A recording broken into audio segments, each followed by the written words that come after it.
Chapter 1 Outbreak of the Apocalypse. Ah, Zhao Ming, stop. That's the bathroom, you can't bite people there. As I was rushing to take shelter in the villa, I heard a piercing scream coming from inside. When I entered, I saw a female student in a JK uniform wearing semi-transparent white stockings, her flawless figure trembling in terror, her exquisitely beautiful face twisted in panic. Her boyfriend Zhao Ming seemed to have gone mad, gnawing frantically at the toilet bowl, not even caring his several teeth chipped away, as if it were some divine delicacy. Upon hearing her scream, Zhao Ming whipped his head around, his milky white eyes locking onto her, this female student, whose name I later learned was Tang Mengting, terrifying her into frozen stillness. Then Zhao Ming lunged at her with clawing desperation. Just as Zhao Ming was about to pounce on Tang Mengting, I sprang forward in a flash, kicking him flying before whipping out my telescopic baton to strike his head. Zhao Ming, his skull caved in, still tried to struggle to his feet. I hit him several more times until his head split open like a blooming flower before he finally stopped moving. Ah! You killed someone. Tang Mengting pointed at me, her voice filled with terror. Take a good look, was your precious rich boy boyfriend even human anymore? If he'd bitten you just now,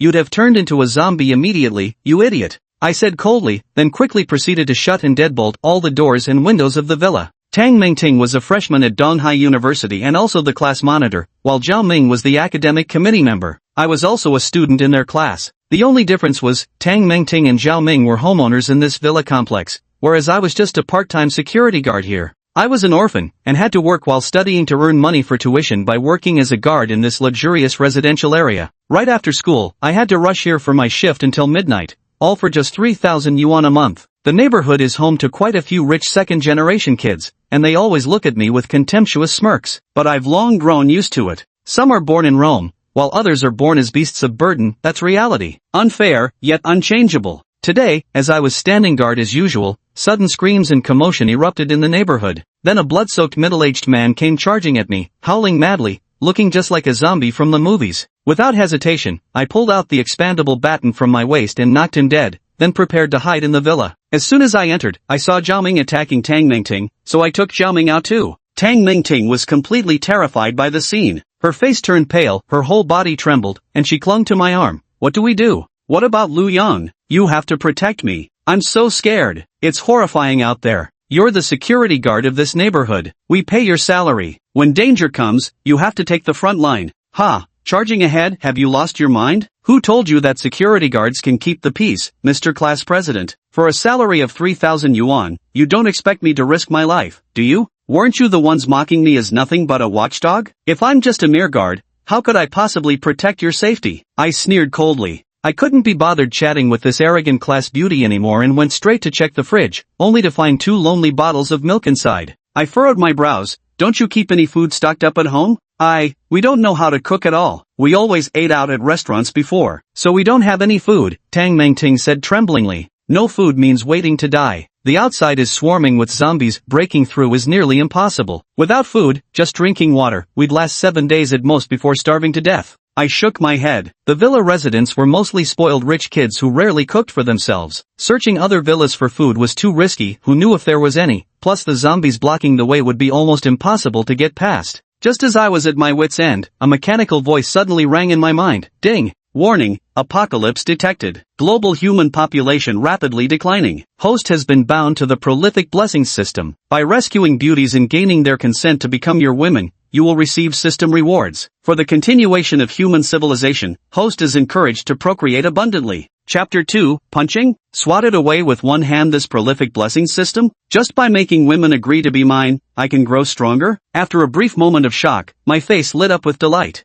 Originally, seeing how little food was left in the villa, I had considered keeping Tang Mengting as emergency rations, not minding a feast for the eyes when starvation loomed. But now it seems unnecessary. With the system's support, survival shouldn't be a problem. This cold and aloof class beauty had always looked down on me, often calling me a watchdog. At school, she even led the others in isolating me, and her boyfriend, Zhao Ming, frequently gathered people to beat me up. I used to suffer from constant bullying in school. Those rich kids would amuse themselves at my expense whenever they got bored, and the female classmates all looked down on me with contempt. This is an era where money reigns supreme. People say there's only one disease in this world, the disease of poverty. Being poor is the original sin, and I happen to be the poorest person in school, so everyone in class despised and looked down on me. After all, they all believed someone who had to work part-time as a security guard just to survive during their student years would never amount to anything in the future. Now, this aloof campus belle probably still wouldn't accept being my woman. Even though I just saved her from the zombies, she'd only think about pushing me forward to protect her.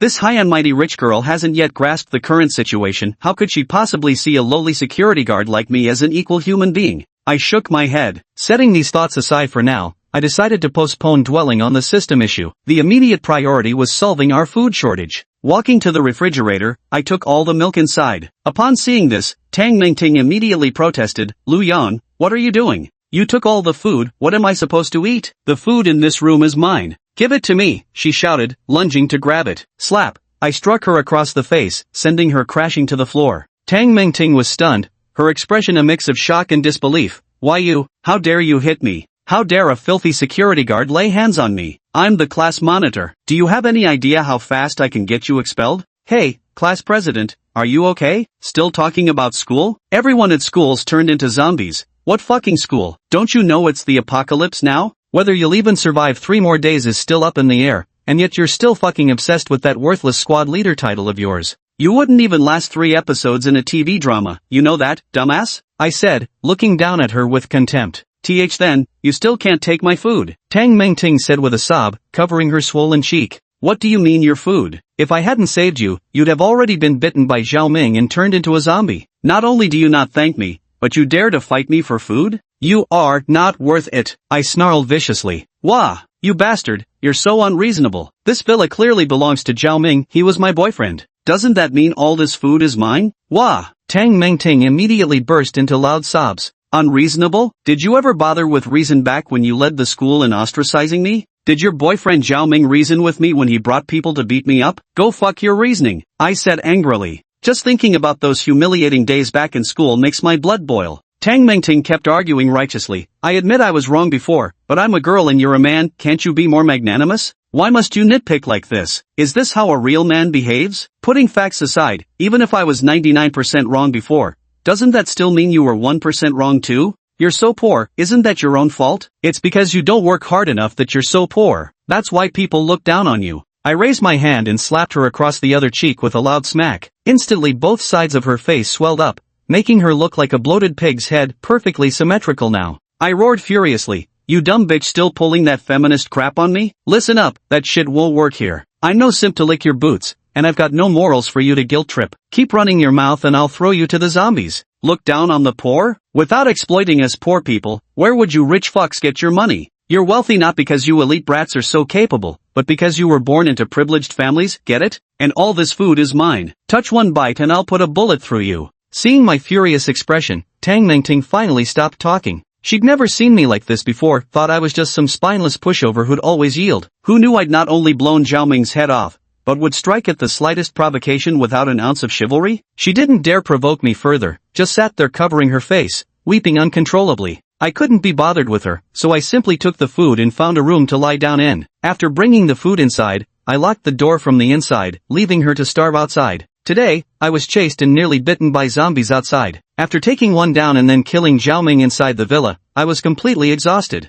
Lying on the soft bed, I couldn't help but stretch out. I have to admit, the beds in this luxury villa are incredibly comfortable. Back when I was earning 3,000 yuan a month, I'd probably never get to sleep on such a bed in my lifetime. Now, ironically, it's thanks to the apocalypse that I'm lying here. Soon, I drifted off to sleep. When I woke up, it was already past 10 in the next morning, and my stomach was growling with hunger. After getting up, the first thing I did was drink a bottle of milk, then went outside to wash up. Hearing the commotion outside, Tang Mingting also came out of her room. The swelling on her face had subsided, restoring her usual beauty. Holding her stomach, she looked at me with longing and said, "Lu Yan, we were wrong before, and I sincerely apologize. I'm really sorry. Could you give me some food? I'm so hungry. I haven't eaten for a full day and night. I feel like if I don't get food soon, my stomach will cave in." The zombie outbreak started yesterday morning, and she hadn't eaten anything since then. Counting the hours, it's been 24 hours without food. The gnawing hunger must be unbearable. I sneered coldly. "Heh, now you realize your mistake?" With utter sincerity on her face, she replied, "Yes, I truly know I was wrong. Please forgive me.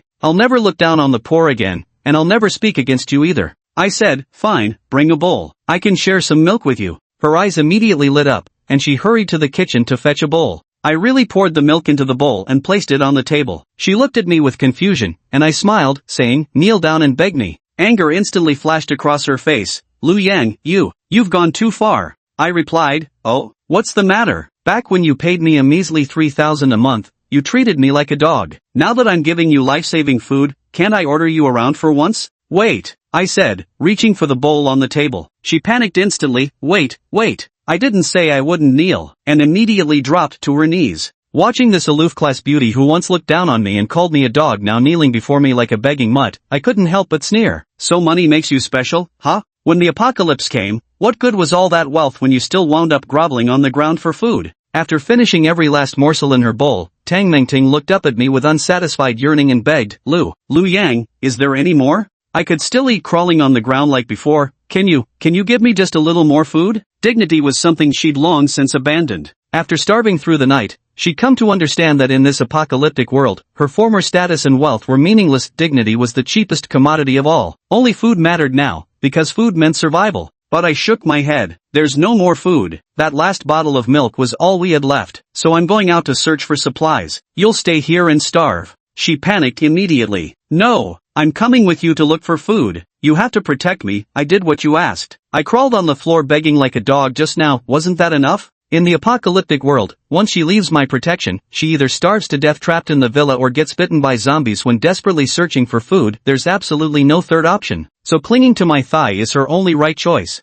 I stroked my chin and sized her up. As the campus belle, she had delicate features and a stunning figure, a once-in-a-million beauty. Who in our class didn't fantasize about pinning her down? My gaze made her realize she knew that hungry looked too well. She took several steps back, covering her chest defensively. And no way, you're just a security guard. What are you thinking? Her boyfriend Zhao Ming was an ultra-rich heir with billions in family assets, drove a BMW to school, lived in luxury villas. After half a year of dating, holding hands was as far as they'd gone. Now that I'm just a security guard everyone looks down on, how could she possibly agree to whatever I want? I sneered coldly. Right, impossible? You look down on me being just a security guard, thinking I'm not good enough for you. Fine then, you can just starve to death here. When the zombies break in, they'll chew you alive. Let's see then if those zombies will spare you just because you're some rich girl? Hearing my words, she immediately got scared, recalling how Zhao Ming turned into a zombie and frantically gnawed on the toilet. That was utterly terrifying. Being bitten piece by zombies is even more agonizing than death by 1,000 cuts. She couldn't help but shiver. She gritted her teeth, as if making a difficult decision. Fine, I accept your condition. I agree to be your woman. My name is Liu Yang, and I work as a security guard. That girl, Tang Mengting, with her striking looks, has dated quite a few boyfriends. All those rich heirs were utterly bewitched by her, showering her with all kinds of extravagant gifts. She navigated effortlessly among the wealthy heirs, yet none of them ever managed to lay a hand on her. Little did she expect to encounter someone like me, utterly impervious to her charms, and immediately took a tumble. Her eyes reddened in an instant, her heart brimming with grievance. Just then, I received a system notification. Detection confirmed. The target has consented to become your woman. Congratulations, host. You have successfully obtained the newcomer reward package. The rewards included 1. Future simulation ability, 2. Viral immunity ability, 3. Plus 20 points to all base attributes, 4. Genetic enhancement. Damn, 4 rewards at once. I was overjoyed and immediately checked the details. Future simulation level 1. Can simulate and predict events within the next hour, usable 3 times per day. Virus immunity level 1, grants immunity to ordinary zombie viruses, preventing infection even if bitten. Attribute enhancement, increases all base attributes by 20 points. Genetic reinforcement, ensures successful reproduction with partners every time. Partners not limited to ordinary humans. The note also states that saving a girl and convincing her to become my woman can unlock new abilities or upgrade existing ones. Additionally, for every 10 zombies killed, I earn 1 attribute point to enhance my personal stats. Reading this, I was overjoyed. Future simulation would allow me to foresee events and avoid danger, enabling me to stay hidden and grow stronger. Zombie virus immunity is a life-saving skill in the apocalypse, but partners not limited to ordinary humans. Part of genetic reinforcement puzzled me, but I decided not to dwell on it for now. After the excitement wore off, I checked my attribute panel. With a 20-point boost from the system, my strength, speed, stamina, and mental stats all reached 70 points. The average adult male's base attributes are around 50 points, so I was now 40% stronger. At minimum, I could take on 3 opponents at once, and ordinary zombies would be no issue, as long as I wasn't swarmed. On the second day of the apocalypse, I've already gained such powerful supernatural abilities and enhanced attributes. Compared to ordinary people, I'm way ahead. This will definitely help me survive better in this post-apocalyptic world. Tang Mengting was still curled up on the bed sulking. To be honest, I was quite surprised she hadn't experienced intimacy before I turned out to be her first man. That Zhao Ming had been dating her for months and even brought her to his villa often. Could they really have just been playing board games there? Or was Zhao Ming just incapable? Either way, what a lucky break for me. I glanced at her and said, "Alright, get up quickly and let's go find some food." Cut the pitiful act, you were plenty energetic just now. She climbed up with a dazed look in her eyes and followed behind me. She walked with difficulty, still recovering from my earlier baptism. Before setting out, I simulated the future in my mind. It played out like a movie, the scenes vivid and real. The simulation showed no unexpected incidents. We'd retrieve the food successfully. I warned Tang Mingting, from now on, follow my lead. Don't make a sound, it'll draw the zombies. Only take what we need to fill our stomachs, nothing unnecessary. Understood? She nodded. We shouldered our backpacks and stepped out. The villa was eerily silent, devoid of screams or any sound. No zombies awaited us outside, only several picked clean skeletons. The stench hit us from yards away. Scanning the surroundings for any undead and finding none, I headed straight for the miniature fire station. As a community security guard, I knew this neighborhood inside out. Inside the station was a fire axe, capable of splitting a zombie's skull with one swing. A fine weapon indeed. I quickly grabbed the fire axe and headed to the convenience store in the residential area, the only food shop in the villa complex with plenty of supplies. Looting a backpack full would last me a week. When I arrived at the store, a few zombies were wandering outside, and gnawed corpses lay on the ground. Wielding the fire axe, I charged forward without hesitation. My base attributes had increased by 40%, making these zombies hardly a concern. The zombies roared and rushed at me, but with a single swing, I cleaved through the head of the first one. Pulling the axe free, I chopped down another. In less than 10 seconds, 3 were dead. Tang Mengting was stunned, thinking I was even more formidable at killing zombies than in bed. She had initially felt humiliated by our encounter, but seeing how strong I was now made it seem less of a grievance. I warned her to hurry and scavenge for food instead of standing there dazed, as the sounds of battle would attract more zombies. We ransacked the convenience store together. With one swing of my axe, I decapitated the zombified store owner, then reminded Tang Mengting to grab high-calorie, filling, and easily portable food. A minute later, our backpacks stuffed full, we were about to leave when a dozen zombies shambled into view from the distance. I shouted, "Run! There are too many zombies, I can't handle them all." My name is Liu Yang. After the zombie outbreak, Tang Mengting and I encountered zombies while we were outside. Seeing so many zombies closing in, Tang Mengting turned and ran in terror. With the undead chasing us, we dashed into the nearest villa close to the convenience store. I slammed the door shut behind us with a heavy thud. Unable to see us anymore, the zombies outside stopped their pursuit. Inside the villa, the original owner had turned into a zombie. I grabbed an axe and put him down without hesitation. Tang Mengting asked me suspiciously, "Liu Yang, why don't we just hide in the convenience store and lock the door? That way we'd have endless food, wouldn't we?" I explained to her, we aren't the only survivors in this villa area, and the convenience store is the only place with food. Right now they might be too afraid of zombies to venture out for supplies, but hunger will eventually drive them out. Sooner or later they'll take the risk and come to the store. If we stay inside, we might be discovered by other survivors and killed. Even though my abilities have improved,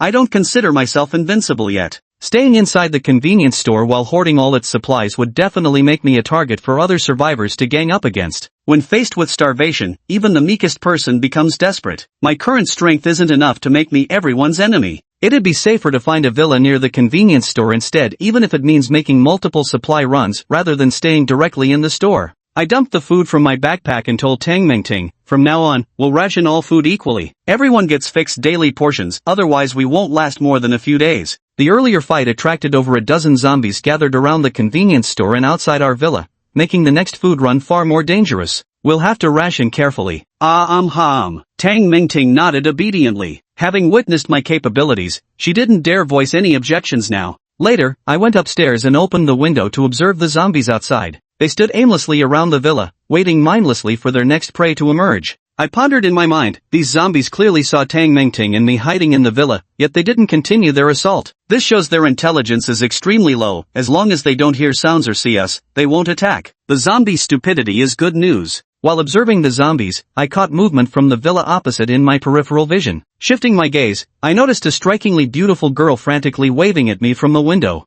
A female survivor? I squinted at her. Though the distance made her features indistinct, I could vaguely make out delicate facial features and fair skin. She must be a stunning beauty. The girl's face lit up with delight when she realized I'd noticed her. She momentarily disappeared from the window, only to reappear moments later holding a large sketchpad. Oh, an art student? What do you want? To draw me? I stroked my chin, suddenly intrigued by this beautiful art student. Soon, the sketchpad turned around, and I clearly saw 3 words written on it. I'm so hungry. I couldn't help but burst out laughing.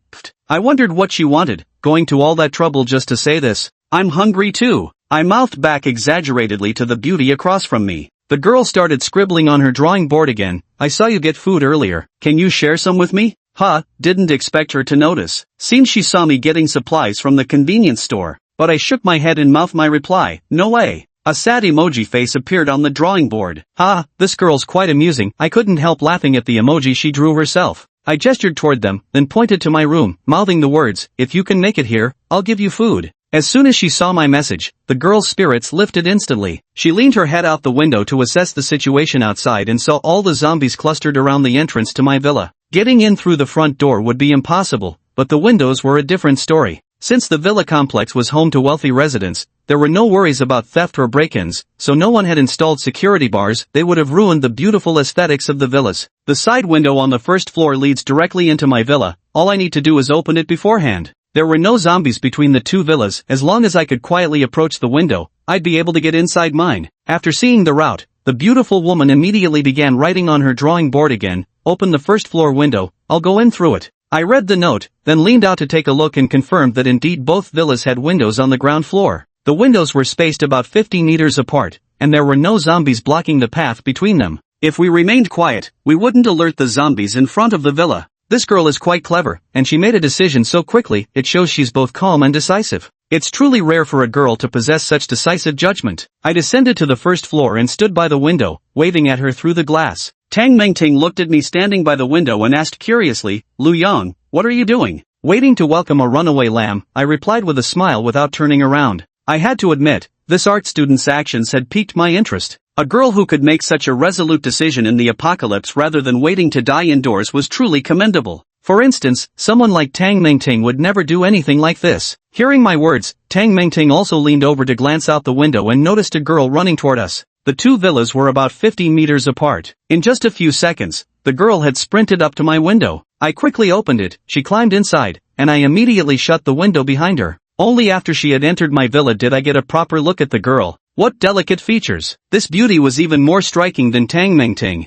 Her large, innocent eyes sparkled with life, complemented by a high-nose bridge that gave her a slightly mixed-race appearance. Tall and curvaceous, she possessed not only an angelic face but also a devilishly sexy figure, an absolute knockout beauty. Tang Mengting instantly recognized her and widened her eyes in disbelief. Why aren't you the goddess of class 2, one of the 4 campus bells, He Yushir, the art department's flower? He Yushir was an art student and also one of the 4 campus bells. Within the school, countless male students chased after her. Those who had sent her love letters or confessed their feelings definitely numbered in the 4 digits. If Tang Mengting had dozens of simps, then He Yushir definitely had hundreds of them at school. Thank you both, classmates. That's right, I'm He Yushir. I appreciate you recognizing me. He Yushir kept patting her ample chest as she gasped for air in heavy, desperate breaths. Even though the distance wasn't far, just a few dozen meters, the sheer terror had pushed her to summon unimaginable strength. Driven by fear, she had sprinted at full speed, unleashing power she never knew she possessed. Just a few dozen meters seemed to drain all her strength, exhausting her completely.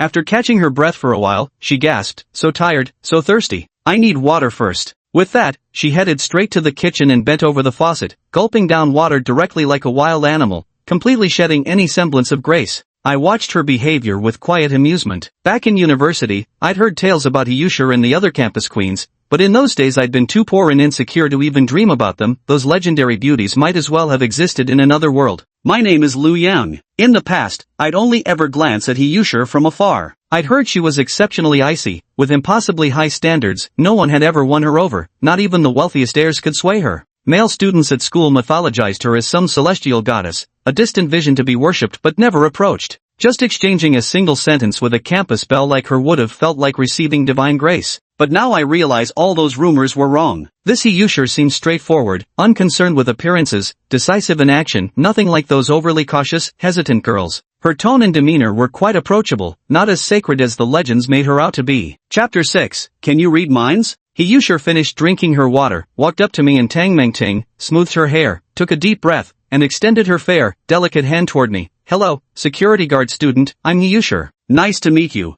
I remember you. Your name is Liu Yang, right? The whole school says you've skipped 30 years of detours, becoming a security guard while still studying, living a retirement life in advance. You're kind of a celebrity. Seeing her sly, smiling expression, I knew she was trying to break the ice with a joke. I also extended my hand and shook hers, but didn't let go after the handshake. I never expected that even Goddess Heyusher, one of the 4 most beautiful campus belles, would have heard of my name. This is truly an honor for me. Feeling the smoothness of her skin, I couldn't help but marvel inwardly. This was the touch of a goddess's skin, warm as jade, flawless as snow. If I could just shake hands with the goddess before the zombie outbreak, I'd be bragging about it from freshman year all the way to graduation. Anyone lucky enough to hold Heyusher's hand probably wouldn't wash theirs for a whole year. Heyusher blushed immediately when I grabbed her hand, quickly pulling it back before smiling and saying, "Since we're fellow students and have heard of each other's names, can we consider ourselves friends now? Friend, could you spare me some food?" Now I understood, this campus belle had been cozying up to me with one goal, to get food.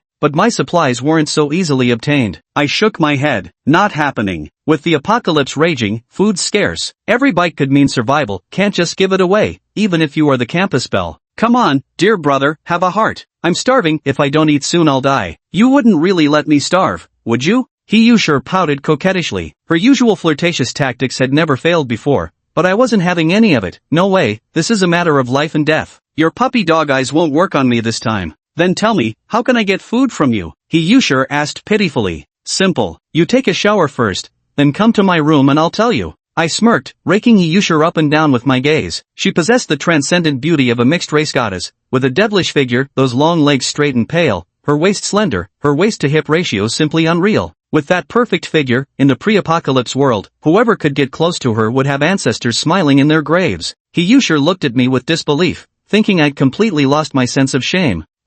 Isn't this a bit inappropriate? We've only known each other for a day. Besides, didn't you share food with her too? She pointed at Tang Ming Ting. Because she became my woman yesterday, I said calmly. Heyusher was stunned. Tang Ming Ting was not only the class monitor of class 1 but also the most beautiful girl in class. Had she really become my woman so quickly? She could hardly believe it. I'll be waiting in my room. Think it over carefully. With that, I went upstairs, lay down on the bed to rest, and began simulating future scenarios in my mind. Half an hour later, Heyusher knocked on my door. I knew she'd come, I mused. The thought of her face and figure sent a thrill through me. Come in, I said, suppressing the sinful flames rising inside. Heyusher gently pushed open the door, her face tense with nerves. Fresh from her shower, her long, straight black hair was still damp, cascading over her fair, delicate shoulders, utterly captivating. Hesitating, she spoke, "Classmate Liu Yang, could we talk this over? We're all classmates after all, no need to go to extremes. How about, you give me some food, and I'll draw for you.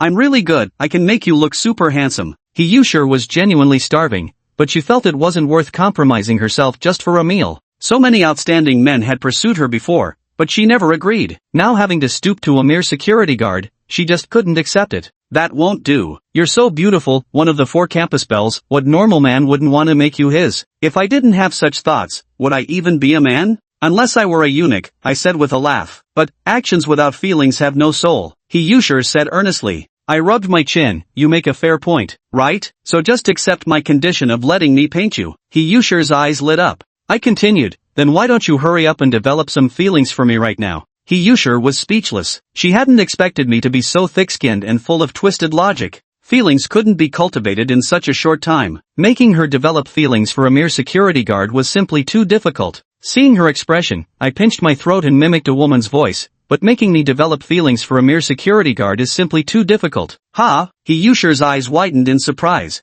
I continued with exaggeration. So many rich second-generation heirs, handsome guys, and top students have pursued me before, but I never agreed. How could I possibly agree to a security guard? Heyusher was dumbfounded and asked in shock, You can read minds? How did you know what I was thinking? I smirked smugly. Not only can I read minds, but I also have X-ray vision. You have a faint red birthmark on the left side of your chest, shaped like a heart. Heyusher's eyes widened as if she'd seen a ghost, hurriedly covering her chest with her hands. Chapter 7, The Ultimate Flirting Skills, Winning the Campus Belle. Heyusher stared at Liu Yang as if she'd seen a ghost. She simply couldn't understand why Liu Yang could read her thoughts or knew about the birthmark on her body. The location of that birthmark was extremely private, so aside from Heyusher's parents, no one knew about it. How did Liu Yang know? Seeing the stunned expression on the other person's face, Liu Yang looked utterly triumphant. Before Heyusher even entered the room, he had already simulated what would happen in the future. During that simulation, he forcibly had an indescribable encounter with Hiyushir in this room, and after it ended, Hiyushir completely submitted to him. They even conversed extensively afterward,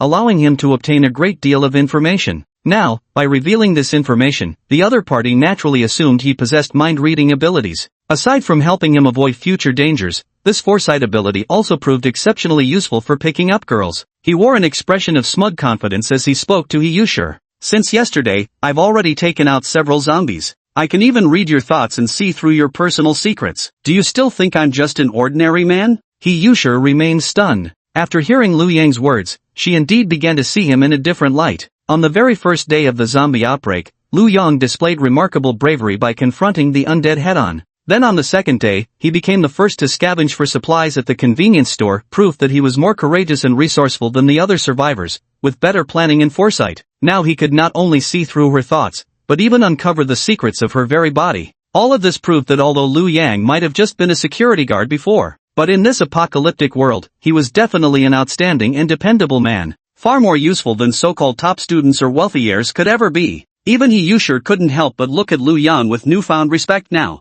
Women are naturally drawn to strength, and Liu Yang's current demeanor is that of a true powerhouse. If you think about it that way, it seems, it's not that hard to accept after all. Her heart wavered. Now all that's missing is the final push. Liu Yang obviously understood this too. Is there an ability more formidable than mind reading and X-ray vision? Just how many secrets is this guy hiding? It was as if this little security guard was an enigma waiting for her to unravel, with every word he spoke sparking fresh anticipation. Her interest in Liu Yang was growing by the minute. Liu Yang said, "Do you agree to be my girlfriend now?" He nodded in response. Liu Yang received a system notification. Ding! Congratulations, host. You successfully convinced her to agree to be your girlfriend. New ability unlocked, freeze control. Seeing this prompt, Liu Yang felt a surge of excitement. Was he awakening ice elemental powers? Liu Yang had watched plenty of movies before. Even among cinematic mutants, Iceman was an exceptionally powerful figure. Therefore, this ice elemental ability had to be at least an A-rank power or higher. He hurriedly checked the description. Frozen control, level 1. The host can freeze water into ice and manipulate the ice to attack enemies. Liu Yang tested this ability. With a slight mental command,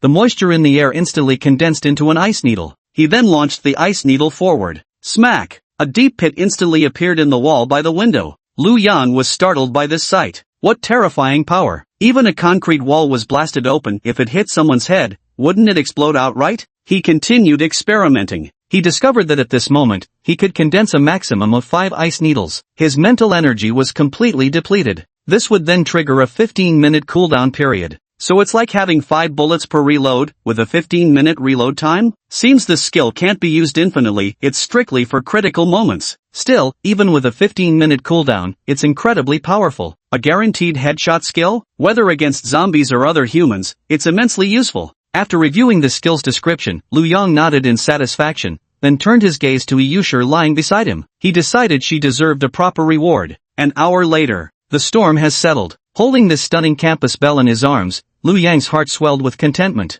In peaceful times, merely exchanging a few words with Hiyushir, one of the university's top 4 beauties, would have been an unattainable dream for any young man. Yet now, this goddess in everyone's eyes lay docile as a kitten in his embrace, whispering her consent to become his woman. Liu Yang felt this sensation was absolutely fantastic. It was the kind of joy that could make you wake up laughing from a dream. Chapter 8. Saving a Woman. Today marks the 3rd day since the apocalypse began. Liu Yang checked their remaining food supplies. There were still 15 bottles of 250 milliliters milk, 70 sticks of 20g sausages, 12 loaves of bread, and 8 vacuum-packed chicken drumsticks. If they rationed carefully, these supplies should last the 3 of them for about 7 more days. However, Liu Yang was someone with a strong sense of crisis. Although the food could last 7 days, he knew they had to hurry and gather more supplies. Otherwise, as time passed and other survivors grew hungrier, they would become more likely to risk breaking into the convenience store. This convenience store serves as the sole food source for the entire residential compound. If we don't go early, others might beat us to it. But if we want to continue gathering supplies,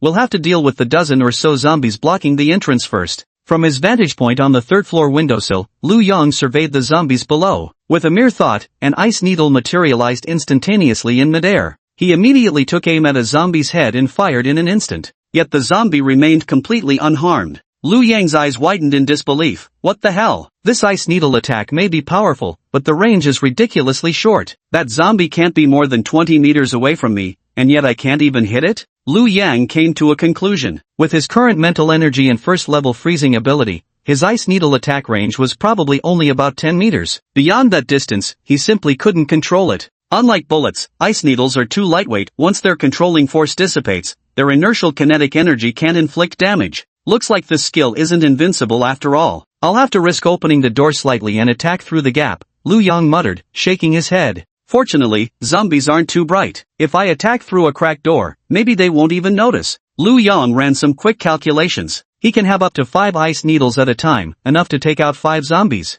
Reloading takes 15 minutes each time. There are a total of 15 zombies outside. That means he'll need to reload twice more, which will take half an hour. That means it would only take half an hour to eliminate all the zombies outside, after which we could safely gather supplies from the convenience store. Having calculated the timing, Liu Yang began the simulation. In the simulation, he positioned himself behind the villa's gate, cautiously opening a slit to peer outside. The zombies hadn't detected him yet, so they continued wandering aimlessly near the entrance. Liu Yang fired an ice needle without hesitation. Crack! The ice needle struck a zombie precisely, exploding into countless ice crystals inside its skull. Instant headshot. Witnessing this scene, Liu Yang grew exhilarated. The power of these ice needles was exactly as Liu Yang had imagined. He then fired a second ice needle, followed by a third, fourth, and fifth. 5 zombies collapsed to the ground, every single one killed by a headshot. The other zombies watched their companions fall but had no idea what was happening. They just stood there, utterly clueless. Zombies really are stupid creatures.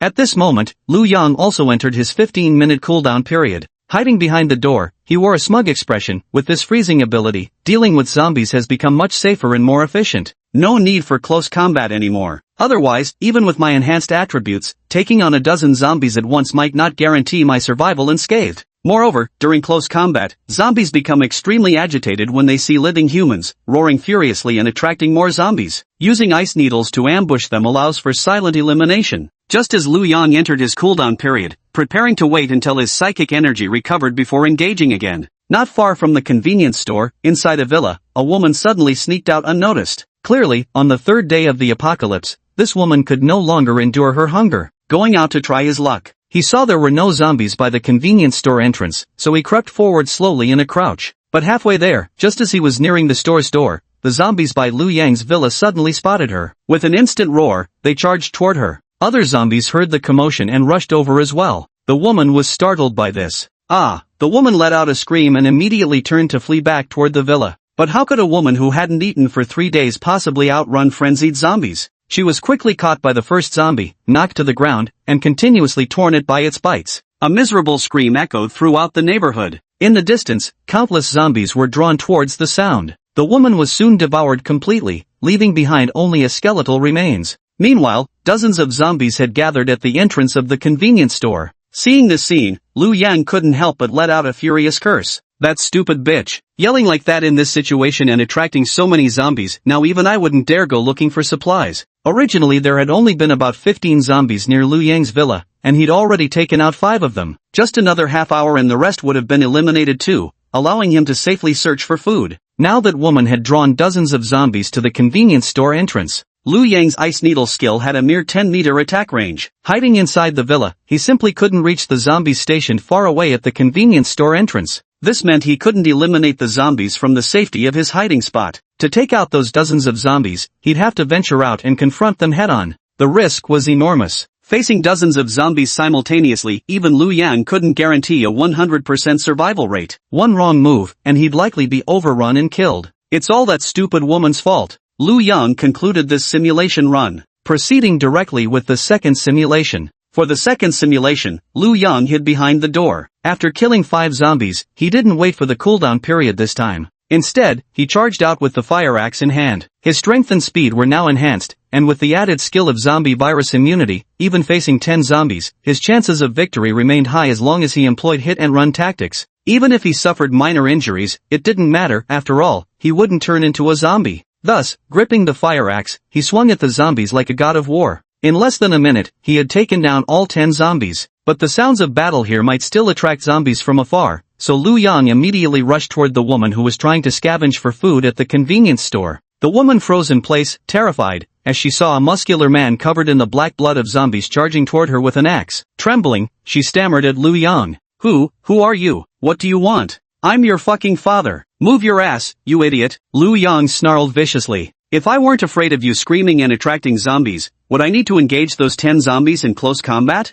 Now I'm covered head to toe in their stinking blood, fucking disgusting. The woman dared not utter another word after Lu Yang's scolding and was immediately dragged back to his villa by him. Meanwhile, the commotion had drawn another 20 zombies, which now surrounded the entrance of Lu Yang's villa. Chapter 9, Wanting to experience the joy of directing. The second simulation was successful. At least that woman didn't ruin everything. However, having attracted 20 zombies to crowd at the entrance ultimately made the next outing more difficult. But it's still easier to handle than having 50 zombies surrounding the convenience store entrance. So Lu Yang began following the same course of action as his second attempt. When he successfully brought the woman back to the villa, she immediately wrenched her hand free from his grasp the moment she stepped inside. Get your filthy hands off me! Disgusting! She kept wiping the zombie blood that had smeared on her wrist. His face even showed an expression of disgust. Lu Yang sneered coldly. You fucking dare to complain about it being dirty? Do you even realize if I hadn't saved you, you'd have been gnawed to death by zombies, reduced to a pile of bare bones with not a shred of flesh left on you?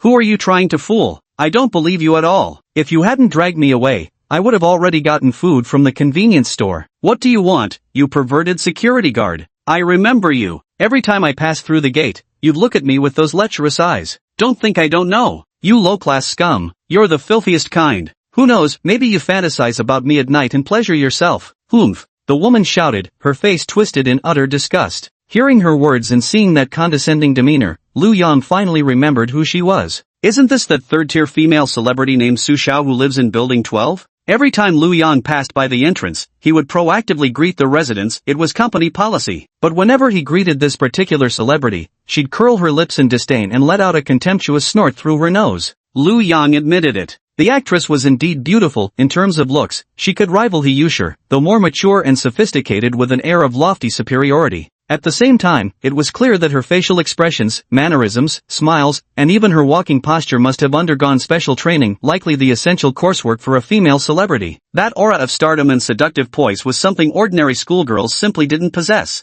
When encountering beautiful women, Lu Yang might indeed sneak an extra glance or two, but it certainly never crossed into creepy territory. Who would have thought this celebrity actually saw him as such a lecherous creep? But no matter how she viewed him, Lu Yang couldn't care less. This is the apocalypse, not peaceful times. So what if she's a celebrity? Don't celebrities get hungry too? What's the matter? Cat got your tongue after I hit a nerve? You disgusting creep of a security guard. Hurry up and give me something to eat. I'm a property owner in this community. Is this how you treat residents? The celebrity Su Xiao said aggressively. Lu Yang furrowed his brows and spoke coldly. Who the hell gave you the nerve to talk to me like that? I saved your life, and instead of thanking me, you look at me like I'm dirt. Now you're demanding food from me in that tone. Who do you think you are? I am your god. Your salary comes from us homeowners, don't you get that? What's wrong with you? Got water in your brain? How dare a lowly security guard talk back? Su Xiao was taken aback that Lu Yang dared to retort and grew even angrier, jabbing a finger at his face as she berated him. Ha! Nearby, Tang Mengting let out a cold laugh at the sight. She understood what was about to happen to Su Xiao, because she had experienced it herself. Just as expected. Smack! A crisp sound rang out. Lu Yang wasted no words. The next second, he directly slapped Su Xiao across the face, sending her sprawling to the ground. Su Xiao's face immediately turned bright red, swelling up high. Tang Mengting's cold smirk grew even more pronounced. At the same time, she felt somewhat puzzled. What's going on? Why does seeing someone else getting beaten like me feel so damn satisfying? Ah, you hit me. How dare you hit me? You filthy security guard actually dared to hit me. Do you even know who I am? I'm a property owner in this neighborhood, and I'm a celebrity with millions of fans. How dare you hit me? Su Xiao screamed hysterically, her face burning with pain as tears streamed down uncontrollably. Never in her wildest dreams did she imagine a mere neighborhood security guard would dare raise a hand against her. As a celebrity, she was always the center of attention wherever she went, adored by countless fans. Male fans were even willing to spend thousands just to take a photo with her. A single appearance fee for any casual gig would easily reach hundreds of thousands. Wasn't she treated like a goddess, worshipped wherever she went? She had long grown accustomed to such arrogance. Who would have thought a mere security guard would dare hit her now? Movie star? This is the apocalypse now. Who cares if you're famous or not? So what if I'm a guard, huh? Since I'm the one who saved you, you damn well better listen to me. Otherwise, I'll throw you out. There are 20 zombies waiting outside to feast on your flesh. Hearing Liu Yang say such words while wearing a vicious expression on his face, Su Xiao instantly grew terrified. When she fled back to this villa with Liu Yang, she had clearly seen how terrifying those pursuing zombies were. If they were truly caught by them, their flesh would undoubtedly be gnawed away piece by piece. At that point, it would truly be a fate worse than death. Then could you at least give me some food? I'm starving to death. I can pay you how much? 100,000? 200,000? I can pay anything. Money isn't a problem for me. Su Xiao accepted reality. Trying to use his status to intimidate the security guard clearly wasn't going to work. Then the only option left was temptation. 200,000 yuan. Even if the security guard worked for 10 years, he might never save up that much. Su Xiao believed this was already a staggering sum for a mere security guard. Money isn't an issue for me. What use is money in this apocalyptic world now? You can't even buy a piece of bread with it, it's just worthless paper. Miss Celebrity, haven't you figured out the situation yet? If you keep acting so clueless, you'll die very easily. Liu Yang sneered. Hearing these words, the celebrity Su Xiao completely broke down. Woo, I don't want to die. I'm so hungry. If it weren't for this unbearable hunger, I wouldn't have risked leaving the villa. I really can't take it anymore. It's all my assistant's fault. She said I'd gained weight recently and wouldn't look good on camera, so she made me diet. I hadn't eaten anything the day before the zombie outbreak. That means I've been starving a whole day longer than anyone else. Wah! I'm literally starving to death. What do I want me to do to get some food? You don't want money? Fine. Once this disaster is over, I can introduce you to directors and make you a star. I'll get you cast as a hero in movies. How does that sound? Liu Yang shook his head. Stop being naive. Over 70% of the global population has turned into zombies. How do you think this disaster is going to end? This is the apocalypse. Haven't you figured that out yet? If you want food, fine. Take a shower, clean yourself up nice and white, then come to my room. You're a star. This kind of arrangement should be pretty standard. You know what I mean, right? Stars, aren't they already accustomed to those unspoken rules? No matter how beautiful a star is, she must work tirelessly and climb into bed with one big director after another if she wants to become the leading lady. Only then can she fulfill her dream of becoming the dazzling superstar everyone adores. This Su Xiao probably climbed into plenty of big directors' beds in the past, right? So what's wrong with climbing into mine now? Just a lowly security guard. This celebrity is incredibly beautiful. Although Liu Yang had girlfriends who were the class beauty and even the campus belle, he has never dated a celebrity before. He also wanted to experience the thrill of being a big-shot director. Let's see what makes these celebrities so different from ordinary girls? Su Xiao froze for a moment before comprehension dawned, and an angry expression immediately flashed across her face. You want to take advantage of me? How dare you? I'm a celebrity, and you're just a lowly security guard. In the past, I wouldn't even spare you a glance. Do you think I'd sell my body for a bit of food? Forget it. Liu Yang smirked coldly. Well, aren't you something? I look forward to seeing how tough you really are. Think it over yourself. But I'm only giving you this one chance tonight. After tonight, even if you beg me to have you, I won't touch you. Then don't expect to get even a crumb of food. Every woman says the same thing at first, but in the end, they all come knocking at his door willingly. This female celebrity looked down on him, a mere security guard, which didn't surprise Liu Yang at all. However, he believed this celebrity would soon yield to him in the end. Chapter 10, Someone entered the convenience store? Afterwards, Liu Yang paid no more attention to so-called celebrity. Instead, he went to the dining table with Tang Mengting and He Yushi, took out the food, and began distributing it. 1 sausage, 1 bottle of milk, and 1 bread per person. This was lunch for the 3 of them today. Since food was currently scarce, they had to ration carefully. Yet despite the meager portions, Tang Mengting and He Yushi's faces were filled with eager anticipation. When they carefully unwrapped the bread package and took their first bite of the fluffy bread, expressions of contentment spread across their faces.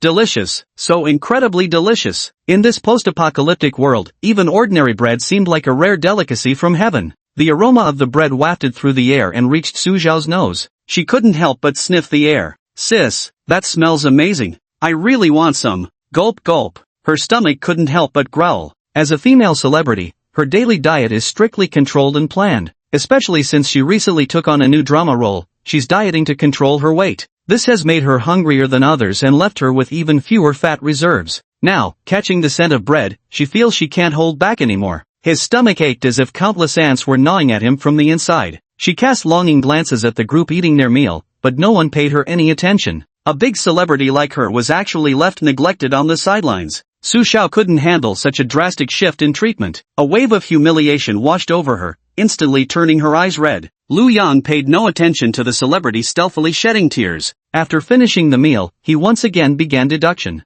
This was his last deduction opportunity for the day. He had to make good use of this chance. After a successful deduction, he would need to search for food. Otherwise, if this simulation fails again, he won't be able to search for food for the rest of the damn day. Lu Yang was a cautious man. He would never leave the villa without running simulations first. After all, with this system by his side, he was destined to reach the pinnacle and become a supreme powerhouse. There are still several beautiful women by my side, and I haven't had the chance to properly enjoy their company yet. If something unexpected happens and I die prematurely, wouldn't that be a huge loss? Simulation begins. Lu Yang once again arrived at the villa's entrance, stealthily opened a crack in the door, and then eliminated 5 zombies using ice needles. After a 15-minute cooldown period, he took out another 5. By the time all 20 zombies were eliminated, 45 minutes had already passed. Since the simulation could only predict 1 hour into the future, Lu Yang had just 15 minutes left. He had to gather the food and return to the villa within that time. Of course, the convenience store was very close to the villa. Under normal circumstances, 15 minutes would be more than enough. In fact, less than 5 minutes should suffice, barring any surprises.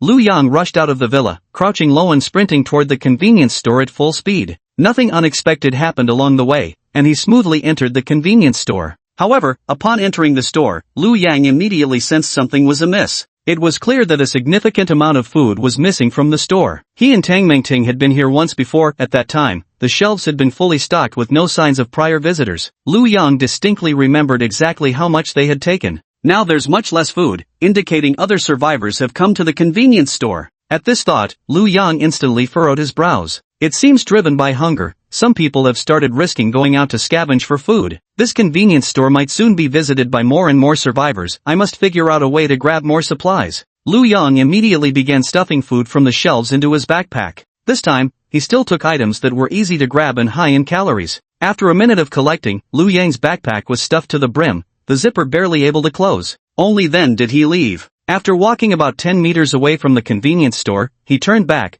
picked up a stone from the ground, and hurled it at the store's glass window. Bang! The sharp noise instantly drew the attention of zombies in the distance, and 3 of them came running straight toward the convenience store. Only then did Lu Yang return to his villa with satisfaction. With 3 zombies guarding the store, other survivors wouldn't dare to barge in for supplies anymore. As for the 3 zombies, they weren't much of a threat to him. With Lu Yang's current strength, he could easily take them down. So this is making things harder for other survivors. All the food in the convenience store is mine. If you want it, you'll have to get past those 3 zombies first. Lu Yang thought to himself. After successfully obtaining the food, Lu Yang ended this simulation run. Then he began taking action according to the simulation's progression. After he finished searching the convenience store for food and entered the villa, he dumped all the food from his backpack. Yushur and the others saw the amount of food he had poured out, and their eyes immediately lit up. Yushur widened her eyes and asked Lu Yang, "Ha, Lu Yang, did you go searching for food again? Weren't there over a dozen zombies outside the door? How did you get out?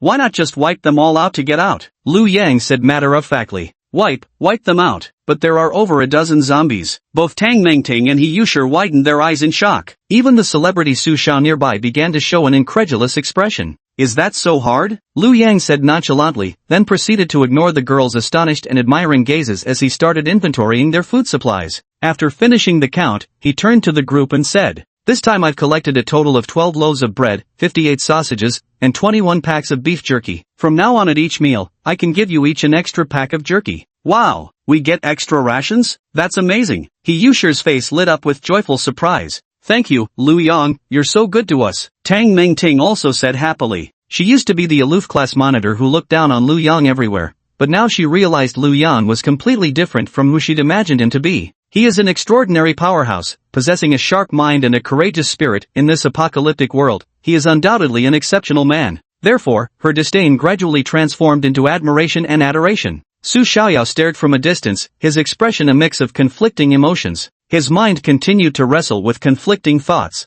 Could it be that I really have to submit to this mere security guard? No way. He's just a security guard after all. I'm a big star. But if I keep going hungry like this, I'll starve to death sooner or later. Sigh. What on earth should I do? Wah! Su Shao began sobbing again with her hand covering her mouth. Chapter 11. The female celebrity compromises, gains new ability. Female celebrity reference image. After tallying up the supplies, Lu Yang once again moved all the resources back into his own room. Then he took a shower and rested for the night. He had performed 3 simulations today, not to mention, he'd fought 10 zombies at close range just to rescue some useless celebrity. Even Liu Yang felt exhausted. Lying in bed, Liu Yang quickly fell asleep. When he woke up, it was already dark. Right then, he heard a knock at the door. Hearing the sound, Liu Yang couldn't help but scoff coldly. The Ice Queen celebrity? How underwhelming. Has it only been a few hours, yet you're already starving? Come in. Liu Yang called out to the person outside the door. The celebrity Su Xiao slowly pushed the door open and entered. Her eyes rimmed red clearly, she had been crying for a long time.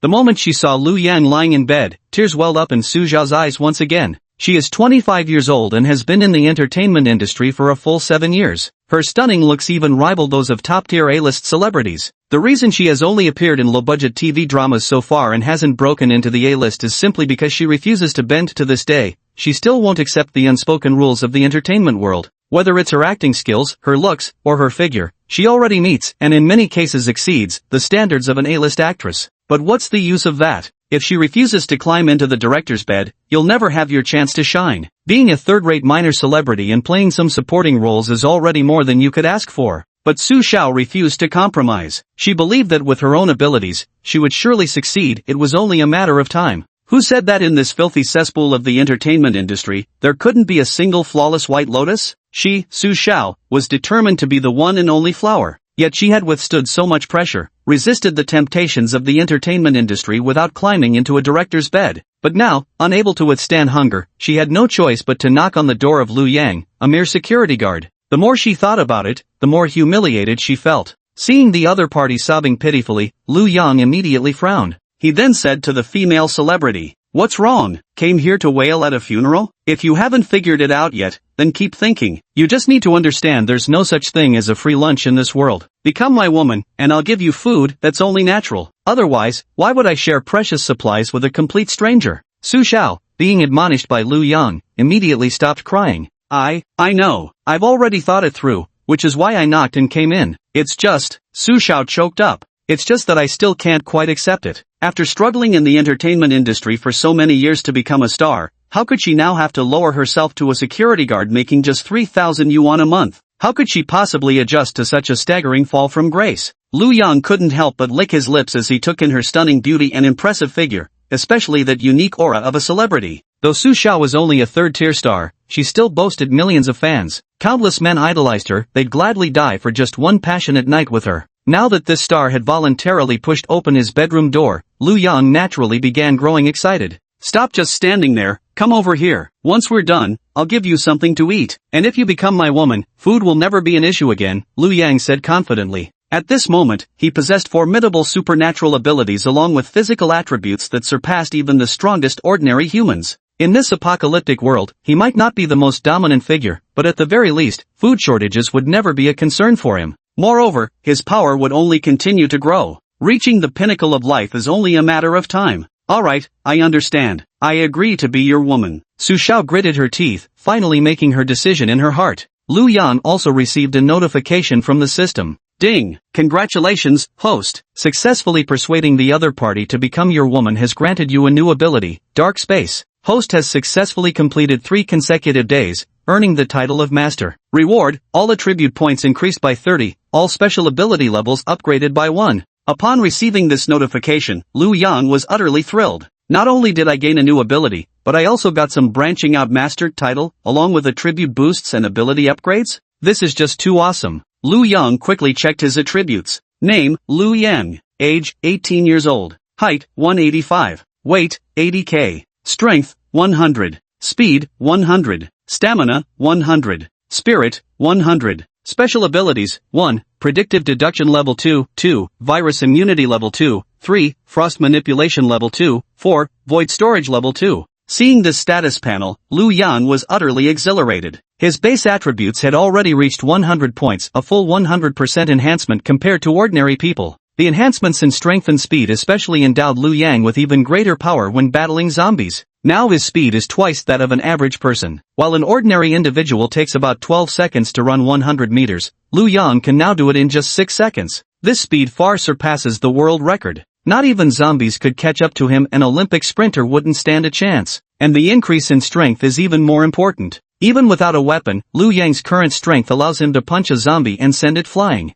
The upgrade in his supernatural abilities must have strengthened them significantly. Lu Yang quickly checked the descriptions of each ability. Future Simulation, Level 2, you can simulate events within the next 2 hours, up to 4 times per day. Great, the deduction duration has doubled, and the attempts have increased by 1, giving Lu Yang more opportunities for trial and error. Virus Immunity, Level 2, you can resist the virus from Level 2 zombies. Reading this, Lu Yang froze. Level 2 zombies? What are those? Does that mean zombies can level up? In the end, he shook his head and pushed these doubts to the back of his mind. Then he looked at the third skill. Frost Control, Level 2, you can condense water into ice more quickly and manipulate ice blocks to attack enemies. Reading this description, Lu Yang shook his head. There weren't any special effects, it just meant faster ice creation. He decided to test it out. He discovered that while he could previously only wield 5 ice needles, after advancing to the second level, the number had increased to 10. Moreover, the speed of condensing the needles had also accelerated. In other words, his magazine now held 10 bullets. Additionally, the control range had been enhanced, his attack reach now extended up to 20 meters. Realizing such tremendous growth, Lu Yang was instantly filled with exhilaration. It looks like upgrading this freezing skill is the most crucial. Not only has the number of bullets doubled, but the attack range has also doubled. This skill offers the most significant improvement.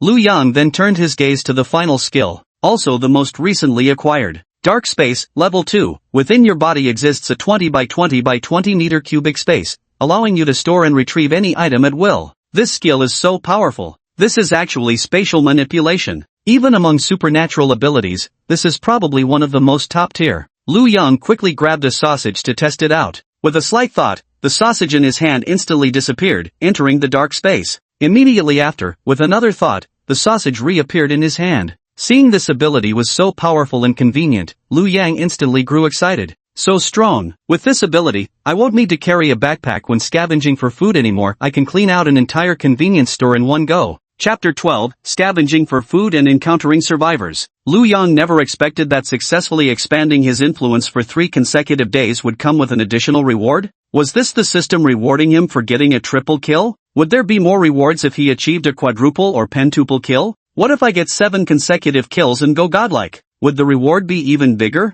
Thinking of this, Lu Yang immediately felt thrilled. It seems the system is encouraging me to spread my branches and flourish, preferably achieving it once daily without interruption. To maintain this killing streak, I'll have to keep searching for female survivors non-stop. Lu Yang made up his mind. Tomorrow he would venture out, not only to gather all the food from the convenience store but also to check if there were any other women in the villa area so he could rescue them. After all, propagating with female survivors was the fastest way for him to grow stronger. Lu Yang snapped out of his thoughts. Lu Yang wanted to reward the female celebrity. An hour or so later, Lu Yang revealed a satisfied smile. At this moment, the female celebrity, Su Xiao, lay on the bed with a hollow expression. She had already been starving for several days, and now after being worn out by Lu Yang for so long, she was almost completely exhausted. Seeing him in this state, Lu Yang quickly took out a bottle of milk and a bread loaf, handing them over while saying, "Have something to eat. I was really afraid you'd die in bed." Oh, thank you, thank you." Seeing the food, Su Xiao's eyes instantly brightened, as if light had returned to his previously vacant gaze. He immediately grabbed the bread and began devouring it hungrily. "Slow down, no one's fighting you for it. And once you're with me, there'll be endless food." Lu Yang found the way she was wolfing down her meal somewhat amusing. After finishing the meal, Su Xiao regained some strength,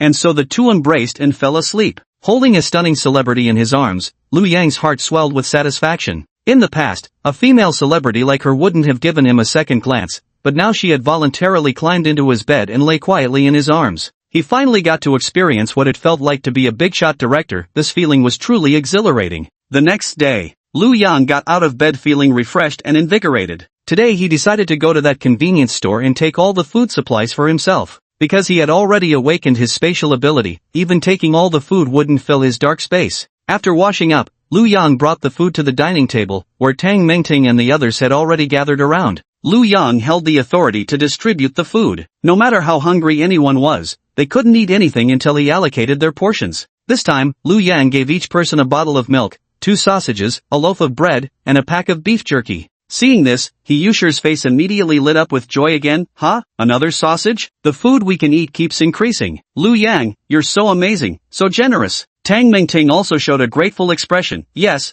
another sausage for us. Lu Yang, you're really too good. Eat up. Like I said, if you follow me, food will never be an issue. There'll be more than enough to eat in the future, Lu Yang declared confidently. In a while, he planned to scavenge all the food from the convenience store. Once everything was collected, there'd be no need to ration anymore, they could eat until fully satisfied. Thank you. Following you is so reassuring. He Yusher quickly nodded. Tang Mengting and Su Xiao also wore expressions of gratitude. After finishing the meal, Lu Yang began today's planning. He intended to thoroughly search for supplies, empty the entire convenience store, and then start looking for survivors. Female survivors can be brought back, but male survivors? Just drive them out of this neighborhood. Simulation initiated. Lu Yang dispatched the 20 zombies at the gate in just 15 minutes using his ice needles. After all, he now had 10 rounds in his magazine, so he only needed to reload once to take down 20 zombies. After killing the zombie, Lu Yang gripped the fire axe and rushed straight into the convenience store. Arriving at the convenience store entrance, Lu Yang was somewhat astonished. The 3 zombies he had lured over last time had already been dealt with. Moreover, each zombie's skull had been smashed through, clearly the handiwork of a fire axe.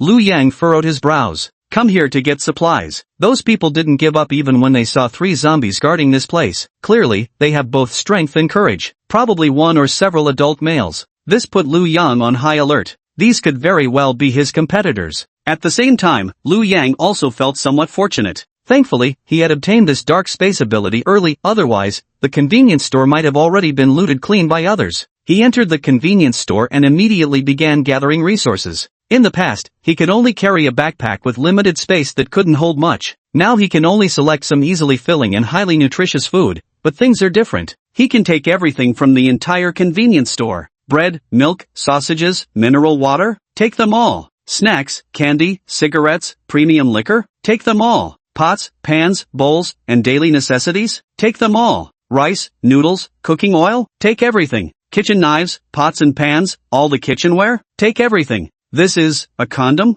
Ah, no thanks. Lu Yang quickly scavenged everything from the entire convenience store and prepared to leave. But just as he stepped outside, 3 men and 1 woman suddenly appeared before him. Each of them carried a large backpack on their shoulders. At the same time, the leader of the group was holding a fire axe identical to Lu Yang's. When those people saw Lu Yang, they immediately showed shocked expressions. Lu Yang, you're still alive, kid? You here looking for food too? Lu Yang was also surprised after getting a clear look at them. It was actually their security team leader Zhang Jinfeng, along with 2 other guards and a beautiful female resident. They came to search for food, but the place was already cleared out. I couldn't find anything to eat either, Lu Yang said casually. He certainly didn't want these people to know that he was the one who had looted the entire convenience store. Otherwise, some of these people would surely be green with envy. Though Lu Yang wasn't afraid of them, it was best not to invite trouble. However, despite Lu Yang's words, the security guards remained unconvinced. Security team leader Zhang Jinfeng stepped into the convenience store for a look and found it truly emptied out. Disbelief instantly spread across his face. At the same time, a pair of eyes stared fixedly at Lu Yang. The convenience store was emptied? When we came to get food yesterday, there were still so many things inside. How could everything be gone all of a sudden? Quickly tell me, was this your doing? Listen, kid, I'm your supervisor, you'd better not lie to me. Chapter 13, Eliminate the security captain and bring back the female resident. Security captain Zhang Jinfeng wasn't well educated and had served as the security captain of this residential complex for a full 5 years. Back when Lu Yang used to work part-time here, he'd always looked down on the guy. A young kid taking up security work, clearly someone with no future. And with that baby face and unreliable vibe, he'd always thought Lu Yang was untrustworthy. He'd even complained often, griping that the neighborhood HR department didn't know how to hire properly, bringing in some greenhorn kid. Worst of all, Lu Yang was actually a university student at Donghai University. The security team leader Zhang Jinfeng was just a middle school graduate who came from the streets. He looked down on these educated types the most. Better educated, better looking, and younger. Everything about Lu Yang irritated Zhang Jinfeng. He even frequently disparaged Lu Yang in front of other security guards, calling him a dumbass. He'd often brag, so what if you're a college graduate? Aren't you still just a security guard now, still taking orders from a middle school dropout like me? Would he dare disobey when I tell him to go east? The other guards would chime in agreement. Damn right. What's the use of a college degree? What good is book smarts? Doesn't he still have to follow Brother Feng's lead? That kid at least knows his place. He wouldn't dare talk back when Brother Feng gives him orders. Otherwise, we'd all gang up and teach him a lesson. Lu Yang had heard every word of this with his own ears.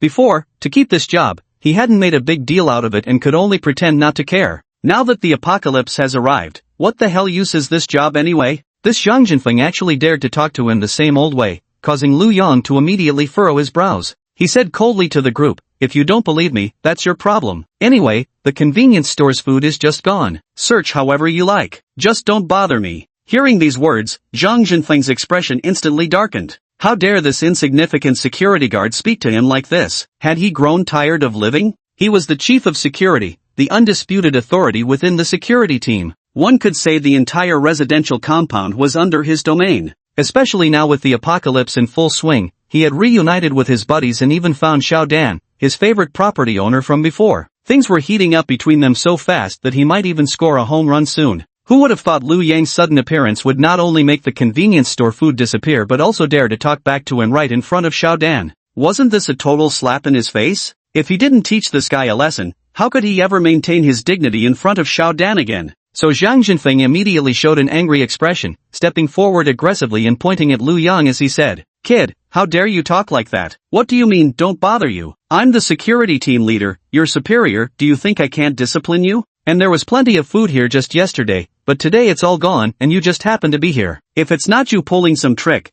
then who else could it be? Take me to your place right now. If I don't find the missing food there, I'll let this go. But if I catch you stealing and lying about it, you're gonna regret it." Lu Yang burst into laughter upon hearing those words. He looked at the speaker with an expression reserved for idiots and said, "Zhang Jinfeng, have you lost your fucking mind? Who the hell do you think you are? Back when you had a little authority, putting on airs every day was bad enough. But now that the apocalypse has arrived, you still think you're some kind of leader? I'm warning you, stop bothering me, or you'll die without even knowing what hit you." Hearing Lu Yang's words, Zhang Jinfeng could hardly believe his ears. That meek little security guard who used to keep his head down and never talk back now dared to curse at him? Especially since he was insulting me right in front of the female resident, Xiao Dan. He couldn't hold back anymore and immediately snapped at Lu Yang. "Lu Yang, how the hell are you talking to me? Even though disaster has struck, we still have to protect the residents. Hand over the food now, and we'll let this slide. Otherwise, I won't let you off." The other two guards also shouted, "Lu Yang, what's your problem? How dare you talk to our brother Zhang like that? Are you looking to die? Damn it, how come I never noticed before what a rebellious bastard you are? Now that the apocalypse has hit, you still dare to act up? You think anyone would even bother to bury you if we killed you?" Lu Yang sneered and said, "Ha, homeowner, the apocalypse is here, almost everyone's dead,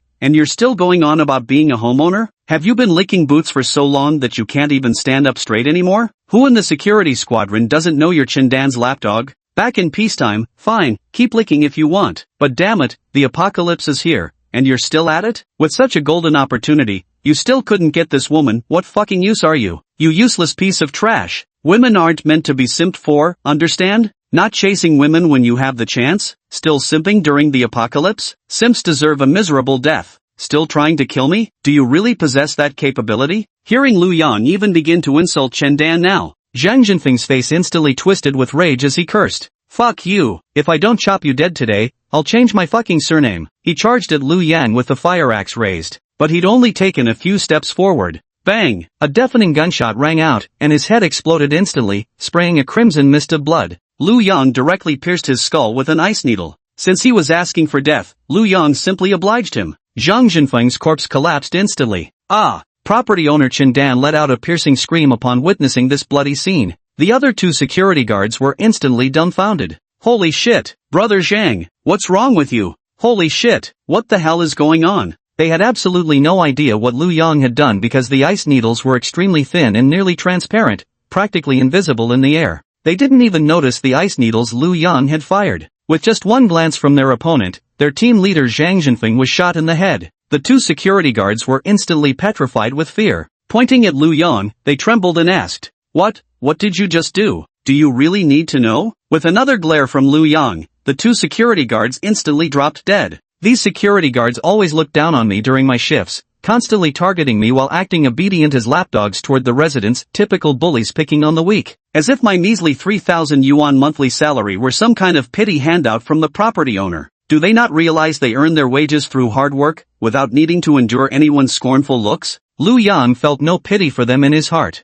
Meanwhile, property owner Chindan was completely paralyzed with fear, crouching on the ground with her head in her hands, her entire body shuddering. "Hey, get up already. Stop pretending to be dead on the ground." Xiao Dan was startled even more upon hearing Lu Yang's voice. 3 security guards died in an instant. This security guard was truly a ruthless killer. She feared she'd be the next to die, so she kept begging Lu Yang for mercy. Don't kill me, don't kill me, please, I beg you, don't kill me. I'll do anything you want. I can be your woman, I'll obey your every command, I'll submit to you completely. In Chen Dan's eyes, Lu Yang was nothing short of a ruthless, bloodthirsty monster, killing 3 security guards without batting an eye, all with headshots, brutal beyond measure. She had no intention of getting her head blown off. She was willing to do anything to stay alive. Lu Yang stared at her, momentarily speechless. How is this woman so perceptive? I hadn't even started dropping hints, yet she's already offering to be mine? How promising. Lu Yang said to her, get up and come with me. I won't kill you. You've done nothing to offend me. You're not going to kill me? Then, where do you want to take me? Xiao Dan's face showed a fearful expression. This security guard named Lu Yan was definitely a ruthless man. Without saying a word, he killed 3 strong men. And what's more, he used some unknown method to blow their heads apart, extremely brutal and violent. Xiao Dan was absolutely terrified. Don't worry, I'll take you to a safe place. Didn't you say you wanted to be my woman? Now's your chance to prove it. With that, Lu Yang grabbed Chen Dan's hand and led her toward the villa. Chapter 14, Would You Dare Object? Following the predicted sequence of events, Lu Yang successfully brought back the homeowner Chen Dan. Back in the day, Security Captain Zhang Jinfeng loved to say, I'm just a security guard, working just to clock out, obsessed with teddy bear cookies, crushing on resident Xiao Dan. Now he can't eat those teddy bear cookies anymore. His head exploded, his mouth blown clean off and stuck on a tree branch. Resident Xiao Dan was taken away by Lu Yang too. Your wife I shall cherish, so worry not in your rest. Arriving at Lu Yang's dorm room, Chen Dan's face betrayed an expression of sheer terror. Watching 3 men get headshot right before her eyes, Chen Dan still hadn't recovered from the shock of it all. Inside the villa, Tang Mengting, He Yusher, and Su Xiao, the 3 women, wore mixed expressions upon seeing Lu Yang return with yet another female survivor, particularly the renowned celebrity Su Xiao, whose face instantly twisted into one of undisguised disdain. The other 2 had arrived at this villa before her, she couldn't control them. After all, I was the 3rd one. But what does this 4th one mean? She immediately turned displeased toward Lu Yang and said, I thought you went searching for food. Didn't expect you'd bring back another woman instead. Is your brain filled with nothing but women? We already have 3 women here, each one a breathtaking beauty. Is that still not enough for you to vent? Are you some sort of sex machine? Our food supplies are already scarce, and now you bring back another mouth to feed? Are you trying to starve us? That celebrity arrogance and confidence made it impossible for her to accept. Just last night, they had shared intimate moments, yet today he brought home yet another woman. As if she hadn't satisfied him enough last night. Came across like she hadn't done her job right. As a big celebrity like me, can't I satisfy you? So she couldn't help but speak directly to Lu Yang. Tang Mengting also frowned and said, exactly. You already have the 3 of us, yet you still bring other women back. What are you trying to do? Is sex all you think about all day? Men really do think with their lower half. If you don't focus on gathering food for us, that's one thing. But bringing back another person to share our supplies means we'll starve even faster. Seeing that Lu Yang had returned empty-handed without finding any food, they were already somewhat unhappy in their hearts. And now he had brought back another woman to share their already scarce supplies, which made them even more displeased. One more person meant one more mouth to feed, which meant dividing their rations yet again. Food was already in short supply, wouldn't adding another person to the equation make it even scarcer? He Yusher watched as the 2 women spoke to Lu Yang in such a tone, and a cold sneer rose silently within her. It seems these 2 still don't understand the current situation. If they leave Lu Yang, they'll certainly die, whereas Lu Yang wouldn't lose much without them. He could easily find new women. So to Lu Yang, women like them are completely dispensable. Yet these dispensable women still haven't recognized their proper place. How dare you speak to Lu Yang like that? Both these women are lacking in both IQ and EQ. He Yusher's face showed a somewhat relieved expression. If these were the kinds of foolish women surrounding Lu Yang, then she would surely thrive by comparison, even gaining Lu Yang's exclusive favor. Just as He Yusher had imagined, Lu Yang immediately furrowed his brows upon hearing Su Xiao and Tang Mengting's words, his icy gaze sweeping across their faces. Then, smack, smack, he slapped each of them across the face with 2 resounding blows. Under their shocked and terrified gazes, Lu Yang said coldly, who gave you the right to speak to me like that? Did you really think climbing into my bed would make you the mistress of this place? The food I gave you was merely an act of mercy, not something for you to rely on while overstepping your bounds. Got a problem with me? Fine, get the hell out of here right now, I won't stop you. Under Lu Yang's icy stare, Tang Mengting and Su Xiao finally realized the weight of their wrong words. Yes, they thought that by sleeping with Lu Yang, they'd become the mistress of this place. What a completely mistaken idea. They're just deadweights clinging to Lu Yang's coattails to survive. The only thing they can offer Lu Yang is an outlet for his desires. Other than that, they're nothing but useless freeloaders, no help to Lu Yang at all. In other words, even if Lu Yang lost them, he wouldn't suffer much of a loss, he could always find other women. But if they lost Lu Yang's protection, they would quickly starve to death, or even get eaten by zombies. Realizing this, Tang Mingting glanced at He Yushi. Among the three,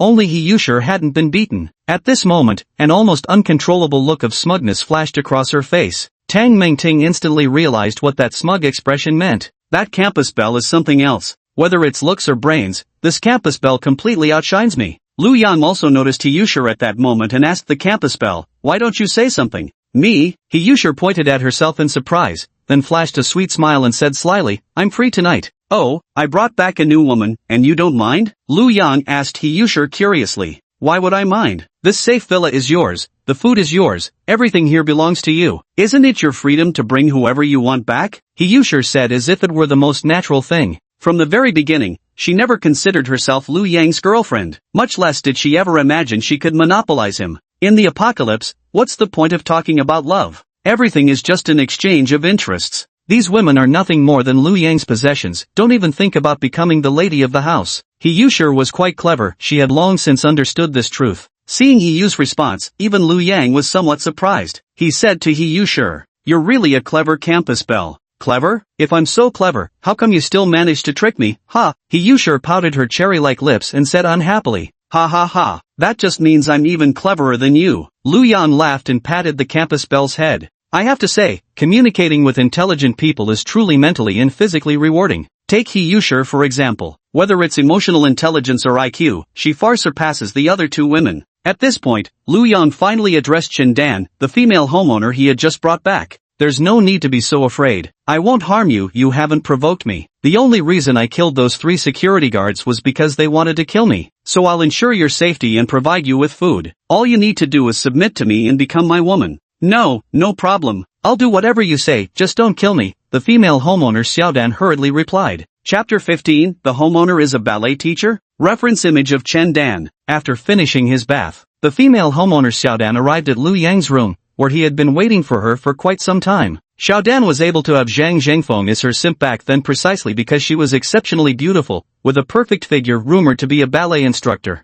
The mere thought of her graceful physique sent Lu Yang into a frenzy of excitement. And that idiot Zhang Zhengfeng had simped for so long without ever winning the beauty's favor. Yet in less than a day, Xiaodan had come to him of her own accord. This proves that simps come to no good end. Especially in the apocalypse, those who still act like simps are the dumbest of the dumb. At this moment, Xiaodan was extremely nervous. Lu Yang looked at her nervous expression and couldn't help but chuckle. "Why so tense? Don't tell me you've never had a boyfriend before?" To my surprise, she nodded directly. I really haven't had a boyfriend before, so I have no idea how these things are done." "What? Seriously? How old are you? You've never had a boyfriend?" Lu Yang couldn't believe his ears. This homeowner Xiaodan was fair-skinned and beautiful, with a tall, slender figure, especially that unique grace that dance teachers possess. She was utterly captivating. Those trained in dance carry themselves with a special allure in every step they take. Such a beautiful woman, even the security team leader Zhang Zhengfeng was utterly captivated by her, willingly becoming her lapdog. How could it be possible that she hadn't had a boyfriend before? Really? All these years, I've been solely focused on my dancing career and never had time for romance. Besides, ordinary men don't appeal to me, and I've never met one who truly made my heart race." The homeowner, Xiaodan, said shyly. "Well, you're in luck today. You finally met someone extraordinary, since I'm no ordinary man, after all. And when you saw me, your heart must have been pounding pretty hard, right? Does that count as heart throbbing?" Lu Yang teased with a smirk. Chen Dan flashed back to the moment she first witnessed Lu Yang killing someone. That heart rate must be over 250 beats per minute. This wasn't just a racing heart, it felt like his heart might leap right out of his chest. She couldn't help but laugh at Lu Yang's remark. Seeing her reaction, Lu Yang's face broke into a satisfied smile. "That's more like it. No need to be so nervous. Though you've never had a boyfriend, I've had many girlfriends, I'm very experienced. I can teach you especially because I'm even more experienced with women like you who've never been with a man. Don't worry, I'll be gentle. So, do you agree to be my woman now?" As he spoke, Lu Yang placed his hand directly on Chen Dan's body, gently stroking her to ease her tension.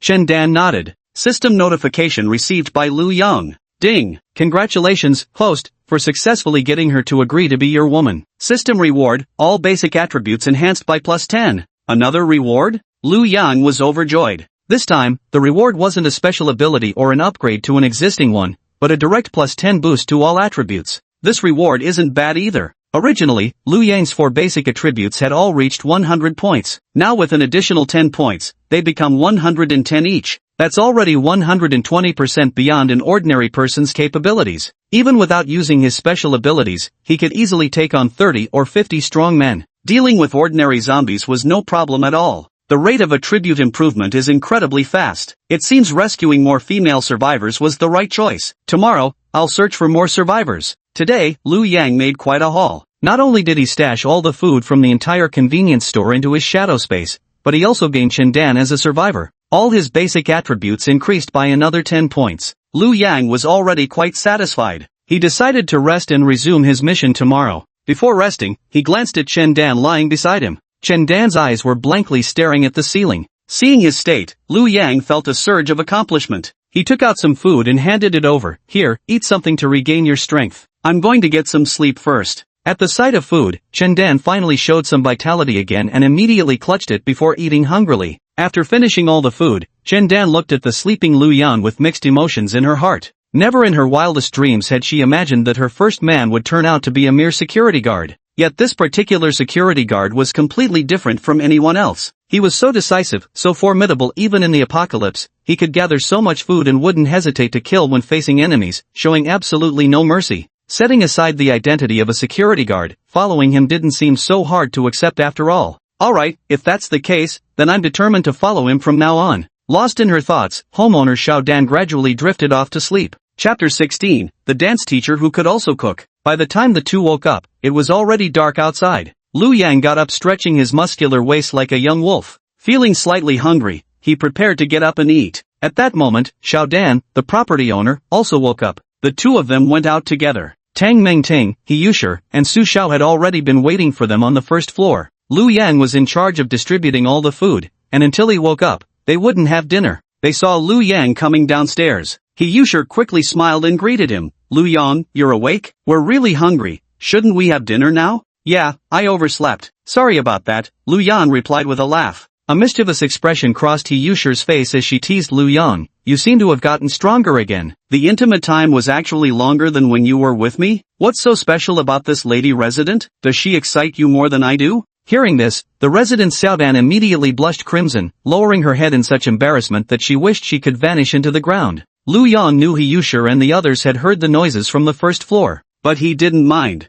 Instead, he patted He Yushir's head with a smug expression and said, She's a ballet teacher, what do you think makes her special? Her shoulders can press her knees beneath them to serve as a pillow. What's wrong? Feeling a bit jealous? Don't worry, next time we do it, I'll aim for 2 hours, alright? Last time I almost died in bed, and you're talking about 2 hours now? Forget it, forget it. He Yushir quickly scrambled away. Recalling the terror of being dominated by Liu Yang that night still sends chills down her spine. Begging for mercy was completely useless back then. Watching her flee, Liu Yang chuckled. He then began taking out food to prepare that evening's meal. This time, Liu Yang produced a packet of noodles, a bag of rice, a container of cooking oil, along with seasonings like chicken essence, MSG, and salt. He even brought out some fresh vegetables. These were all looted from the convenience store during his thorough scavenging. Everyone was stunned when Liu Yang pulled out so many things. Liu Yang, where did you get all that stuff from? Do you have some hidden place to keep those things? He Yushir's face was filled with disbelief. When Liu Yang first returned, he had only brought back a female property owner, carrying nothing in his hands, so how could he now pull out so many things?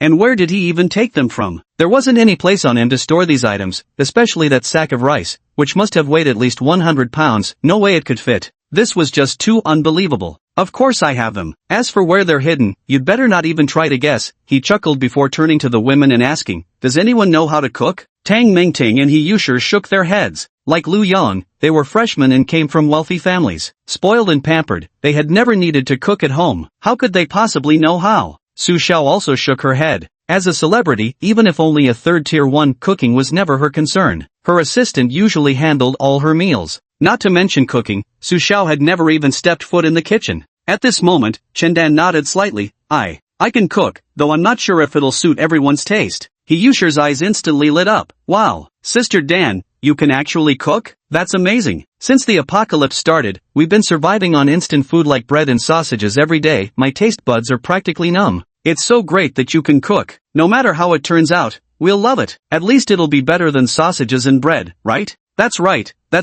Sister Dan, we can assist you and help out, just tell us what you need us to do. Tang Mingting quickly added. Even the superstar Su Xiao chimed in, saying, I could also try to help, though I might not do it very well. Things like sausage bread and vacuum-packed chicken legs might be fine as occasional snacks, but eating them as staple meals every single day would practically salt-pickle you to death. After just a few days of eating them, they were already thoroughly sick of it. If we could really eat fresh white rice, any simple side dish would be an absolute delicacy. Alright, let's get started then. You sure, little sister, please go wash the vegetables. Su Xiao and Meng Ting, you two can chop the ingredients. Today, I'll stir-fry noodles for everyone, Chen Dan addressed the other three women.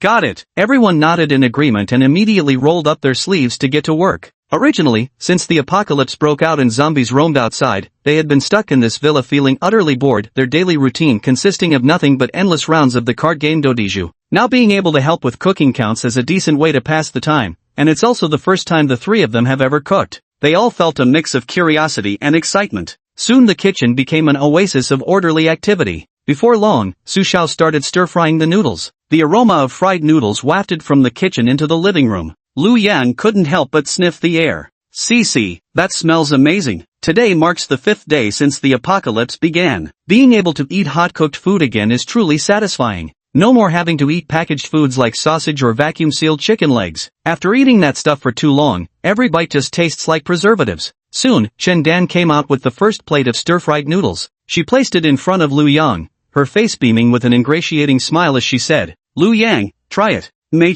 Okay. Lu Yang picked up his chopsticks and took a bite. The delicious taste instantly made his eyes widen in surprise. He never expected his first meal in the apocalypse to be this tasty. Lu Yang complimented Chen Dan. The flavor is amazing. Chen Dan, were you not just a dance teacher before, but also a chef? Not at all, I just enjoy cooking as a hobby. I'll make something else for you all tomorrow. Chen Dan lowered her head slightly in bashfulness after receiving Lu Yang's praise. Seeing how much Lu Yang enjoyed the noodles she had fried, she suddenly felt that maybe she wasn't completely useless, that she still had some value after all. You can cook other dishes too? That's fantastic. From now on, you'll be in full charge of food distribution, Lu Yang said happily. In these times, most girls are spoiled and pampered. Finding one who actually enjoys cooking is truly rare. This Chen Dan, not only is she beautiful with great flexibility, but she also knows how to cook. She practically embodies countless virtues in one person. No wonder Zhang Jinfeng was so infatuated with her back then. What a pity that now it's me who gets to embrace the beauty. If Zhang Jinfeng knew about this,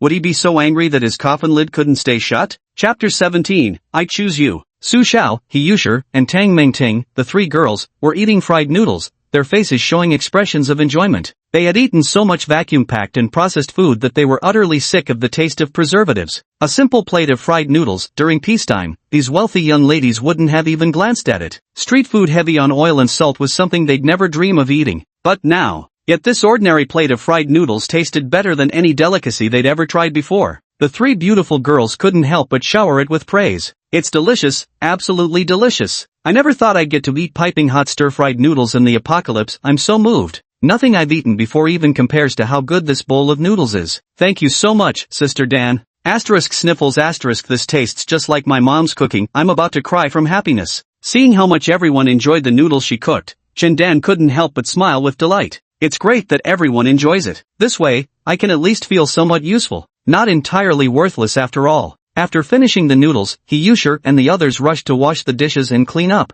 After all, Chen Dan had cooked the noodles for them, they'd feel a bit embarrassed if they didn't contribute something in return. Meanwhile, everyone had their own thoughts brewing in their minds. Chen Dan, the female homeowner, was the fourth person to arrive at this villa. Yet the moment she stepped in, she whipped up dishes so delicious that even Lu Yang couldn't help but praise them. When it comes down to it, she's actually the most capable woman here. This unexpected turn made all the newcomers, who should have been the experienced seniors, feel completely overshadowed, and inevitably, a creeping sense of crisis began to gnaw at them. If this continues, won't we just become useless old relics? Seems like we'll have to figure out some ways to make ourselves useful. Soon they finished washing the dishes and tidying up the dining table. Lu Yang also sat there contentedly, digesting his meal while watching the others, then said, "Now that we're full and rested, who's going upstairs with me tonight? Anyone volunteering?" Lu Yang's room was upstairs, while the four women's rooms were all downstairs. The next day, when Lu Yang woke up, the sun was already high in the sky. Checking the time, it was past 10 in the morning. He Yu was still sound asleep beside him. Gazing at her flawless figure and adorable face, Lu Yang couldn't resist pinching her soft, porcelain-like cheek that still carried a hint of baby fat, saying, "Hey, Yushir, time to get up." Yushir murmured with her eyes still closed. Utterly exhausted, she naturally hadn't slept enough. In a drowsy voice, she mumbled, "I haven't slept enough yet, don't wanna get up. Almost worked me to death last night, let me sleep a bit longer." Ha ha ha, that's hilarious. Lu Yang couldn't help but laugh at the beautiful school belle's joke. Today's mission was to thoroughly search the entire residential compound, rescue as many survivors as possible while eliminating zombies along the way. If possible, he aimed to completely clear out the compound and turn it into a safe zone. Once the main gate was secured, no zombies from outside could get in. When that happened, everyone inside the compound would be able to move about freely. And this place will become my first safe base. Chapter 18, The Pitiful Survivors. Thus began the simulation. This time, Lu Yang took the initiative to search the entire residential compound. The neighborhood consists of 45 villas and 10 high-rise residential buildings. Among them, the 45 villas can be described as sparsely populated, there won't be many survivors, nor many zombies. However, the 10 high-rise buildings housed hundreds of households, with at least 1,000 residents. At minimum, 700 of them have turned into zombies. The others, even if they're still alive, have probably been eaten by zombies to a significant extent. The chance of getting infected and turning into a zombie is too high. It's over 2/3. That means in a family of 3, 2 people might turn into zombies, leaving only one normal person, and it's unlikely that one person could fight off 2 zombies, right? The final outcome would still be getting eaten. So there probably aren't many survivors in high-rise buildings. That's why Lu Yang focused his main efforts on the villas. Each villa had 4 floors. Even if 2 out of 3 family members turned into zombies, as long as they aren't on the same floor, those upstairs wouldn't be eaten, increasing the chances of survivors. Therefore, Lu Yang's decision was to search for survivors in the villa area, then simply lock the main doors of the high-rise residences and trap all the zombies inside.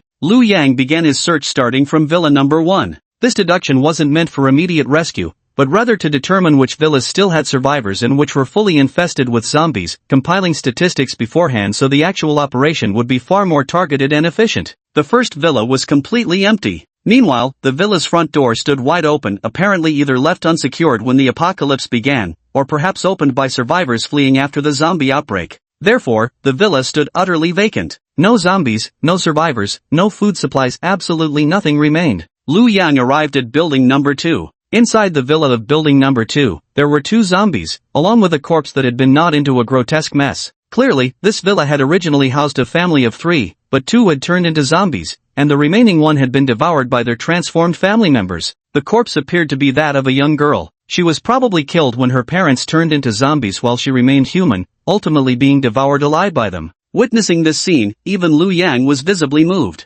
Parents should be the ones who love and protect their children the most, but once they turn into zombies, they lose all human compassion, even their own flesh and blood are not spared. This virus essentially transforms people into mindless, emotionless monsters. The moment they were infected with this virus, they were essentially already dead. Lu Yang raised the fire axe and struck down the 2 zombies, a man and a woman, setting their souls free. Then, Lu Yang proceeded to enter the next building. The third villa still had no survivors, nor did it have any zombies. Lu Yang then proceeded to check the 4th villa. The 4th villa also had neither zombies nor survivors. However, as he headed toward the 5th villa, he encountered 2 zombies on the way. Lu Yang didn't hesitate to use ice needles to take them down. At this moment, he absolutely didn't want close combat with zombies that might make noise and attract others. The 5th villa had no survivors, and immediately Lu Yang moved to the 6th one. The 6th villa's gate was tightly shut, clearly locked from the inside. This caught Lu Yang's attention. In one fluid motion, he flipped over the 3-meter-high wall and landed inside. Once inside the walled enclosure, Lu Yang was immediately hit by the thick metallic tang of blood in the air. It was the scent of fresh human blood, distinctly different from the putrid stench of zombies. Lu Yang frowned as his brows knitted together. Could there still be zombies inside here?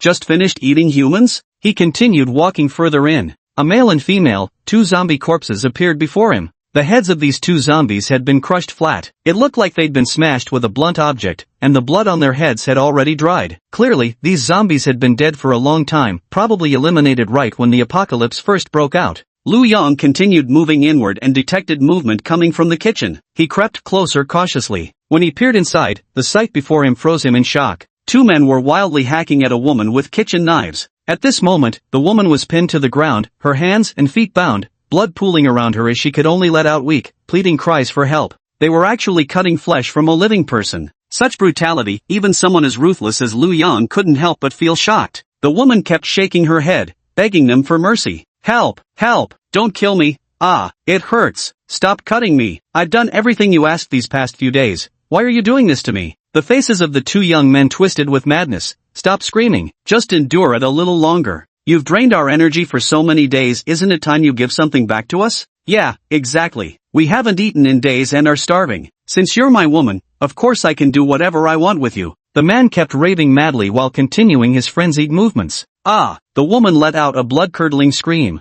Witnessing this horrific scene, Liu Yang could no longer stand by. Gripping his fire axe, he confronted the two men. Hey! What the hell are you doing? Hearing Liu Yang's voice, the two men were startled and quickly turned around, eyeing him warily. One of them spoke to Liu Yang. You, when did you get in here? You're the security guard at the entrance, and also Liu Yang, a student at our school, right? The other man's face twisted into a vicious expression. Kid, I advise you to mind your own business and get lost. Otherwise, we'll take you out along with them. Don't think just because we're from the same school, we'll go easy on you. Oh, take me out, huh? So you're pretty tough, aren't you? I remember you two, Li Zihao and Zhou Zixuan from class 3, the rich kids, right? Liu Yang narrowed his eyes, his gaze ice-cold. Li Zihao seemed to sense the murderous intent emanating from Liu Yang's face. The previously fierce expression had now turned into one of sheer terror. Zhou Zixuan quickly interjected, Liu Yang, we're all from the same school, classmates really. Harmony brings wealth, right? How about we share some with you? As he spoke, he pointed at the barely conscious girl lying on the ground.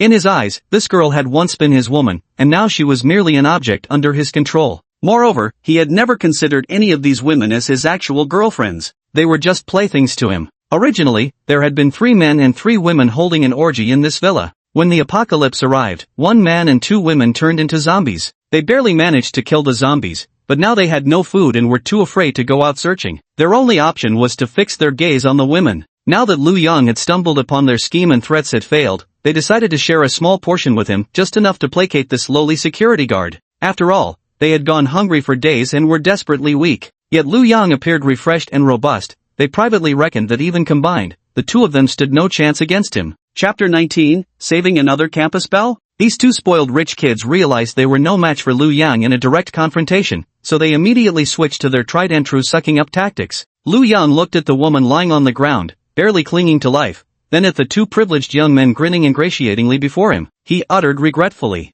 "What a shame, such a pretty girl wasted on you lot. This is the perfect candidate to expand your lineage." Unfortunately, these rich kids showed no chivalry at all. He actually treated it as food. Seeing Liu Yang's expression of regret, the 2 rich heirs seemed to have thought of something and quickly fawned over him, saying, "Hey, man, you into her? No worries, she's just a plaything of mine anyway. She's still got a breath left, why don't we step out for a bit so you can have a go while she's warm?" Hearing these words, the already half-dead gaze in the woman's eyes grew even more despairing. Here she was, on the verge of death, and instead of saving her or letting her go, all they could think about was taking advantage while she was still warm? Hell is empty, the devils are all here. At this moment, the woman only wished for death. In this world, all she could feel was pain. For her, surviving even one more second was excruciating torture. Liu Yang was somewhat surprised by what these 2 rich kids had said. He had originally thought himself to be an innately cold-hearted person. This world had not treated him kindly, so he saw no reason to treat it kindly in return. He believed he had already been sufficiently indifferent toward ordinary people, but never expected these rich kids to be even worse than him. Though heaven blessed them to be born into wealthy families and experience joys many could never dream of, they seemed to hold no respect for life whatsoever. To these rich heirs, other people were mere playthings, objects to be dismantled, discarded, or even tortured at their whim. Though Liu Yang was ruthless, he hadn't sunk to such twisted depravity. He coldly said to the 2, "To be honest, you don't deserve to live in this world, so I'm here to send you off." Hearing this, the faces of the 2 rich kids darkened, but before they could retaliate, Liu Yang's fire axe had already cleaved into one of their heads. The other one lifted a kitchen knife to slash at Liu Yang, but the moment he raised the blade, his head suddenly exploded. One killed by a fire axe, another by an ice needle, Liu Yang eliminated both enemies in less than 2 seconds. He looked at the woman who was on the brink of death. Seeing Liu Yang kill the 2 rich heirs, the woman believed he was a good man, and a glimmer of hope reignited in her eyes. Though she had initially lost all hope, now, those 2 demons Liu Yang had slain. He seemed like a savior standing before her. The woman clutched at this lifeline, pleading in a feeble voice, "Save me, please, save me, I beg you." Liu Yang looked at the other person, his gaze devoid of emotion, only calmness remained. He said, Your legs are already gone, and with the medical conditions in this post-apocalyptic world, there's no way you can survive. You're just clinging to life now. All that's left is for you to feel your life slowly draining away,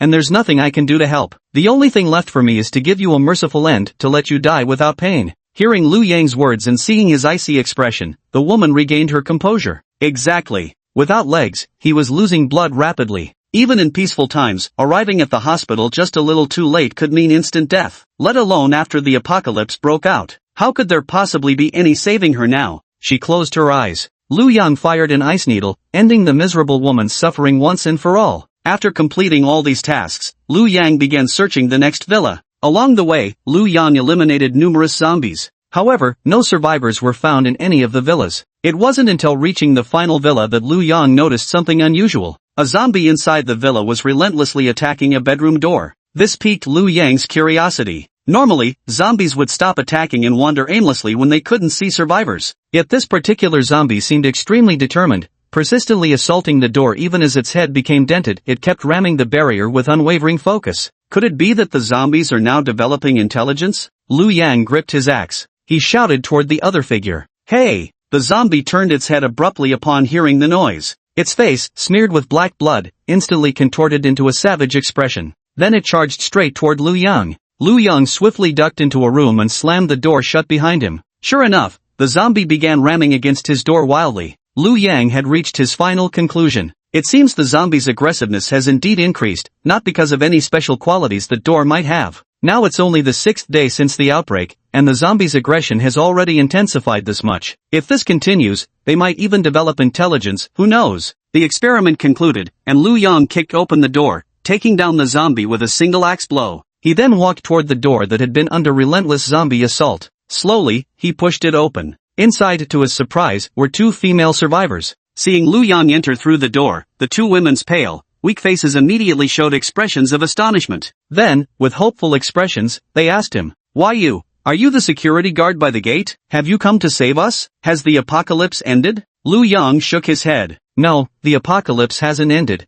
and I'm no longer a security guard. I'm just here searching for survivors. You can talk to me, I can provide food. All you have to do is submit to me." Upon hearing Lu Yang's words, the hopeful glow on the 2 girls' faces visibly dimmed in an instant. So, the disaster still hasn't come to an end. Was this security guard not simply here to rescue us but to make us submit? The 2 women hesitated momentarily, though their hesitation lasted less than a second. For Lu Yang's next words stirred their hearts even more. That Lu Yang could provide food. They had gone without food for a full 5 days. With food at stake, what did submission even matter? And so, they resolutely chose to follow Lu Yang. After rescuing these last 2 survivors, Lu Yang concluded his search mission for survivors. As for high-rise apartments, Lu Yang had no intention of entering to search. The population density inside high-rises was too concentrated, with entire families living together, unlike the villa district inhabited by wealthy young heirs. In family units, if even one member turned into a zombie, the others would likely be doomed. Their chances of survival were simply too slim.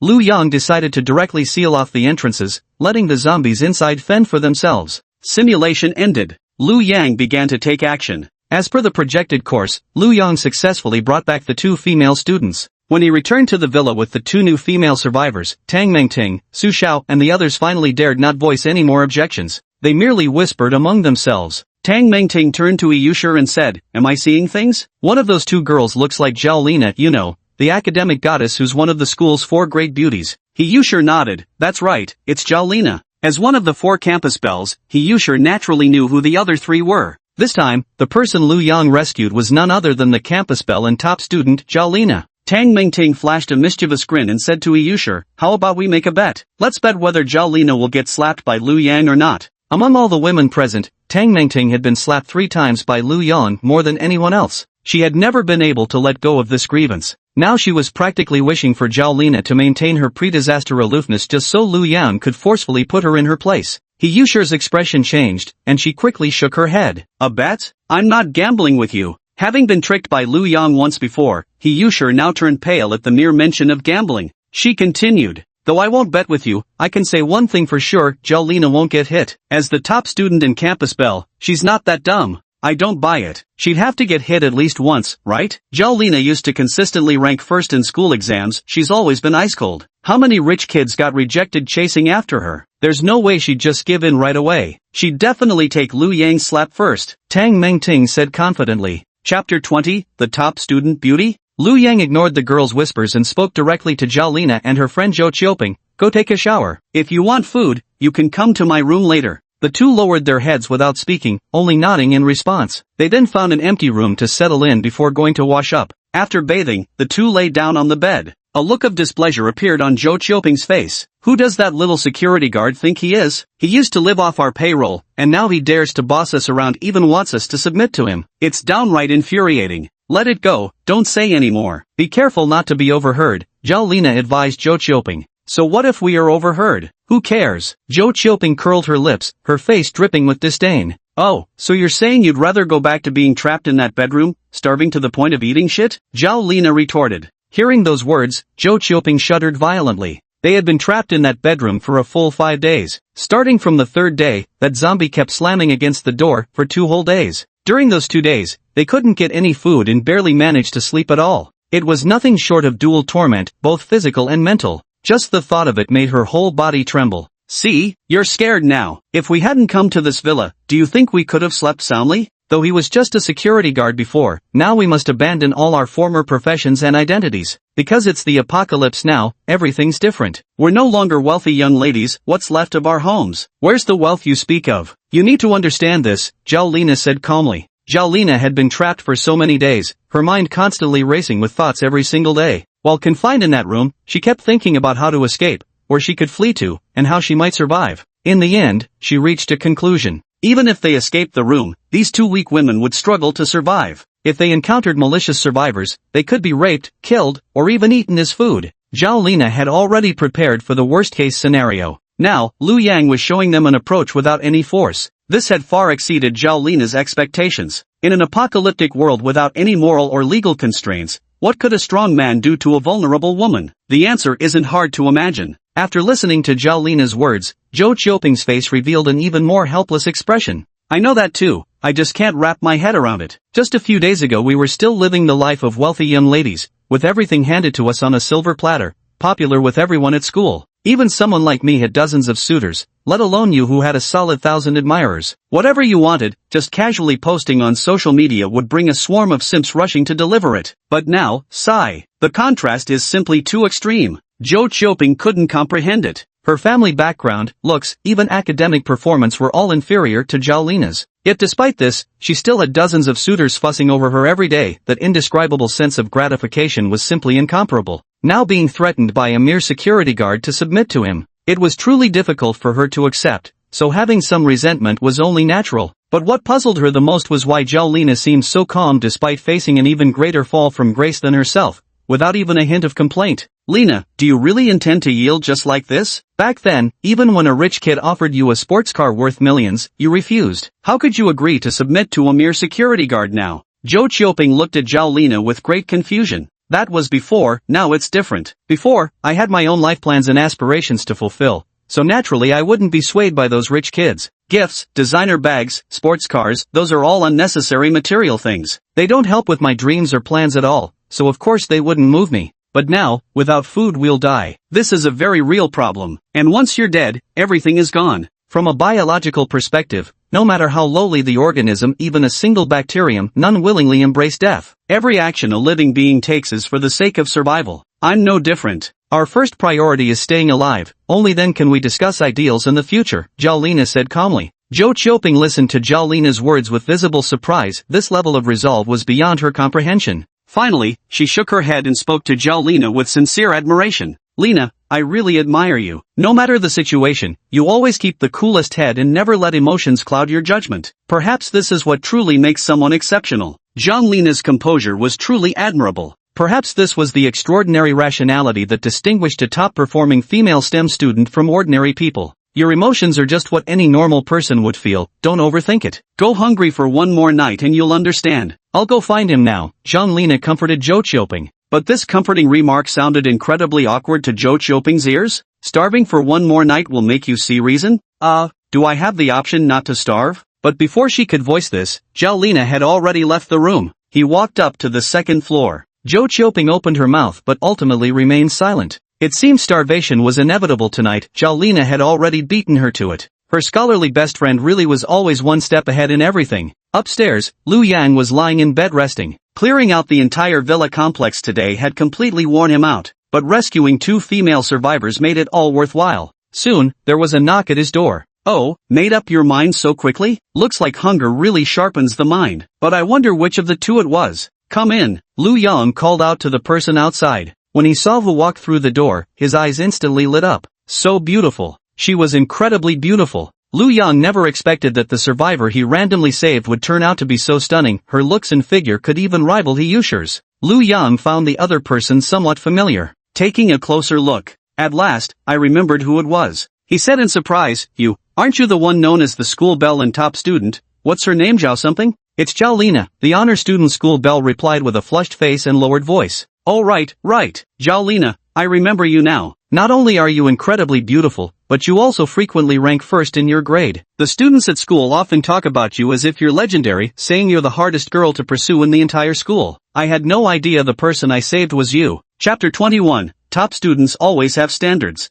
Zhao Lina reference image. It's no exaggeration to say that Zhao Lina had more suitors at school than even He Yusher and the other 3 campus belles combined. Not because her looks outshone the other campus belles, but because of her dual identity as both the top student and a campus belle. As a straight-A student who consistently ranked first in her grade, with striking beauty and an enviable figure, how many rich second-generation heirs pursued her just to prove their superiority and gain bragging rights over their peers? The wealthy often desperately prove what they lack the most. Though these rich kids come from affluent families, virtually every one of them performs terribly academically. After all, the wealthy always indulge in extravagant pleasures, with their minds focused on entertainment. How could they possibly study properly? Yet paradoxically, the worse their grades are, the more they crave academically accomplished girlfriends. Imagine this. If you succeeded in winning over Zhao Lina, the campus belle and top academic achiever, you wouldn't just be dating one of the university's 4 most beautiful girls, you'd have conquered the reigning valedictorian too. With these 2 titles under my belt, wouldn't I look impressive showing them off? As some say, if you can't get into college, you can at least get into a college student. If I can't top the class academically, then I'll just top the classmate who did the same difference, right? Thus, Zhao Lina became the most sought-after goddess on campus, bar none. Even the other 3 campus belles couldn't hold a candle to her. But now, the fact that this top-ranked academic beauty of the grade actively pushed open his door and entered his room sent Lu Yang into a state of exhilaration. Those rich second-generation brats looked down on me, a mere security guard? But now, as a mere security guard, I've managed to get 2 campus belles that you all could barely even dream of touching. Not only He Yusher, but even the notoriously hard-to-get Zhao Lina.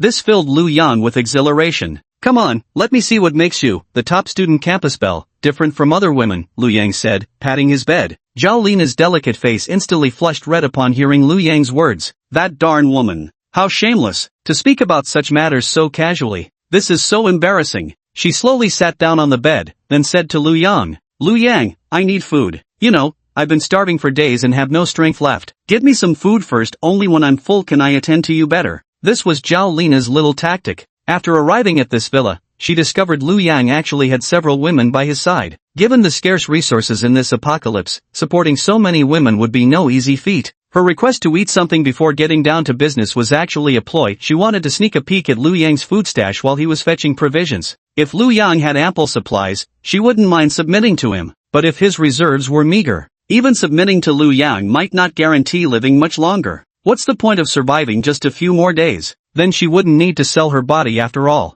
Lu Yang was somewhat surprised when he heard her demand. This was the first time a woman had asked to eat before getting down to business. Of course, Lu Yang wouldn't refuse. Hadn't the school beauty said it herself? Eating was just to regain strength so she could serve him better. Wasn't he the one who'd benefit in the end? With a slight mental command, he retrieved a bottle of milk and a loaf of bread from his dark space. Seeing this scene, Zhao Lina was utterly astonished.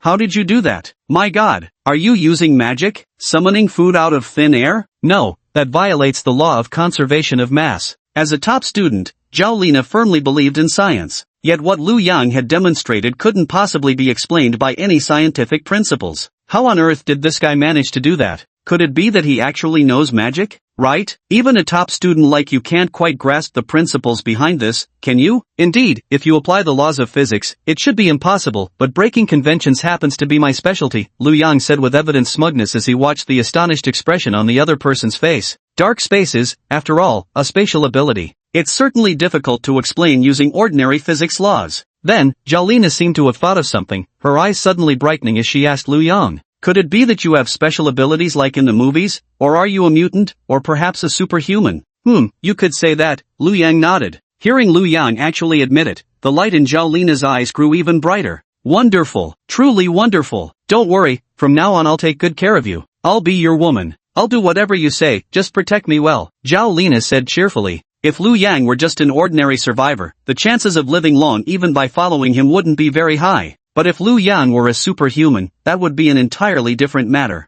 Even with such powerful supernatural abilities in the apocalypse, one could still thrive and make a name for themselves. As long as you cling to this lifesaver, powerful ally, you won't have to worry about your safety at all. You're quick to react, top student and campus beauty. The rumor is you're supposed to be aloof, how come you're not acting cold at all now? Lu Yang couldn't help but ask out of curiosity. That aloofness is only reserved for those spoiled rich kids. They have no real skills, just riding on their family's wealth, thinking every girl must date them. Ugh. They should take a piss and look at their own reflection first. I, Jolina, not only possess peerless beauty but am also a top academic achiever. The man I'm looking for doesn't necessarily have to be the absolute best in the world, but he should at least excel in some field, right? If those rich second-generation heirs were global billionaires, I might consider them. Unfortunately, they can only show off in our city. Compared to truly top-tier tycoons, they're far from impressive, Jolina said between bites of bread, her cheeks puffed out adorably. Lu Yang asked, what about me then? But you're the strongest man in the world. You're a superhuman. Who knows, you might be the only superhuman on Earth. Doesn't that make you world-class? Being a poor student is just your past identity, don't feel inferior. You're now a noble superhuman. Forget ordinary girls, you could even match a queen, Jolina said with admiration. Listening to her words and meeting her utterly admiring gaze, Lu Yang sheepishly rubbed his chin.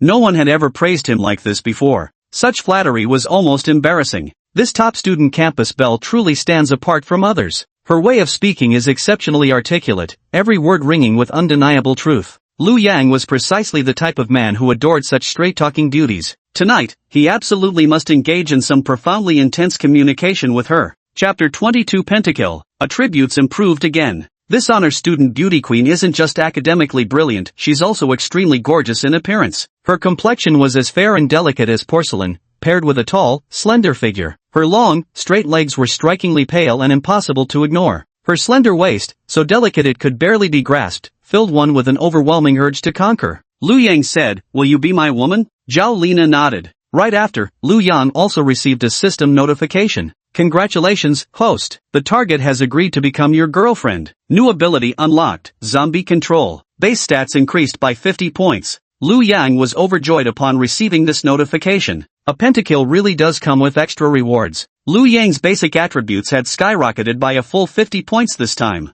Those 50 attribute points doubled what an ordinary person could achieve. Originally he had 110 basic attribute points, now it's directly reached 160. That's already more than 3 times an ordinary person's. His current strength surpasses the combined might of 3 muscular men, and his speed has also increased dramatically. 100 meters can be covered in just 4 seconds. Lu Yang clenched his fists, feeling his strength growing more formidable. Forget the special abilities for now, just these enhanced basic attributes alone could turn me into a mini Superman. Will the rewards from 7 kills God mode be even greater? Lu Yang was brimming with anticipation. He took another look at his newly acquired supernatural ability. Zombie Control, Level 1, host can manipulate ordinary Level 1 zombies, control their actions, and access their visual perceptions. This perk is insanely awesome. Lu Yang was utterly stunned. Directly controlling zombies, capturing their vision, and manipulating their movements? Then wouldn't this allow me to directly use zombies to scout paths for me, or even have zombies search for survivors and food on my behalf? With this ability, I could make zombies handle many dangerous tasks instead of doing them myself. Combine this with future prediction ability. These two skills together make for ultimate survival techniques. If Lu Yang wanted, he could completely rely on these divine skills, just control zombies to gather supplies while he stays hidden in the villa area, surviving till the very end. As long as there aren't any large-scale indiscriminate weapons of mass destruction, Lu Yang doesn't have to worry about his safety at all.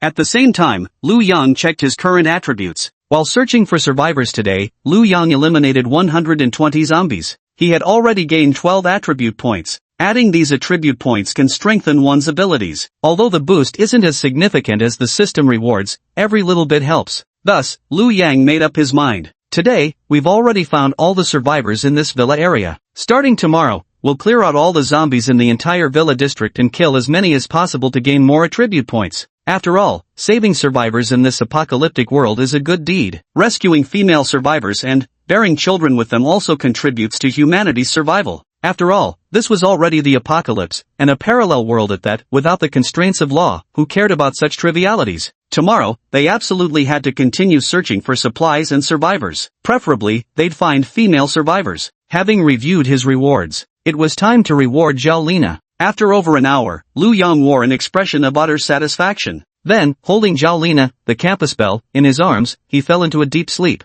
The next day, after breakfast, Liu Yang returned to his room and began planning today's mission to clear out the zombies. Zhao Lina had breakfast with them as well. He deliberately left a sausage for her and didn't eat half of the bread. Noticing this, Liu Yang didn't say anything. When Liu Yang returned to his room to strategize, Zhao Lina also quietly took the leftover food back to the room she shared with Zhou Qiuping. The moment Zhou Qiuping saw Zhao Lina, her face lit up with excitement. Lina, you're finally back. Zhao Lina took out the food. Qiuping, this is the food I saved for you. Here, take it. At the sight, Zhou Qiuping's eyes lit up instantly, her face blooming with gratitude. Ah, food? Lina, you actually saved food for me? You're so wonderful, truly proving you're my best friend. Thank you, really thank you so much. Having starved for several days, Zhou Qiuping immediately grabbed the food and began wolfing it down ravenously. Chapter 23, Clearing the Neighborhood. Upon hearing Zhao Lina's words, a startled expression spread across Zhou Qiuping's face as she asked, was he really that powerful? Every word I said is true. Last night I even ate some food beforehand when I was with him, and I was nearly exhausted to death. That's why I left some for you. I'm really afraid you might not survive tonight. Zhao Lina nodded and said.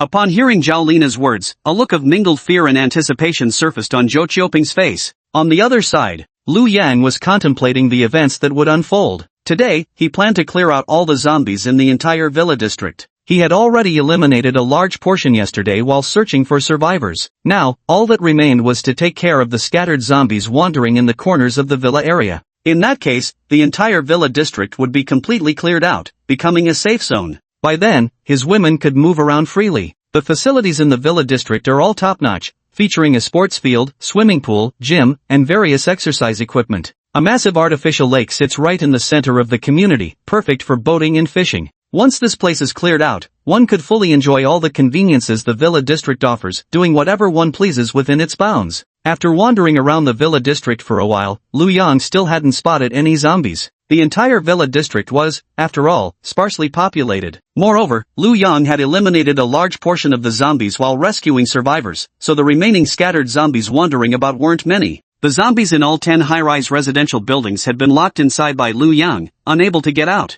After wandering around for a few minutes, the first zombie finally appeared. Liu Yang's physical fitness had now reached over twice that of an ordinary person. Without using his special ability, he simply charged at the zombie with an axe and easily took it down. The fire axe cleaved into the zombie's brain, getting stuck in its skull. Liu Yang stepped on the zombie's head and forcefully pulled out the axe. Liu Yang shook his head and said, although every swing of this fire axe delivers a heavy blow and can even penetrate armor, it lacks sharpness. The axe head is too thick and tends to get stuck in bones. It takes time to pry it free, which significantly reduces my efficiency. Now Liu Yang's basic attributes had surpassed twice that of an ordinary human. His close combat skills were already formidable. Even without using special abilities, he could take down dozens of zombies single-handedly. It's a shame the weapon was too unreliable and couldn't sustain continuous strikes. Every swing at a zombie risked getting stuck in their heads. Then he'd have to waste effort pulling it out. If there were too many zombies, such a delay could potentially put him in danger. If only I could get a good weapon. With that, even if I were surrounded by 100 zombies, I wouldn't panic. Though Liu Yang thought this way, his hands didn't stop moving as he continued to take down one zombie after another with his axe. In less than an hour, Liu Yang had eliminated every single zombie in the entire villa district. The reason they managed to clean up so quickly was twofold. First, Liu Yang had worked as a security guard here before, so he knew the residential area like the back of his hand. Second, the villa district was sparsely populated with vast grounds. The 10 high-rise residential buildings in the complex had their main entrances locked tight by him, trapping the zombies inside. After killing all the zombies, Lu Yang passed by a high-rise residential area when he suddenly heard a loud banging noise coming from the entrance of one of the buildings. He walked over for a glance. He discovered it was a zombie, continuously ramming its head against the iron gate. The tremendous noise also attracted other zombies. Dozens of zombies clustered around the iron gate, completely blocking the entrance. When the zombies spotted Lu Yang through the lattice-patterned gate, they began slamming against it with even greater frenzy. All the while, he kept roaring furiously from his mouth. Some zombies even resorted to biting the iron gate with their teeth, not stopping even after knocking out every single one of them. The scene was utterly frenzied. But Lu Yang wasn't the least bit afraid. He remained completely calm. Ordinary zombies like these posed no threat to him whatsoever. Even without the iron gate as a barrier, and even if all those dozens of zombies inside rushed out at once, Lu Yang could effortlessly annihilate every last one. However, this phenomenon still sparked contemplation in him. Under normal circumstances, once I shut the iron gate, these zombies shouldn't attack since they can't see any living humans. But now some are attacking the gate without any reason, which means that one zombie knows this gate is the key to getting out. Their level of intelligence is growing higher and higher.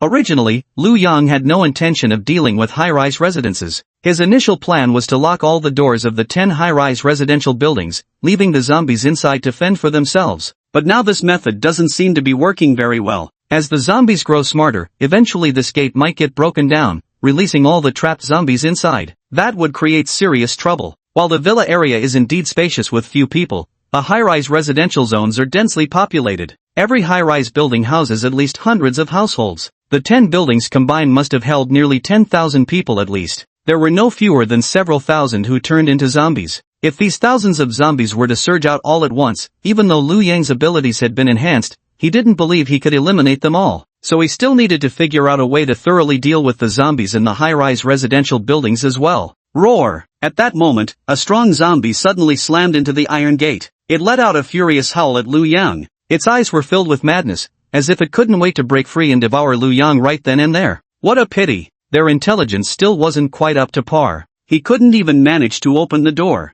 But in a few more days, that might change. Damn it, scared the hell out of me. Lu Yang cursed, instantly firing an ice spike that exploded the head of that burly zombie. He then walked towards the luxury car parked outside the villa. From his dark space, he pulled out a basin and siphoned gasoline from the car's fuel tank, catching it in the container. After filling a basin to the brim, Lu Yang carried it over and splashed the gasoline directly through the gate onto the zombies. In an instant, their bodies were drenched in fuel. Lu Yang took out a lighter and ignited the gasoline. Phew! Instantly, raging flames erupted into a towering inferno. The zombies, oblivious to pain, still wore the same frenzied expressions on their faces. The incessant banging against the iron door continued as flames quickly engulfed them, spreading relentlessly upward until soon the entire building was ablaze. The results are impressive. In less than a day, the whole building will burn down, and all the zombies inside will be reduced to charcoal. It looks like we'll need to burn all 10 buildings to completely eliminate the infected. Otherwise, as their intelligence grows, they might actually break through these iron doors. Chapter 24, Unexpected Gains. Lu Yang then used the same method to set the other 9 buildings ablaze. The flames were raging fiercely. 10 high-rise residential buildings were crackling as they burned. Just then, a survivor jumped from the top floor of one of the high-rise buildings and landed with a heavy thud on the ground, instantly smashing their skull and splattering brain matter everywhere. Witnessing this scene, Lu Yang was somewhat shocked. Who would have thought there were still survivors inside that high-rise apartment building? After being trapped by zombies for several days and managing to endure, they ultimately jumped to their deaths because of the spreading fire? Lu Yang's eyes showed neither sympathy nor remorse. The moment they became trapped in that residential building, their lives had already entered a countdown phase. They were merely clinging to survival. Starvation was inevitable. There was absolutely no chance they could have fought their way out. The ultimate outcome would only be to starve to death, or risk being bitten alive by zombies while searching for food. By lighting the fire myself and forcing them to jump, I actually gave them an early release from suffering. Such boundless merit. As the fire raged, Lu Yang also received a notification from the system. Congratulations, host. You have currently eliminated a total of 6,600 zombies and obtained 660 attribute points. Upon receiving this notification, Lu Yang was instantly overjoyed. He had already killed over 6,000 zombies? He had slain less than 300 in the villa district. But after setting the residential building ablaze, the count directly soared to 6,600. That means there are over 6,000 zombies in the residential buildings alone. 660 attribute points can be evenly distributed among the 4 basic attributes as 660 divided by 4 is equal to 165 points each. This instantly doubled my attribute points. Just think, I only gained plus 30 to all attributes from a triple kill reward and plus 50 from a pentakill reward. All those combined rewards barely brought my total attributes to 160 before this. But burning down 10 residential buildings unexpectedly gave him a direct increase of 165 points. If all these points were added successfully, his four-dimensional attributes would reach a staggering 325. This is already 6.5 times the 50-point average of ordinary humans. What does that mean? While it takes the average person 12 seconds to run 100 meters, Lu Yang only needs less than 2. He's practically a real-life Superman. Without hesitation, he chose to allocate the attribute points. System notification, congratulations, attribute points have been successfully allocated. Current attributes, Strength 325, Speed 325, Stamina 325, Spirit 325. Seeing this prompt, Lu Yang clenched his fists, feeling an overwhelming surge of power within him. He believed that with his current strength, even without using any supernatural abilities, he could punch a zombie's head clean off. Just by setting a single fire, he had gained so many attribute points, the rewards were absolutely exhilarating. Lu Yang pondered to himself, it seems I need to take out more zombies. Earning 1 attribute point for every 10 zombies killed, such a reward is simply too tempting. The university is extremely close to the villa district, separated only by a wall. Just hop over, and you're inside. No wonder so many rich kids live in this villa area. Looks like I'll be scaling the wall to get into the campus next, might as well set a few fires while I'm at it. Oh, and I may as well loot the school's convenience store and cafeteria too, gotta claim all the food for myself. Those 10 high-rise apartment buildings alone had Lu Yang slaughter over 6,000 zombies. This made Lu Yang extremely excited. The university had approximately 30,000 students. Except for those wealthy second-generation students who could afford off-campus housing, most students stayed on campus. The disaster erupted precisely on a weekend morning. Many students were probably still sleeping in their dormitories, not yet awake. This also explains why the zombies in the school were mainly concentrated in the 10 dormitory buildings. Among them, 5 were male dormitories and 5 were female dormitories.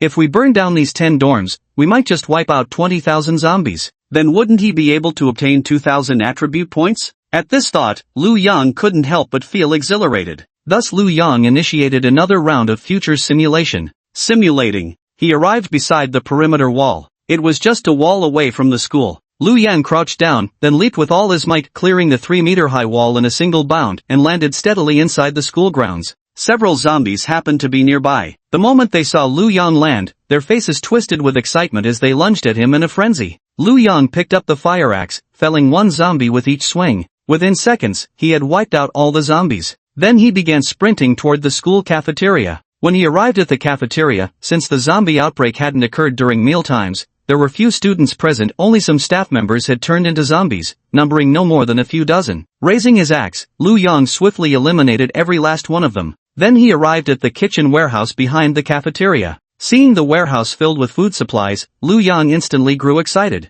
Wow! Over 50 kilogram sacks each of rice and flour? I'm taking them all. And more than a dozen 10-liter barrels of cooking oil? They're all mine. A pile of fruits and vegetables? Take them all away. All kinds of fresh meat, cooked and braised delicacies? Take them all. Electric stoves, gas canisters? Take them all. When the time comes, we might even use the gas canisters to blow up those zombies. Lu Yang ransacked the school cafeteria, filling his dark storage space to the brim. He took everything, useful or not. It might be useless now, but who knows when it could come in handy later. After looting the cafeteria, he headed straight for the convenience store. The convenience store was stocked with an abundance of packaged food, bread, sausages, cookies, vacuum-sealed chicken legs, milk drinks, and the like. Lu Yang stored everything away into his spatial inventory. Such a massive quantity of provisions could sustain him, Su Xiao, and the others for several years. After finishing up, he left the place, preparing to head to the dormitory building to burn down all 10 dormitories. Before entering the school, he had filled several bottles with gasoline and stored them in his spatial inventory. All he needed to do was reach the dormitory building and pour out the gasoline. Just as Lu Yang was about to proceed towards the dorms, he passed by the infirmary, only to spot several zombies lingering outside. One of them was repeatedly smashing its head against the infirmary door. Lu Yang furrowed his brow, something was clearly wrong. Zombies normally only headbutt doors when they want to attack survivors. And only the slightly more intelligent zombies use headbutts. The wooden door of the infirmary was already starting to split from the impacts. A few more hits would likely smash it open. The zombies instantly locked their gaze on Lu Yang as soon as he appeared, then charged straight toward him. Without hesitation, Lu Yang swung his axe at the oncoming zombies. Within moments, 5 zombies lay defeated. Lu Yang moved closer to the infirmary window to inspect the situation. Sure enough, there was a female student inside trembling with fear. Lu Yang walked straight in through the open door. The woman's face instantly showed a terrified expression upon seeing Lu Yang enter. She shrank back into the corner. Lu Yang said to her, "Don't be afraid, I'm not a zombie. I can take you to a safe place, come with me." Are you from the rescue team? Did you come specifically to save us?" Seeing Lu Yang approaching, the girl's face lit up with hopeful expression.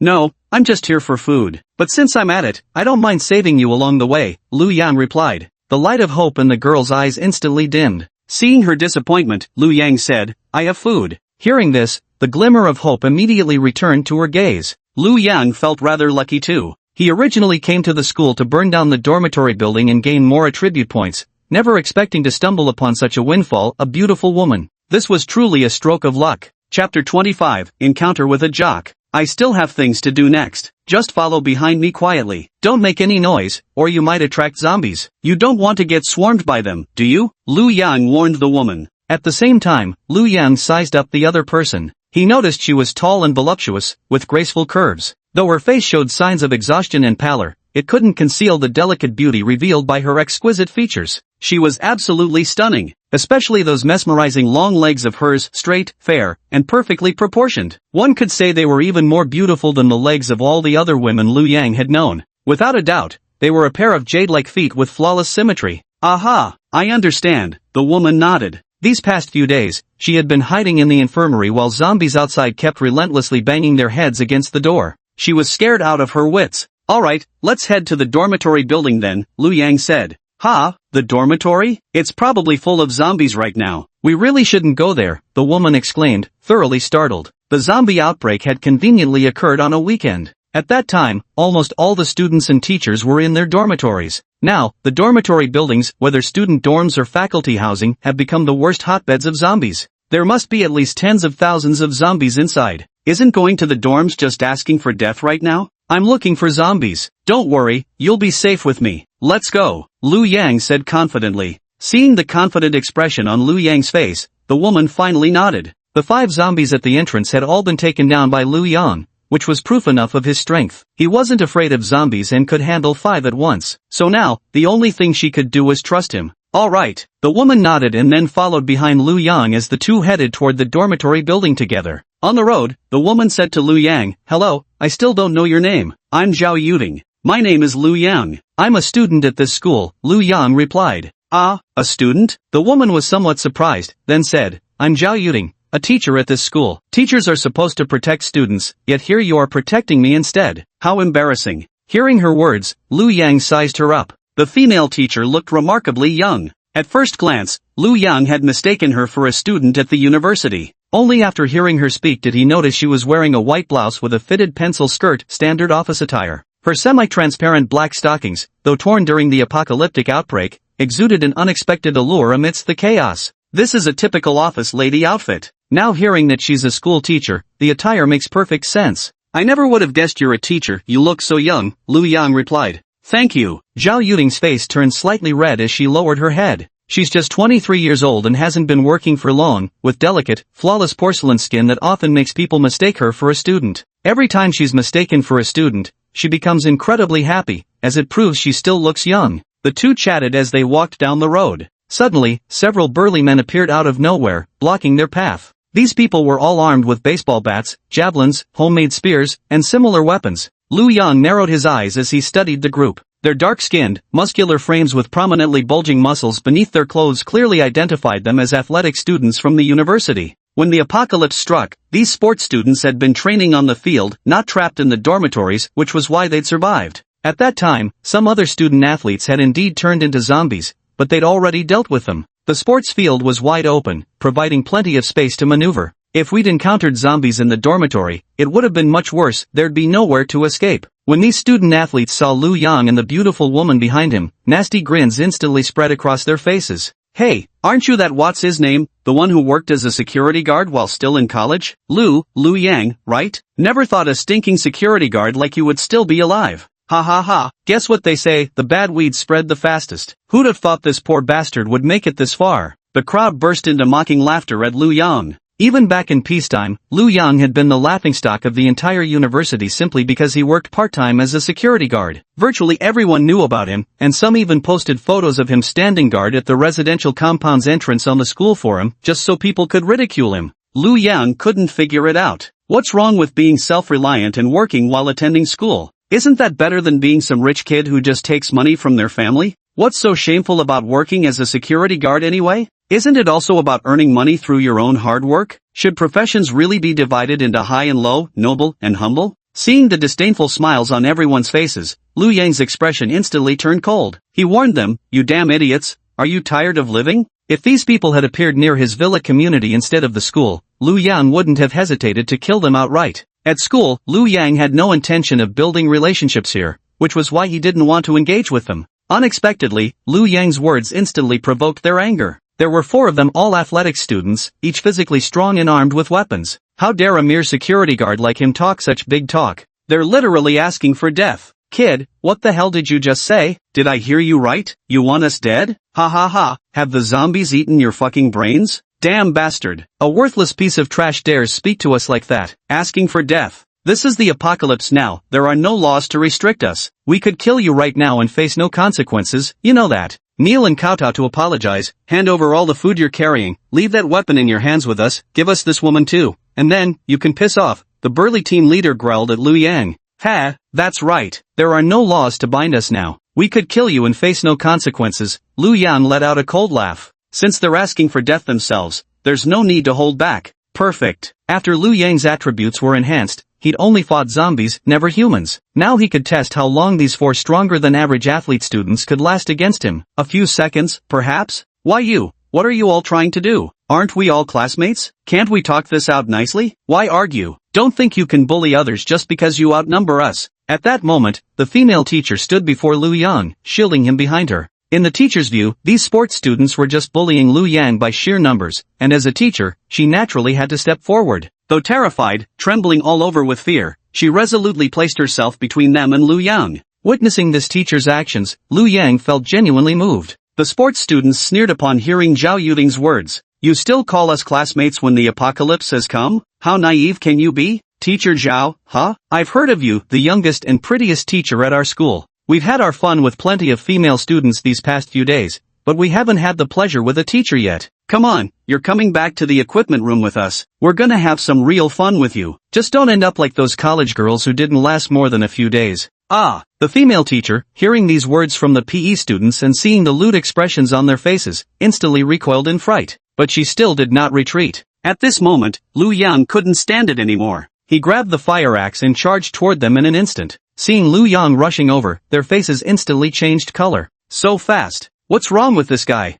Ah! A scream pierced the air. A sports student's arm was severed by Lu Yang's axe, blood spurting out instantly. Ah! My hand! My hand! The college athlete lay on the ground, clutching his arm and screaming incessantly. Damn, this guy's strong. Brother Tiger, take him down, the leader of the jocks yelled. Swish! A sharp whistling sound cut through the air. This is an ambush. Lu Yang reached back with lightning-fast reflexes and instantly caught a sharp arrow in his hand. Turning around, he discovered a sports student hiding behind a large tree not far behind him, clutching a bow and arrow. However, the sports student's face now wore a stunned expression. Trembling with fear, he stammered. Holy shit, catching an arrow barehanded?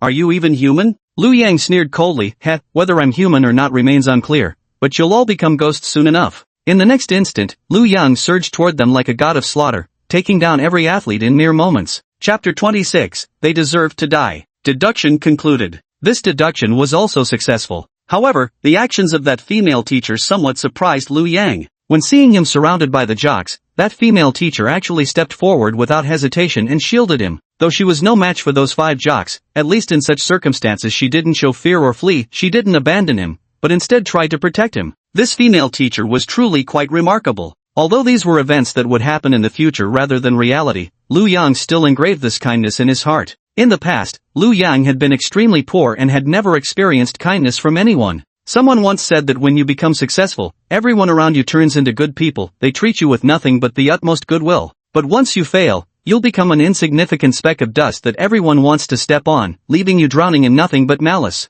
Lu Yang had never experienced kindness from anyone before. This female teacher was the first. And precisely because of that, such kindness felt extraordinarily precious, so deeply imprinted in Lu Yang's memory. Ha! Lu Yang took a deep breath. He prepared to begin executing the plan he deduced. This time, though, he was determined the moment he spotted those jocks, he would obliterate them instantly. The simulation began. Lu Yang successfully collected all the food and rescued the female teacher. Just then, as we headed toward the dormitory building, we encountered those 4 athletic students again. Oh, isn't this the little security guard Lu Yang? Didn't expect this guy to still be. Seeing the contemptuous grins on their faces, Lu Yang wasted no words. Smack! Clap clap clap clap. 5 crisp cracks rang out, the athletes were instantly headshot. Even in their final moments, none of them understood what had just happened. Ah! Zhao Yuding let out a shriek, then quickly covered her mouth with her hand, because she still remembered Lu Yang's warning not to make any noise, or it would attract the zombies. Why did you kill them all? Zhao Yuding asked Lu Yang in a trembling voice. If I didn't kill them, they would have killed me, Lu Yang replied. No way, they're students from this university too. Why would they kill people randomly? Zhao Yuding said in disbelief. Lu Yang chuckled coldly and said, they won't just kill me, they'll capture you too, turn you into their plaything. From then on, you'll become their slave. With 5 of them, all college athletes, they'd wear you out in less than 3 days. No, this can't be. Zhao Yuding kept shaking her head. She couldn't believe humanity could become like this. She always believed that within the school, teachers had their duty to educate students, to help and protect them in times of hardship. And students should also support one another. Even as the apocalypse arrived, they must not turn on each other. Only by helping each other could they overcome the calamity. Yet she didn't know how cruel reality truly was. Especially in the apocalypse, you must protect yourself. If you don't kill others, others will kill you. Because resources are scarce in the apocalypse, everyone is a competitor. The more people searching for food, the harder it becomes for you to find any.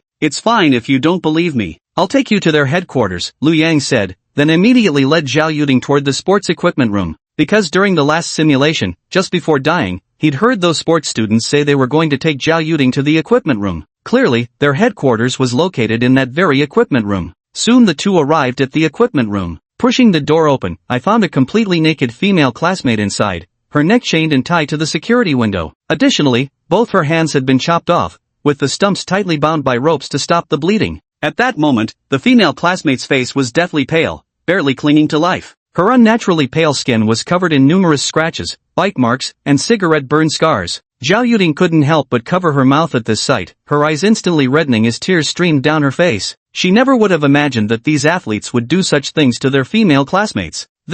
How could this be? A demon. He's practically a demon. The female student saw Lu Yang and the others, her despairing eyes flickering open. Weakly, she said, kill me, kill me. These days she endured relentless torment from 5 sports students. At first, they merely raped her, beat her, and tortured her, deriving pleasure from watching her suffer in agony. At that time, this female student still believed she could survive, reasoning that enduring their abuse was marginally better than being devoured alive by zombies. But later, when hunger gnawed at them and they couldn't find food, the sports students refused to venture into the cafeteria, knowing dozens of zombies lurked there. So instead, they turned their attention toward her. He ate both of her arms. Only then did she realize that something more terrifying than zombies existed, human nature. So she wished only for death. However, no matter how desperately she begged those athletic students over these past 2 days, they refused to grant her release. Even after they had eaten both of his hands, they grew even more excited. It was as if his mutilated body had stirred their long-suppressed morbid curiosity. They tortured him with renewed passion.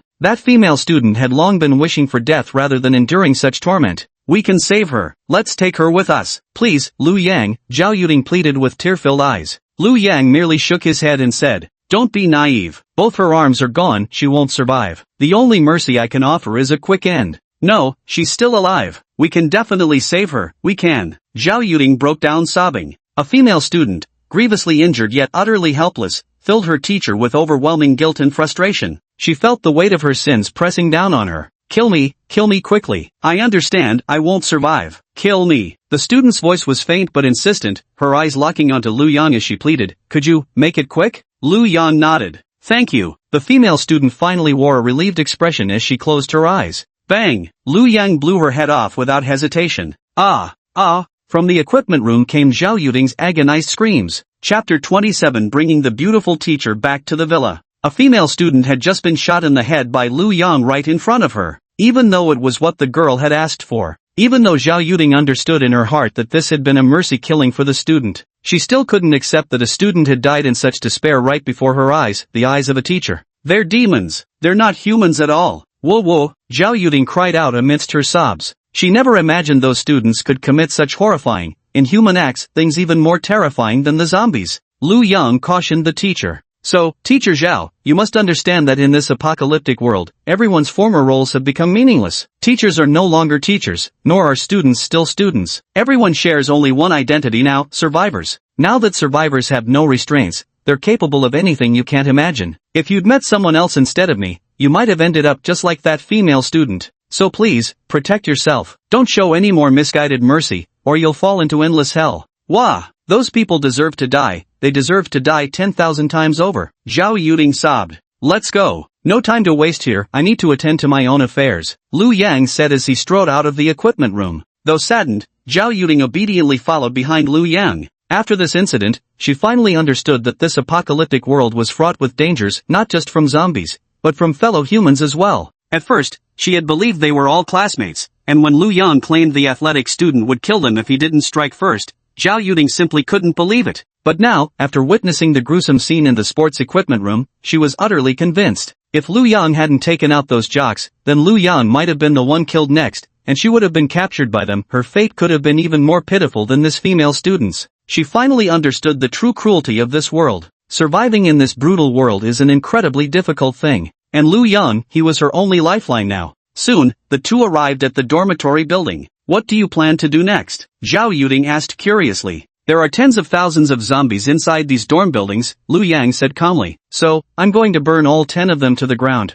Ah, Zhao Yuding gasped in shock. But there might still be surviving students inside the dormitories. If you burn the buildings down, wouldn't you be killing them too? Lu Yang said calmly. Whether it's the male dorm or female dorm, most rooms house 4 to 6 people. The probability of turning into zombies is about 70%. More than half the residents in each room have become zombies. Do you think the remaining survivors could still be alive? Even if they are, that's not my concern. You must have already witnessed how cruel the apocalypse can be. If we don't burn all these tens of thousands of zombies now, once they evolve intelligence, even more survivors will likely die by their hands later. But, Zhao Yuding wanted to say something more. But remembering the horrific scene inside the storage room, she ultimately fell silent. What if there are survivors? Maybe those inside are just like those sports students, preying on their own kind? So she withdrew her pity. Meanwhile, Lu Yang had already reached the dormitory building's entrance. The zombies inside grew excited at his appearance, frantically slamming against the doors. Lu Yang retrieved gasoline from the dark space and began pouring it directly over them.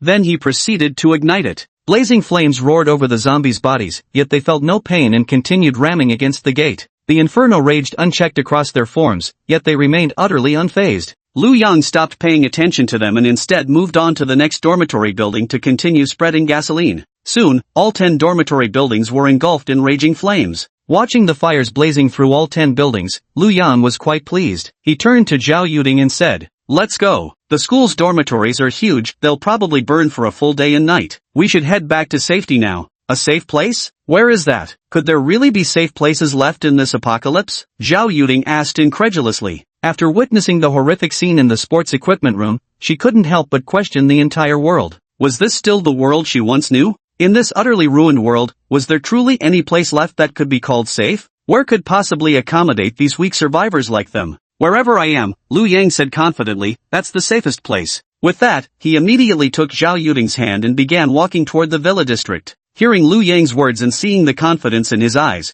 Zhao Yuding froze momentarily in astonishment. How can he be so confident? As if his entire being radiated a brilliance that was almost blinding. In this apocalyptic world, he was like a guiding beacon, so dazzling, so radiant. For a fleeting moment, Zhao Yuding even believed Lu Yang was the most exceptional, most handsome man she'd ever seen in this world. He was so reliable, so full of a sense of security. Lu Yang successfully brought Zhao Yuding back to the villa. Operation complete. Fortunately, no accidents occurred during this operation. Lu Yang successfully set the school dormitory building on fire and managed to bring Zhao Yuding back. When Zhao Yuding entered Lu Yang's villa, he Yusher immediately approached. After clearly seeing Zhao Yuding's face, she exclaimed in shock, Teacher Zhao? Zhao Yuding was none other than their class's math teacher. Never expecting to see Teacher Zhao again in the apocalypse, he Yusher was overjoyed. She excitedly came over and grabbed Zhao Yuding's hand, saying happily, "It really is you, Teacher Zhao. It's so wonderful to see you." Lu Yang, where did you run into Teacher Zhao? As far as I knew, Teacher Zhao didn't live in this villa. I was hiding in the school infirmary and then Lu Yang saved me. You sure? I never expected to find you here too. I'm so happy, whoa. This apocalyptic world is truly terrifying. I thought I'd never see any of my students again. Zhao Yuding immediately started crying once more. The horrific scene from the sports equipment room had left a deep scar on her heart. Back then, she kept wondering whether the students in her class would encounter something like this too. Just imagining that scene made her feel nauseous and wretched. Now seeing He Yushur alive, bouncing around right in front of her, Zhao Yuding felt deeply moved and overjoyed. Chapter 28. You guys are so dirty. Lu Yang brought Zhao Yuding back just in time for dinner. The table was already set with meals prepared by Xiaodan, which smelled incredibly delicious. Zhao Yuding had been starving for days in the infirmary, surviving only on glucose water. Now that she caught the aroma of freshly cooked food, her stomach couldn't help but growl loudly. Gurgle, gurgle. Her face instantly flushed red as she lowered her head, covering her traitorous stomach. Lu Yang said, Teacher Zhao, you should go eat something first. You can have my portion, I'm going back to my room to shower. I'm covered in zombie blood and it's disgusting. Zhao Yuding froze for a moment before responding sheepishly, but, wouldn't that be inappropriate? What's wrong with it? Aren't you hungry? If you're hungry, then eat. I said where I am is a safe place, and as for food, you don't need to worry about it. After saying this, Lu Yang headed upstairs. He Yushur, on the other hand, pulled Zhao Yuding to sit at the dining table. With a cheerful smile, she began introducing everyone. This is Su Xiao, a big celebrity. This is Sister Xiaodan, she's the best at cooking, and all the delicious meals we've been eating are made by her. This is Tang Mengting, the class monitor of Class 1. And this one is Zhao Lina. There's also Zhou Qiuping, but she's in her room and hasn't come out yet. Oh wow, I didn't expect there to be so many of you living here. How did you all end up here? Zhao Yuding asked curiously. Same as you, we were all saved by Lu Yang, He Yushur said with a smile, scooping a bowl of rice for Zhao Yuding. They had originally prepared Lu Yang's portion. They had been waiting for him to return, never expecting he wouldn't eat now and would instead go to his room to shower. It worked out perfectly for Zhao Yuding. When Zhao Yuding saw that steaming bowl of fragrant rice, she was so moved she nearly cried. Before picking up her chopsticks, she asked again, didn't you just mention there's also a Zhou Qiuping? Why isn't she coming out to eat? Oh her? She hasn't you know what with Lu Yang yet, so of course she won't get any food, He Yushur said matter-of-factly. You know what? Zhao Yuding froze momentarily. Oh come on, Professor, why play dumb? You know exactly what I mean. Though you must be really impressive, Lu Yang couldn't even wait to bring you back properly before claiming you as his woman, huh? Way to go, Professor Zhao. He Yushur gave Zhao Yuding a thumbs up. Teacher Zhao is indeed impressive. Zhao Yuding's mouth fell open. Judging by He Yuding's tone and that mischievous grin, she realized what they were referring to must be that thing. Tang Mengting, Su Xiao, Chendan and the others also stared curiously at Zhao Yuding. He scrutinized the female teacher from head to toe. She was tall and voluptuous, with snow-white skin. Looking at the crowd, she realized every pair of eyes was fixed on her. Zhao Yuding suddenly felt embarrassed. Her face turned as red as a cute apple, and she couldn't help but lower her head. She had just graduated and started working, having never had a boyfriend before, let alone done anything like that. Yet these students actually came right out and asked about it. Good heavens, aren't you all college students? How can you be so filthy-minded? And judging by the expressions on their faces, it was as if asking about such things was completely mundane. As casual as asking what you had for lunch. Seriously? Such private matters, yet you all discuss them with such calm indifference. Help me, someone please save me. I'm about to die of embarrassment. Seeing Zhao Yuding's bashful expression, He Yushur continued. Come on, teacher, don't be shy. Everyone here has slept with Lu Yang before, otherwise we wouldn't all be eating together here. For example, that Zhou Qiuping hasn't reached Lu Yang's room yet, so she has nothing to eat. That means we're all in the same boat. Why are you so shy? Tell us about it. Yeah, Professor Zhao, share it with us. Ha. He Yushur and the others laughed without restraint. Zhao Yuding wished she could disappear into the ground. Tang Mengting exclaimed, oh my god, Teacher Zhao, you're so amazing. Zhao Lina remarked, could it be that Lu Yang prefers someone more mature? The superstar Su Xiao exclaimed, not at all. Am I not mature enough? Zhao Yuding, her face flushed with embarrassment, listened to the endless discussion among the crowd. She could only keep her head down, blushing, while continuously eating her meal. Scared.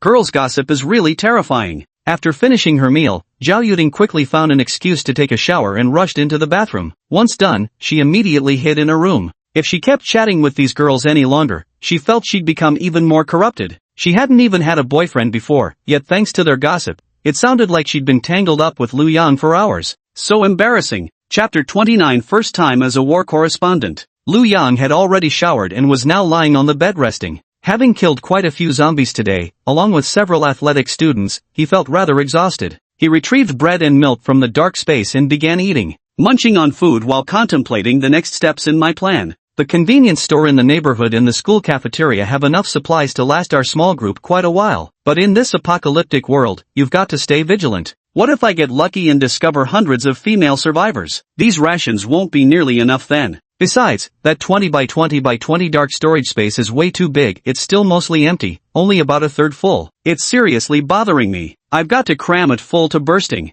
So next, I'm going to raid for supplies outside the residential area. About a kilometer away, there's a large supermarket. Its stock is way more plentiful than what's in the cafeterias or convenience stores. If I can loot it all, it should fill up the dark space completely. With my current strength, even if I venture outside the residential area and get surrounded by dozens of zombies, I can still put up a fight. And if I were to face hundreds or even thousands of them, I could still manage to escape. 6 times the speed of an ordinary person is no joke. If I can't win, I can always run. Those zombies would never catch up to me. So Liu Yang made up his mind. Tomorrow he would begin scavenging at large supermarkets. By that time, he'd truly have more food than he could ever possibly eat. Knock, knock, knock. Just as Liu Yang was pondering in his heart, his door suddenly rattled with knocking. Liu Yang froze. Who could be knocking on his door at this hour? Could it be teacher Zhao Yuding? But he had never hinted to Zhao Yuding to come looking for him in his room. After all, in the simulation, Zhao Yuding had shielded him with her own body when she saw him being surrounded and beaten, a gesture that deeply moved Liu Yang. This teacher had shown him immense kindness, and he intended to repay that kindness in full measure. Those who harbor pure goodness in their hearts deserve to be treated kindly by the world. That's why he asked Zhao Yuding to join Su Xiao and He Yushi for dinner directly. Nor had he ever forced the issue with material incentives. Come in, Liu Yang called out to the person outside the door. If it was Zhao Yuding, Liu Yang could explain things clearly to her. But the person who pushed the door open wasn't Zhao Yuding, it was Zhou Qiuping, whom Liu Yang had completely forgotten about. So it was her. Liu Yang's face lit up with sudden understanding. Zhou Qiuping had been rescued by Liu Yang along with Zhao Lina. She was considered a class beauty, with fair skin, pretty features, and a tall, curvaceous figure. Back in school, she'd been the secret crush of countless male students. But compared to the academically talented campus belle Zhao Lina, Zhou Qiuping's appearance still falls somewhat short. So after that incident with Zhao Lina, Liu Yang simply forgot all about Zhou Qiuping. Now, watching her knock and enter, Liu Yang finally realized. She must have been starving for several days by now? She must have been starving. It must be said,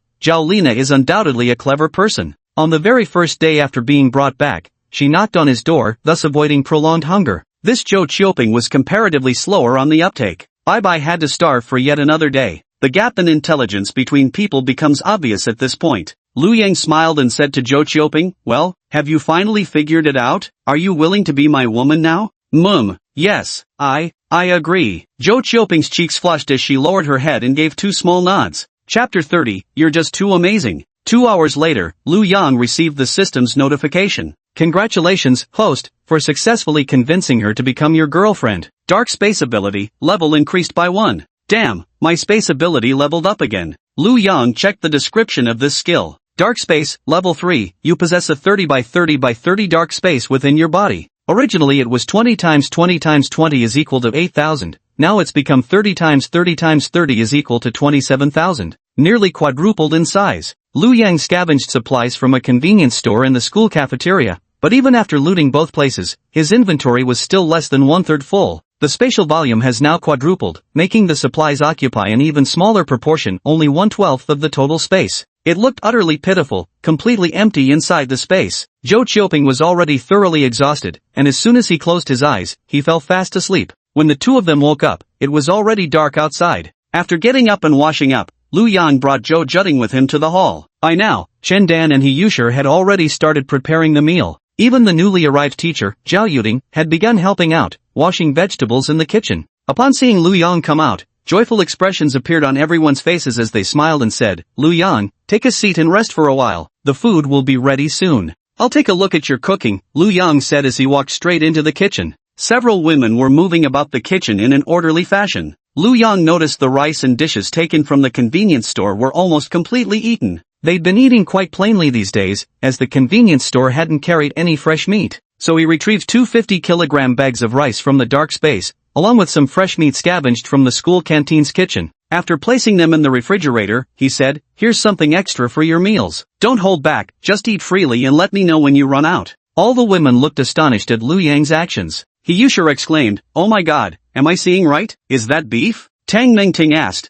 "The apocalypse has been going on for so many days now. Where did you manage to get beef?" Celebrity Su Xiao exclaimed, "There seem to be spare ribs too. Tomorrow we can have braised spare ribs. Just thinking about it makes my mouth water." Chen Dan said, "Liu Yang, you're absolutely amazing. Where did you get all this food?" Zhao Lina remarked, "Being able to eat fresh meat in the apocalypse is incredibly moving. It feels like we've returned to the peaceful days, living in a villa and enjoying delicious food. This is truly wonderful. Thank you, Liu Yang." Everyone expressed their most heartfelt gratitude towards Liu Yang. Liu Yang smiled and said, "There's no need to be polite. I told you long ago, follow me, and food won't be an issue anymore. Besides, I've already cleared all the zombies in the entire villa compound, and the main gate has been locked by me. That is to say, the entire villa complex has now become a safe zone. Starting today, you can move around freely within the community. But please be careful not to approach the main gate or the perimeter walls. If the zombies outside spot you, they might launch an attack." "Ha? The whole complex has become a safe zone? We can move freely now? My god, there must have been at least several thousand zombies in the complex. How on earth did you manage that? You're seriously amazing, Liu Yang." The women's faces showed expressions of disbelief as they looked at Liu Yang, their eyes brimming with admiration. In just one day, Liu Yang not only found fresh meat but even slaughtered all the zombies. Those were all the zombies in the entire residential complex. Is this for real? That's way too powerful. Is he even human anymore? Liu Yang flashed a smug grin. Haven't you all experienced just how capable I am already? So there's really no need to be surprised. Anyway, from now on you won't have to stay cooped up in this villa anymore. He Yusher was the first to show a delighted expression. Amazing, absolutely amazing. Ha ha ha, I never thought we'd be able to break out of this villa so soon. I'm so happy. Amid everyone's cheerful smiles, the meal was finally ready. They all sat together at the dining table to eat. Zhao Yuding had been fine at first, but ever since those students misunderstood that something indescribable had happened between her and Liu Yang, she became too shy to even look directly at him. Everyone was chatting and laughing, only she kept her head down, face flushed, continuously eating her meal. Chapter 31, Have the plants mutated too? When Liu Yang woke up the next day, it was already past 10 in the morning, and the sun was high in the sky. Liu Yang stretched his toned waist, thinking that this life of waking up naturally every day wasn't so bad. Back in my school days, I had to get up early every morning for classes. Even on weekends, I had to rise early to stand guard as a security patrol in the neighborhood. I hardly got to sleep in more than a few times a year. Now look at me, I can sleep in every single day. And with several drop-dead gorgeous beauties living downstairs, it's even more thrilling than ancient emperors choosing concubines by flipping nameplates. He got up, washed up, had breakfast, and then Liu Yang began making his plans for the day. Little did he know, right at that moment, Liu Yang received a system notification. Congratulations, host. You have exterminated a total of 22,000 zombies and earned 2,200 attribute points. Liu Yang was stunned. What? 2,200 attribute points? Then he suddenly realized and said, probably all 10 dormitory buildings on campus burned down overnight. Over 20,000 zombies were roasted alive. That's fucking awesome. At this moment, Liu Yang's base attributes were at 325 points. 2200 divided by 4, each basic attribute can be increased by 550 points. Adding them all up equals 875 attribute points. At this moment, Liu Yang's basic attributes had reached 16.5 times that of an average person. He was absolutely a Superman among supermen. The dark space has leveled up again. Having such enormous space and not using it would be a complete waste, so I must hurry to gather supplies from large supermarkets. As time passes, the survivors are getting increasingly hungry, and they might start searching for food. So if I go too late, the big supermarkets might have already been picked clean, leaving little behind. Moreover, my basic attributes are 16.5 times that of an ordinary person. With stats this strong, it's time to venture outside the residential area and test my combat abilities. And so, Liu Yang commenced his first simulation of the day. This was his first time stepping out of the villa district and onto the streets. He had to proceed with caution. After all, back at the school, those 5 athletes nearly caused him to crash and burn. The streets might be even more dangerous, who could say for sure. Simulation initiated. Liu Yan leaped directly over the 3-meter-high villa gate. The road outside the villa was jammed with parked cars, completely blocking the entire street. Some cars had even crashed onto the roadside, some even caught fire and burned, reduced to charred husks. Their drivers had also burned into blackened skeletons inside. In other cars, the owners hadn't escaped in time and were gnawed to bare bones by zombies while still trapped inside. Looking at these tragic remains, Liu Yan couldn't help but sigh with emotion. Luxury cars worth hundreds of thousands, something many people could never afford in a lifetime of work, used to be the ultimate status symbols for the wealthy. Who could have imagined they'd now become mobile coffins, the very places where their owners met their final demise? Lu Yang pressed forward. The supermarket was only about a kilometer away from the villa district, and so far, he hadn't spotted any zombies along the way. But the closer he got to the supermarket, the more zombie corpses littered the roadside. Upon approaching, Lu Yang realized every last one of them had been cleanly bisected, some decapitated, others split straight through the waist. The bisected zombies were still alive, their upper halves crawling desperately along the ground with their hands. Some were even split vertically downward, cleaving both head and body perfectly in half. At the sight of such a scene, Lu Yang was utterly shocked. Damn, who could have done this? Could it be another superhuman? We've barely traveled any distance, yet there are already over a dozen zombie corpses. This guy must be ridiculously strong. But what shocked Lu Yang the most was the opponent's weapon. Every single zombie had been cleanly bisected with a single stroke, whether horizontally, vertically, or diagonally. They were all split apart as effortlessly as slicing through tofu. Lu Yang glanced at his own battle-hardened fire axe and instantly felt it had lost its appeal. Though this fire axe possessed armor-piercing capability, each time it struck a zombie's skull it would get stuck in the bone. How could it compare to that person's weapon that cuts through them in a single slash? So Lu Yang grew wary. If the other person truly was an ability user, this would be the first one Lu Yang had encountered. Just how powerful they might be was completely unknown to him. Therefore, he absolutely had to proceed with caution. As Lu Yang continued onward, the closer he got to the supermarket, the more zombie corpses littered the ground. Finally, beneath a large tree in front of the supermarket, a dozen or so decapitated zombies lay scattered. At the same time, a pitch-black tachi was thrust into the ground. Seeing this scene, Lu Yang froze completely. What's going on? The trail of zombie bodies ends here, and that weapon is drenched in their blood. Whoever did this must have used it to hack through the horde. But if all the zombies are already dead, why leave the blade behind like this? Could something unexpected have happened? Lu Yang walked over, intending to inspect it. He wanted to pull that knife out. After all, it was an extraordinarily sharp treasure of a blade, it'd be a waste not to take it. Just then, Lu Yang heard a weak cry for help. Help me. Lu Yang was startled and immediately looked around, but didn't see any survivors. Help! The weak voice came again, and this time Lu Yang finally pinpointed its direction. He suddenly looked up and was instantly shocked. A woman was bound by her hands and feet, suspended in midair, with an unconscious man beside her. At the same time, dozens of zombies were tied up in midair beside this man and woman. Some of those zombies had already turned into desiccated corpses, while others were still struggling incessantly, proof that they had been tied up at different times. Lu Yang instantly grew wary. He took a few steps forward and asked the woman, "Who tied you up there?" But no sooner had he spoken than a vine shot out, instantly wrapping around his ankle and flinging him into the air. Lu Yang felt the world spin violently, and by the time he regained his bearings, both his arms and legs were bound, leaving him dangling in midair as well. Lu Yang was startled. What a formidable foe! He hadn't even detected the enemy's location before being restrained. This was undoubtedly an extraordinarily powerful superhuman. Unexpectedly, the woman nearby spoke in a weak voice. This large tree has mutated. It has learned to use vines to capture prey and absorb nutrients. I'm sorry, it's all my fault. If I hadn't called out to you for help, you wouldn't have been caught. A tree?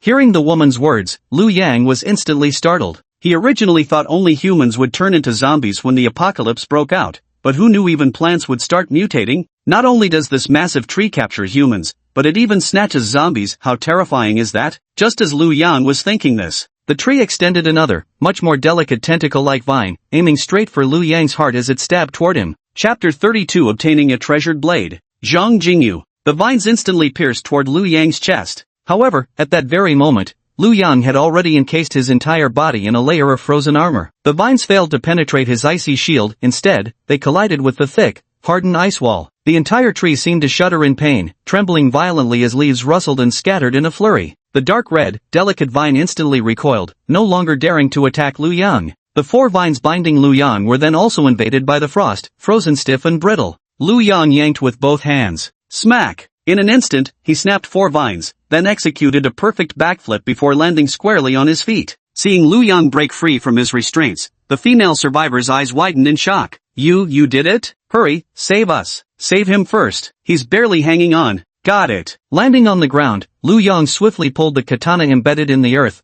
then leaped up and with a few swift strokes, severed the vines entwining the man. The man crashed heavily to the ground, sending up a cloud of dust. Without pause, Lu Yang sprang up again, slicing through the vines binding the woman. She plummeted instantly but was caught midair in Liu Yang's arms, a textbook Princess Carrie. The woman was exceptionally beautiful. As Liu Yang held her in his arms, he could feel her slender waist and notice she didn't have an ounce of excess fat. Her figure was utterly flawless. Upon closer inspection, her skin appeared so delicate it seemed it could be bruised by a mere touch. Her features were exquisitely refined, without a single flaw on her face. In terms of beauty alone, she might even rival Zhao Lina. She was undoubtedly a peerless beauty, one in a million. After rescuing the two, Liu Yang swung his blade again, this time slicing clean through a tree trunk so thick it would take two people to encircle it. Boom! The enormous mutated tree collapsed instantly. Dark black blood oozed from the razor-smooth cut surface. Liu Yang was astonished. This blade is insanely powerful? The tree so thick it took two people to embrace. He originally thought it would take over a dozen chops to fell it. Yet unexpectedly, it was severed cleanly in a single stroke,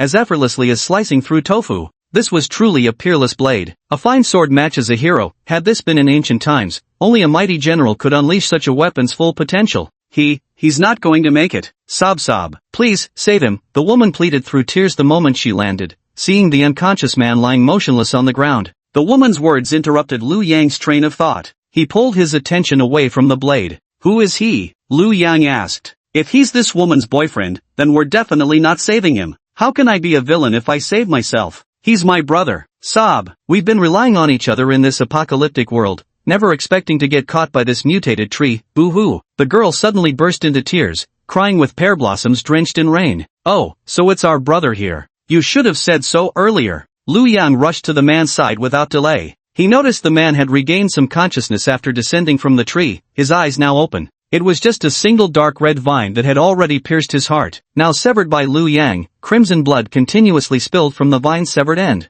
I can't go on, brother. Take care of my sister. This knife, it's my last and most valuable possession. I'm giving it to you. You must protect my little sister. Brother, please don't, brother. The woman immediately burst into tears. Jingyu, don't cry. In this apocalyptic world, I've long known this day would come. I'm not afraid of dying, only regret that I can no longer protect you. Cough, cough. The man spoke, then coughed up another mouthful of bright red blood. Finally, his hand fell heavily, completely devoid of life. Brother! Zhang Jingyu kept calling while clutching her brother's hand, but there was no response anymore. He's gone. Don't be too sad. The most important thing now is to survive. Liu Yang comforted Zhang Jingyu. Woo, he's the only family I have left. He's my brother, my own flesh and blood. Woo. Zhang Jingyu wept bitterly, her eyes swollen with tears as grief overwhelmed her. Seeing her cry so desperately, Liu Yang pulled her into an embrace, soothingly patting her back to comfort her. But then Liu Yang's gaze fell upon the dark red vine coiled around Zhang Jingyu's chest. A puzzled expression surfaced on Liu Yang's face. Strange. Your brother had those dark red vines pierce his heart. Even if we cut him down from that big tree, it wouldn't help. But you got stabbed by the vines too. How come you're fine? Ha, me? Zhang Jingyu finally snapped out of it, realizing there was still a vine dangling from his chest. But the severed vine now hung limp and powerless, drooping weakly. She peeled back the clothing to examine him. In an instant, the scenery unveiled before Liu Yang's eyes, sending his heart racing. Big. Far more outstanding than Zhao Lina. TSK. If she became a mother, her kids would never go hungry. She could easily nurse 5 babies at once. Zhang Jingyu didn't notice Liu Yang's gaze. She discovered that although the vine had pierced through her outer garment, it had been blocked by her thick bra underneath. Before it could penetrate the bra, Liu Yang had already rescued her. Oh. Looking at this scene, Liu Yang was somewhat speechless. If her brother had also worn a bra, wouldn't he have needed to die? Cross-dressing champions rule. It was only then that Zhang Jingyu noticed Liu Yang's gaze. Her face instantly flushed crimson as she grabbed the vine, yanked it out forcefully, and hastily fastened her clothes tight. After that little episode, she wasn't as grief-stricken anymore. Turning to Liu Yang, she said, hello, my name is Zhang Jingyu. Thank you for saving me. What's your name? My name is Liu Yang. I was out searching for food this time when I happened to see you. It was nothing really. Right now, let's bury your brother's body first to avoid the zombies seeing it and leaving nothing intact. Liu Yang said. Though heartbroken, Zhang Jingyu could only nod through her tears. The two found a spot to dig a grave and buried her brother's body. Though grieving, Zhang Jingyu understood that in this apocalyptic world, there was little time for mourning. From now on, you'll stick with me. Since your brother gave me such an excellent sword, I'll take good care of you in his place. First, let's find some food, then I'll take you to a safe place. Liu Yang said to Zhang Jingyu, gripping the samurai sword. Okay. Zhang Jingyu nodded and followed behind Liu Yang as the two headed towards the supermarket. As they walked, the two began chatting. Lu Yang turned to Zhang Jingyu and asked, "Where did you come from, and where are you headed?" "My brother and I left the Black Tiger survivors base, hoping to find a new shelter, but who knew we'd run into disaster along the way." Sob. Zhang Jingyu began weeping again. "Black Tiger base? Is it far from here? And what are you and your brother's roles? How did your brother get such high-quality weapons?" Lu Yang frowned slightly. If even just one random survivor from this so-called Black Tiger base is as strong as Zhang Jingyu's brother,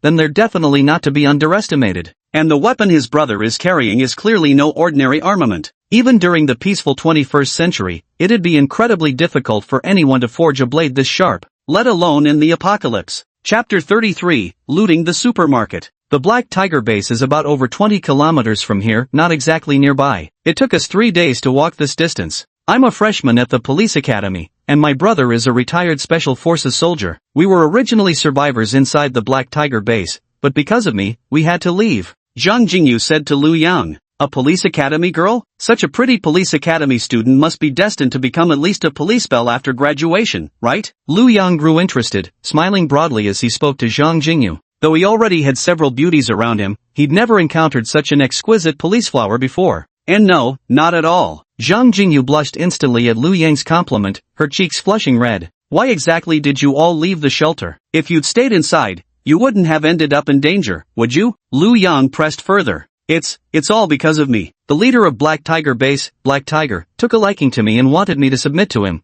but he's ugly, old, and dark, plus he already had 13 wives. Of course I couldn't agree. My brother got even angrier than I was. He had a falling out with them on the spot and took me away from the Black Tiger base. If it weren't for me, my brother, he wouldn't have, sob star. I should have just given in to Black Tiger. Sobs. Zhang Jingyu recalled the past and started crying again. Between the leader of Black Tiger base and your brother, who was stronger? Lu Yang zeroed in on the key question. I'd say leader of Black Tiger base was relatively stronger. His ranking on the yellow list was higher than my brother's, but if it had come down to a life or death fight, even if my brother got killed, Black Tiger wouldn't have gotten away unscathed. At the very least, he'd have been severely injured. Once he was seriously injured, others would definitely try to take his position, and his losses would be even greater. That's why he didn't dare to stop us too much when we left the Black Tiger base. Zhang Jingyu answered truthfully. The yellow ranking? What's that? Lu Yang was stunned. It's a ranking list for ability users. They say only ability users can make it onto the list after passing the test at the Stone Monument. I'm not an ability user myself, so I don't know too much about it. All I know is that every time someone passes the test, the Stone Monument rewards the ability user. This knife was a reward my brother got from passing the test. Zhang Jingyu replied. Lu Yang was genuinely shocked by what he heard. He had never heard of such things before. Could there really already be a supernatural ability ranking board just days after the zombie outbreak? And you could get rewards by taking tests at the monument? No wonder Lu Yang felt this knife didn't seem man-made. It turned out to be a product of that so-called stone monument. Where can one find such a stone monument? Lu Yang continued asking. If passing each test could earn rewards, Lu Yang wanted to try testing himself too. Legend says stone monuments have appeared all over the world. The Black Tiger base was built around one such monument, so there's one right at the center of their compound. I really wouldn't recommend going there. The people at Black Tiger base are downright vicious and incredibly powerful. You'd be better off finding a new monolith and building your own base. Zhang Jingyu advised Lu Yang. Lu Yang nodded in understanding. I see. Well, let's forget about that for now. Our priority should be gathering supplies first. As they conversed, the two had already arrived at the supermarket entrance. Before entering, Lu Yang turned to Zhang Jingyu with a warning. When the outbreak hit, there must have been quite a few shoppers in the supermarket, so there are probably quite a few zombies inside now. Later when we go in, don't panic, don't scream, understand? Yeah, no problem. My brother and I have run into quite a few zombies these days, so I'm not as scared anymore. Zhang Jingyu nodded quickly. That's good to hear. Only after hearing her response did Lu Yang step forward wielding his blade and enter the supermarket's entrance. As expected, numerous zombies were lingering inside the supermarket. But today's Lu Yang was completely transformed. His strength and speed now far surpassed ordinary humans by several times. Armed with a peerless blade, charging into the horde of zombies, he moved like an invincible war god. Swish! The pitch-black katana swept forward, instantly cleaving the zombie before him in two. What a blade sharp enough to slice through iron as if it were mud. Lu Yang grew more exhilarated with each strike, having already slaughtered dozens of zombies in mere minutes. Turns out Lu Yang's speed and strength were over 10 times that of an ordinary person. What he lacked was a peerless divine weapon. Now, this weapon was indeed like giving wings to a tiger for him. Lu Yang instantly found himself enchanted with it. What a treasured blade. This saber was simply perfect for him. How incredible, how strong, even more powerful than my brother. Zhang Jingyu widened his eyes as he watched Liu Yang's movements. It must be known that Zhang Jingyu's eldest brother was a retired special forces soldier, someone whose foundational skills were vastly superior to ordinary people. After the apocalypse broke out, he further awakened as a superhuman, becoming even more formidable with his newfound abilities. Yet even so, he still couldn't compare to Liu Yang's current display of power. Although Zhang Jingyu was an ordinary person, she could still tell who had greater strength and who moved faster. Clearly, whether in strength or speed, Liu Yang completely surpassed her own brother. Within just over 10 minutes, Liu Yang had taken down more than 300 zombies, nearly clearing out the entire supermarket. Yet he still felt somewhat unsatisfied. This precious blade cuts through zombies as effortlessly as slicing fruit, moving with practiced ease and requiring no effort. It's just like playing the game Fruit Ninja. These zombies aren't enough to satisfy my killing urge, but once I clear them out, I can start looting resources. With a mere thought, Liu Yang instantly tossed all the food from the shelves before him into his dark space. So much chocolate, so many candies, so many cookies, so much food. Take it all. Milk, drinks, cigarettes, premium liquor, take them all. Loose rice, green beans, soybeans, black beans, potatoes, take them all. Packaged food, all kinds of bread, all kinds of vacuum-sealed food, take them all. Fresh meat, fresh vegetables, fresh fruit, taken. All kinds of dried goods, cured meats, dried fish, taken. In no time, Liu Yang had nearly cleared out the entire supermarket. Zhang Jingyu watched Liu Yang's actions with wide, astonished eyes. How did you do that? With almost just a wave of his hand, Liu Yang made all the food vanish on the spot. It was like magic. Where did he take all that food? That's my secret, Liu Yang said with a smile. Although Zhang Jingyu didn't know how Liu Yang had done it, she became even more certain in her heart that Liu Yang was undoubtedly a powerful superhuman. Far stronger than her own elder brother. Soon, nearly all the goods from the supermarket shelves had been collected by Liu Yang. Not even toilet paper, clothes, towels, various dishes and cutlery, kitchen knives, daily necessities, and other items were overlooked. After all, his dark space had an enormous capacity of 30 times 30 times 30 is equal to 27,000 cubic meters. This space could hold 27,000 tons if completely filled with water. If entirely stocked with rice, it could also accommodate roughly 27,000 tons. With a genuine 27,000 tons of rice, even if Liu Yang saved 1,000 female survivors, it would still last them at least 100 years. Even if he emptied the entire supermarket's inventory, it still wouldn't fill up his storage space completely. Moreover, storing items in the dark space didn't require any organization or neat arrangement. Everything could simply be piled together. When he needed something, all it took was a slight mental turn to retrieve whatever he desired, unlike the real world where he'd have to rummage through everything one by one. So all he had to do was stack everything inside, piling it as high as possible. Soon, Liu Yang had pretty much cleared out the supermarket shelves, and then he set his sights on the store's warehouse. The supermarket warehouse has even more goods than what's on the shelves. We just don't know where this supermarket's warehouse is located. We'll need to search for it. Let's go. Next we'll look for the supermarket's warehouse,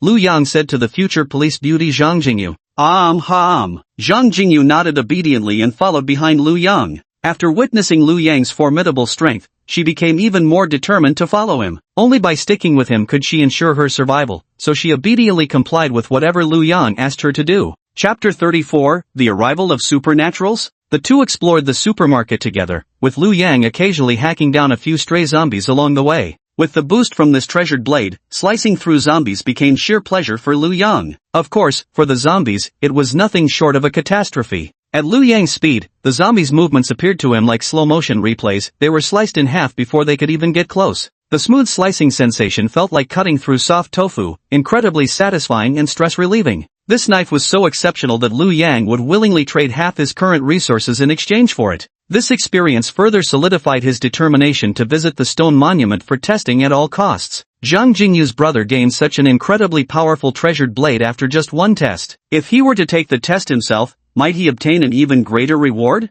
At this thought, Liu Yang couldn't help but feel a surge of anticipation. The two of them groped their way through the supermarket and, after half an hour of searching, finally discovered the warehouse hidden in the back passage. The supermarket warehouse held an abundance of supplies, divided into sections for clothing, fresh produce, dry goods, and the freezer. The clothing warehouse contained all kinds of men's and women's apparel, with everything from underwear and pajamas to swimwear in ample supply. Without hesitation, Liu Yang stored it all away into the darkness. The warehouse of the fresh produce section was filled with countless varieties of fruits and vegetables. All of it was taken away by Liu Yang. But what excited Liu Yang the most was the warehouse of the grain department. Neatly stacked, the warehouse contained at least 1,000 sacks of rice. Each sack weighing 100 jin, that meant 100 times 1000 is equal to 100,000 jin in total. A full 50 tons. 50 tons of food would be enough to feed him, Su Xiao, and the others for at least 10 years. Not to mention all the various beans like soybeans and mung beans, there must be dozens of tons of legumes alone. I'm rich.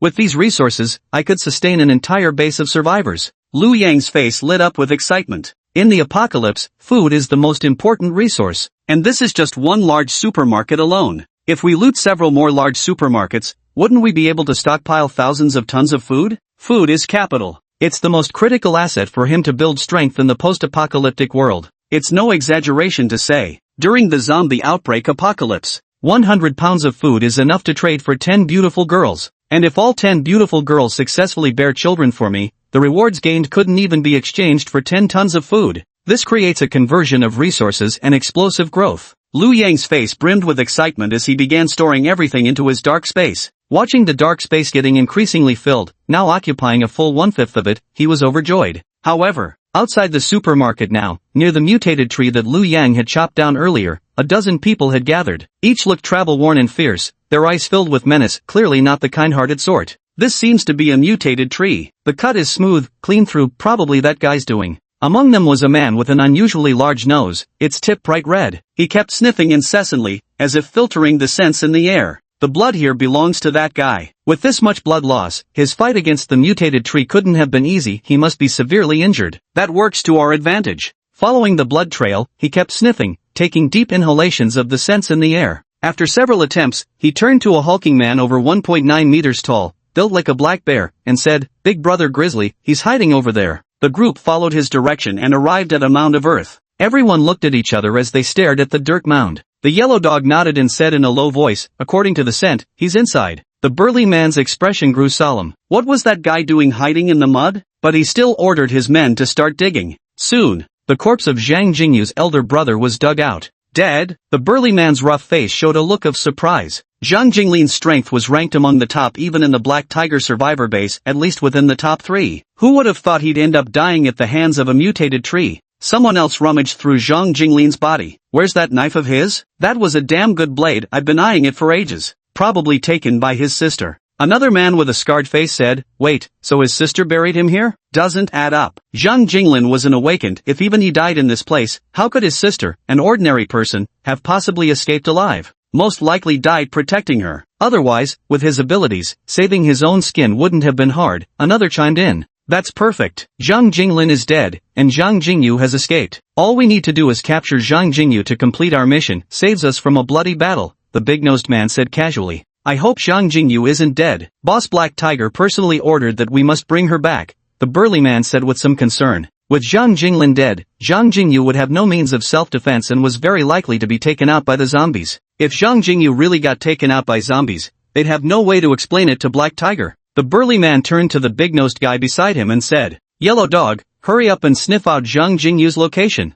Got it, don't rush me, I'm sniffing now, SSS. Yellow Dog inhaled hard through his nose, his face suddenly turning serious. So much scent of the sea. Besides Zhang Jingyu, there was also a man here before, SSS, or maybe a woman, or perhaps the man had the scent of another woman on him? Yellow Dog's face showed a puzzled expression. Who cares if it's a man or a woman? Just find their location, kill the men straight away. And with the women, let's all have some fun first before finishing them off, the burly man said impatiently. He was fully in charge of this operation and didn't want any complications. His only goal was to quickly find Zhang Jingyu and bring her back to Black Tiger to settle the matter. Got it, they went that way. Yellow Dog followed the scent all the way ahead. Finally, the group arrived at the supermarket entrance. They went in, Yellow Dog said, pointing at the supermarket door. Alright, we're going in too. Yellow Dog, take point. Scarred Rat, bring up the rear and keep an eye on what's happening inside. Everyone else, stay behind me. The burly man issued his commands. Got it, Big Bear. The others nodded in agreement.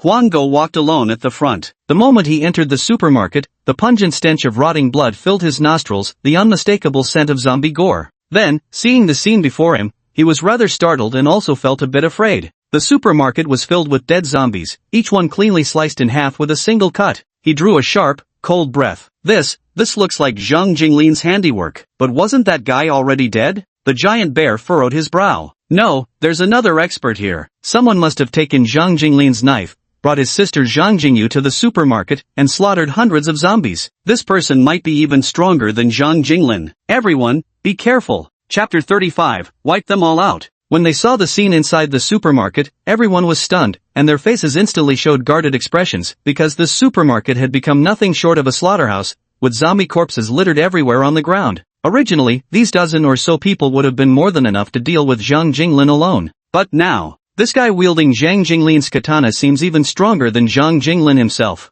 This demands serious attention. As they ventured deeper into the supermarket, the empty shelves left them completely baffled. Huanggo was the first to speak up. What the hell is going on? The entire supermarket is stripped bare, everything's gone. How is this even possible? Even daily necessities like clothes, bowls, and chopsticks have been cleared out. Just how many survivors are there in this area? Searching for supplies, even if you bring a large backpack, you can't carry much. At most, you'd gather enough food for a week. How many survivors would it take to completely empty out a whole supermarket? And the blood from the zombies on the ground is still fresh. These zombies were killed not long ago. Could it be that someone was moving supplies before the zombies were even killed? How is that possible? So all of this was extremely bizarre. The giant bear shook its head. No matter what, let's find Zhang Jingyu first. His top priority was helping Black Tiger locate Zhang Jingyu, other matters could wait. The yellow dog nodded in agreement. His twitching nose continued to follow the scent trail until it led him to the supermarket's storage room. Just then, Lu Yang's sharp hearing detected what sounded like someone approaching.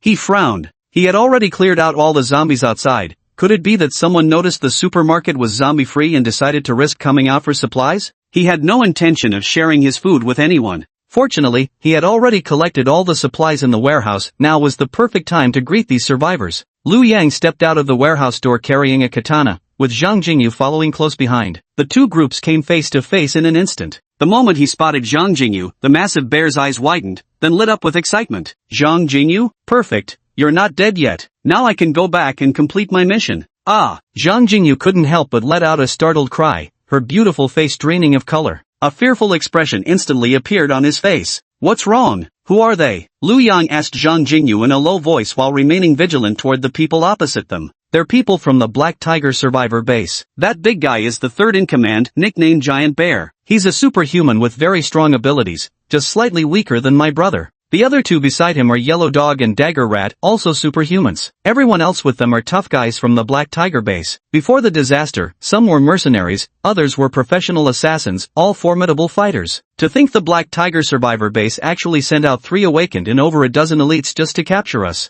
Zhang Jingyu's face was filled with undisguised fear. 3 awakened operating together, even if his older brother were still alive, they'd stand no chance against such opponents. 3 awakened, huh? Lu Yang tightened his grip on the katana. This was his first encounter with an awakened. But judging by appearances, the opponent didn't seem particularly strong. Just 3 ice needles should be enough to finish him off. However, Lu Yang didn't want to end things so quickly. Instead, he wanted to test how much stronger he was compared to ordinary awakened. This way, he could estimate what kind of ranking he might achieve in the Steel's trials. So he decided not to use his supernatural abilities, relying solely on his katana and close combat skills to take them down. While Lu Yang was observing Giant Bear and his group, Giant Bear and his men were also sizing up Lu Yang. Neither side truly understood the other, so Giant Bear and his group dared not act recklessly. Yellow Dog, however, noticed the knife in Lu Yang's hand. Listen kid, we're from the Black Tiger survivors base. Which base are you from? It's not right to take other people's belongings. Leave that woman and that knife behind, and we might spare your life. Oh, and what if I refuse? Lu Yang replied with a mocking half-smile.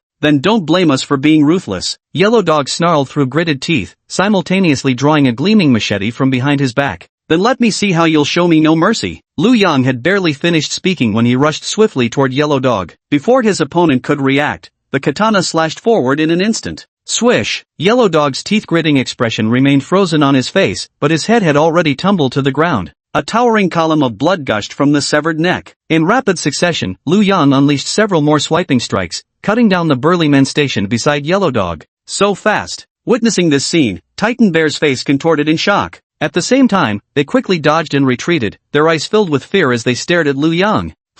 Why are you running? Don't back away, I haven't cut enough yet. Lu Yang sneered. The pitch-black katana dripped with blood. The supermarket was thick with the scent of blood. On the ground lay 4 headless corpses. After a single encounter, Lu Yang had roughly gauged the abilities of these superhumans. Their foundational attributes like strength and speed were about double that of ordinary people. As for Lu Yang, his strength and speed were 16 times that of an average person. The disparity between the two was vast, and in Lu Yang's eyes, his opponent's movements were far too slow. As for what the other's special ability was, Lu Yang didn't know, but he guessed it couldn't have been anything powerful, otherwise, his opponent wouldn't have been taken down before even using it. A cold sweat broke out on the giant bear's face. The expressions of the other base members grew even more terrified. This man is insanely strong. So strong that they couldn't even track his movements. Even Black Tiger, the leader of the Black Tiger base, would be no match for him. Giant Bear felt utterly panicked inside. If his own combat power was 800, Black Tiger's would be 1,000, but this man before them had to be at least 5,000. It's not even at the same level. How am I supposed to fight this? Unless the entire Black Tiger base mobilizes, there isn't a shred of hope for victory. He spoke to Lu Yang with a face full of vigilance. Brother, let's talk this out calmly, it's all just a misunderstanding. Take the women and weapons, we'll leave right now. How about that? Just let us go, and we swear we'll never appear before you again in this lifetime. That won't do. I haven't had my fill of fighting yet, Lu Yang retorted before swiftly charging toward Giant Bear and the others. The Giant Bear roared, run! Get back to the base and bring reinforcements. I'll hold them off. Bear strength. Roar! The Giant Bear's body suddenly expanded as countless tufts of fur sprouted across its frame, transforming instantly into a massive grizzly bear. Oh, your special ability is turning into a bear? How pathetically weak. Instead of staying human, you chose to become livestock. Lu Yang stepped forward with his blade raised and in a single stroke, severed the giant bear's head clean off. The beast didn't even have time to react. Then he charged into the fleeing crowd, unleashing a ruthless massacre. These mercenaries and professional assassins were like helpless chickens before Lu Yang's might, utterly powerless to fight back.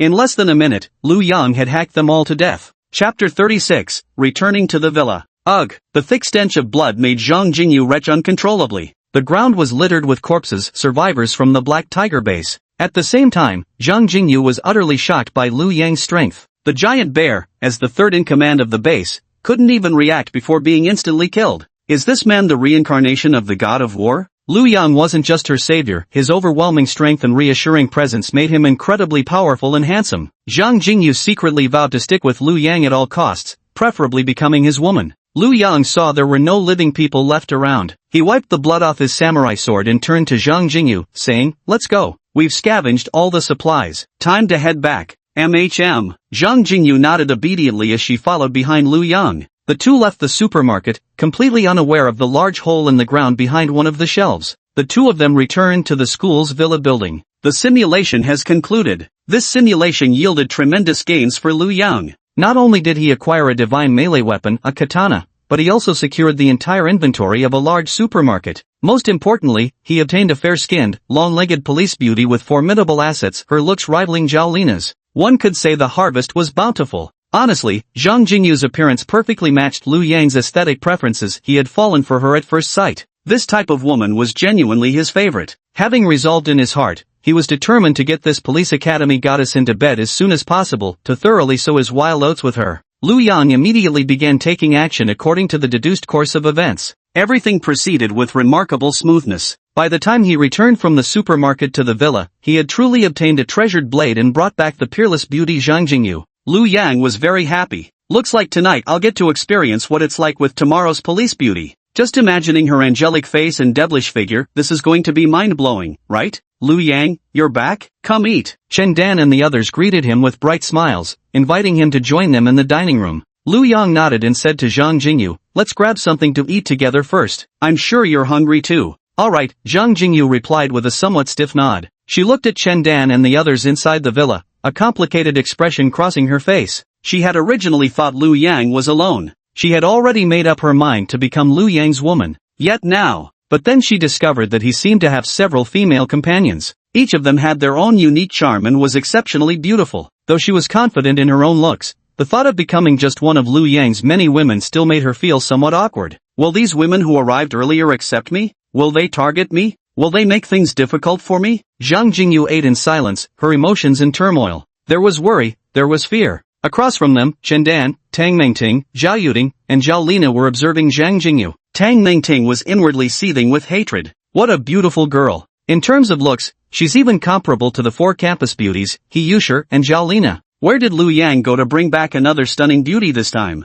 Now there are a full 4 women more beautiful than me in this shelter. They are, Celebrity Su Xiao, long-legged teacher Zhao Yuding, aloof campus belle Yusher, top student beauty Zhao Lina, and now this new big-chested girl. She's so beautiful, with an even better figure than Chen Dan. Absolutely a devilish body. How is anyone supposed to survive seeing this? Tang Mingting was on the verge of collapsing. Can't compare in looks, can't compare in figure either, what's the point of even trying? Though internally shattered, she didn't dare let it show on her face. The fact that this beauty had just been brought back to the villa and could already dine with them spoke volumes about Lu Yang's special treatment of her. Even Zhao Lina, the campus queen and straight-A student, had to enter Lu Yang's room and serve him before she could eat. Yet Zhang Jingyu didn't have to lift a finger, this was privilege no one else could match. Chen Dan naturally understood this very well too. Smiling warmly, she placed a piece of meat in Zhang Jingyu's bowl. Dear sister, eat more. Look how thin you are. Other than having ample breasts, you're slender everywhere else. I prepared all these dishes, see if they suit your taste. Ha, oh, it's delicious, really delicious. Thank you. Zhang Jingyu responded somewhat nervously.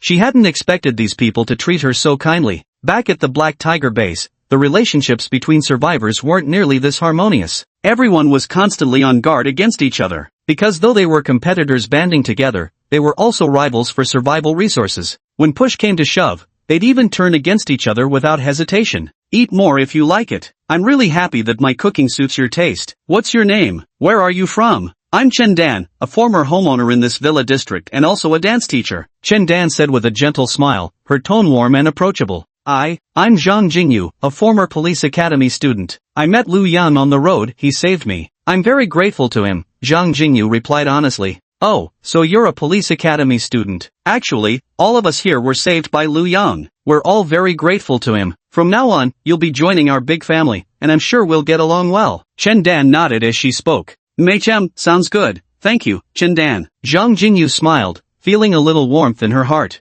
She found Chen Dan to be very approachable, giving off a warm and gentle impression. Watching Chen Dan speak with Zhang Jingyu, Tang Mingting, and the others once again revealed complicated expressions on their faces. Thinking to herself, as expected of Chen Dan, she really knows how to handle people. Just a few words were enough to pull this newcomer Zhang Jingyu into their united front. Experience truly trumps youth. Consequently, Tang Mingting, Zhao Lina, and the others also broke into warm smiles. He said to Zhang Jingyu, Yes, dear sister, eat more and don't stand on ceremony with us. Everyone here is easy to get along with and speaks pleasantly. Just treat this place as your own home, don't be too restrained, relax, and be at ease. Oh, okay, thank you everyone. I'm truly happy that you've accepted me so quickly, Zhang Jingyu said sincerely. Lu Yang nodded approvingly when he saw how well everyone was getting along. The beautiful-legged teacher Zhao Yuding ate her meal with a complex expression on her face. After a day of inner turmoil, she had originally decided to go to Lu Yang's room tonight, just like the rumors said, to truly establish a substantial relationship with him. Ideally, it would even match the rumors, with them battling 4 hours. But now Lu Yang had brought back another beautiful girl, and tonight he would most likely spend the night with her instead. It seemed her carefully planned attack would have to be postponed yet again. When on earth would it finally be her turn? She felt like a withered blade of grass in the desert, parched and cracking, desperately needing the nourishing touch of rain. If this waiting continued any longer, she would break completely. Chapter 37, Coming to Thank You. After finishing the meal, the newly arrived police officer Zhang Jingyu found a room on the first floor to settle in. Lu Yang, on the other hand, returned to his own room. After taking a shower and lying on the bed, he couldn't take his eyes off his long, black samurai sword, utterly enamored with it. His foundational strength had been enhanced, with close combat abilities sharply improved. He'd precisely been lacking a close-quarters weapon. Who'd have thought that just yesterday he needed arms, and today he'd obtained this treasured blade? What incredible luck! He pulled out a fresh towel from the dark space and began polishing this exceptional weapon relentlessly. The blade's dark surface gleamed with rugged power, radiating waves of chilling light. His upright figure exudes sharpness and resilience, as if capable of piercing through any enemy. Today he slayed hundreds of zombies and dozens of survivors, yet this treasured blade remains razor-sharp,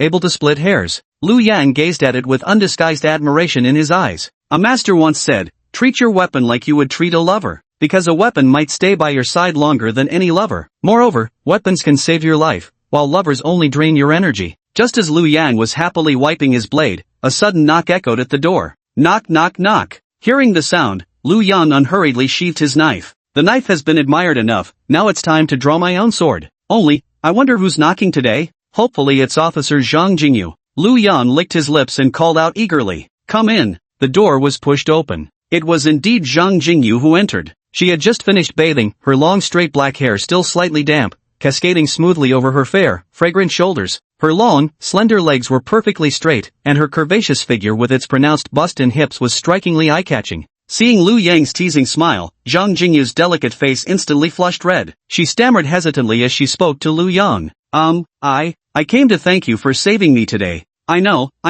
Come here, let's have a proper chat, about the future, about ideals, Lu Yang said with a mischievous smile. Alright, then let's talk about the future together. And being your girlfriend? Zhang Jingyu showed a puzzled expression. When she realized what he meant, her pretty face instantly turned even redder. I thought, we were just ordinary friends. I just wanted to thank you verbally. Starting a relationship now, isn't that a bit too soon? What's this talk about friends? Your brother entrusted you to me, how could I bear to only be your friend? At the very least, I should be your boyfriend. Lu Yang abruptly pulled Zhang Jingyu into his embrace. Zhang Jingyu let out a shy murmur. What's so great about having friends? As the saying goes, a friend helps you up once, but a girlfriend helps you up several times. So, if you're going to commit, then definitely be the girlfriend. Outside the door. When Zhang Jingyu entered Lu Yang's room, the group of Su Xiao, Tang Mingting, Chen Dan, Zhao Yuding, and others in the hallway immediately started whispering again. Sure enough, they went in again. This woman, and I thought she was so pure.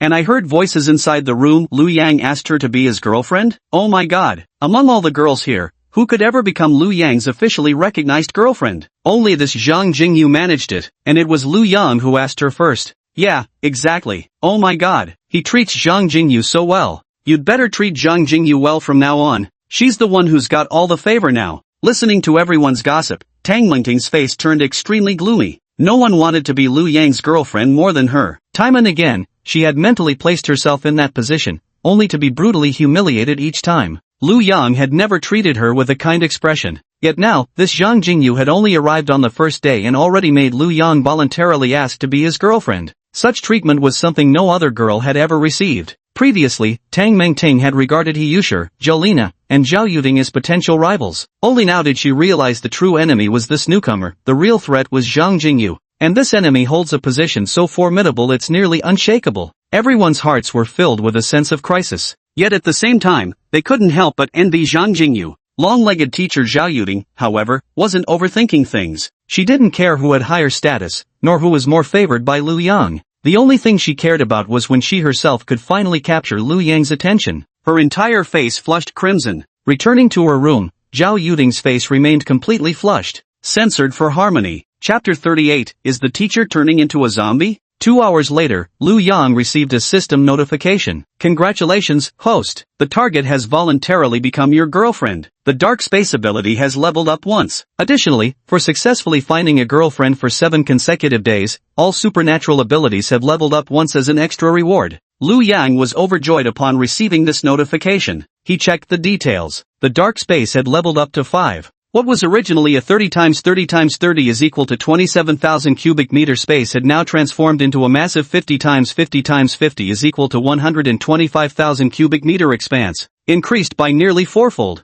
The stash of supplies he'd scavenged from the supermarket had grown to an impressive pile. Now it had dwindled back to a pitiful little heap. Lu Yang shook his head. Seems my scavenging can't keep up with how quickly the dark space expands. This void is still too empty. I'll need to gather more supplies. Though utterly exhausted, Zhang Jingyu still couldn't bring himself to sleep. Gazing at Lu Yang sleeping soundly beside her, the more she looked at him, the fonder she grew. Her elder brother Zhang Jinglin had died unexpectedly at the hands of a mutant tree. Fortunately, she encountered Lu Yang otherwise. Even if she hadn't been killed by the tree, she would have been captured by the group led by Giant Bear and taken back to the Black Tiger base. Just the thought of the Black Tiger Survivor base's leader, with his yellowed teeth, potbelly, revoltingly fat and dark appearance, made her stomach turn. Compared to Lu Yang, that black tiger was nothing more than a lump of dog crap. I'm so incredibly lucky to have met Lu Yang, and to become his woman. It's truly heaven's blessing upon me. Even in the apocalypse, at this very moment, Zhang Jingyu felt extraordinarily happy. Her lips curved into a smile as she stealthily planted a kiss on the sleeping Lu Yang's cheek. Only then did she slowly drift off to sleep. The next day, Lu Yang and Zhang Jingyu woke up around noon. Su Xiao and the others had already prepared lunch. As soon as they saw Lu Yang and Zhang Jingyu wake up and come out, they immediately greeted them with beaming smiles. Lu Yang, Sister Jingyu, come have lunch. We just finished cooking when you woke up. What perfect timing. Alright, Lu Yang nodded. Accompanied by Zhang Jingyu, he arrived at Su Xiao's dormitory, which was already nearly filled with girls at that moment. Everyone instantly showed expressions of envy the moment they caught sight of Zhang Jingyu. Zhao Yuding's face flushed crimson the instant she saw Lu Yang, her gaze darting away nervously. Yet, unexpectedly, Lu Yang noticed Zhao Yuding's unusual behavior. Her cheeks were flushed, her eyes evasive, head lowered slightly, breathing somewhat rapid. This, it seemed somewhat like the prelude to turning into a zombie? He frowned and asked with concern, Yuding, what's wrong? Are you feeling unwell? The others also stopped what they were doing and turned their gazes toward Zhao Yuding. The room fell silent in an instant. Zhao Yuding hadn't expected Lu Yang to speak to her first. Startled, she jerked her head up and immediately met Lu Yang's concerned gaze. That one glance sent her heart fluttering.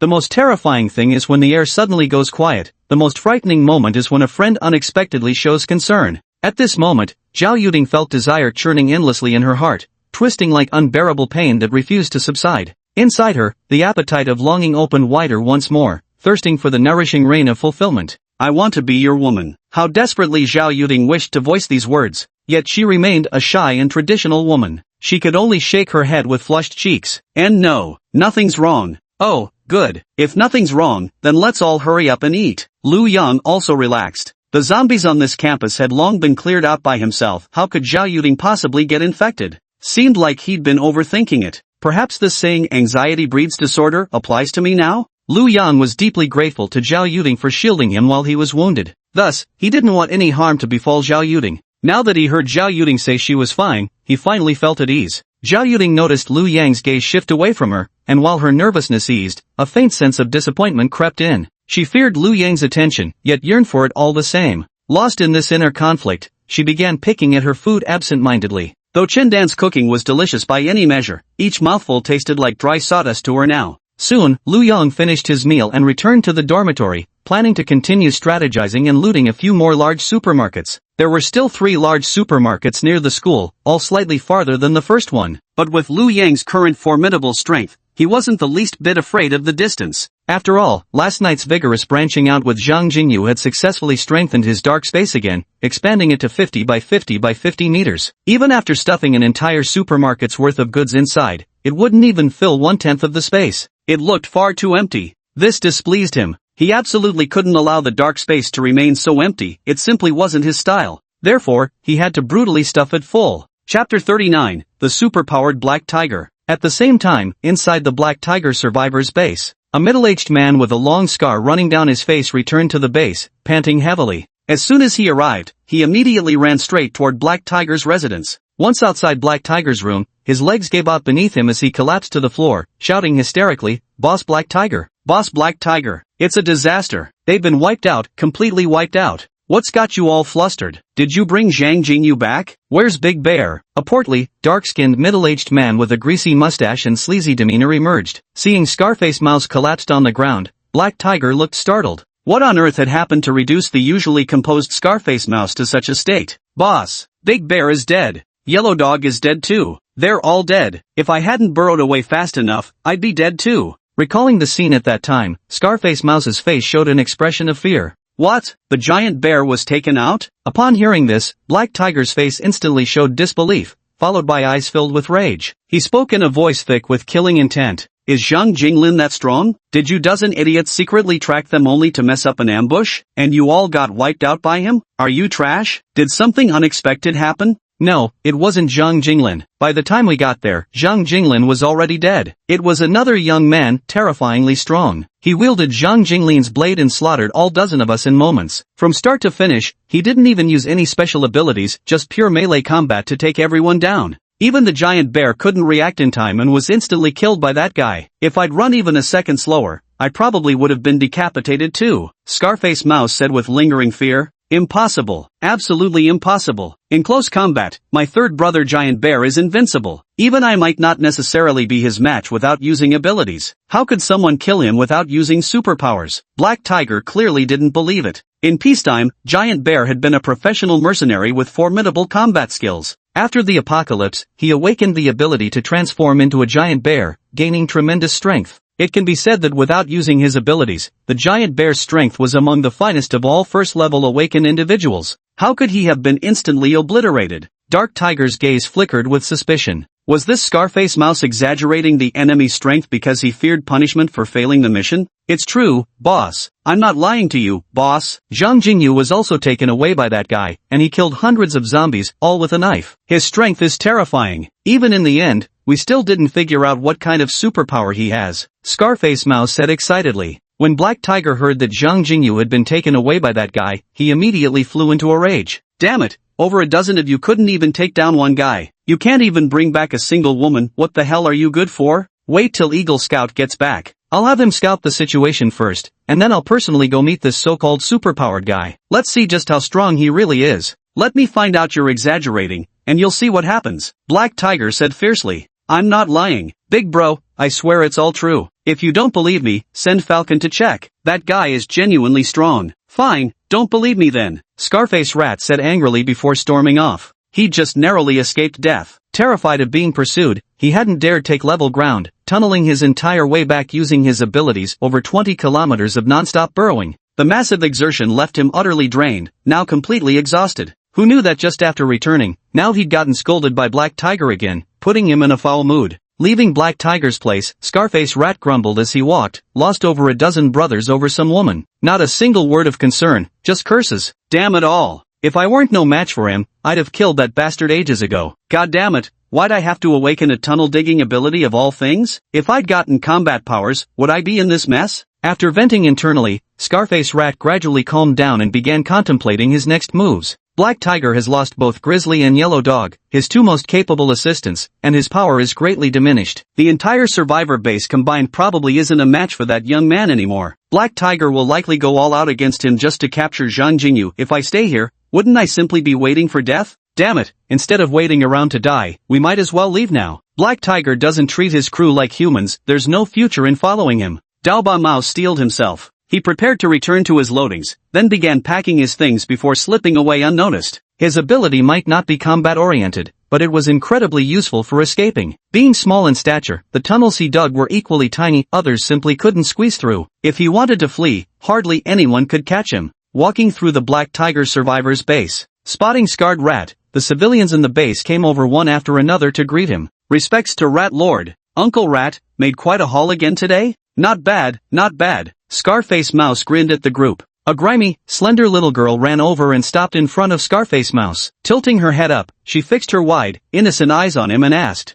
Uncle Mouse, where did you go adventuring today? Did you run into any terrifying zombies? Looking at the little girl's adorable face, Scarred Mouse felt a sudden tenderness in his heart. Though he was an awakened individual, his burrowing ability made him practically useless in the apocalyptic world. Among the awakened, he was constantly looked down upon and treated with disdain. Every mission assigned him to spearhead, exploring the most dangerous zones. Yet the ordinary survivors regarded him with utmost respect whenever they saw him. The superhumans called him Scarface Rat, but the common folk respectfully addressed him as Elder Rat. Thus, Scarface Rat treated these civilians slightly better than other superhumans did. Other superhumans carried themselves with lofty arrogance. If any civilian dared provoke them, they'd simply kick them flying without a second thought, let alone deign to speak with them. Scarface Rat crouched down and said to the little girl, went to a place far, far away. This old rat here took down dozens of zombies. Pretty impressive, huh? Here, have a candy. With that, he fished out a candy from his pocket and handed it to the little girl. The little girl's eyes instantly lit up.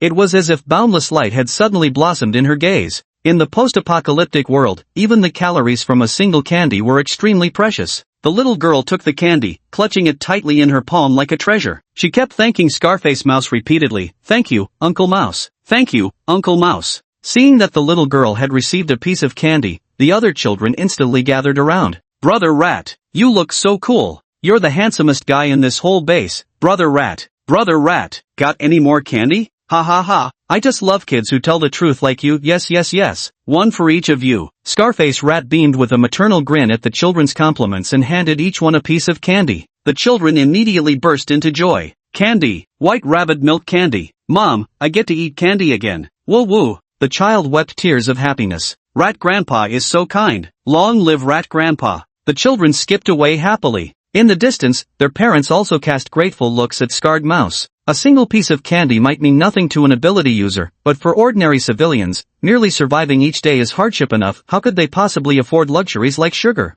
Seeing these survivors looking at him with gazes that seemed to behold a savior, Scarface Mouse gritted his teeth and finally made up his mind. Chapter 40, Another Encounter with the School Beauty. Joe Kiki reference image. Just as the children were overjoyed after receiving candies, another group of weary survivors entered the base through the main gate. The leader was a burly survivor with a majestic eagle perched on his shoulder. The moment the group appeared, the children immediately fell silent, their faces filled with fear. They secretly hid the candy behind their backs and hurriedly ran back to their parents. As the survivors passed by Scarface Mouse, the burly leader flashed a mocking grin and jeered in a taunting tone. "Scarface Mouse? What happened to you? Look at you, covered in dirt, like you just crawled out of the ground. Did you finish the task the boss gave you? Where's the giant bear? Don't tell me you ran back alone while they were still fighting." "Ha ha ha, I think so too. That damn Dao Bashu, whenever there's a fight, he always cowers in his hole out of fear and only comes out after the victory is secured. A burrowing ability? Seriously, out of all powers you could awaken, who'd have thought you'd end up with this useless one? Ha ha ha,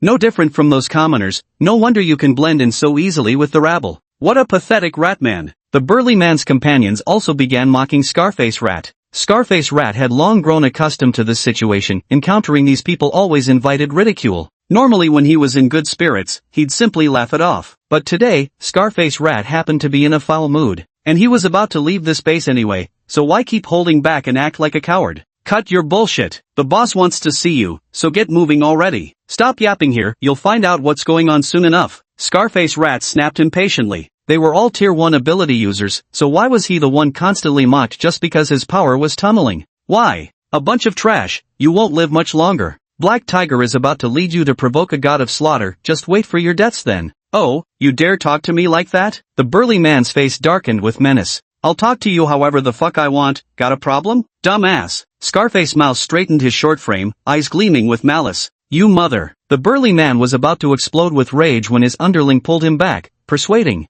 Forget it, Brother Falcon. This guy's usually timid as a mouse, but today he dares to talk back to you. Something's off. Let's go hear what Boss Black Tiger has to say first. The burly man snapped back to his senses. His underling made a good point. Scarface Mouse's behavior today was truly unusual. In the past, didn't they always bully him whenever they saw him? But never before had he dared to fight back like this. Now he actually dared to talk back, and quite aggressively too, refusing to back down at all. Clearly something was wrong. Could it be that he performed some great deed, and Brother Black Tiger made him a promise? If that's really the case, it'd be best not to provoke him for now. Humph, just you wait. Once I get to Brother Black Tiger and sort things out, I'll deal with you. Hunting Hawk snorted coldly before leading his underlings toward Black Tiger's residence. Watching their retreating figures, Scar-faced Rat smirked icily. Bunch of doomed fools. Go wait for death. This rat master won't keep you company anymore. I'm getting out of here right now. Scarface Mouse returned to his dwelling and immediately began packing his belongings. Having originally tunneled his way here through a passage stretching over 20 kilometers, his departure would be swifter. He simply needed to re-enter the existing tunnel network rather than excavate anew, allowing for much faster travel than his initial journey. In less than an hour, he'd be able to reach the supermarket where that giant bear was taken down. On the other side, Liu Yang was currently in the midst of strategizing. He was heading to another supermarket, located about 2 kilometers from the campus. Armed with his precious blade, he sliced through every zombie that crossed his path, each strike felling one of the undead with ease. In less than 10 minutes, he had already arrived outside the supermarket. However, outside the supermarket, he encountered 2 survivors, a man and a woman. And they were actually familiar faces from his school. Although Liu Yang didn't interact much with them on campus, he still recognized some of the more well-known figures. They were none other than Student Council President Chen Hao and one of the top 4 campus belles, Joe Kiki, known as the Athletic Goddess. The two of them watched as Liu Yang, wielding a legendary blade like a god of slaughter, cleared out all the zombies in his path. Emerging from their hiding place, they decided to follow Liu Yang in hopes of finding some food by tagging along behind him. However, Liu Yang noticed them, his face hardening with a cold expression. What do you two want? Don't follow me. Liu Yang? Recognizing Liu Yang's face, Chen Hao's expression lit up with excitement. Liu Yang had been quite a figure back in school days, and as the student council president, he naturally knew him well. He had even looked down on Liu Yang before, even taking the lead in giving him trouble. But now it was the Apocalypse who cared about old grudges. Seeing how formidable Liu Yang had become in this moment, and since they were old acquaintances and alumni from the same school, he knew he absolutely had to cling to Liu Yang's coattails now. What's the matter? Didn't you hear me? I told you not to follow me, Liu Yang warned again. He had been putting in all the effort to kill zombies along the way, and now these two thought they could just show up after he cleared the path and take advantage? Did they really think he was some gullible idiot? Liu Yang, it's me, Chen Hao, the student council president. Don't you recognize us? That weapon of yours is amazing. One swing and the zombies drop dead. How about this? You protect me and Joe Kiki, and once I get back home, I'll pay you 1,000,000 yuan. What do you say? Chen Hao flashed an ingratiating smile as he spoke to Lu Yang. Lu Yang stared at him like he was an idiot. Trying to bribe someone with money in the apocalypse? Is this guy out of his mind? Get lost now. Lu Yang said coldly. 2,000,000. How about 2,000,000? Chen Hao gritted his teeth as he spoke. Are you fucking stupid? What good is money in the apocalypse? You can't even buy a loaf of bread with it. Not leaving? Fine, then stay.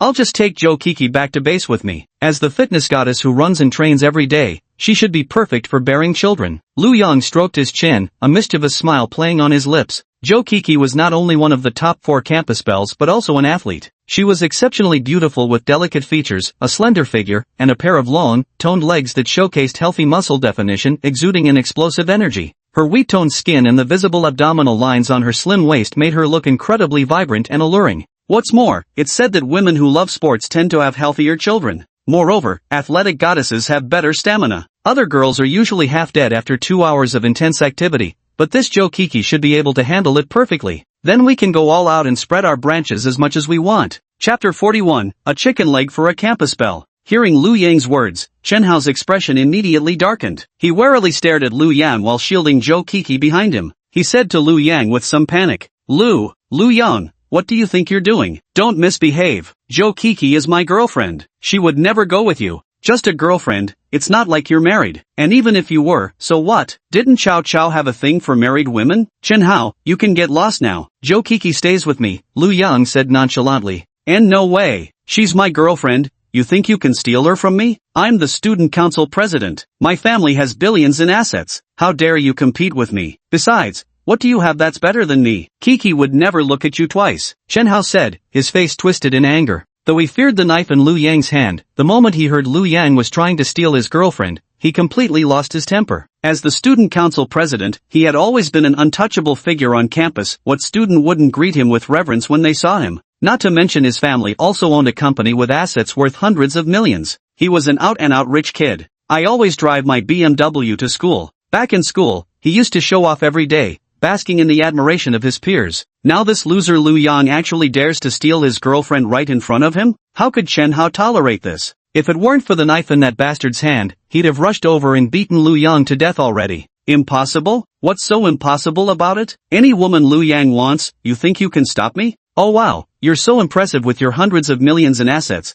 but how come you look so sallow and weak? Probably can't even get it up anymore, huh? What's the point of having such a beautiful girlfriend if you can't satisfy her? You look like you haven't eaten in days? After the apocalypse broke out, don't tell me you still haven't found any food? Lu Yang teased, eyeing the other man with amusement. Lu Yang's words struck a nerve, leaving Chen Hao utterly embarrassed. He stammered, So what if I didn't find any food? My girlfriend would never be with you no matter what. Our relationship is rock solid, don't even think about it. Really? Well then, I was originally planning to take it by force, but hearing you say that changed my mind. Now I want to see just how strong your bond really is. Hey, look, what's this? Lu Yang reached into his pocket and pulled out a vacuum-sealed chicken drumstick, then unwrapped it to reveal the meat. Instantly, the savory aroma wafted into Chen Hao and Joe Kiki's nostrils. SSS. Chen Hao and Joe Kiki inhaled deeply, greedily drinking in the long-lost aroma of food. Both couldn't stop swallowing their saliva uncontrollably. Hunger, they were simply too hungry. They had endured 4 days of starvation at school before finally being pushed to the limit and venturing out in search of food. Yet, after 2 days of searching, they found nothing edible. The only things they managed to scavenge were 2 rats from a sewer,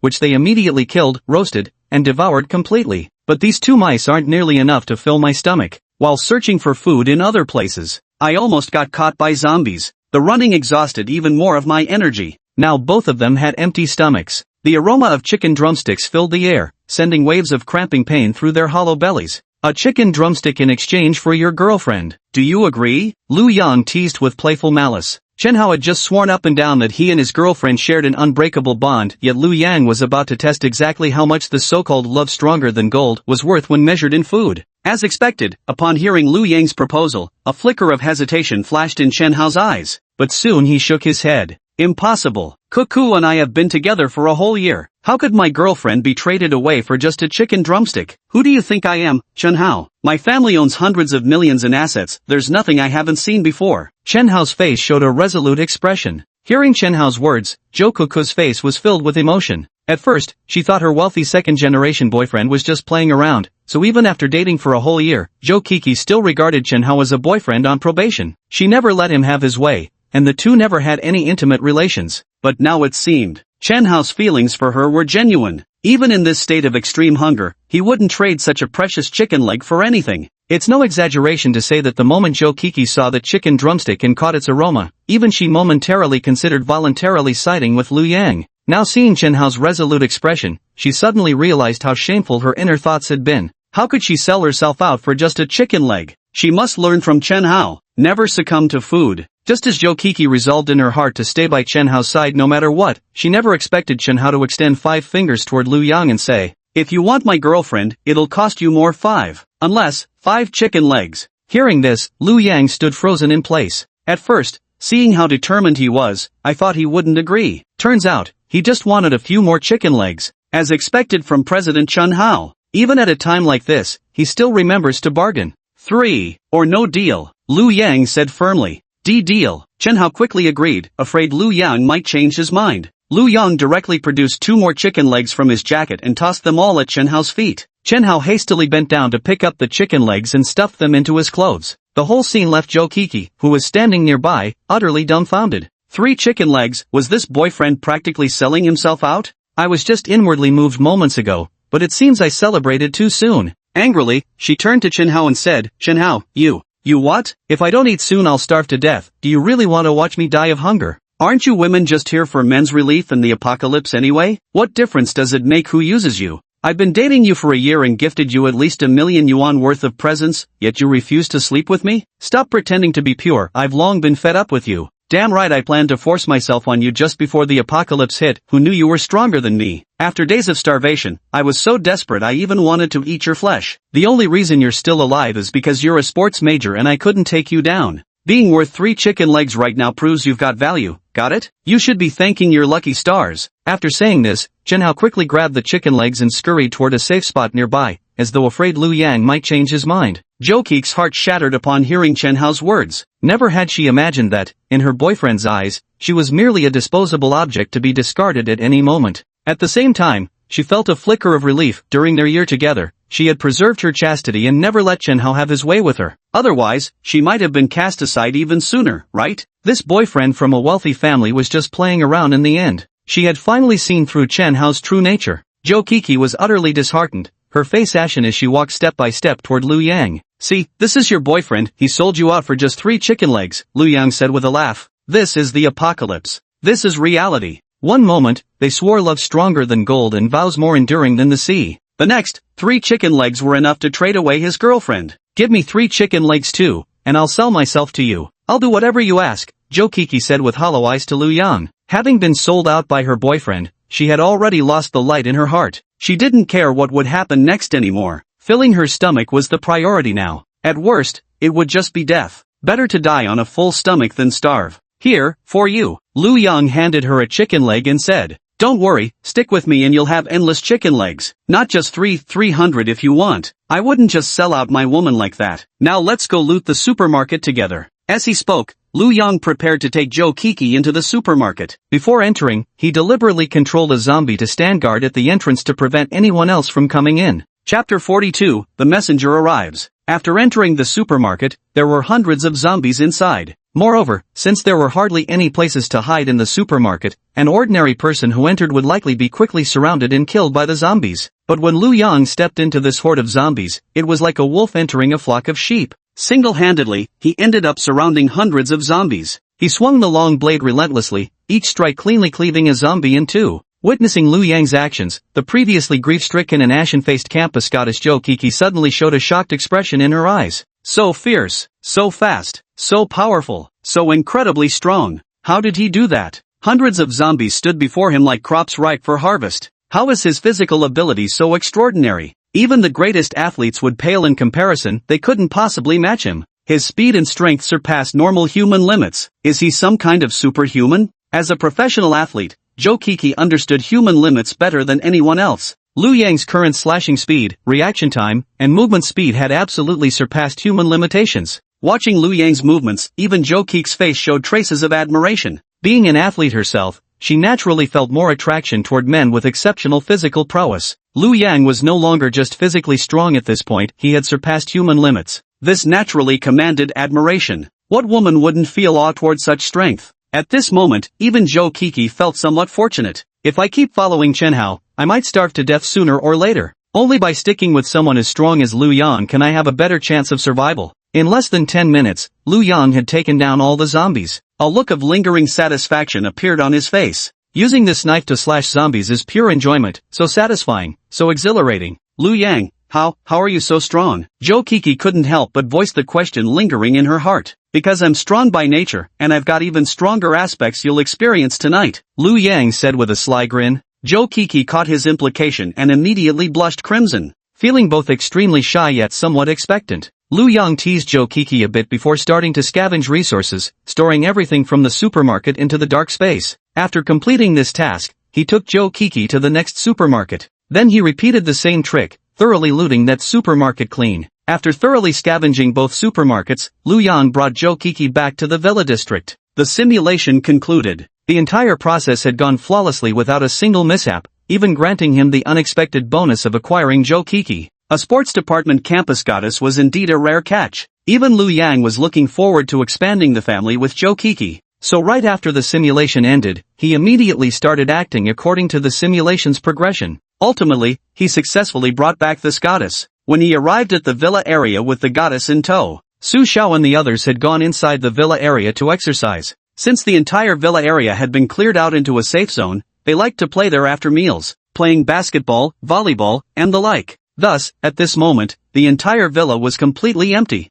Pick any room on the first floor to stay in, then take a shower and freshen up. Tonight, come to my room, I'll show you another one of my strengths, Liu Yang said to Joe Kiki with a sly grin. Understood. Joe Kiki nodded shyly. She had mentally prepared herself that something like this would happen after following Liu Yang back here. Yet she couldn't help feeling a little flustered in her heart. Although Joe Kiki had been in a relationship with Chen Hao for a year, she had never even held his hand. Now that she was about to become intimate with someone else, she couldn't help but feel nervous, yet also 100% excited. On the volleyball court in the Villa district, Yusher and the others were playing volleyball. Everyone was thoroughly enjoying themselves, sweating profusely with joy. In this post-apocalyptic world, being able to play volleyball out in the sunlight was truly a luxury. Yet none of them noticed the eagles circling high above in the sky. Over 20 kilometers away at the Black Tiger base, the Falcon said to Black Tiger, "Boss, found them." About 20 kilometers away in a villa district, I spotted Zhang Jingyu along with several other girls, probably all students from that villa area. Every single one of them is a beauty. At the sound of those words, Black Tiger's ugly face broke into a wrinkled grin like a blossoming chrysanthemum,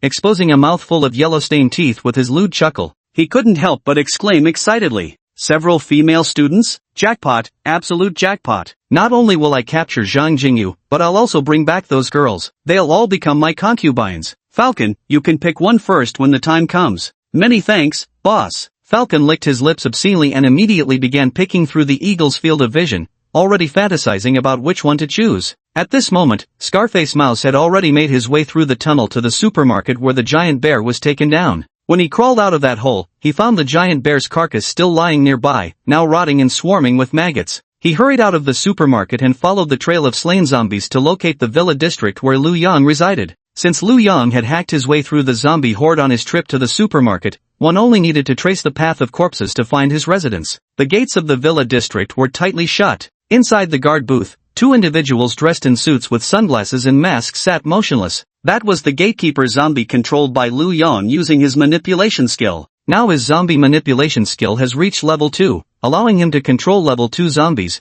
with the simultaneous control limit increased to 2. These two zombies in the guard room were specifically controlled and placed here as gatekeepers by him. To avoid attracting attention, he even deliberately dressed these two zombies in suits, complete with masks and sunglasses. If you didn't look carefully, you'd really think it was a living person. Even Scarface Mouse was fooled. He directly called out to the zombie, "Hey buddy, open the door. I've got news." The zombie didn't respond, but the voice traveled through it and reached Liu Yang's ears. Liu Yang turned his gaze in this direction and spotted Scar-faced Rat, immediately feeling something was amiss. "Holy shit, Why does this guy look familiar? Wait, wasn't he one of those dozen survivors? Didn't I wipe out all those survivors? Did I miss one? Lu Yang was completely bewildered. He had instantly wiped out all the opponents earlier and thought he'd eliminated everyone, yet here was a fish that slipped through the net, after all. He just didn't know what this survivor wanted by coming to his doorstep. Could it be revenge? With lightning speed, he gripped his blade and dashed from the villa compound straight to the gates. Scarface Mouse immediately raised both hands in surrender the moment he saw Lu Yang, because he knew Lu Yang could kill him in an instant if he wanted to. So the moment he raised his hands, he immediately said, "Hero, I'm not here to cause trouble, I came with a warning. Black Tiger has discovered your hideout and is planning revenge." Oh, Lu Yang narrowed his eyes. Then he opened the door and let Scarface Rat inside, speaking coldly. "Tell me about the Black Tiger survivor base, and why you came here to deliver this message. Be thorough. If I don't find your story convincing, I'll kill you." Chapter 43, Not a Second to Spare. After Scarface Mouse entered the villa complex, he spotted an eagle circling above the volleyball court. Pointing skyward, he said, "That's one of the spies belonging to the Black Tiger base's superpowered individual eagle. He uses his hawk vision to observe everything happening here. All of you have already been marked, especially those female students. Black Tiger is particularly lecherous. Eagle has likely already reported the situation here to him. Originally, if it were just about revenge, he might not have bothered to come. After all, the journey is long and dangerous. But with so many female students here and him being so lustful, he will definitely come." "Is that so?" Lu Yang frowned. With a mere wave of his hand, a needle of ice materialized in the sky, instantly striking down the mighty eagle. From Scarface Rat's perspective, Lu Yang simply waved his hand and the eagle fell. He couldn't perceive what Lu Yang had actually done. An expression of shock spread across his face. Such powerful supernatural abilities. The eagle was flying at least 100 meters high, yet he merely waved his hand and brought it down instantly. We couldn't even see what exactly he did. His combat abilities were at least S-grade. Scarface Mouse instantly felt even more grateful for making this decision. Coming here to deliver the message was absolutely the right choice. Otherwise, if he'd actually followed Black Tiger's group here to confront Lu Yang, they might have been wiped out before even laying eyes on him. Back at Black Tiger's base, the Falcon, observing the situation, suddenly experienced excruciating head pain and collapsed to the ground, clutching his head and writhing in agony. "What's wrong, Falcon? What happened?" Black Tiger was startled by the scene. "Damn it, my eyes got taken out. Headshot. I couldn't withdraw my consciousness in time. The pain transmitted directly to my head." Falcon's face turned pale, his lips trembling uncontrollably. That horrifying sensation of being headshot filled him with profound terror. Your controlled eagle can fly hundreds of meters high, even sniper rifles would have a hard time hitting it. How could it get headshot? Black Tiger's expression turned grave. "I don't know. I was just observing those female students when it happened instantly. Couldn't see who attacked or what method they used." Falcon spoke with lingering fear. Black Tiger now recalled Scarface Rat's words. Back when Scarface Rat had returned, he'd mentioned that Psychic was frighteningly powerful. A dozen elites were no match for him, taken out in an instant upon meeting him. Now it seems this might not be fake after all. We must summon him immediately and get a proper explanation. He immediately ordered his subordinate outside. "Go call Scarface Rat over, I have questions for him." The underling immediately went to find Scarface Rat, only to discover an empty room. He returned at once to report. "Boss, Scarface Rat's room is empty, all his belongings are gone." Hearing this, Black Tiger's expression changed. "What do you mean? Did he escape? Betray our base?" Cold sweat broke out on the underling's back as he replied nervously, I'm afraid so. That guy is really so powerful that he made Scarface Rat betray us?" Black Tiger frowned. He felt things weren't that simple. At the same time, a grave expression appeared on his face as he temporarily couldn't decide how to proceed. On the other side, in Lu Yang's villa area, Lu Yang asked Scarface Mouse, "Hey, who has a thing for women and likes to snatch them, right? But in this apocalyptic world, women are everywhere, why would he take such a risk?"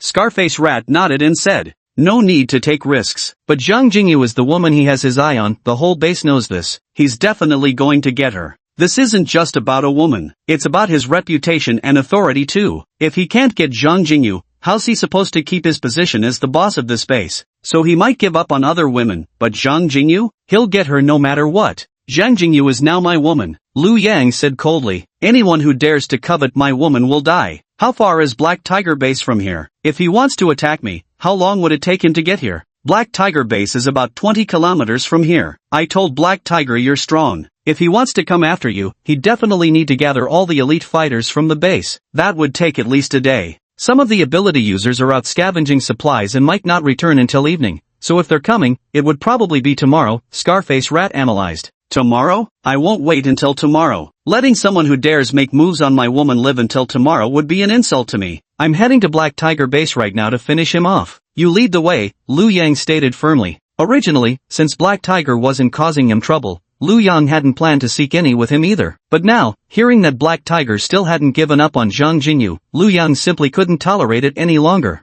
But Black Tiger Base is over 20 kilometers away. It would take quite some time to get there. Moreover, Black Tiger Base is heavily fortified. Attacking it would likely be quite difficult. Waiting for him to come to your territory, this place you're familiar with, would make it much easier for you to fight on your home ground, Scarface Mouse said hesitantly. He thought to himself, this kid is really too fierce. Young people truly act on impulse. Once decided, they charge straight ahead. It doesn't matter where we fight, he's dead either way, Liu Yang declared confidently. Scarface Mouse continued suggesting, at the very least, we should come up with a battle plan first. I already have a plan. My plan is to kill anyone who dares resist. Is 20 kilometers far? Even if it were 200 kilometers, I'd go overnight just to take him out. Anyone who lays eyes on my woman is dead. Not even fucking Jesus could save them. As he spoke, Liu Yang walked to the edge of the volleyball court and waved at the girls playing below. The girls immediately rushed over. Like stars surrounding the moon, they gathered around Liu Yang. Liu Yang, you came to watch us play ball? What a pleasant surprise. We never saw you come out to watch us play before. Did you go out scavenging for supplies again today? The women crowded around Liu Yang, each one fragrant with sweat, chattering like a flock of orioles. Zhang Jinyu suddenly noticed Scarface Mouse standing beside Liu Yang. Her face immediately changed color. Aren't you Scarface Mouse? Relax, don't be nervous. He's come to join us. Today I'm going out to handle some business. You all shouldn't leave the building. It's gotten a bit unsafe outside, Liu Yang said to the group. Hearing Liu Yang's words, the women's expressions grew grave. Okay, let's head back to the villa now. Liu Yang nodded firmly. Yeah, let's go back together. Then Liu Yang asked Scarface Rat to wait outside while he led the women back into the villa. Once inside, he introduced everyone to Jokiki, the campus sports goddess. At the same time, he told them to stay in the villa and not wander around. Finally, he returned to his room and began battle simulations. The simulations went flawlessly. No unexpected incidents occurred. He effortlessly took down all the people from the Black Tiger Base. During the simulation, he also uncovered a lot of information. He learned why Scarface Mouse had betrayed Black Tiger. He also became aware of the route to the Black Tiger Base and its overall strength. Now even without Scarface Rat leading the way, he already knew which route to take. So he immediately walked out of the villa and said to Scarface Rat, let's move. You take the tunnel, I'll take the surface. Scarface Rat froze. He hadn't even told Liu Yang about having a tunnel. How did Liu Yang know? When did he see through my special ability? Could it be that Liu Yang intentionally let me go last time? At this moment, Scarface Mouse felt Liu Yang was an omniscient and omnipotent god. Yet he still asked, if I take the underground passage, do you know the direction? I know, Liu Yang affirmed. During the first simulation, he had Scarface Rat lead the way, but the rodent was far too slow. That 20-kilometer journey took them a full hour. Liu Yang couldn't afford to wait that long. He could get there in under 20 minutes if he sped there at full pace. He didn't want Black Tiger to live another hour. Daring to lay a finger on Liu Yang's woman, letting the bastard live even one extra second pissed Liu Yang off. Whether it was a 20-kilometer trip to take him down or someone bold enough to target his woman all the way in the White Eagle Empire on the other side of the planet, Liu Yang would swim across the Pacific overnight to end them. So he decided to go alone first, having Scarface Rat take the underground tunnel. Truth be told, it didn't matter whether Scarface Rat went or not. The only reason Liu Yang had asked him to come along was to prevent him from stirring up trouble in the villa area. He definitely didn't want his rear base catching fire while he was out on a mission. Chapter 44, I'll make the decision for you. After settling Su Xiao and the others, Liu Yang immediately set off. Scar Mouse took it upon himself to slip through the tunnels. 20 minutes later, Liu Yang had already arrived outside the Black Tiger Survivor's base. The Black Tiger Survivor base was situated in a spacious villa district, with vast land and sparse population. The villas were widely spaced apart, providing ample privacy for the wealthy residents who once lived there. Consequently, the number of zombies within the villa area was relatively low. This was precisely why Black Tiger and his group had chosen to establish their base here. In peaceful times, a villa in this area would cost at least 50 million yuan. Only the wealthy and powerful can live in this place. Unfortunately, most of them had already turned into zombies by now. As for those who hadn't, they'd been taken care of by Black Tiger and his crew. Liu Yang arrived outside the main gate. With a single leap, he effortlessly cleared the 4-meter-high wall and landed inside the villa compound. Numerous makeshift tents were pitched along the wall. These were the dwellings of ordinary survivors living within the Black Tiger base. Being the lowest-ranking survivors, they were confined to the outermost areas, completely barred from entering the villas. Witnessing Liu Yang's astonishing jump, they were instantly startled. Shoo! Liu Yang held a knife in one hand while placing the other near his mouth, making a silencing gesture. No noise, or you die. Understand? MHM. The survivors hastily nodded. Anyone capable of leaping over a 4-meter-high wall in a single bound was clearly no ordinary person, undoubtedly a superhuman. And to these ordinary folks, such superhumans might as well have been divine beings. Resistance wasn't even a thought they dared entertain. Naturally, they did exactly as Liu Yang instructed. Seeing how obedient these survivors were, Liu Yang nodded with satisfaction. He then proceeded straight to Black Tiger's residence, following the information obtained from the first simulation. On the other side, the elite members of the Black Tiger base gathered together in Black Tiger's residence, discussing how to deal with Liu Yang. At that moment, Falcon was pressing a hot towel against his head. Earlier, when his informant had been shot in the head, the pain nearly killed him, and his head still hadn't recovered. Pale-faced, he turned to Black Tiger and said, "Boss, according to what you said, even Iron Bear and his crew were wiped out in an instant. This guy might be too much to handle. Maybe we should just let it go." The other ability users quickly chimed in. Iron Bear, Yellow Dog, Scarface Rat, 3 ability users couldn't even take him on. We've already suffered heavy losses. If we actually try to deal with him now, we'd probably bite off more than we can chew. Plus, we'd be fighting on their turf. They know the terrain inside out. Who knows what traps they might have waiting for us. Boss Black Tiger, maybe we should follow Black Hawk's suggestion and call it quits. It's just one woman, after all. Our base has no shortage of women, right? Yeah, boss. Maybe we should just drop it. Let's go outside to search for new survivors later, and we'll capture some pretty girls for you, except that Zhang Jingyu. What do you say, boss? Upon hearing Black Tiger relay Scarface Rat's words, they all panicked instantly. Giant Bear was one of the top fighters in this base. If even Giant Bear was taken down in an instant, wouldn't they just be walking into a slaughter? Seeing his brothers all visibly frightened, Black Tiger also felt somewhat troubled. He turned his gaze to the only woman in the room, also the second in command of the Black Tiger survivor base. The beauty had silky white short hair and wore a form-fitting tactical outfit that gave her a sleek, professional look, somewhat resembling a white-haired version of Black Widow.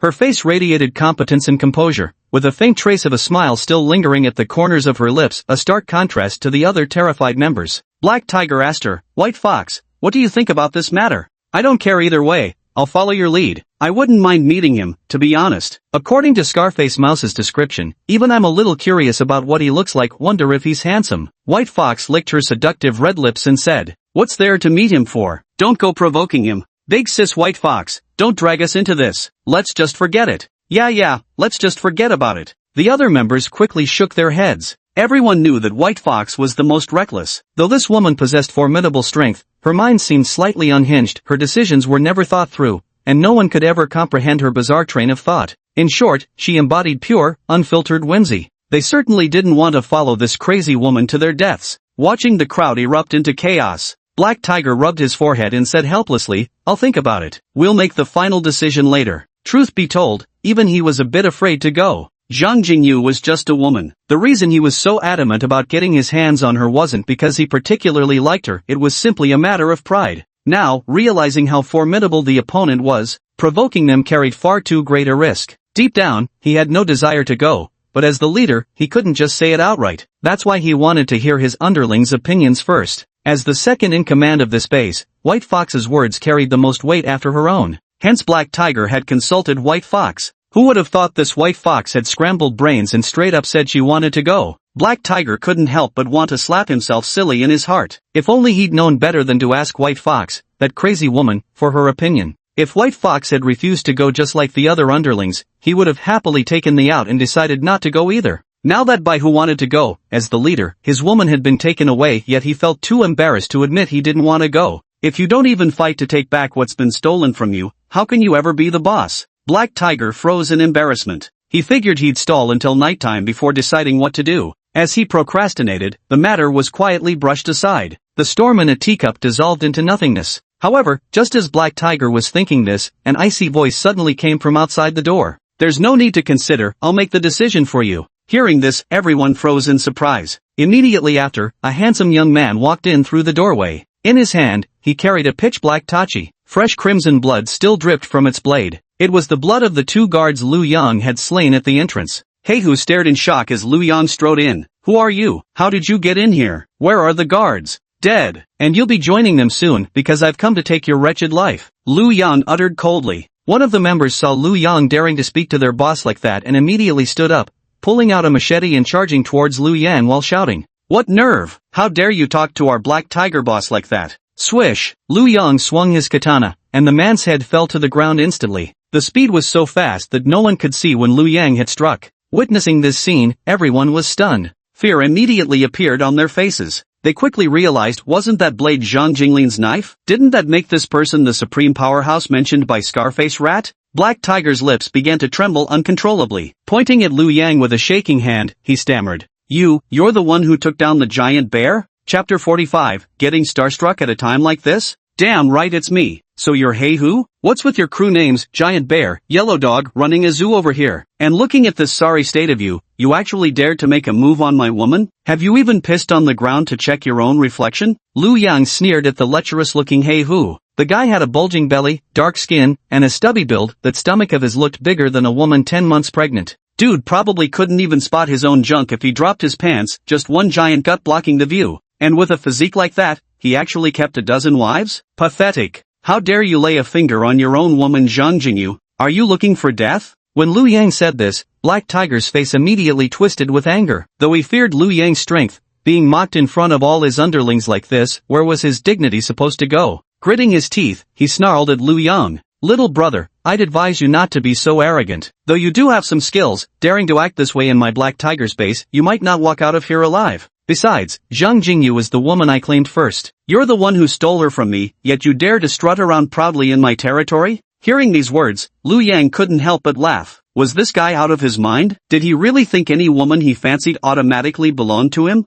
Who the hell does he think he is? Lu Yang said coldly with a smirk. You saw her first? Does that mean she has to be yours? Who do you think you are, me? How dare you covet my woman? Do you really think I'd leave here before finishing you off? Besides, I heard you've got over a dozen wives, right? If you dare scheme against my woman, I'll scheme against your wives. After you're dead, I'll take good care of them for you. This is beyond insulting. Black Tiger was enraged by Lu Yang's words. Black Tiger waved at his men. Charge. Brothers, kill him. However, no one moved. Their faces were filled with fear as they stood there watching Lu Yang warily. Not one dared to strike first. After all, Lu Yang had instantly killed someone the moment he arrived here. And his movements were so fast that none of them could follow with their eyes. Deep down, they all knew if Lu Yang had swung that blade at them instead, they'd have been dead before they could even react. This was clearly someone operating on an entirely different level of combat prowess. Why throw their lives away for nothing? Besides, ever since Lu Yang appeared here, his eyes have been fixed solely on Black Tiger. It's obvious he's targeting Black Tiger specifically. As for the others, Lu Yang hasn't shown any hostility toward them. If someone doesn't want to kill you, why would you crane your neck begging to be killed? Isn't that just foolish? So despite Black Tiger's team leader issuing orders, none of his subordinates obeyed him.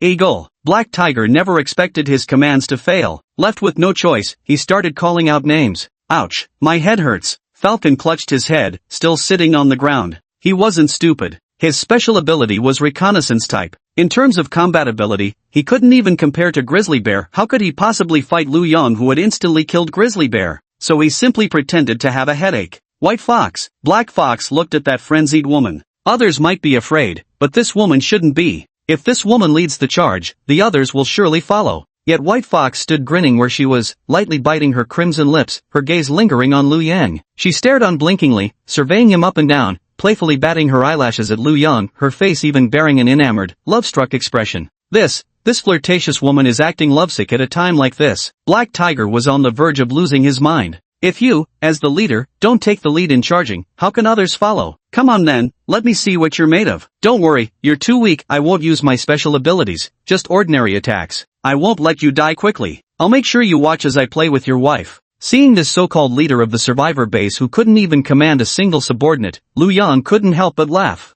Looks like this boss wasn't much of a leader. None of his men actually obeyed him. Or perhaps I was simply too powerful, intimidating everyone in my path? Ah, how lonely it is to be invincible. Kid, don't push your luck. I, Black Tiger, have been around long enough. I'm not someone to be trifled with. If you've got the guts, fight me without using supernatural abilities. What? You think I'm just some small fry? Don't you dare back out now. Just wait, I'll enjoy watching you die. Black Tiger snarled with a vicious glare in his eyes. He was deliberately trying to provoke Liu Yang with his taunts. An ability user with powers and one without are completely two different tiers of combat strength. Without utilizing their abilities, an awakened human only possesses roughly twice the base attributes of an ordinary person. This is precisely why Scarface Mouse, who awakened only a burrowing skill, became the subject of everyone's contempt. His ability was almost useless in combat. In a real fight, he was just an unusually strong foot soldier. That's why people looked down on him. Now Liu Yang actually dared to say he wouldn't use his special abilities and would rely only on normal attacks. Wasn't that basically tying his own hands and turning himself into a super minion? In that case, even if Liu Yang was formidable, Black Tiger felt he still had a chance of winning. There's no need for provocation. I said I wouldn't use my ability, and I meant it. If I had used it, you'd all have been dead the moment we crossed paths, Liu Yang declared with confidence. Fine, you've got guts. Don't blame me then. Black Tiger shows no mercy. Black Tiger ground out through clenched teeth. With that, he extended his tiger-like claws and raked them savagely across his own arm, instantly gouging deep, bleeding furrows. Fresh blood coated all 5 of his fingers in a crimson slick. Blade blood claws. Swish. 5 crimson claws streaked with bloody light slashed directly toward Liu Yang. This is Black Tiger's special ability. He can use blood to attack enemies, even capable of ranged attacks. This is precisely why he became the most powerful superhuman among all the survivors. Facing the opponent's flying blade blood claws, Liu Yang effortlessly dodged with a quick sidestep. His speed had reached 16.5 times that of an ordinary person, while the basic attributes like strength and speed of a first-level supernatural being were merely twice that of a normal human.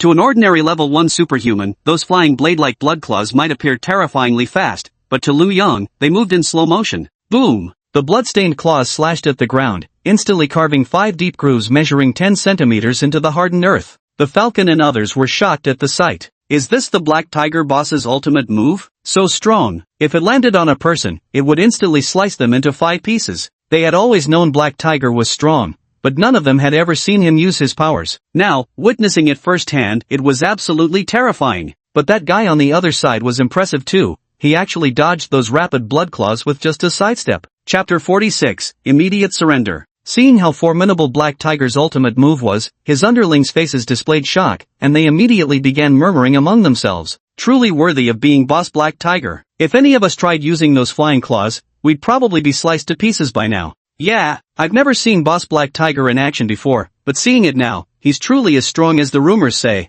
Hawks and the others wore expressions of shock, mixed with a trace of concern. Black Tiger was so powerful, but because they feared Liu Yang, they didn't listen to Black Tiger's command to attack him. If Black Tiger ended up winning, would there be any good outcome left for them? So deep down, they didn't really wish for Black Tiger to win either. But they didn't want Liu Yang to win either. No one knew whether Liu Yang would turn on them after defeating Black Tiger. So they hoped for the best outcome, a mutual destruction where both sides would suffer heavy losses. Both Black Tiger and Liu Yang were fighting to the brink of death. By then, they could swoop in to finish off the 2 weakened men, and wouldn't the base be under their control from then on? Hawk and the others were secretly calculating their own scheme. But White Fox spoke up from the side, saying, "You don't know shit." Black Tiger's attack was indeed powerful, but it completely failed to land. This only proves how formidable that guy is. He didn't even use his special ability, just dodged it with pure speed. To this day, we still have no idea what his actual power is. Which means, that young man has been holding back this whole time, never going all out. Hell, we don't even know what percentage of his strength he's shown so far. From what I can tell, he probably hasn't even used half of it yet. What? He probably hasn't even used half his strength? Falcon and the others showed expressions of disbelief. If Liu Yang hasn't even used half his strength against Black Tiger's powerful ultimate move, just how strong is his real power? White Fox sneered and said, "You'll see, even without using his special abilities, Black Tiger is absolutely no match for him. You could even say there's zero chance of winning. Because his opponent hasn't even gotten serious yet, he's just playing around." Just as expected, as soon as Baihu finished speaking, Liu Yang had already darted in front of Heihu with a swift movement, swinging his tachi in a single motion. Swish! Heihu's right arm was severed instantly, the stump spewing a towering geyser of blood. Eh-ha! Heihu's face twisted in agony as he roared, "Bloody storm!" In an instant, the blood erupting from his severed arm solidified into bullets midair, all of them densely swarming towards Liu Yang. Liu Yang never expected Black Tiger to pull such a move. Could it be that the more blood this guy sheds, the stronger his attacks become? Liu Yang leaped backward, putting over a dozen meters between them to evade the strike. Slap! Slap! Slap! The blood bullet struck the ground, leaving craters over 10 centimeters deep. The attack had riddled the hard earth like a sieve. Then he stomped the ground and charged at Black Tiger like a cannonball once more, his blade flashing with another swish, slash. Black Tiger's left hand was also severed.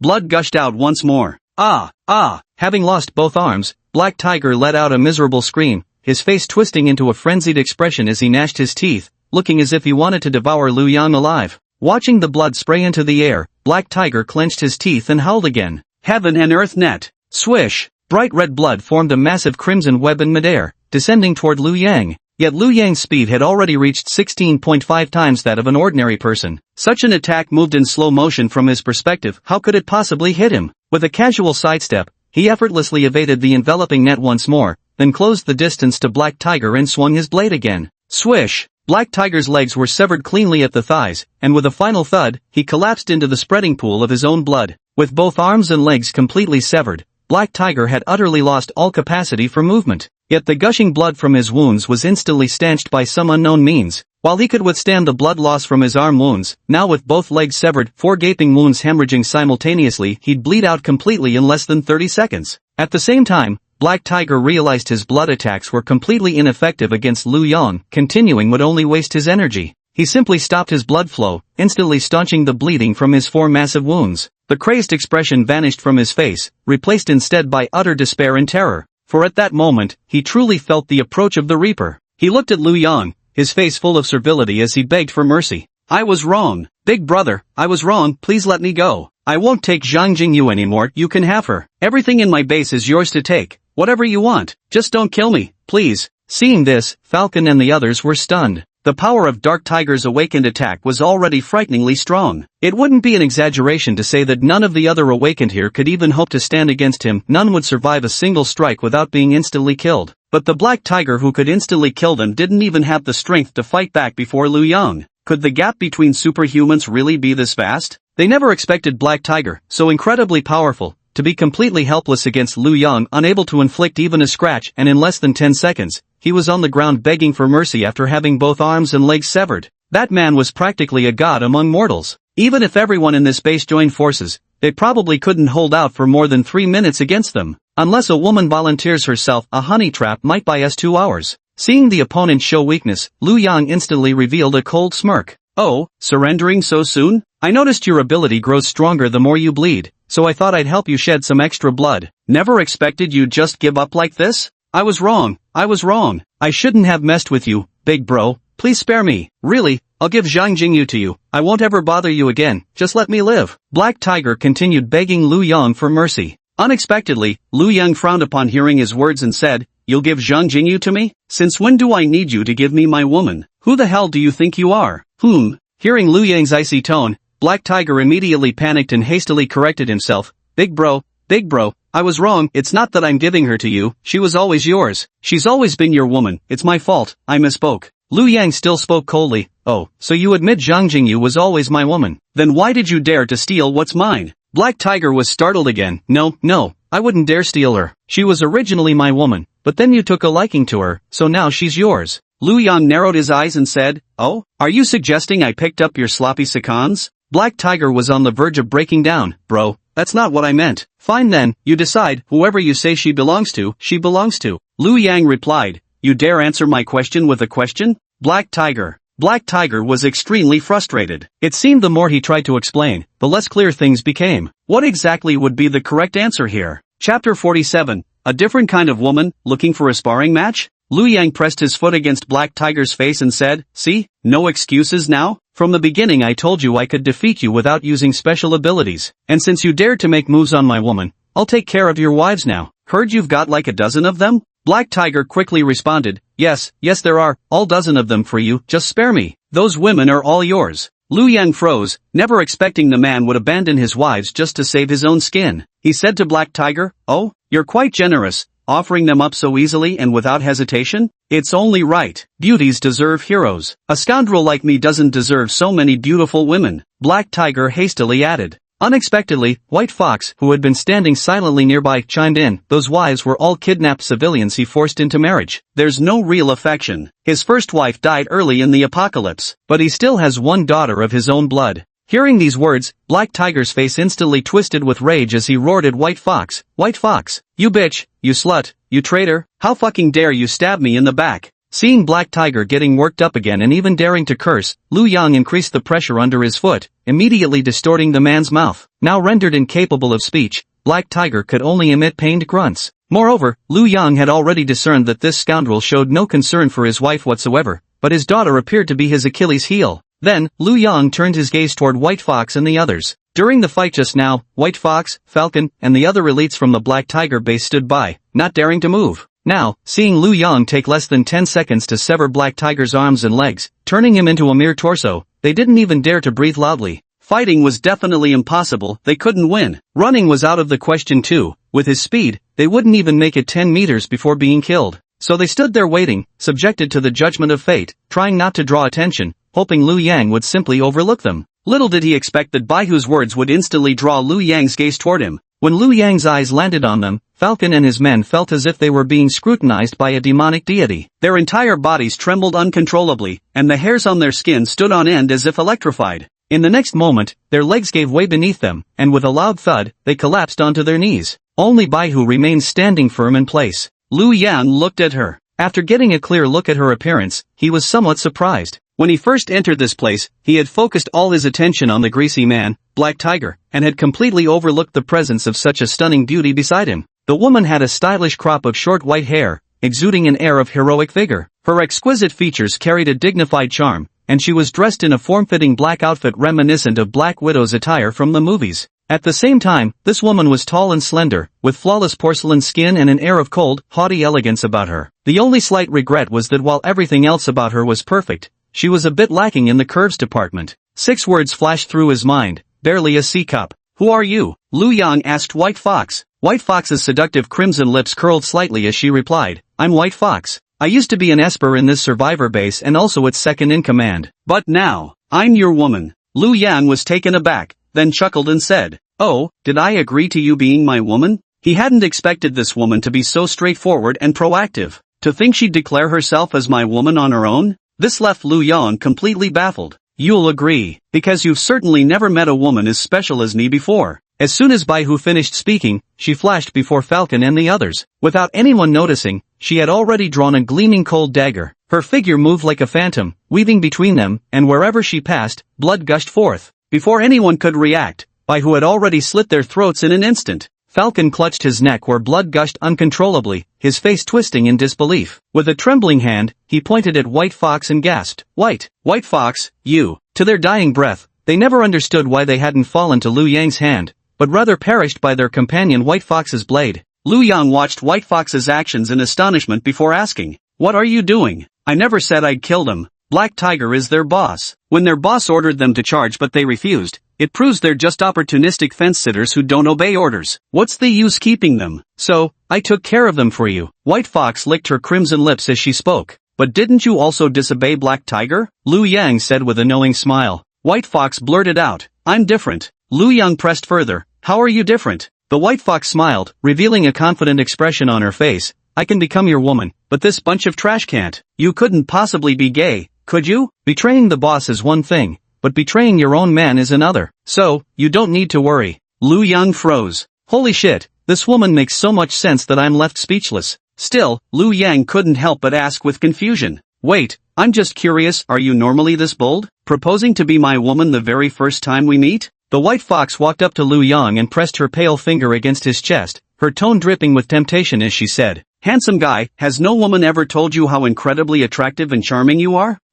Actually, no one's ever said that before. Lu Yang scratched his head sheepishly after receiving the unexpected compliment. How dishonest of them. I'm different though, I adore handsome men, I crave powerful ones, and you're exactly my type. So let's be blunt here, I just want to sleep with you. The White Fox stated outright. I never expected this woman to be so bold and open, making Lu Yang feel quite uncomfortable. In the past, it was always him dropping hints for others to come to his room for some deep conversation. Who would have thought this woman wouldn't even bother with hints, directly making her intentions clear? You want to sleep with me? Holy crap! Who's scared of who? Lu Yang immediately showed an expression of refusing to admit defeat and said, Alright then, why don't we find a room right now for a little competition? I'll show you my golden Luham King. But White Fox said, Hold off on sparring with me for now, you've chopped that idiot Black Tiger into a human stick, and he's about to die. Shouldn't you hurry up and take care of his daughter right in front of him first? Black Tiger grew even more furious upon hearing this. White Fox, you motherfucker, you fucking bitch, you slut, may you die a horrible death. Ha, still daring to curse me? I'll go fetch your daughter right now. White Fox sneered before heading straight for Black Tiger's daughter's dwelling. Watching White Fox leave, Black Tiger's heart clenched in dread, and he immediately yelled, "No, no, no, no, don't you dare. White Fox, if you lay a finger on my daughter, I'll make sure you die horribly. I'll haunt you even as a ghost." Chapter 48, A Severe Punishment. Not long after White Fox had departed, Scarface Rat had already rushed out from the underground tunnels at breakneck speed and arrived here. The moment he arrived, Scarface Mouse froze in his tracks. The ground was soaked in blood, littered with over a dozen corpses, and their once untouchable leader Black Tiger had been reduced to a severed stump, clinging to life on the ground. Scarface Mouse stared at Liu Yang in disbelief, his voice trembling with awe. "My God, what happened here? Is this the field of carnage? I rushed here as fast as I could, never imagining I'd still miss the fight. You're absolutely terrifying." Then he walked over to the corpse of Falcon and spat on it. "Pah, you idiot, always strutting around and showing off in front of me. Why aren't you acting tough now? Dead as a doornail, aren't you? Serves you right for looking down on me, rat." When Black Tiger saw Scarface Rat arrive, it immediately dawned on him that it was all because of Scarface Rat's betrayal that Liu Yang had tracked them down and this tragedy had occurred. Gnashing his teeth, he roared at Scarface Rat. "Scarface Rat, you traitor! This is all because you were the first to betray the base. If I'd known you were a traitor, I should have killed you long ago." Scarface Rat, however, wore a smug expression and responded nonchalantly. "Back in that base, none of you ever gave me any respect. I'm thrilled to see you all dead. What's this talk of betrayal? As if you ever treated me as one of your own? Besides, take a look at who you're messing with. Even if I don't report you, you'll still cause trouble for him, and won't that end in death anyway?" Black Tiger spat contemptuously at Scarface Rat. "Pah, you worthless trash still dare to argue. A two-faced opportunist like you deserves scorn wherever you go. Think you found a powerful backer? Do you really believe a traitor like you could ever gain their trust? That's no longer your concern. You'd better focus on how much longer you've got to live." Scarface Rat retorted, turning his back on Black Tiger. He looked around at the others lying on the ground. However, Scarface Rat soon realized someone was missing. His expression changed instantly as he hurriedly said to Liu Yang, "Boss, we're missing one. The second in command of this base, White Fox. That crazy woman's strength is formidable, and she's completely mad. If we don't take her out, there's a high chance she'll come back for revenge." Within this base, although Black Tiger possessed the greatest strength, White Fox's power wasn't far behind. Moreover, that woman's thought process is downright bizarre. She acts without considering consequences or making any plans, doing whatever comes to mind with complete recklessness. One moment she might be chatting amiably with you, and the next she could suddenly draw her blade to kill. This is why Scarface Mouse is downright terrified of White Fox. In fact, he fears her even more than he fears Black Tiger. "Who's talking trash about me behind my back?" a woman's voice rang out. Hearing this voice, Scarface Mouse's expression changed drastically, instantly revealing a look of terror before he immediately hid behind Liu Yang's back, whispering, "It's White Fox, that's definitely her voice." The next moment, White Fox walked in with Black Tiger's daughter in tow. At the sight of this, Black Tiger's eyes nearly burst with rage as he cursed at White Fox. "White Fox, damn you to hell, you filthy bitch, I'll bury you so deep they'll never find your corpse." Scarface Mouse looked at Black Tiger, then at White Fox, completely dumbfounded. What's going on? Has Black Tiger lost his fucking mind? Why's he cursing out even White Fox, our second in command? You should know that the only one left alive now is White Fox. Shouldn't White Fox be his last lifeline? Why is he cursing so wildly? White Fox ignored Black Tiger's vulgar insults and instead smiled at Liu Yang. "Handsome, I've brought you your spoils of war." Black Tiger's biological daughter, just turned 18, fresh as dew. Liu Yang gave Black Tiger's daughter a thorough once-over. The girl's delicate face still retained a touch of baby fat, her skin pure white like snow, so tender it seemed you could leave a mark by simply blowing on it, appearing dewy fresh as if moist enough to drip water. Clearly, Black Tiger's capabilities were formidable, so even with the apocalypse's arrival, his daughter never suffered hardship. His daughter had always lived in luxury, no different from peaceful times. Appearance-wise, she was undoubtedly a beauty handpicked from 10,000, possessing looks that could rival campus belles like he Usher. Now seeing corpses strewn everywhere, Black Tiger's daughter immediately began trembling in fear. Her face revealed a terrified expression, but strangely, when she saw Black Tiger who had been reduced to a human stump, she didn't show even a hint of sorrow. Observing this beautiful young girl, Liu Yang nodded approvingly. Not bad. She's promising material. I'll take her away later to be my woman." Such a beautiful maiden could bear many offspring even if she weren't Black Tiger's daughter and Liu Yang had merely encountered her by chance on the road. He wouldn't let her slip away. He wouldn't hesitate to claim her. After all, Liu Yang was empowered by the system. Every woman represented potential strength for him. To Liu Yang, missing a chance to grow stronger was worse than wrongful elimination. Upon hearing Liu Yang's words, Black Tiger immediately shouted, "Ah, no, don't, just kill me instead, spare my daughter." The white fox thrust her knife into Black Tiger's mouth, twisting violently, instantly shredding his tongue into fragments. Then she spoke with icy calm. "Shut up, don't ruin the handsome gentleman's fun." Chapter 49, I can't wait any longer. Reference image of Wang Feifei, watching as Liu Yang was about to take her daughter away. Put.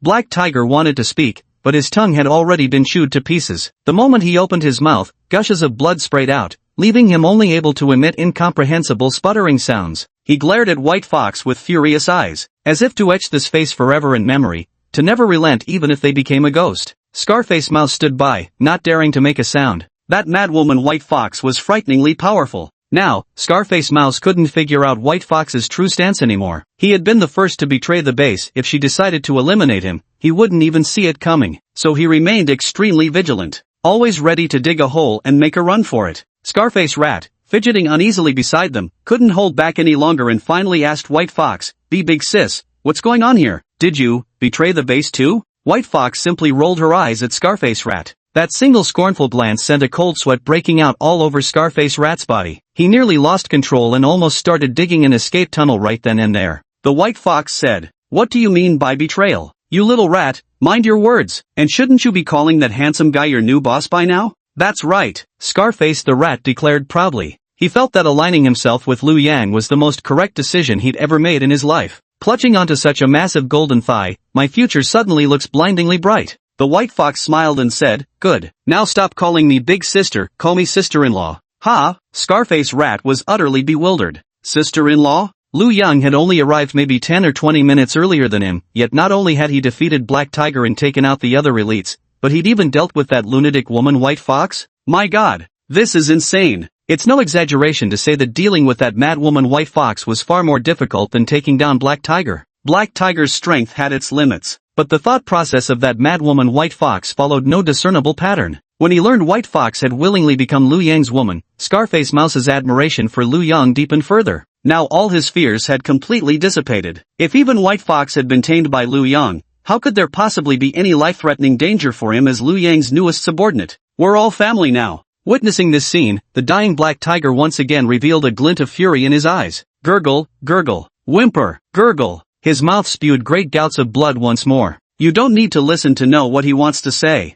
Nothing more than some insults. With a cold smile on his face, Liu Yang said, "What's the matter? Getting emotional? But hold on, I should also tell you, your daughter came with me willingly." Black Tiger grew even more agitated at once, his eyes bulging like brass bells, nearly popping out of their sockets. Spraying blood from his mouth, he howled, "Grrrkkkk. Uff. Heh, this is the consequence of messing with my woman. Now I'll even take your daughter away. Learned your lesson yet?" Liu Yang finished speaking and simply shot him a look. Smack! Black Tiger's head was instantly exploded by ice needles. His wicked life came to an end, and right up until his death, Black Tiger never understood what Liu Yang's special ability was. Black Tiger's daughter witnessed his death right before her eyes. Instead of showing grief, her face bore an expression of relief. That scumbag is finally dead, and he died right before my very eyes. Ever since the apocalypse broke out, she had fantasized about this moment every single day. Now it had finally come true. Back when Black Tiger had pushed her mother toward the zombies to save his own skin right in front of her,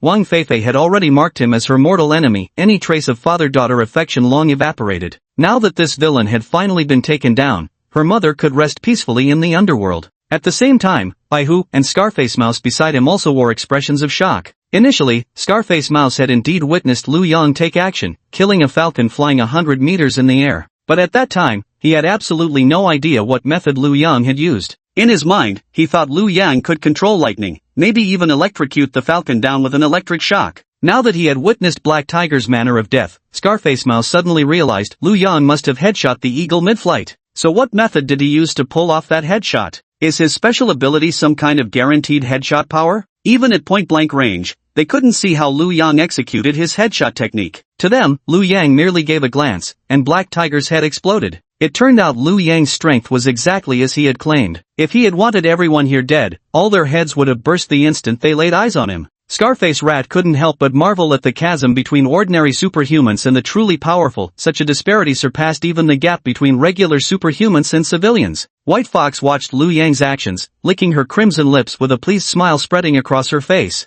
"You're truly the man I set my eyes on, such incredible strength." She pointed at Black Tiger's daughter and asked Liu Yang, "What about this woman? Should we keep her or finish her off?" At White Fox's words, Black Tiger's daughter shuddered violently. She had unmistakably caught the icy murderous intent in that question. This crazy woman really wants to kill me. However, Liu Yang's reaction made her relieved. Liu Yang shook his head. "She's my woman now, why would I kill her?" Baihu said with some confusion, "You've already done that to her. What's the point of keeping her around? Isn't this kind of woman just for some novelty? Besides, you killed her father right in front of her, aren't you afraid she'll take revenge?" "I won't. He's not my father," the girl quickly said. The White Fox revealed a cold smile. "Oh, to save your own life, you'd disown your father? Seems you're quite cunning, which makes you even more deserving of death." With that, she swiftly drew her gleaming dagger. It seemed like in the next second, she would slit the girl's throat. "Do you really think I'd be afraid of a little girl's hatred?" Liu Yang said confidently. Then, casting a glance at White Fox, he added, "Put the knife away. I won't say it again."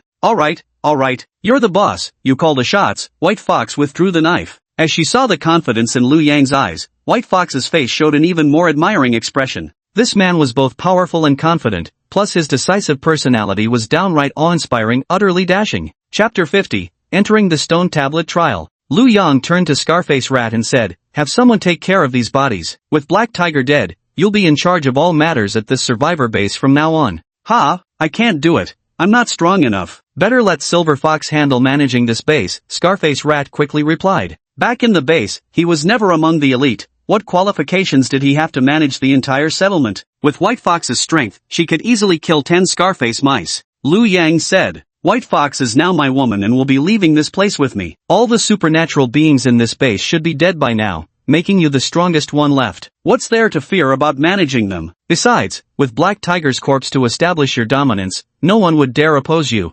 Scarface Mouse still showed a troubled expression, "But if you're asked to manage, then manage. It's just assisting with oversight." Liu Yang is swamped every day. Who has time for these trivial matters? It's not like we're handing the entire base over to you. What are you afraid of? Why refuse? If you can't handle it, you'll be held accountable." White Fox said impatiently. "I just warned him to call me sister-in-law, not big sister, but this guy keeps forgetting. This little mouse is truly infuriating." However, hearing Liu Yang personally acknowledge that she was his woman, Baihu couldn't help but feel a secret thrill in her heart. Liu Yang said, "Exactly, White Fox is right. Also, I heard there's a test monument in this base that can measure an ability user's strength, isn't there?" Scarface Mouse nodded. There is indeed such a test monument. In this survivor base, the only ability users who made it onto the ranking are Black Tiger, White Fox, and Zhang Jinglin. As for me, Falcon and others, we're too weak, we didn't even qualify to be listed. "Excellent, take me to see it." Liu Yang's spirits instantly lifted. His two main purposes for coming to this ability user base were to kill Black Tiger and to test his own strength. He also wanted to see what kind of rewards he might obtain. Zhang Jinglin acquired such a razor-sharp katana by passing the test. If I were to succeed in the trial as well, would my reward be even more extraordinary?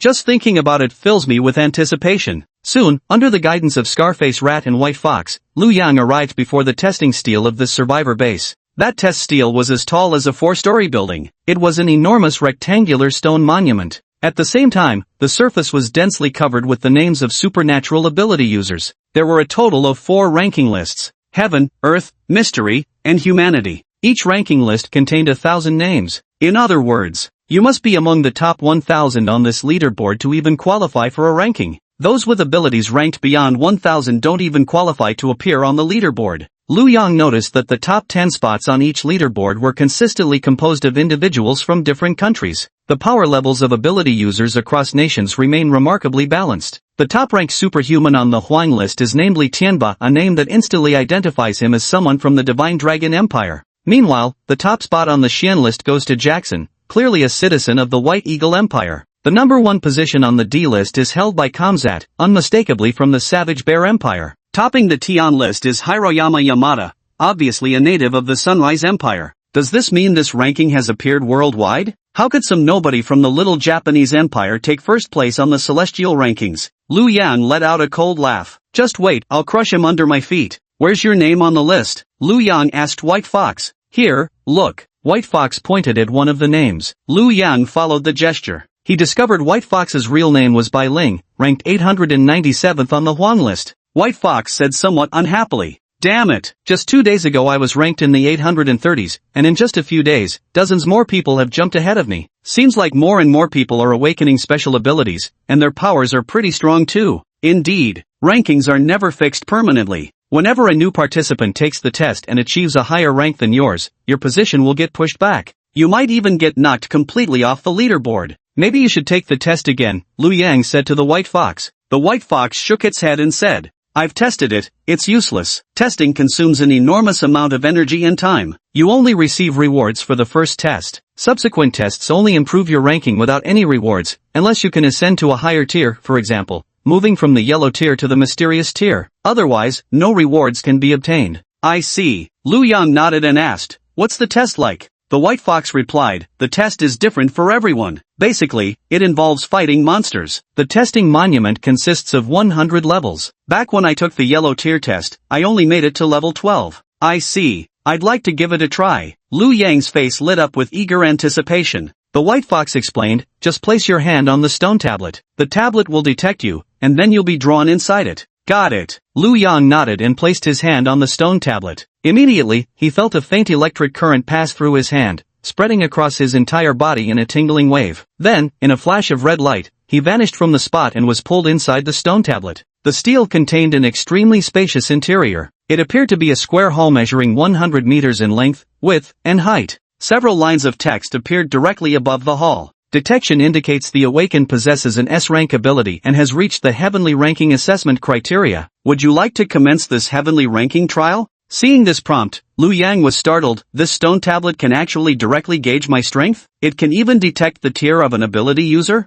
Does that mean those who can undergo the celestial ranking test must be at least S-rank ability users? Does the A rank correspond to the Earth ranking? And so on? Without hesitation, he then declared, begin the test. Test commencing. Soon, 10 zombies appeared out of thin air. Unlike ordinary zombies, their eyes weren't vacant and lifeless. Instead, they resembled those of normal humans. They even exchanged glances with each other and coordinated tactical movements. And every single zombie was holding a long blade. Able to cooperate and armed with weapons, these must be at least level 2 zombies. To encounter 10 level 2 zombies at once. Honestly, if this were an ordinary awakener, they'd stand no chance. But I'm hardly ordinary. Without hesitation, Liu Yang brandished his katana and charged straight at them. Whoosh, whoosh, whoosh. In less than 10 seconds, 10 zombies were already decapitated. Liu Yang's current basic attributes were 16.5 times that of an ordinary person. As for level 2 zombies, their strength and speed were only about twice that of an average person. This was roughly equivalent to the basic attributes of an ordinary level 1 awakened being. However, level 1 awakened beings still had an advantage over level 2 zombies because the awakened had supernatural abilities,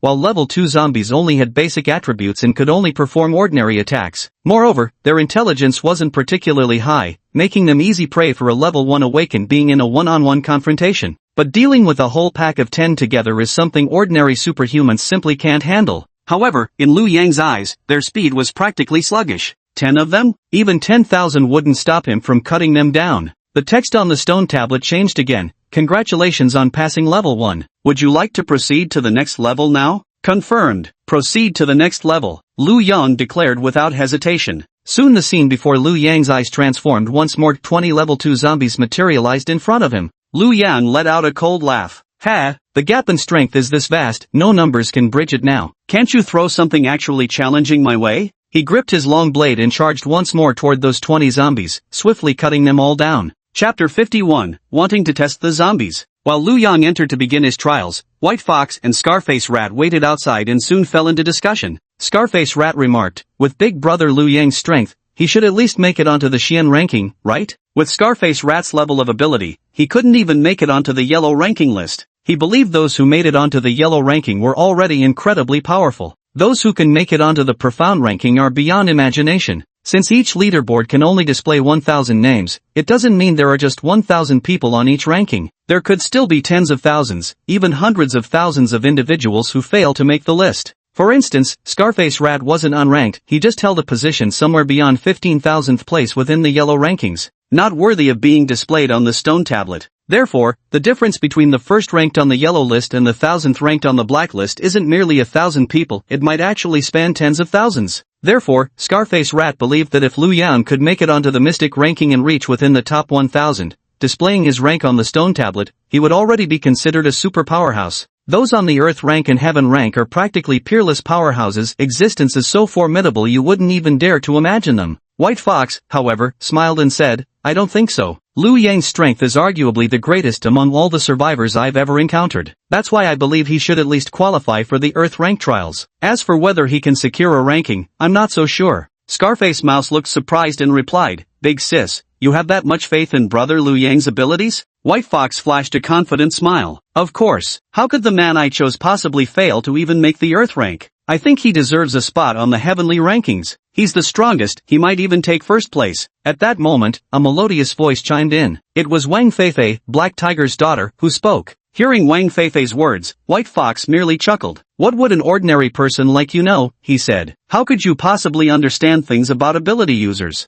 Wang Feifei said without hesitation, I may indeed be an ordinary person, and I may not understand the affairs of ability users, but I understand Liu Yang. I've had deep interactions with him, and in my eyes, he is the strongest man in the world, so of course he'll claim the top spot on the heavenly rankings. The White Fox chuckled lightly and said, Heh, as expected of an ordinary person. You have no idea of the gap between awakened. Such bold yet ignorant words. Humph, we'll see about that. Anyway, I firmly believe Liu Yang is the strongest. Wang Feifei retorted defiantly. The White Tiger smiled confidently and said, So sure of yourself? How about we make a bet? If you lose, you become my subordinate, you'll do whatever I say from then on. If I lose, I'll be your subordinate and follow your every order. What do you say? A bet it is. There's no way I'll lose. Wang Feifei puffed out her cheeks as she spoke. Though she knew nothing about supernatural beings or the gaps in their abilities, none of that mattered. After her deep conversations with Liu Yang, she had absolute faith in him. Nothing is impossible for Liu Yang. While the crowd was still discussing outside, Liu Yang's challenge had already reached the 10th level. The zombies appearing in level 10 were no longer ordinary tier 2 zombies. 10 tier 3 zombies emerged, each leading a group of 100 tier 2 zombies, making over 1,000 zombies in total. Moreover, they had command, discipline, and coordination. Liu Yang was shocked the first time he saw a level 3 zombie. Level 3 zombies already bore a striking resemblance to humans in appearance. Apart from their slightly pale skin, they no longer bared their teeth or drooled uncontrollably. From a distance, they looked just like ordinary people. And what startled Liu Yang even more was that these level 3 zombies were actually communicating with each other. That is to say, a level 3 zombie can already speak. Isn't their intelligence frighteningly high? Liu Yang observed one of the female level 3 zombies and noticed that not only could she speak, but she was also strikingly beautiful. Her pale, snow-white complexion added an air of aloof elegance and allure except for her equally bloodless lips. With a touch of lipstick, she would undoubtedly be a stunning beauty. I wonder how this zombie differs from a normal human woman. Liu Yang almost felt tempted to experience being a zombie himself.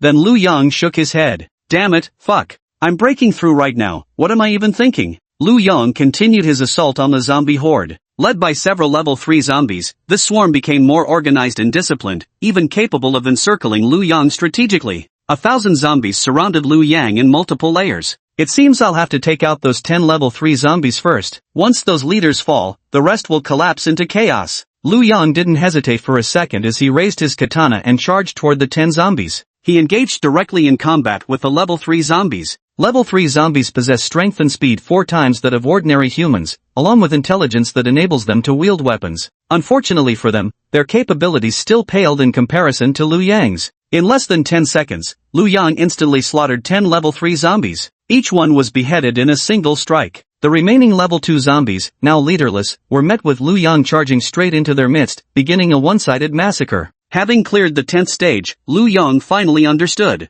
Since the apocalypse had only recently broken out, all superhumans were essentially still at the first level. Even an S-class first-level superhuman only differed from lower-tier superhumans in terms of their abilities, while their basic physical attributes were practically the same, all roughly double that of an ordinary person. Without activating their abilities, S-class superhumans were actually about equal in strength to other superhumans. Therefore, during the heavenly ranking tests, when facing third-tier zombies, they wouldn't stand a chance if they relied solely on their basic attributes. They had to use their abilities to defeat a third-tier zombie. However, using abilities consumed a tremendous amount of mental energy, meaning they couldn't employ them indefinitely. Therefore, even for an S-class psychic, Passing the 10th level in the Celestial Board test and defeating so many zombies wouldn't be easy. Those capable of clearing the 10th level should at least rank within the top 1,000 on the Celestial Board. This is why the clearance tests gradually increase the number of zombies at each level. For ordinary psychics, the growing hordes of undead directly translate to escalating difficulty. But Liu Yang was an exception.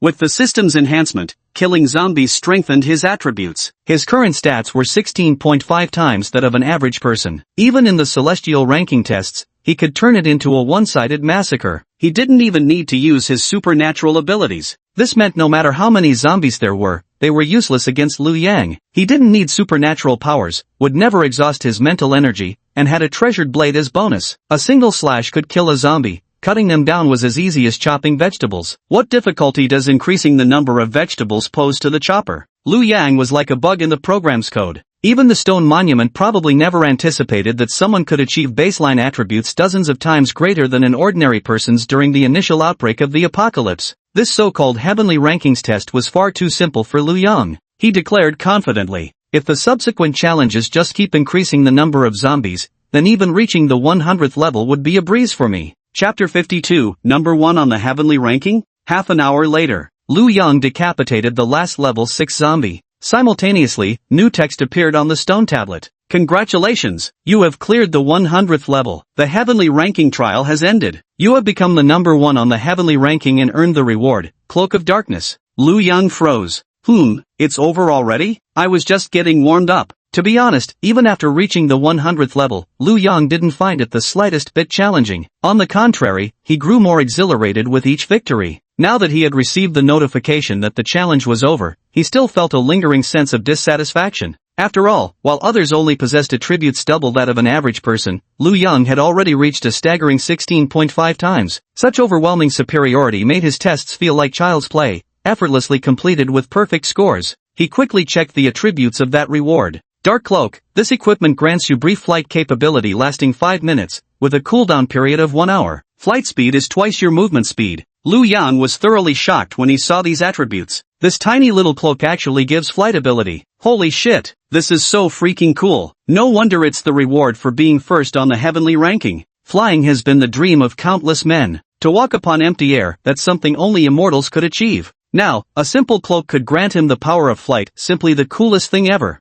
Though Liu Yang's current speed already reached 16.5 times that of an ordinary person, double that flight speed, and it becomes 33 times. An average person's maximum speed is roughly 8 to 9 meters per second. That means Liu Yang's speed is 9 times 33 is equal to 297 meters per second. That's already close to the speed of sound. A human body flying at sonic speed. No one could possibly achieve this. This equipment is freaking awesome. And forget about how much the flying ability enhances you, the main point is that it just looks damn cool. To match this dark cloak, Liu Yang pulled out clothes he'd collected from supermarkets in his dark space, selecting an all-black outfit. Paired with the dark cloak, it instantly gave off the vibe of a lone, noble ranger. Looking at his stylish outfit, Liu Yang nodded in satisfaction. It seems like he needed to find an opportunity to walk on air and show off in front of others. Otherwise, wouldn't it be a waste of his dark cape's flying ability? With these thoughts in mind, Liu Yang left the steel space. The next second, he appeared outside the stone monument. At this moment, Scarface Mouse, White Fox, and the others were still waiting outside. Seeing Liu Yang emerge, White Fox was startled. She exclaimed in disbelief.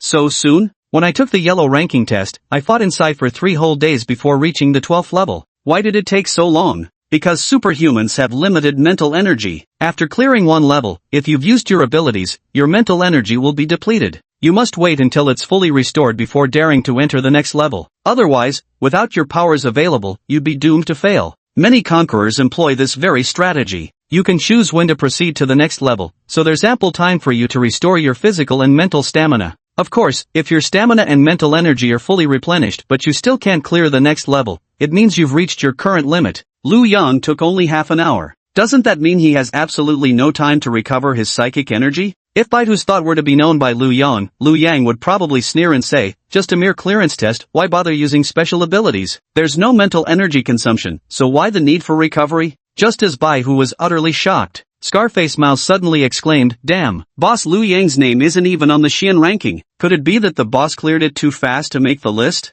Hearing this, Baidu immediately shifted his gaze to the D ranking and began scanning it rapidly. Although completing it in half an hour might be impossible for ordinary ability users, they'd likely fail at the first level. Lu Yan was different. Even if the odds were slim, what if he made it onto the Earth rankings? Yet as White Fox scanned from the 1000th rank all the way to the very top, she still couldn't find Lu Yang's name. A fleeting hint of disappointment flashed through his eyes. So he really couldn't do it after all. Even someone as powerful as Lu Yan wouldn't be able to make the ranking list if he only spent half an hour. Perhaps Lu Yang had exhausted all his mental energy in the first level, so he simply chose to abandon the challenge? White Fox felt a pang of regret. She should have told Lu Yang earlier that after clearing each level, he could wait until his mental energy fully recovered before proceeding to the next one, rather than giving up outright. Just as White Fox was wallowing in regret, Wang Feifei's excited voice rang out nearby. Hey, look at the top spot on the celestial ranking. Upon hearing this, White Fox and Scarface Rat immediately turned their gazes toward the highest ranking. When they saw the name in first place, they were instantly stunned. On every leaderboard, the name of the first place holder was dozens of times larger than those in second place and below, shining brilliantly with dazzling golden light. At this moment,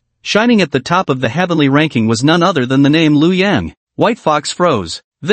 How was this possible? In just half an hour, he actually obtained the name ranked first on the celestial list. This is simply unimaginable. Every empowered individual in this survivor base had attempted the monuments test, and after completing the test, they would all discuss their experiences with each other. From their conversation, they learned that although everyone's challenge level was different, the difficulty was generally proportionate to their individual abilities. This implied the stone tablet tailored each challenge based on the person's strength. It typically took about an hour to clear the first level, while the second level's clearance time could extend to 2 hours. The subsequent levels grew increasingly difficult, requiring progressively longer completion times. In the end, you couldn't even clear one stage in a whole day. Yet Lu Yang took only half an hour to become the top-ranked player. Just what kind of person is he? How incredibly powerful must his superhuman abilities be to achieve such a miracle? The White Fox couldn't figure it out. As a fellow ability user who had also undergone the monuments test, she understood better than anyone how incredibly difficult it was to become the top-ranked on the heavenly list. Yet Lu Yang had achieved it in just half an hour. Did this mean that while others' top ranking on the heavenly list was because their strength matched the position, Lu Yang's first place was simply because the highest rank available was heavenly list's number 1? If there were another divine ranking list, given enough time, could he still reach the summit? After all, half an hour was definitely not Lu Yang's limit. Does this mean that even the testing steel cannot measure Lu Yang's true potential? Realizing this, Baihu gazed at Lu Yang with almost godlike reverence. That man is truly inhuman. Calling him a god wouldn't be an exaggeration. Chapter 53, Manifesting Divinity Before Mortals. Fine, if you win I'll become your follower, White Fox said with resignation to Wang Feifei. Although she was a noble superhuman, she still abided by the principle of honoring a bet. Since she had made a bet with Wang Feifei from the start, it was only natural to abide by it now. Wang Feifei said coyly, how would I dare? Just don't bully me in the future, that's all. Oh, you little brat, daring to accuse me of bullying you right in front of Lu Yang, what a scheming move. I ought to pinch you to death. Baihu stretched out her hand and gave Wang Feifei a firm pinch on her soft waist. Ah, help, help, Lu Yang, look at her, she's always picking on me. Wang Feifei screamed as she ran away, hiding behind Lu Yang's back. She clutched at his black cape with both hands, like a game of eagle catching chicks. After this bet, White Fox and Wang Feifei seemed to have grown much closer. While the two laughed and played nearby, Scarface Mouse kept his gaze fixed entirely on Lu Yang. He couldn't help but exclaim in admiration, "Boss, your outfit is just too cool. Especially this cape, what kind of material is this? It looks so premium, almost like it wasn't made by human hands. You're absolutely killing it." The albino fox and Wang Feifei snapped out of their daze the moment they heard Scarface Rat's words. At first, they had been too stunned by Lu Yang's ranking to notice the dramatic change in his outfit. Now that they'd regained their composure, taking a proper look, they were utterly awestruck by his celestial appearance. Especially that pitch-black cloak, it wasn't ordinary darkness. That pure shade seemed to absorb all light around it. Unable to resist, Wang Feifei picked up a corner of Lu Yang's cloak to feel it. She even rubbed it against her delicate cheeks. Her face wore an expression of comfort and satisfaction. Then she turned to Lu Yang with disbelief and said, "So smooth, so comfortable. I've never seen material like this. Lu Yang, where'd you get this cloak? Fabric this soft would make such comfortable underwear."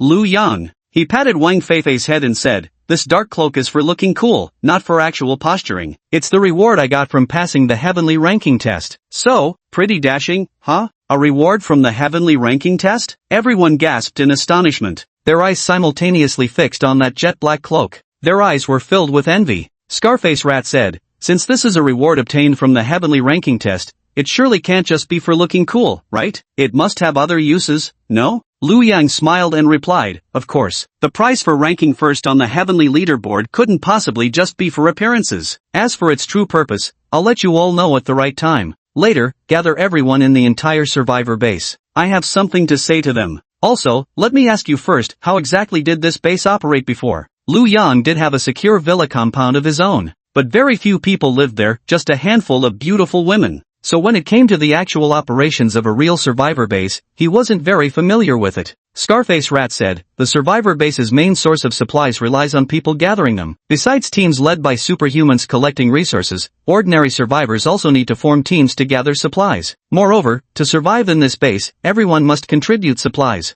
The required contributions are roughly equivalent to 1 loaf of bread per family per day, or 2 eggs, or useful medicines, items of similar value. Those who truly have nothing to contribute get expelled. Thus, the more civilians in the survivor base, the wealthier it actually becomes. At any given time, population is an extremely valuable resource. Conversely, superpowered individuals need to protect the safety of survivor bases, ensuring civilians within these bases remain free from the threat of zombies. I see, Liu Yang nodded in understanding. The actual operation of a true survivor base was indeed different from what he had imagined. The villa district he's in relies solely on him to gather supplies, supporting so many women, whereas real survivor bases operate by having civilians collect and hand over supplies. Liu Yang said to Scarface Rat, alright, I understand. Gather everyone, and when they're assembled, notify me, I'm going to give a speech. Also, inform the entire base that Liu Yang is now the new master of this survivor base. Got it, boss. I'll notify everyone right away to gather at the Villa District Sports Stadium. Once everyone's here, I'll escort you over. Scarface Rat nodded hastily, then scurried off urgently to deliver the notice. Soon, Scarface Rat had gathered all the survivors in the gymnasium. Meanwhile, Liu Yang arrived at the gymnasium as well, accompanied by the 2 women, by Huan Wang Feifei. Liu Yang nodded at Scarface Rat. Understanding the cue, Scarface Rat dragged Black Tiger's corpse out and tossed it before the crowd. All the survivors were startled. Miserable. What a ghastly sight. It's utterly horrific. At this moment, Black Tiger had turned into a corpse that couldn't be more dead, with both his hands and feet missing, leaving only 4 bloody stumps. His eyes were wide open in death, refusing to close even in demise. The top of his head had been blown open, the skull cap missing, leaving the cranium hollow. The brain had completely vanished. Liu Yang deliberately left Black Tiger's face intact to use his corpse as a warning. Black Tiger's body now lay bathed in blood, his mouth completely mangled. A truly gruesome sight. Seeing the once arrogant Black Tiger reduced to such a pitiful corpse, the survivors exchanged uneasy glances, none daring to make a sound. They had no idea what was coming next. All they could do was wait nervously and quietly for fate's judgment. Then Liu Yang, dressed sharply in all black, stepped forward and declared to everyone,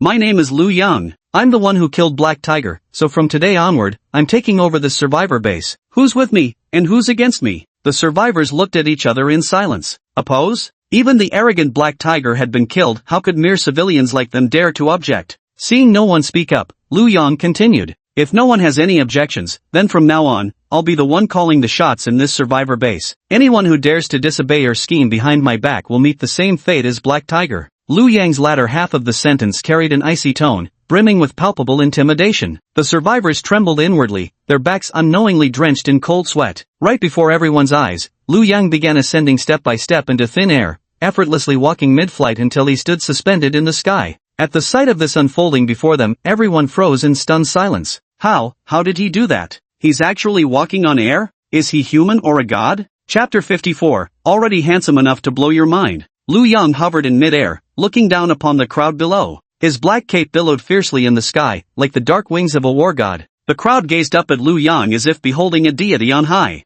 In their eyes, an involuntary reverence began to surface. Snap! A survivor succumbed to Liu Yang's overwhelming presence, his knees buckling as he involuntarily collapsed to the ground. Then, the other survivors followed suit, dropping to their knees in unison. Even Scarface Mouse beside them nearly lost control and almost kneeled down. Big brother Liu Yang, this is just too cool. At that moment, he realized, this must be the ability of Liu Yang's black cloak. Walking on air, hovering in midair like a deity. This is beyond epic. Amidst the kneeling crowd, Liu Yang spoke solemnly, starting today, your daily material contributions will be halved. Additionally, I'll lend each of you 50 gene of potatoes for planting purposes. The Villa District has vast open spaces with sparse population. You may cultivate the soccer field, green belts, and lawns into farmland for planting. but in 1 year, you'll have to pay me back 200 pounds of potatoes. Moreover, 20% of all crops grown in the villa area must be surrendered from now on. Having said that, Liu Yang began scattering potatoes from the dark void. The sky seemed to rain potatoes in that moment. At Liu Yang's feet, the empty ground was slowly accumulating into a small mountain. Witnessing this scene, all the survivors stood frozen in shock. To conjure so many potatoes out of thin air, could it be that he's not just godlike, but an actual deity? God said, "Let there be seeds." And so, a rain of seeds fell from the sky. This was nothing short of a divine miracle. That ignorant brute Black Tiger knew nothing but exploiting ordinary survivors like them. Compared to this god like Liu Yang, I'm just trash. Look at him, he's insanely handsome. All the faces in reality showed expressions of worship. Mixed with that worship was a bit of joy. Liu Yang's arrival had halved their daily resource quotas, making their future lives significantly easier, no more risking their lives daily to scavenge for supplies. What's more, Liu Yang even lent them potato seeds for cultivation. Does this mean they might eventually stop gathering resources altogether and become completely self-sufficient? At this thought, all the survivors were moved to tears. Every day when they ventured out to search for supplies, these ordinary survivors lived in constant fear. Even a single regular zombie could pose a tremendous threat to them.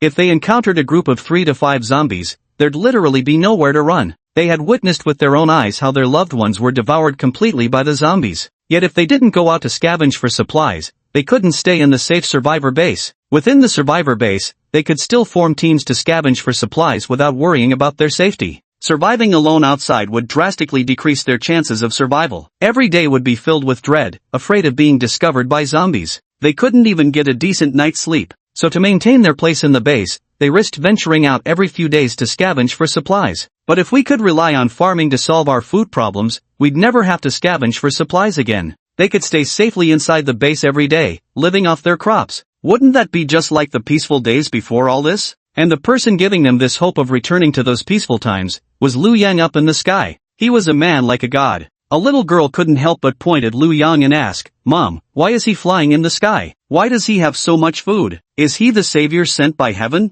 The woman beside her quickly grabbed the girl's hand and said nervously, "Lower your head, don't point casually. When you see a god, you must bow your head." From that moment on, the little girl remembered those words. She carried them in her heart for a lifetime. In the sky, that dark silhouette became the guiding light of the little girl's life. When Liu Yang finished all this, he slowly descended from the sky to the ground. Then Liu Yang said to Scarface Rat, "Each individual can receive 50 caddies of potatoes. Keep detailed records, they must return 200 caddies after 1 year, and from then on, they'll owe 20% of their harvest yields." "Got it, boss. Leave it to me." Scarface Rat nodded eagerly. He wasn't blind to Liu Yang's actions, these were truly policies that benefited the people. For ordinary survivors, this was an enormous benefit. After the apocalypse broke out, food became extremely precious. To be willing to lend you food as seeds, this was truly an act of supreme kindness. It's no exaggeration to say that in this apocalyptic world, 50 pounds of potatoes could even be exchanged for 5 beautiful young women. Yet Liu Yang, without the slightest hesitation, lent out these most precious supplies. Once the crops are successfully planted and their harvest stabilizes,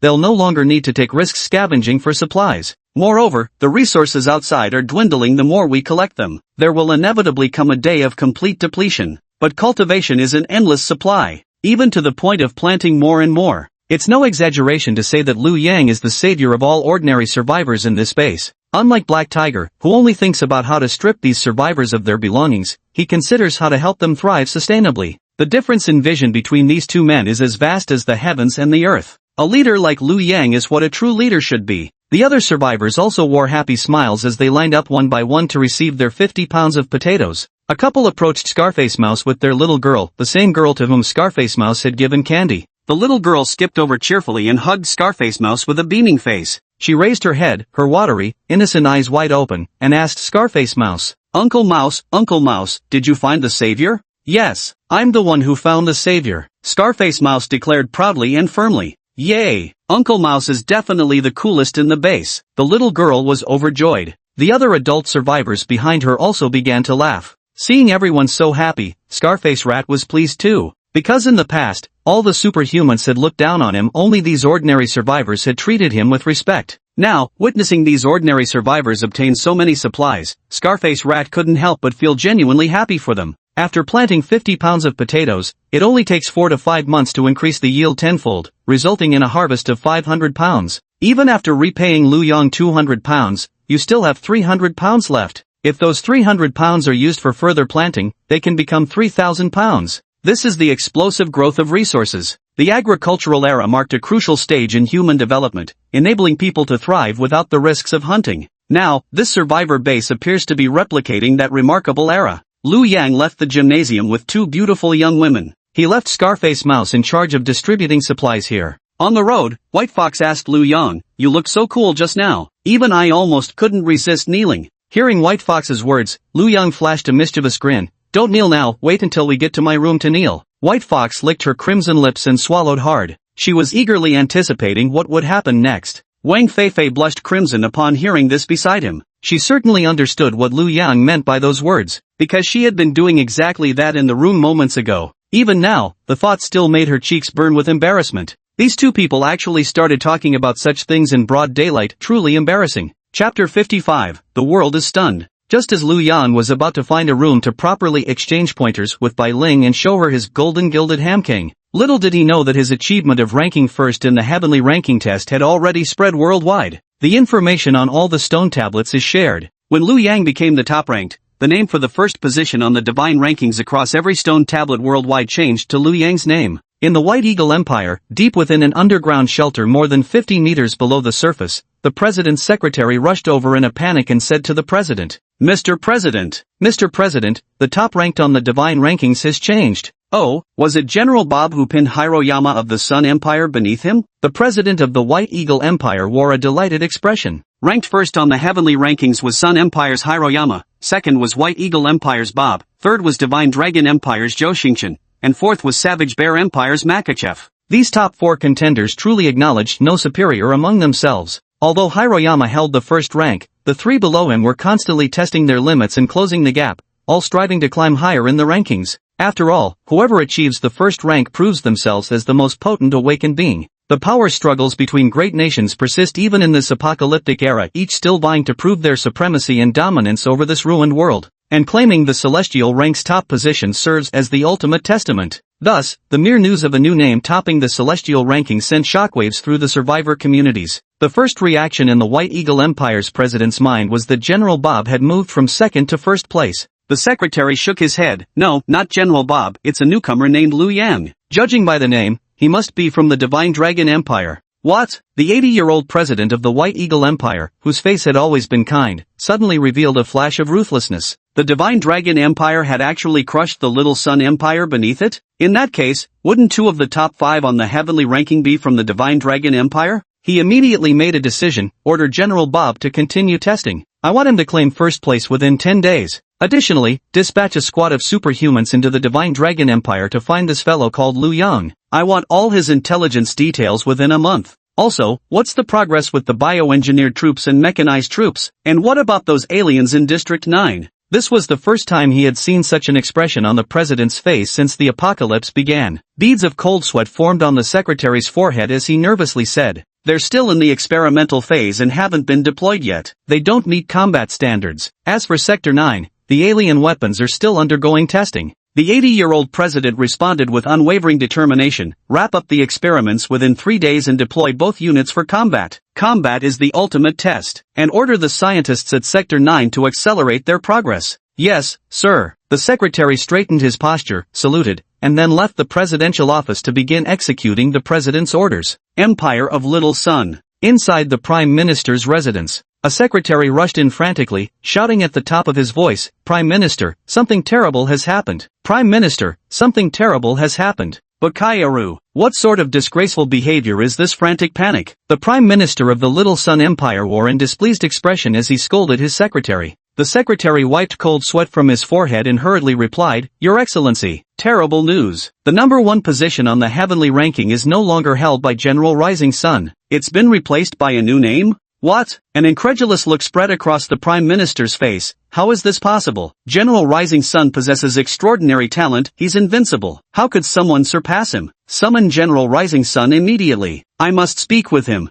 The secretary responded. When General Rising Sun discovered his rank had been usurped, he flew into a rage. "He's already entered the monument to begin the trials anew." "Yes, all right." The Prime Minister nodded. Originally, he had intended to order Nichiju to continue with the testing, but unexpectedly, the other had already gone in earlier. It seemed General Nichiju placed great importance on his own honor. Who has taken General Nichiju's ranking? The Prime Minister pressed on. The secretary said, it's someone named Liu Yang. Judging by the name, he should be from the Divine Dragon Empire. Slap. The Japanese Prime Minister slammed his hand on the table, his face contorting with even greater rage. So it's the Divine Dragon Empire? Damn it! Relay my orders immediately. Dispatch our most elite supernatural squad into the Divine Dragon Empire. Find this Liu Yang at all costs and eliminate him. And what's the status at the ninja village? The secretary wiped his sweat and replied, the deputy prime minister is still in urgent negotiations. The Empire of Japan is facing life and death, yet these ninja village people dare to remain indifferent?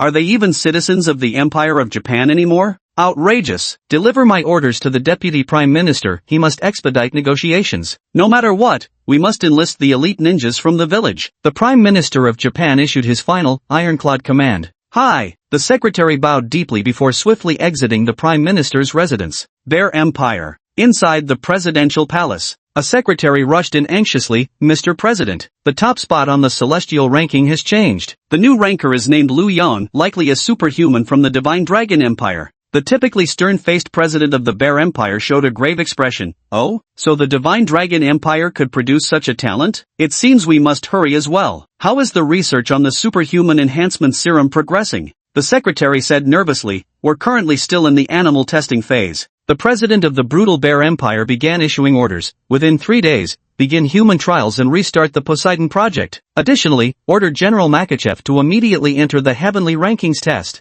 Also, 3 days from now, dispatch a team of superpowered individuals into the Divine Dragon Empire to investigate exactly who this Liu Yang really is. Command our undercover agents infiltrating the tiny Sun Empire to go silent. From now on, focus all our efforts on the Divine Dragon Empire. Mr. President, the Poseidon project was already halted during the former Allied Nations era. Now that we're restarting it, I fear. Do as I say. The president of the Ursa Empire wore an expression of steely resolve. Yes, Mr. President. The Dragon Empire. Inside the underground shelter, the secretary's face lit up with extreme excitement. Commander Wang, the #1 spot on the heavenly ranking has changed. The name is Liu Yang. Judging by the name, they must be from our Divine Dragon Empire. Oh, Commander Wang's face also showed surprise as he couldn't help but burst into laughter. Ha! Excellent, excellent, truly wonderful. Now those insolent little islanders won't dare to act so arrogant anymore, will they? Our Divine Dragon Empire has finally regained face this time. Issue my orders at once. Our hidden dragon unit must immediately deploy all personnel to locate this superhuman named Liu Yang. We must bring him into our ranks at all costs, absolute priority. We absolutely must find Liu Yang before the Flying Eagle unit does. Hidden Dragon and Flying Eagle are the two superhuman forces of the Divine Dragon Empire.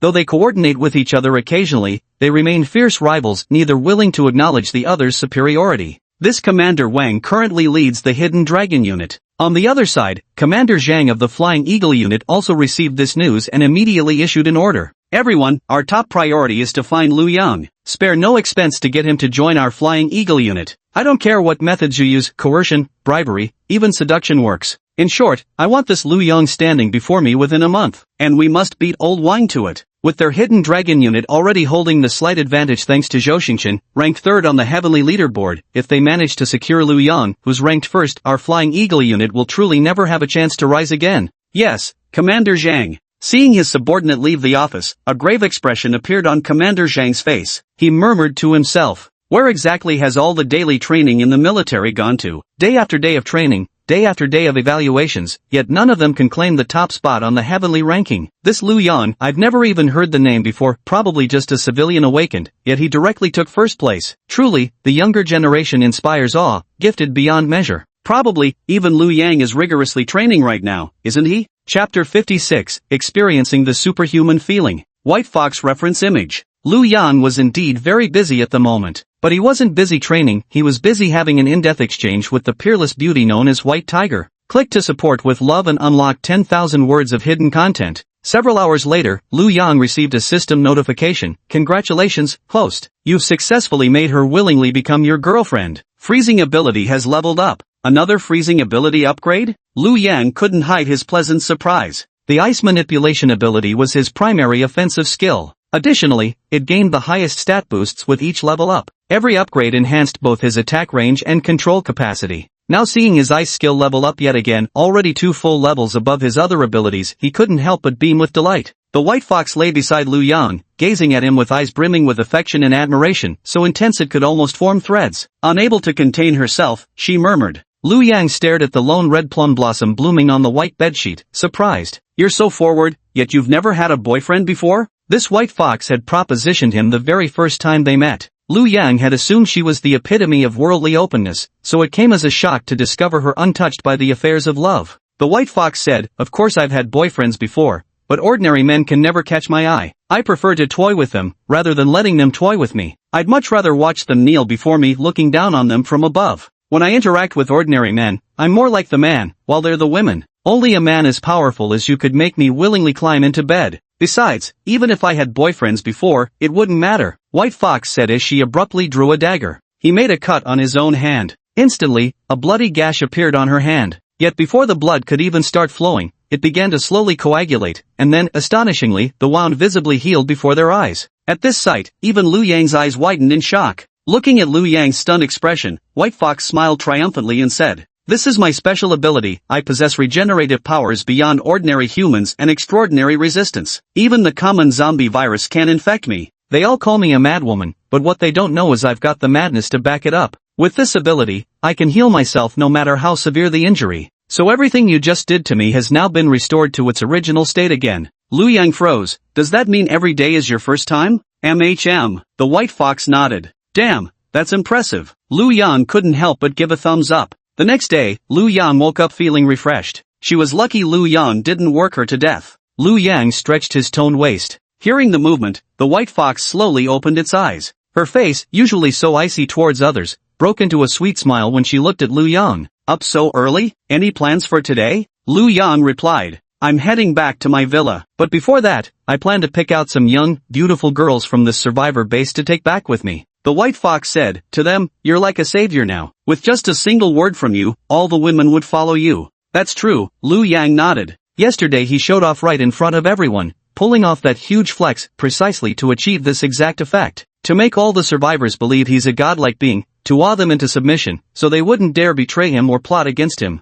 Lu Yang finished washing up, ate breakfast, then got dressed and headed to the area where the ordinary survivors were staying to take a look around. By the time he returned, 15 beautiful young women were following behind him. Every one of those young women gazed at Lu Yang with admiration, gratitude, and even devotion in their eyes. Being chosen by Lu Yang filled their hearts with delight and boundless joy. He even thought of himself as the chosen one of the gods. White Fox nodded approvingly at the beautiful young women Lu Yang had selected, saying, "Not bad at all. Each one is a beauty with great figures." Lu Yang chuckled and replied, "Don't worry, even though they all have better figures than you, you're still adorable in your petite way." "Ah, you're so annoying." A faint blush crept across White Fox's usually cold face as she raised a small pink fist and playfully struck Lu Yang's arm. She knew she wasn't particularly large, probably only a B cup, but she wasn't so small as to be considered cute either. It's not like they were double A's. Humph. Lu Yang, that jerk, really went too far. So Lu Yang set off toward his own villa district with Wang Feifei, White Fox, and the 15 selected young women.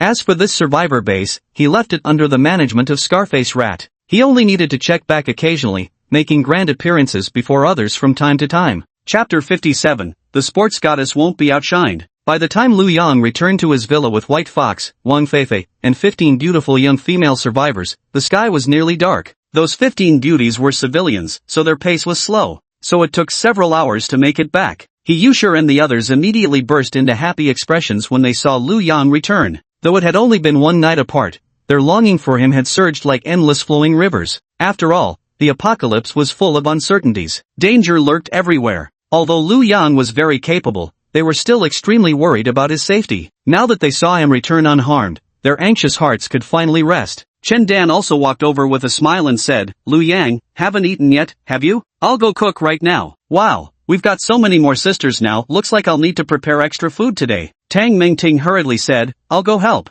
Zhao Lina also chimed in, "I'll help too." Me too, me too." The big star Su Xiao, along with Zhou Kiki, Zhang Jingyu, and others, also crowded into the kitchen, and everyone began to bustle about. The new survivors wore somewhat restrained expressions on their faces. They had already idolized Lu Yang tremendously, regarding him as a godlike figure, and now that they saw the women beside him, they naturally felt both deep respect and a bit of nervousness. Noticing their hesitation, Lu Yang said to them, "No need to be nervous. Everyone here is very easygoing. Go find a place to stay nearby, the entire villa area is safe, so don't worry. Then freshen up with a bath and take these supplies to distribute among yourselves." After speaking, Lu Yang directly retrieved numerous packaged foods along with fresh rice, flour, and vegetables from the dark space. He handed all of them over to these 15 young women. "Oh, alright, we'll go right away," the young women hastily replied before taking the food and heading toward the neighboring villa. Meanwhile, Bai Hu and Wang Feifei settled directly into the upstairs portion of this villa. Lu Yang returned to his own room and prepared to take a shower as well.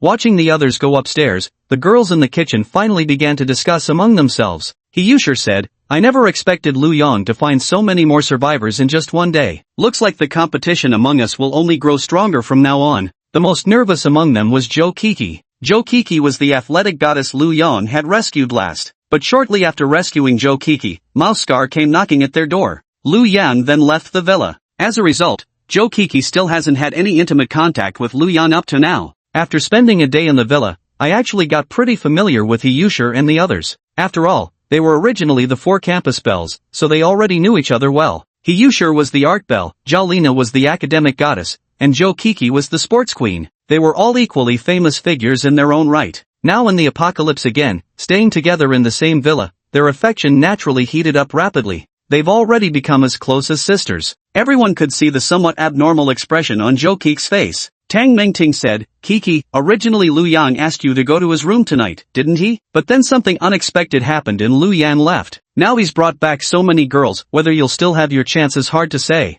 Zhao Lina also chimed in, "That's right, Kiki. You, me, and Yusher are all part of the school's 4 most beautiful girls, we're practically sisters. We can't bear to see you get left behind by Lu Yang." He Yusher suggested, "Here's my advice, eat quickly and finish first, then hurry to shower right after. Once you're done, slip straight into Lu Yang's room before any other girl gets the chance." Zhang Jingyu nodded eagerly. I think that's a great idea. We definitely don't want you to lose out to those newcomers." Seeing everyone brainstorming strategies for her, Zhou Kiki blushed furiously, feeling both bashful and deeply touched inside. At the same time, she genuinely felt deeply worried inside, afraid that Lu Yang might forget about her. From chatting with her sisters these past few days, she had learned just how formidable Lu Yang was. Combined with that day in the supermarket when she witnessed Lu Yang slaughtering zombies like a god of war, the impression was seared into her mind. Thus, in her heart, she had already accepted Lu Yang long ago, regarding him as the man she would follow for the rest of her life. If I were really forgotten by Lu Yang at this moment, that would be truly unbearable. She shyly said, Is this really okay? Would Lu Yang prefer a more reserved girl? Maybe he doesn't like someone who takes initiative?" He Yusher immediately showed a look of disdain. "Nonsense. You've never been inside his room, if you had, you'd know. Prefer reserved? What man doesn't want women to be reserved in front of others and open when they're alone with him?"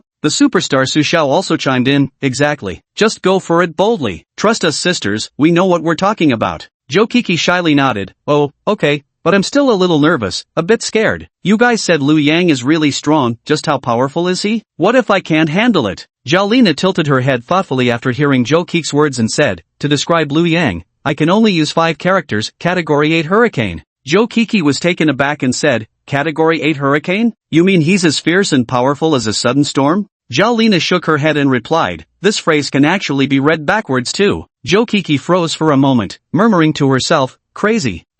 Suddenly realizing, her face instantly turned crimson. A delicate pink fist lightly thumped Zhao Lina's arm. Zhou Kiki pouted coquettishly. "Lina, you're so annoying." Seeing this, He Yusher and the others also burst into laughter. Especially He Yusher, who laughed the most exaggeratedly, nearly crying from laughter as she said, "Ha ha ha, truly worthy of being the campus belle and top student. Lina, you really have a way with things." Tang Mingting teased, "No wonder people say hoodlums aren't scary, what's scary is educated hoodlums. Lina, you're such a female rogue." Chen Dan also said, "Young people these days are truly extraordinary. I didn't even realize right away what they meant. Seems we're getting old and can't keep up with the times." Su Xiao also nodded in agreement, "Absolutely. The youths today really know how to keep things interesting." Cheerful voices echoed from the kitchen. Everyone chatted happily while cooking, their faces all wearing joyful expressions. Soon they had finished preparing the meal. By this time, Lu Yang, Bai Hu, and the others had already finished bathing. They began making their way downstairs. As the aroma of food wafted up from below, blissful expressions appeared on everyone's faces. The white fox couldn't help but exclaim, "Damn, that smells amazing. I haven't smelled such delicious cooking since the apocalypse began." Back at the Black Tiger base, they never worried about food or clothing, but all they ate were packaged goods. Who could possibly get fresh ingredients to cook with these days? They didn't have any spatial ability like Liu Yang's that could keep food fresh. Yeah, it really does smell incredible. My stomach's growling, I'm so hungry I could eat a horse. Wang Feifei chimed in. Then come quickly. I hope the dishes I made today will suit your tastes. Chen Dan responded with a smile when she heard Bai Hu and the others speak to the group. Liu Yang nodded and said, yes, let's all head to the dining hall for dinner. Chapter 58, Invincible Attributes. I don't eat beef. At the dining table, Liu Yang introduced everyone. Let me introduce you, this is Bai Ling, codenamed White Fox. She's an ability user. This is Wang Feifei, who's an ordinary person like you all. Liu Yang's words left everyone with astonished expressions on their faces. Enhanced individual? This stunning beauty with flowing white short hair, could she really be an enhanced? Yusha and the others instantly gazed at her with envious eyes. In the apocalypse, awakening supernatural abilities is something to be truly envied. Possessing supernatural abilities means having the power to protect oneself. Against ordinary zombies, those with abilities would never feel fear. Liu Yang then introduced Yusha and the others to Wang Feifei's group. White Fox and Wang Feifei both smiled warmly and said, it's a pleasure to meet everyone. We'll be living together from now on, so please take care of us. Although White Fox was an ability user who used to be quite arrogant when she was at the Black Tiger base, things were different now. Since she had decided to follow Liu Yang, she would also show proper respect to the women around him. Compared to these women, I came later. Wouldn't dare to steal the spotlight. Oh no, nothing about looking after us, Yusha and the others quickly responded. You're the one with special abilities while we're just ordinary people. It'd be great if we can all get along well. Of course, I'm very easy to get along with. Don't worry, if there's any danger in the villa area, I'll protect you all, White Fox declared, thumping her chest. Hearing these words, Yu and the others' faces lit up with pleasant surprise as they said, that's truly wonderful news. With a superpowered individual protecting us, we can finally feel at ease. The campus belle and top student Zhao Lina chimed in, it'd be best if you could share some knowledge with us. Teach us how to awaken special abilities, we want to awaken them too. Tang Mingting and the others immediately nodded in agreement, saying, yes, exactly. Please teach us so we can awaken our powers too. Then we'd have the ability to protect ourselves when the time comes. The White Fox said, awakening supernatural abilities isn't so much about technique, it mainly depends on innate talent and genetics. If you really want me to teach you, I couldn't give you any concrete methods. However, if you'd like to know about superhumans in general, I can tell you everything I know. Zhao Lina nodded and said, that works too. Tell us about superhumans, and we can study it ourselves to see if we can uncover any awakening techniques. Everyone chatted happily as they ate, creating a warm and cheerful atmosphere. Only Zhou Kiki seemed uninterested in these conversations, keeping her head down and eating non-stop from her rice bowl. While everyone else was still chatting, Zhou Kiki already put down her bowl and said, I'm full. I'll head back first to shower. Enjoy your meal.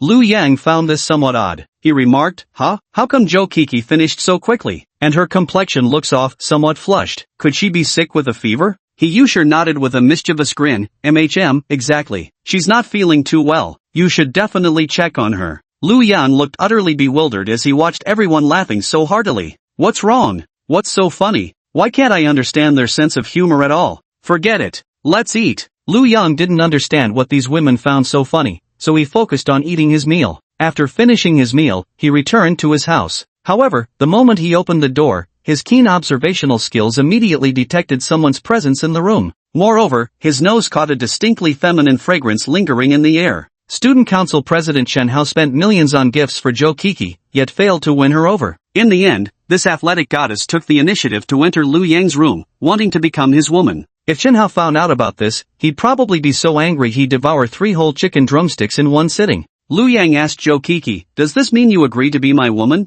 Zhou Kiki nodded emphatically, I'm willing. Liu Yang glanced at his system notification. Detection confirmed. The target has consented in her heart to become your woman. Reward granted, hosts all basic attributes increased to 1000 points. Receiving this notification, Liu Yang was overjoyed. Holy smoke! His original basic attributes were 850 points, and now they've jumped straight to 1000, that's a whopping 150 point upgrade. The rewards this time are ridiculously powerful. 1000 base attributes, 20 times that of an ordinary person. When it was just 16.5 times, Liu Yang sliced through level 6 zombies during the monument test like they were nothing. Now that it's increased to 20 times, does that mean he's practically invincible? To Liu Yang now, an ordinary superhuman was no different from an ant. Awesome! Liu Yang was getting a bit cocky. With stats this overpowered, he should be able to pull off the legendary "I don't eat beef" line, right? Lu Yang checked his status panel. Name, Lu Yang. Age, 18 years old. Height, 185. Weight, 80 kg. Strength, 1000. Speed, 1000. Stamina, 1000. Spirit, 1000. Possessing special abilities. 1. Future prediction level 4. 2. Virus immunity level 4. 3. Frost control level 6. 4. Dark space level 5. 5. Zombie control, level 2. Owned equipment, dark cloak, blacklight katana. Possesses special trait, genetic enhancement. Looking at this panel, Lu Yang was overjoyed. Not to mention he now possessed 5 supernatural abilities, with his primary offensive skill, freezing, already upgraded to level 6. His ice needles were virtually inexhaustible, and he could even create ice shields or encase his entire body in frozen armor. Just the 20-fold boost to his basic attributes alone was enough to instantly overpower many other superhumans. After all, the average level 1 superhuman only had base attributes of around 100 points. Lu Yang's basic attributes were 10 times that of an ordinary level 1 superhuman. Such stats were enough to instantly obliterate the opponent before they could even react. Chapter 59. Watch carefully, I'll only demonstrate this once. After finishing his celebration, Lu Yang got up to wash up and prepare for today's mission. Today's mission is to gather more food. Nearly all the potatoes collected from the supermarket have been handed over to Scarface Rat for distribution. What remains in Lu Yang's dark storage space are other food supplies like rice and sweet potatoes. While there's still plenty left, Lu Yang is someone who always anticipates crises. He felt that as more and more people would likely join his survivor base in the future, no amount of food would ever be enough. And until the farming system was fully established, the survivors would still have to rely on scavenging for their food supply. As for crops, even if planted now, they wouldn't yield a harvest for several months. So for these few months, we'll have to rely on existing supplies to get by. Once the crops planted by survivors later on become stable, there will be no need to gather food anymore. Because survivors have to hand over 20% of their earnings, the more survivors there are, the richer Lu Yang will become. At that point, he'll just need to build the survivor base even better to attract more survivors seeking refuge. The few large supermarkets within a 5-kilometer radius had already been completely looted by Lu Yang last time. Lu Yang decided to expand his search range to 20 kilometers. He planned to clear out all supermarkets, grocery stores, and convenience stores within the 20-kilometer area. At the same time, Lu Yang remembered there was a wholesale market about 15 kilometers away. He used to be very poor, so he always went to the wholesale market to hunt for bargains. That wholesale market sold all kinds of goods. Apart from daily necessities, there were staple foods like rice, potatoes, sweet potatoes, corn, wheat flour, as well as cooking oil, various salts, MSG, and other condiments. They even carried pet food for cats and dogs, as well as chicken feed. Lu Yang also decided to finish looting everything today. He no longer had to worry about the situation in the residential compound. Not only was there a level 2 zombie under his control guarding the gate, allowing him to share its vision anytime to monitor the entrance. Originally, he had controlled 2 level 2 zombies. Now, one was stationed in this residential area, while the other was placed at the survivor base where Scarface Rat was. This way, he could stay updated on both locations anytime. Moreover, the villa also housed Silver Fox, a superhuman. The White Fox's ability is infinite healing. Even among those with supernatural abilities, it's considered a fairly strong power.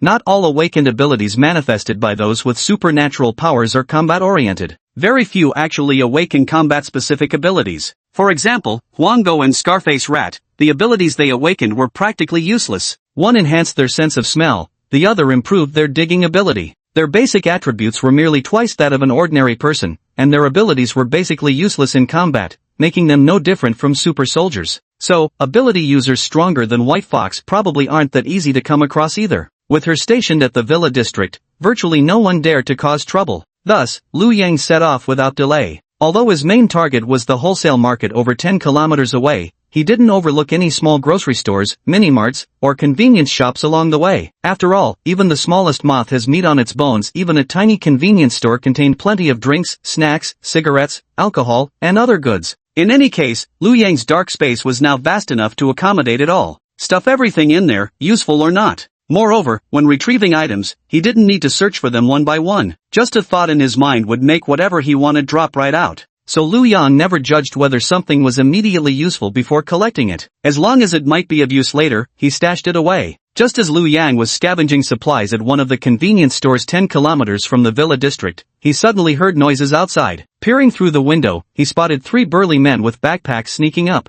The three burly men, tall and imposing, moved with steady, swift strides, clearly trained individuals, at least at the level of retired special forces soldiers. Liu Yang immediately became alert. Soon, the trio dispatched several zombies blocking their path and entered the convenience store. The moment they stepped inside, the three tough men instantly froze in astonishment. The convenience store stood completely empty. Not a single item remained. The only addition was a young man dressed entirely in black. All eyes instantly locked onto Liu Yang. The leader, a burly man, said with ill intent, "Kid, what did you do? Did you take everything here? Speak up and tell us where you hid it. Hand it over, and we'll spare your life." They were convinced that Liu Yang was the one who had cleared out everything here. However, Liu Yang was holding a pitch-black katana, which made them hesitate to act rashly. If they could intimidate Liu Yang into submission, they preferred not to resort to violence. After all, despite looking young, he carried an eerie aura that made people feel slightly fearful, especially those chillingly indifferent eyes. They held a depth that seemed unnatural for someone his age. Upon hearing the burly man's words, Liu Yang merely smiled. "Do you know what happened to the last person who threatened me like that?" Liu Yang's indifferent smile still lingered on his face as his words trailed off. Bang! A crisp sound echoed. The head of the burly leader had already exploded. Blood mist sprayed everywhere. The other two men beside him were instantly terrified. Boss, how'd you get headshot? What the fuck? What just happened? His head just exploded? Who the hell are you? What did you do?" The two men looked at Liu Yang with eyes full of terror. They never expected Liu Yang could actually blow their leader's head off with just a glance. Liu Yang smiled and said, "Then watch closely, I'll do it again." Boom! Another burly man's head exploded as he collapsed to the ground. Ha! Big brother, I was wrong. Spare me. The last remaining tough guy instantly collapsed to his knees, completely broken. In his eyes, Liu Yang was terrifyingly strong, like the god of death himself. Just a single glance from him could make someone's head explode. His pants were already soaked with urine. He literally pissed himself in fear. Liu Yang said with a cold laugh, "So you were just saying you wanted me to take you to where the food is hidden, weren't you? You think I'm hiding food, which means you must have food reserves yourselves. That's why you assume I'm like you. Take me to where you've hidden your supplies, otherwise these two will be your fate." Yes, brother, I'll take you right away." The burly man tried to get up from the ground, but his legs were as weak as noodles, completely unable to straighten. Liu Yang kicked him squarely in the rear. Only then did the burly man jerk like a startled hog and finally managed to stand up, taking Liu Yang to their shelter. Liu Yang followed behind and soon arrived at a luxurious villa. He hadn't expected these burly men to have such good taste. They'd found such an extravagant villa, even more luxurious than the one Liu Yang was staying in. Clearly, the property values in this villa district must be far more expensive than Liu Yang's villa area. The residents here were undoubtedly all multi-millionaires. Pity that now these wealthy elites are either dead or turned into zombies. P.S. There aren't enough ratings yet to display a score. Could any noble readers who've reached this chapter please consider giving a 5-star rating? Kowtowing in gratitude to you all. Thud. At the same time, thanks for the gifts, boss. I'll work hard on writing. Love you all. Chapter 60, The Survivalist Got His Home Razed. Walking into that luxurious villa, Liu Yang discovered its perimeter wall was astonishingly 6 meters tall. Moreover, the wall wasn't made of ordinary steel lattice fencing, but constructed as a solid partition that completely obscured any view of the interior from outside. It was evident that the owner of this villa valued their privacy highly. They didn't even mind compromising the villa's aesthetics for the sake of privacy. Upon entering the villa, Liu Yang was astonished by its extravagant interior decor. In the courtyard, there was even a helicopter landing pad with an orange private helicopter parked on it. The villa's interior decoration surpassed Liu Yang's own gated community by several tiers. Even the window panes were made of bulletproof glass. This villa had to be worth at least 1 billion yuan. Entering the main hall, he discovered stacks of packaged food supplies. If the 3 burly men were to eat it, it would last them at least a week. But for Liu Yang, this amount of food was still far too little. Compared to what he had stored in his dark space, it was merely a drop in the bucket. The burly man smiled ingratiatingly and said to Liu Yang, "Big bro, this food was all collected by us a few days ago. We're giving it all to you, take it away." Liu Yang said coldly, "Is that all?"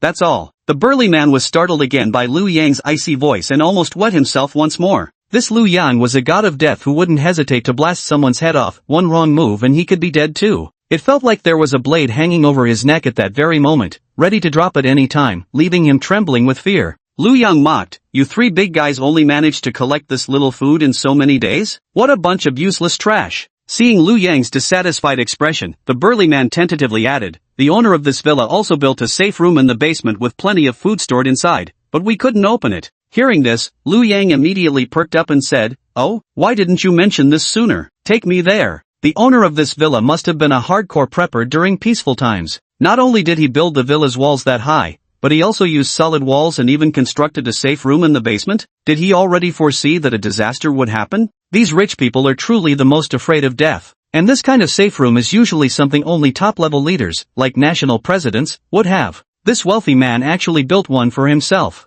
It seems he truly is extremely affluent, yet constantly worries about his own safety. The type of rich person who's cautious and paranoid about dying. Under the burly man's lead, Liu Yang arrived at the basement and indeed saw a safe room. The safe room wasn't large. It looked less like a house and more like a steel box. A rectangular box cast from stainless steel over 10 centimeters thick, measuring approximately 5 meters long times 5 meters wide times 3 meters high. There was a roughly 20 centimeter square observation window on the door. It was made of bulletproof glass over 10 centimeters thick. Liu Yang peered through this 20 centimeter observation window. Inside, he indeed saw stacks of compressed biscuits and other food supplies, and unexpectedly, there was even a beautiful girl in the safe room. Liu Yang turned to the burly man beside him and asked, "What's the deal with that woman inside?" Well, it's like." The burly man began stammering with a hesitant expression. "Spit it the fuck out or I'll cut you down right now." Liu Yang directly drew his blacklight katana. Startled, the burly man replied in rapid-fire speech. "She was the original owner's daughter of this villa. The three of us were the wealthy villa owner's bodyguards. When the apocalypse broke out, we killed the owner, wanting to take over the villa for ourselves and force ourselves on his daughter. She hid in the safe room, and we couldn't do anything about it." He said all this in one breath without pausing. After finishing, he gasped for air heavily. Liu Yang listened to the burly man's words and suddenly understood. "You three are something else. As bodyguards, when the apocalypse hit, you actually killed the villa owner, took over his property, and even tried to assault his daughter? That's even worse than me." Liu Yang thought to himself. "I only killed Zhao Ming because he turned into a zombie, then took over his villa and hooked up with his girlfriend. These three security guards were even more ruthless than me. They offed the villa owner before he even turned into a zombie. Heh, can't blame me, her daughter was just too damn beautiful." The burly man wore an awkward expression. Liu Yang sighed inwardly. This villa owner had really drawn the short straw. In peacetime, he was a survivalist who not only built a safe house but also stockpiled a massive amount of supplies inside it. Who would have thought that when disaster struck,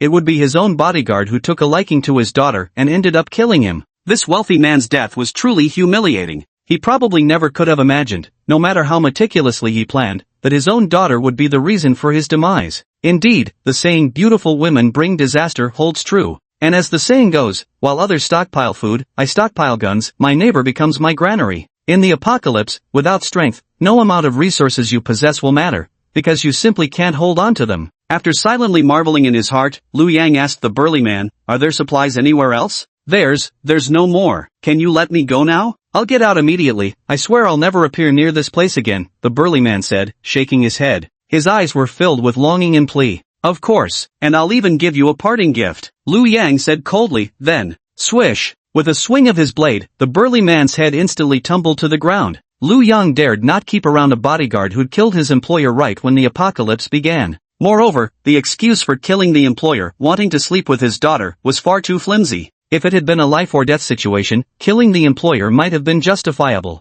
After killing the burly man, Liu Yang began surveying the safe house. The bulletproof glass window on the door was too small to get a full view of the room's interior. He couldn't clearly see how beautiful the woman inside was, but judging by these men's behavior, she must have been a rare beauty among thousands. Because not only had they killed their employer for this woman, but even after she entered the safe house, they tried every possible method to breach its defenses. Liu Yang noticed numerous marks on the safe house door, cuts from knives, drill indentations from electric tools, and scorch marks from fire attempts. Yet one had to admit, this wealthy man truly had no shortage of resources. It was unclear what type of stainless steel this door used. Despite enduring flames, continuous electric drilling, and repeated fire assaults, it bore only faint traces of damage. The door remained completely unscathed. These bodyguards must have been driven to a point of shameful rage, as they ended up welding the door crack shut with an electric torch. Meaning, the women inside now wouldn't be able to open the door even if they tried. They would only be trapped and left to perish inside the safe room. Had it not been for encountering Liu Yang, their deaths in there might have gone completely unnoticed.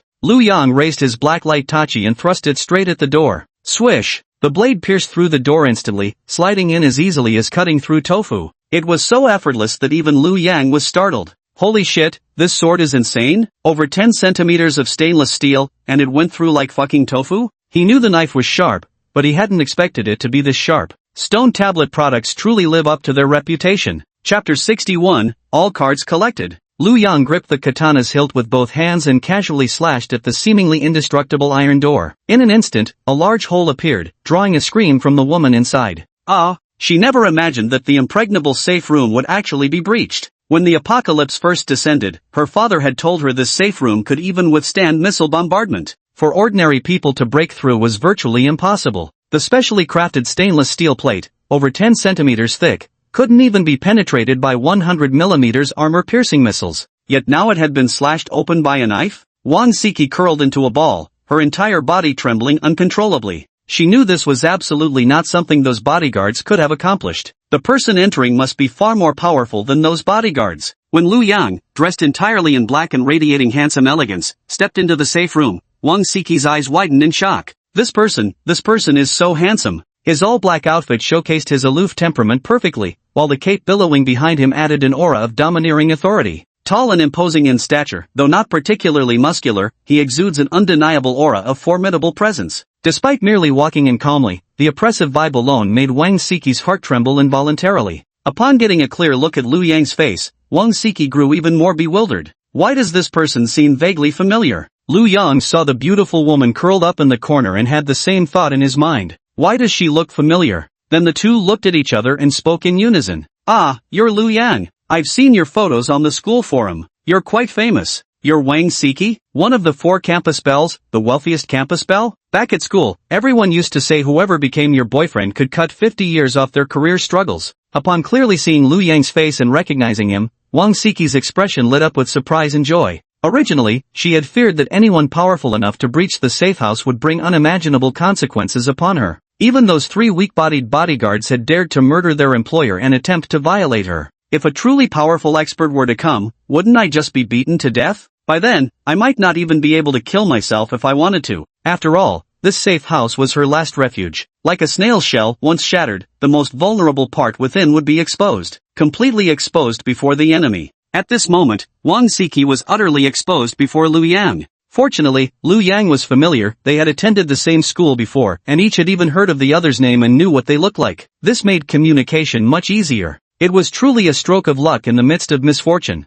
At this moment, Lu Yang was also somewhat stunned. He never expected that while casually searching for supplies in a convenience store, he would encounter 3 bodyguards, nor did he anticipate that following one of them back would lead him to the sheltered beautiful campus queen from a wealthy family. This development absolutely thrilled Lu Yang beyond measure. Now he had found all 4 campus belles in the school. Namely, the arts belle He Yusher, the academic overachiever belle Zhaolina, the sports goddess Jo Kiki, and this wealthy belle Wang Siki. Each one was a goddess among goddesses. Not only were they exquisitely beautiful, but their figures were perfect as well. Each has her own unique charm, her own distinct beauty. At this moment, Lu Yang seemed as delighted as someone who'd collected all the trading cards. Who could have imagined that the 4 campus beauties who used to be so unattainable would all end up in Lu Yang's bowl? Those rich second-generation suitors who chased after these campus queens for years without success would probably rise from the dead out of sheer fury if they knew about this, even after being bitten by zombies. What about those 3 bodyguards? Wang Siki was the first to ask Lu Yang. Lu Yang casually waved the knife in his hand and replied, I've already taken care of them. You're safe now. Next, I'll take you to a secure place. You've been stuck in this safe house for so long, I bet you're bored out of your mind, right? Wang Siki nodded without hesitation.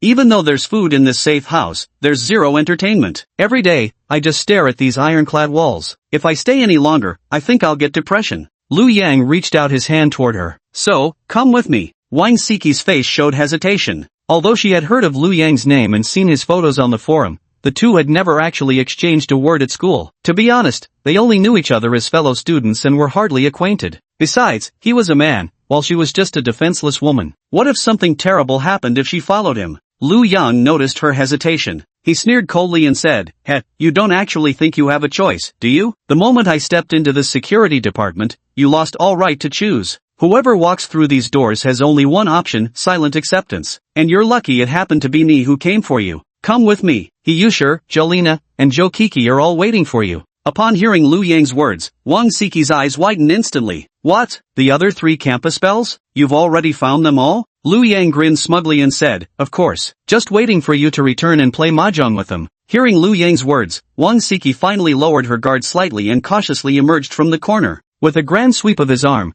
Lu Yang stored all the supplies from the safe house into his dark spatial inventory. Then, under Wang Siki's wide-eyed astonishment, he pulled her outside the villa. Then he embraced Wang Siki and immediately soared into the sky, flying at incredible speed. In less than 3 minutes, they had flown back to the villa. Upon landing, Wang Siki felt slightly dizzy. Staring at Lu Yang in disbelief, she exclaimed, how can you fly? This was just too unbelievable. At that moment, Lu Yang seemed just like a superhero. The sensation of flying through the sky was truly marvelous. At that time, Wang Siki was both nervous and excited, yet also frightened. She couldn't help but cling tightly to Lu Yang. Even now, after landing, that exhilarating feeling still hadn't faded away. Lu Yang smirked smugly, then reached out to pinch Wang Siki's fair, delicate, and impossibly smooth cheek. What's so surprising about a mere flying ability? Hurry up and take a shower, then wait for me in my room tonight. I'll make you truly fly to the heavens, so high you won't be able to stop. Hearing Lu Yang's words, Wang Siki couldn't help but blush deeply and lower her head. Lu Yang said, "Go on in. Yusher and the others are waiting for you inside the villa." With that, he led Wang Siki straight into the villa. The moment Yusher and the others saw Wang Siki, stunned expressions appeared on their faces. Wang Siki? It really is Wang Siki. My god, even a top-rich kid like you is struggling so badly in the apocalypse? I heard your family is filthy rich, the wealthiest in the entire province. Even rich folks like you couldn't survive the apocalypse? Wang Siki nodded and said helplessly, who could have predicted how things would turn out? Chapter 62 Supersonic Speed? Looting an entire street. The moment Wang Siki came into sight, Tang Mingting's expression turned somewhat complicated. Originally, Tang Mingting could be said to have the best family background among everyone here. She herself was practically a rich girl. Her family background was even comparable to that of wealthy second-generation heir Zhao Ming. This was precisely why Zhao Ming couldn't forcefully take her for himself. Coming from such privileged circumstances, Tang Mingting had always carried a sense of superiority within her. She considered this her advantage over other women. But now, Wang Siki's appearance instantly shattered Tang Mingting's sense of superiority. Because Wang Siki's family background was 100 times better than Tang Mingting's. If even someone like Wang Siki was suffering so much in this post-apocalyptic world, what did her own insignificant family background even count for? Her expression was complicated as she stared at Wang Siki, her heart filled with a whirlwind of emotions. Lu Yang noticed Wang Siki had already blended in with the group, and only then did he retreat from the villa. After all, finding Wang Siki was just a minor detour on his journey. Lu Yang's primary objective remained gathering all supplies within a 20-kilometer radius. Moreover, today's target was the wholesale market 15 kilometers away. So after settling Wang Siki, he immediately rushed off to the wholesale market in frantic haste. Lu Yang leapt into the sky and instantly began soaring through the air at tremendous speed. His base attributes were originally 20 times that of an average person. While normal people's top speed ranges between 8 to 9 meters per second, Lu Yang could reach nearly 190 meters per second. Moreover, the flight speed of the Dark Cape doubled Lu Yang's maximum running velocity. That means a speed of 380 meters per second. Already exceeding the speed of sound at 340 meters per second. Lu Yang didn't know how to write the word invincible, but he felt that the meaning of Lu Yang right now was simply unbeatable.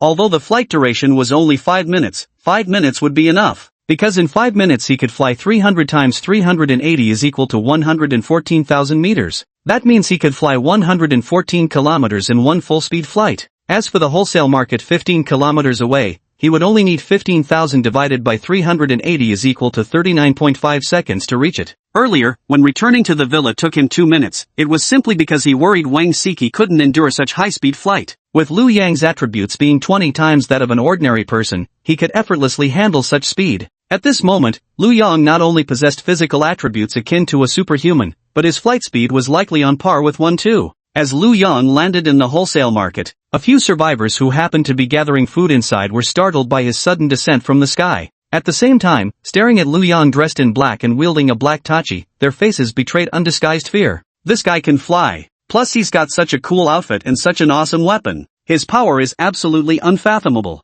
He's definitely an extraordinarily powerful superhuman. Several people quickly ducked behind a burly man. That burly man was the only superhuman among their group of survivors, and also the most formidable fighter. Yet even as a superhuman, the burly man shuddered violently the moment he saw Lu Yang, utterly startled by his presence. The burly man looked at Lu Yang with vigilant eyes, cautiously speaking in a slightly trembling voice. "Be big bro, are you here for supplies too? Feel free to take whatever you need from here. We'll go collect stuff elsewhere and be on our way. No need for conflict between us, what do you say?" The wholesale market stretched into a long street flanked by wholesale storefronts. By now, the people inside these shops had either turned into zombies or been bitten to death, leaving the entire street eerily empty. Since Liu Yang had come this far, these survivors were preparing to go elsewhere to gather resources. After all, with such a large stretch of street, surely Liu Yang couldn't have taken everything by himself? Liu Yang listened to the burly man's words and nodded. Alright, no problem, but you might want to speed up your collection a bit. When these people saw him descending out of nowhere, their eyes were filled with fear. They spoke to him with utmost respect, so of course Liu Yang wouldn't kill them.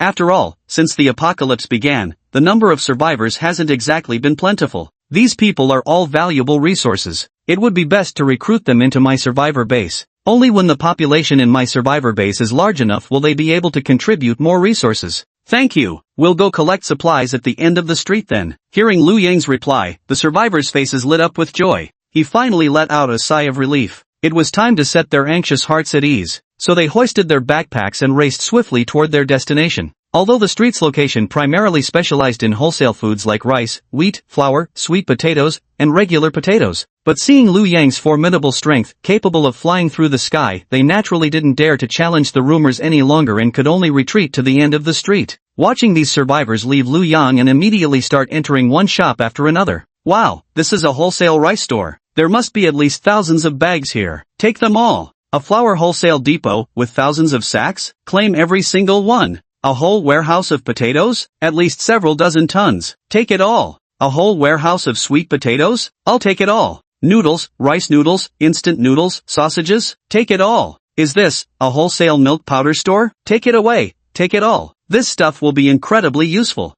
Thanks to the genetic enhancement from the system, Liu Yang could successfully reproduce with every attempt. In 10 months, he'd have at least enough children to form a football team. Baby formula would definitely come in handy. Liu Yang continued gathering supplies. He had completely looted clothing wholesale stores, snack wholesale stores, daily necessities wholesale stores, and toy wholesale stores. The fruit wholesale store also had a lot of fruit, but unfortunately most of it had already gone bad. The remaining edible fruits were only those that lasted longer, such as apples, pears, pomelos, and sugarcane. As for easily perishable fruits like bananas, peaches, and mangoes, they had long become inedible. Liu Yang stored all the premium fruits inside the dark space. He collected dozens of tons in total. Items in the dark space never decay. These fruits can be preserved for an extremely long time there. Liu Yang stashed the items into his dark space while continuing to move forward. Before long, he had cleared out every shop behind him, reaching the end of the street. At the wholesale store at the end, the burly man and a few survivors were frantically stuffing goods into their backpacks, having barely filled half so far. Startled by Liu Yang's arrival, they froze, fear flashing across their faces once more. The burly man mustered his courage and asked Liu Yang,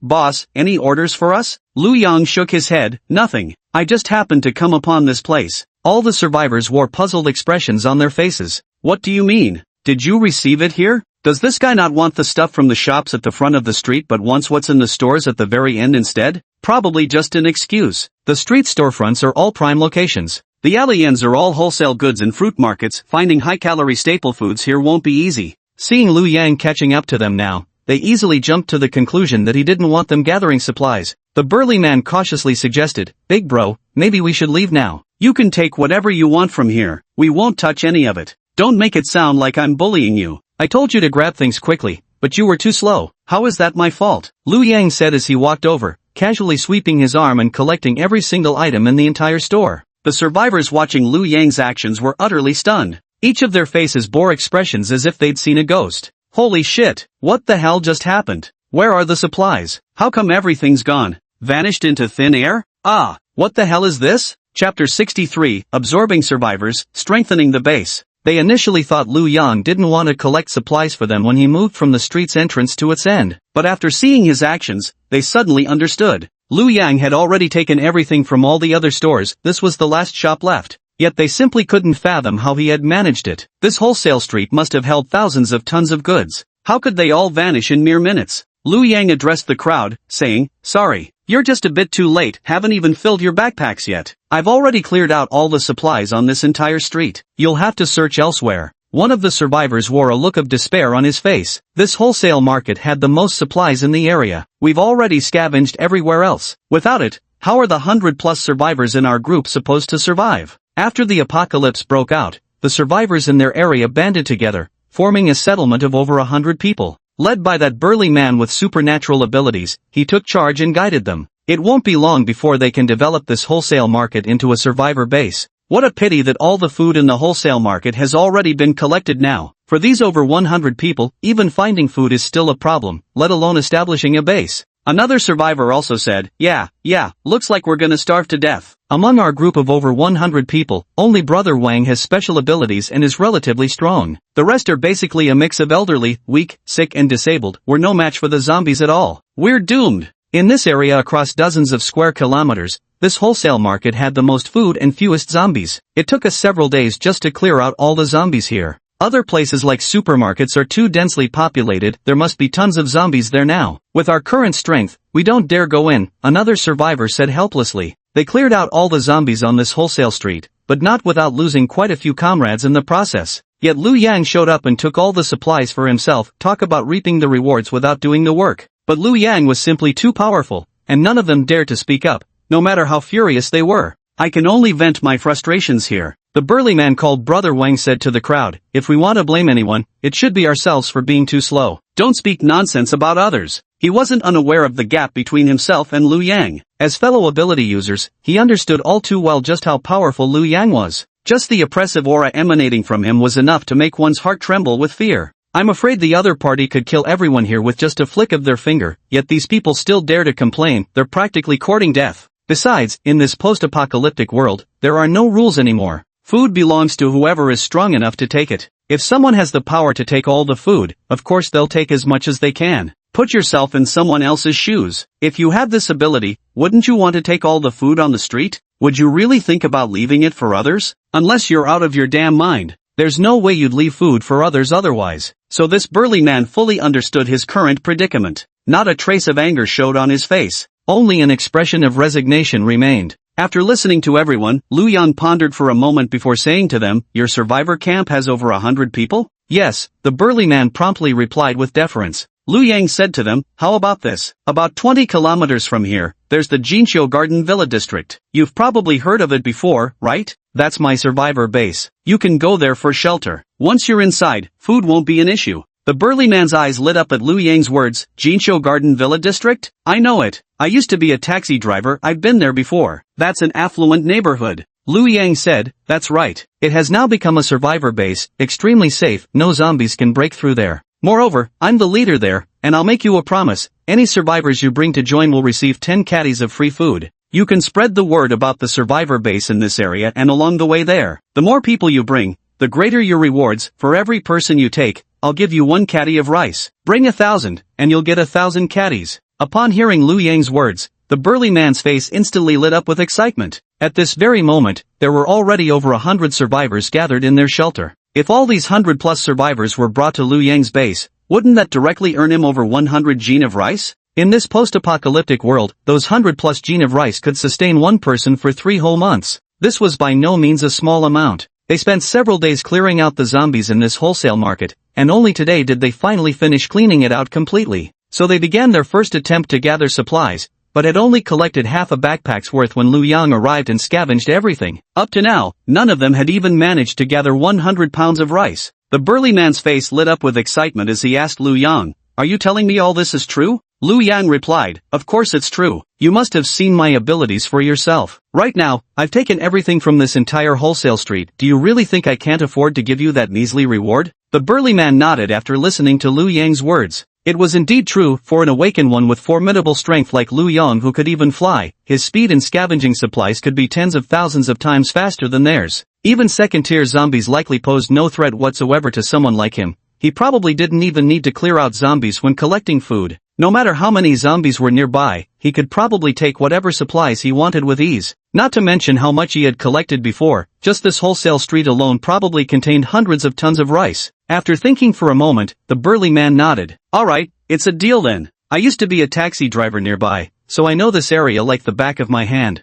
Over the past few days while scavenging for supplies around here, I've covered quite a bit of ground. I even know about several survivor settlements. I'm confident I can persuade them, at the very least, I could bring 1,000 people to your base. The apocalypse had begun. The wandering survivors outside began to band together and gather in groups. Numerous settlements, large and small, started to form. This burly man was very familiar with this area. After awakening his special abilities, he no longer feared ordinary zombies, so during this time, he had visited many places in search of supplies. He knew the locations of quite a few settlements. These settlements typically have populations ranging from dozens to 100 people. The numbers never exceed 200. Scattered across various locations like loose sand, they lack any unifying leader who could bring them together to form a proper survivor base. Liu Yang's arrival presented a perfect opportunity. The burly man was confident he could persuade this entire group to join Liu Yang's survivor base. Once he recruited them, they'd be able to provide him with over 1,000 gen of grain. Just for himself, if rationed carefully, that grain could last at least 2 years. Great, then I'll wait for your good news. Liu Yang nodded before leaving the wholesale street that had been completely stripped bare by him. He began heading to other areas to continue searching for food. At the same time, Liu Yang understood clearly only by gathering all the food in the surrounding areas into his dark space would these survivors be left with no alternatives, forcing them to join his survivor base without hesitation. Now he could attract them to join the base with just 10 pounds of rice, but in a year's time, what they'd contribute to the base would be at least several hundred pounds of potatoes. The resources outside would eventually run dry one day. Only by growing their own food can the survivors ensure a continuous supply. All food produced within the survivor base must surrender 20% to Liu Yang, so the more people there are, the wealthier Liu Yang becomes. After Liu Yang left, the survivors began discussing among themselves. One survivor turned to the burly man and asked, "Brother Wang, do you really plan to do as he says? Is that base he mentioned truly that good? Or is this just a trick to lure us over, to harvest our kidneys?" Yeah, Brother Wang, doesn't this sound too good to be true? A base with no zombie threats, and even gives away 10 caddies of grain to everyone who joins? Is he some kind of savior, handing out free food? Another survivor chimed in, "Maybe we should go back and discuss this further?"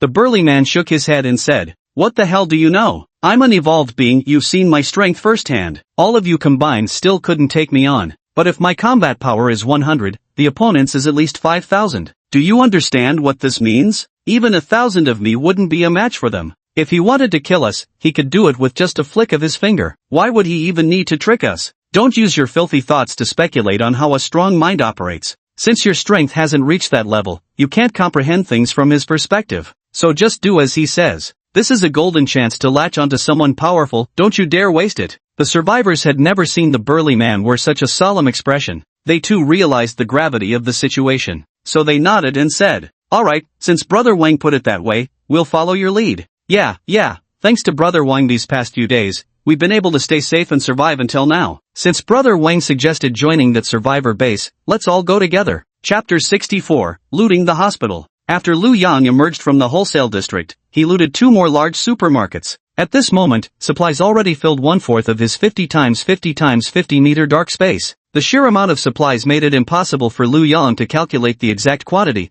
but judging by the sight alone, even a survivor base of 5,000 people could live off these resources for decades, if not a century, without any issues. Emerging from the completely emptied supermarket, Liu Yang spotted a hospital. It was one of the city's top-tier Class 3A hospitals. Hospitals were always filled with patients, meaning the likelihood of virus infection was higher, so the building was undoubtedly teeming with zombies now. Liu Yang pondered for a moment and said, "In the post-apocalyptic world, medicine is extremely important. Even a simple fever could be deadly otherwise. Although my abilities have been enhanced with basic attributes 20 times that of an ordinary person, making me completely immune to illness, the people in my survivor base and the women by my side don't have such strong resistance, so medicine is still absolutely necessary." So Liu Yang decided to go in and scavenge. Entering the hospital, he found that indeed, a large number of zombies were wandering inside. The moment they spotted Liu Yang, they immediately bared their teeth and claws, charging at him. With a wave of his hand, Liu Yang launched countless ice needles, assigning one to each zombie, each shot striking directly through the head.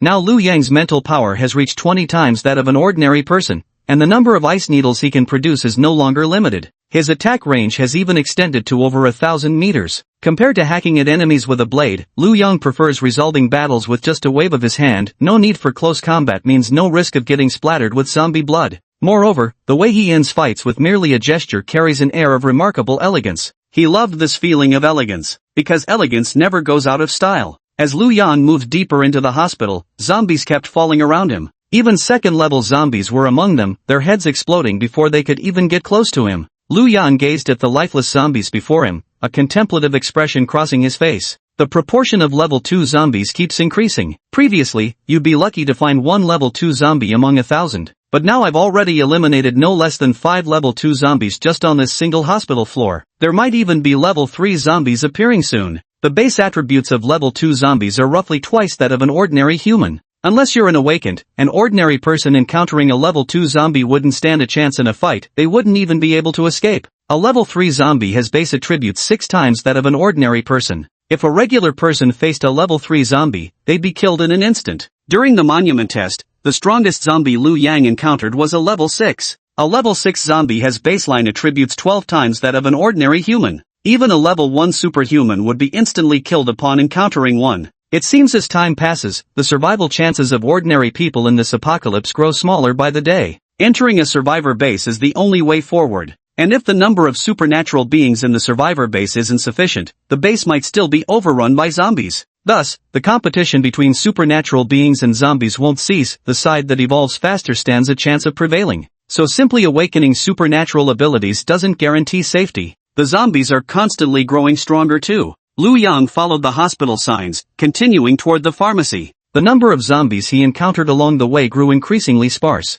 This put Liu Yang on high alert. Though the sound of him blasting zombie skulls wasn't especially loud, in the silent hospital corridors it could still carry quite far. Logically speaking, more zombies should have been drawn here. Unless all the zombies were killed by some expert. But that's highly unlikely since the ones at the entrance are still alive. No one could have bypassed the entrance zombies to eliminate those deeper in the hospital. That leaves only one other possibility. The zombies have developed a leader who's controlling their behavior. That's why they were able to suppress their instinctive hunting desires. Sure enough, as Liu Yang continued further in, there was actually a group of zombies sitting at the entrance of the pharmacy, seemingly holding a meeting of sorts. Liu Yang was shocked by the sight. Holy crap, what's going on here? Even zombies are holding meetings now? Leading them was a zombie wearing a white coat. It must have been a doctor in its past life. He looked pale, but not in that messy, snarling, drooling way. Almost like a normal person. Except his pupils were still white. Sitting at the front, he seemed to be saying something to the other zombies. A talking zombie. Liu Yang recognized it at a glance. This must be a tier 3 zombie. Moreover, this was the first time Liu Yang had seen a tier 3 zombie outside of the stone tablet. A level 3 zombie's base attributes are 6 times that of an ordinary person. Even a yellow list expert like White Fox, a supernatural ability user, would probably be instantly killed if they came here. To stand a chance against a level 3 zombie, one needs to be at least a level 2 supernatural ability user. A level 2 supernatural ability user's base attributes are 4 times that of an ordinary person. Although that's still 2 times less than a level 3 zombie, zombies only have basic attacks. With the enhancement of their supernatural abilities, these users might not necessarily lose. At that moment, the zombies noticed Liu Yang and immediately stood up. Flanking the tier 3 zombie were 2 tier 2 zombies, surrounded by dozens of ordinary zombies. With such formidable firepower, breaching a survivor outpost led by someone like taxi driver Old One wouldn't even take 10 minutes. Even the survivor base where Scarface Mouse currently resides wouldn't be able to withstand an assault from a tier 3 zombie with just their existing forces. At this moment, the ordinary zombies were staring at Liu Yang with eyes full of aggressive desire. Yet, without the command from the level 3 zombie, they restrained their urges and refrained from acting recklessly. The level 3 zombie spoke in its halting, broken manner. Human, delicious, meat, you, surround. Swish. All the zombies sprang into action instantly. 2 level 2 zombies divided the other ordinary zombies into 2 groups, surrounding Liu Yang from both front and back. The level 3 zombie stood still, observing everything and ready to command the battle at any moment. Watching the zombies' movements, Liu Yang found them strangely familiar. They were exactly the same as in the steel test. A third-tier zombie commanded the battle, while other zombies acted under its direction, forming an organized, scheming, and tactical undead army. Therefore, to catch bandits, first capture their leader. Boom! The third-tier zombie in the distance was already on high alert, yet in the next instant, it was shot straight through the head. It had no idea what had just happened. Seeing their leader instantly killed, the other zombies immediately lost their backbone. Without organization or discipline, they mindlessly charged straight at Liu Yang. Liu Yang waved his hand. All the zombies' heads instantly exploded. Looking at the fallen level 3 zombie corpse, Liu Yang felt somewhat regretful. Right now my zombie control has only reached level 2. I can control at most 2 level 2 zombies. If I could upgrade to level 3, I should be able to control this level 3 zombie and wouldn't have needed to kill it. Liu Yang shook his head. Looks like I'll have to work overtime tonight to score with the 4th wealthy campus belle, so I can level up my zombie control ability. Chapter 65, Taking you to show off, taking you to fly. After eliminating these zombies, Liu Yang finally got his wish and entered the pharmacy. He immediately started ransacking everything inside the pharmacy. He stashed all the medications into his dark space, even including gauze, adhesive tape, syringes, saline solution, glucose injections, and various medical instruments. After completing this task, Liu Yang began heading toward the hospital exit. Just as Liu Yang passed by a hospital room, a faint sound suddenly came from inside. Alert! Liu Yang halted in his tracks. Next, the door of the hospital room cracked open slightly. A single eye peered out through the gap. Upon seeing Liu Yang outside, the fear in that eye instantly transformed into delight. The hospital room door swung fully open. A surprised voice also came from inside. Ah, humans! Woo woo, this is really great. I never thought there would still be human survivors. Liu Yang focused his gaze and realized there was actually a young female doctor and a young nurse hiding in the ward. The female doctor appeared to be only about 27 or 28 years old. The female nurse appeared even younger, probably just in her early 20s. Both women were exceptionally beautiful, though their faces bore signs of weakness, pallor, and thinness. Yet these couldn't conceal the exquisite beauty radiating from their delicate features. Meanwhile, there was also a zombie corpse lying on the hospital bed. Liu Yang realized what must have happened. When the zombie outbreak began, this female doctor and nurse had been treating the patient on the bed, only for their patient to transform into a zombie midway through the examination. But they were very lucky, because this patient had just undergone surgery after a car accident left both legs severely fractured. Even after turning into a zombie, it couldn't get up to attack them. Instead, the two women swiftly finished it off. This must have been the most humiliating fate of any zombie in existence. Liu Yang asked, "Are you doctors and nurses from this hospital?" Yes. The two nodded quickly, then said with tears in their eyes, "We've been trapped in this ward for over 10 days. We're starving to death. Luckily, some family members brought 2 boxes of milk when visiting a patient, so we managed to survive until now. Otherwise, we'd have died long ago. By the way, has the disaster outside ended? Have all the zombies died out?" Liu Yang shook his head. No, not only have they not died out, they've evolved into second and third tier zombies, 100 times more terrifying than the ordinary ones. Ah, the two girls were startled. Their faces instantly turned pale with fright. When the apocalypse first broke out, they had witnessed the horror of the zombies firsthand. And now there were second and third tier zombies 100 times more terrifying than before? Help! How could these weak women survive? It's over, we're done for. The female doctor's face revealed an expression of utter despair. The nurse was no better. She immediately buried her face in her hands and began to sob. At this point, Liu Yang said, "Don't be too upset. Though second and third level zombies are strong, I can take you to a safe place." The two of them wore expressions of disbelief upon hearing Liu Yang's words. "You can take us to a safe place? Does such a place still exist in this world?"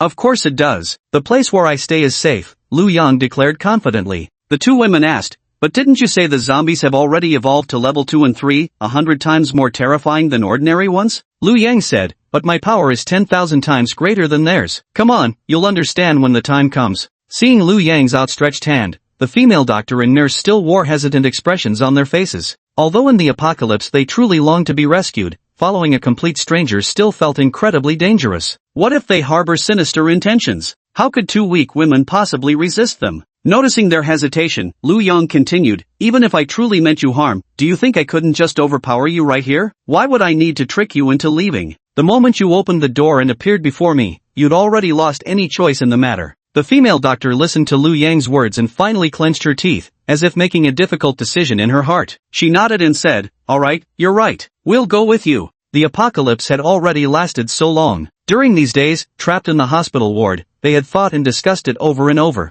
They understood that surviving in the apocalypse wouldn't be easy, and they also knew full well what it meant when a man took you away in such times. They could only hope Liu Yang wasn't some kind of psychopath. "Good, let's go," Liu Yang nodded and said. He began leading the two women out of the hospital. Along the way, the two women saw the zombies Liu Yang had killed, and the sight made their blood run cold. Every zombie had died with its head blown apart. From their positions on the ground and the way they fell, they could even tell these creatures had died mid-sprint. Not even a single zombie fought Liu Yang. Does this mean the man has become so powerful that zombies can't even get close to him? After witnessing Liu Yang kill the zombies, the two women seemed somewhat relieved. It appears Liu Yang truly is as formidable as he claimed. Following him would significantly increase their chances of survival. As long as I can survive. Even if they ask me to offer myself in marriage, it's no big deal as long as they don't make any overly perverted demands. Having arrived outside the hospital, Liu Yang began pouring gasoline onto several flammable spots around the building. Then, with a single spark, he set the hospital ablaze.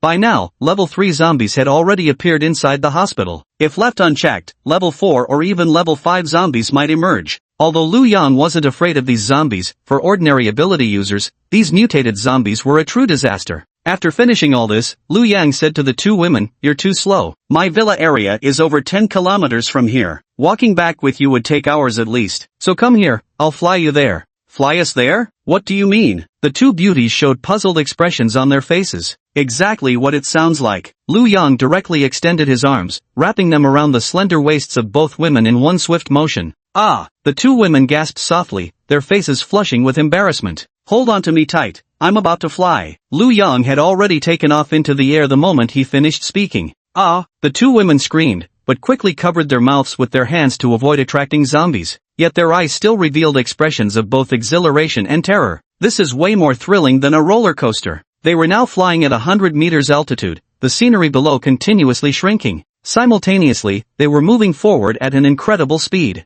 Both women were terrified. My heavens, is he really flying in the sky? Just what kind of person is this guy? How can he possibly fly? At this moment, in their eyes, Lu Yang seemed to have transformed into a godlike figure. Chapter 66, Baby Formula and Doctors Are Ready. Lu Yang led the female doctor and nurse into the villa. He and the others watched as Lu Yang returned, their faces visibly lighting up with joy, especially the rescued campus belle and ultra-rich heiress, Wang Siki. After spending these hours chatting with Yusher, Zhaolina, and Zhou Kiki, Wang Siki also began to understand the situation here at this moment. It turned out all the women here were Lu Yang's. As they chatted, they even began boasting about Lu Yang's prowess. Every single one of them had been thoroughly conquered by Lu Yang. Each story they told was more outrageous than the last. Some even claimed Lu Yang was a one-in-a-million human machine, saying he was even more formidable in bed than when slaughtering zombies. Wang Siki remained half convinced, half skeptical. Although she was an ultra-rich heiress raised under strict parental supervision who had never had a boyfriend before, the spoiled rich kids at school wouldn't dare pursue her either. Compared to her family fortune, those second-generation elites weren't fit to lick her boots.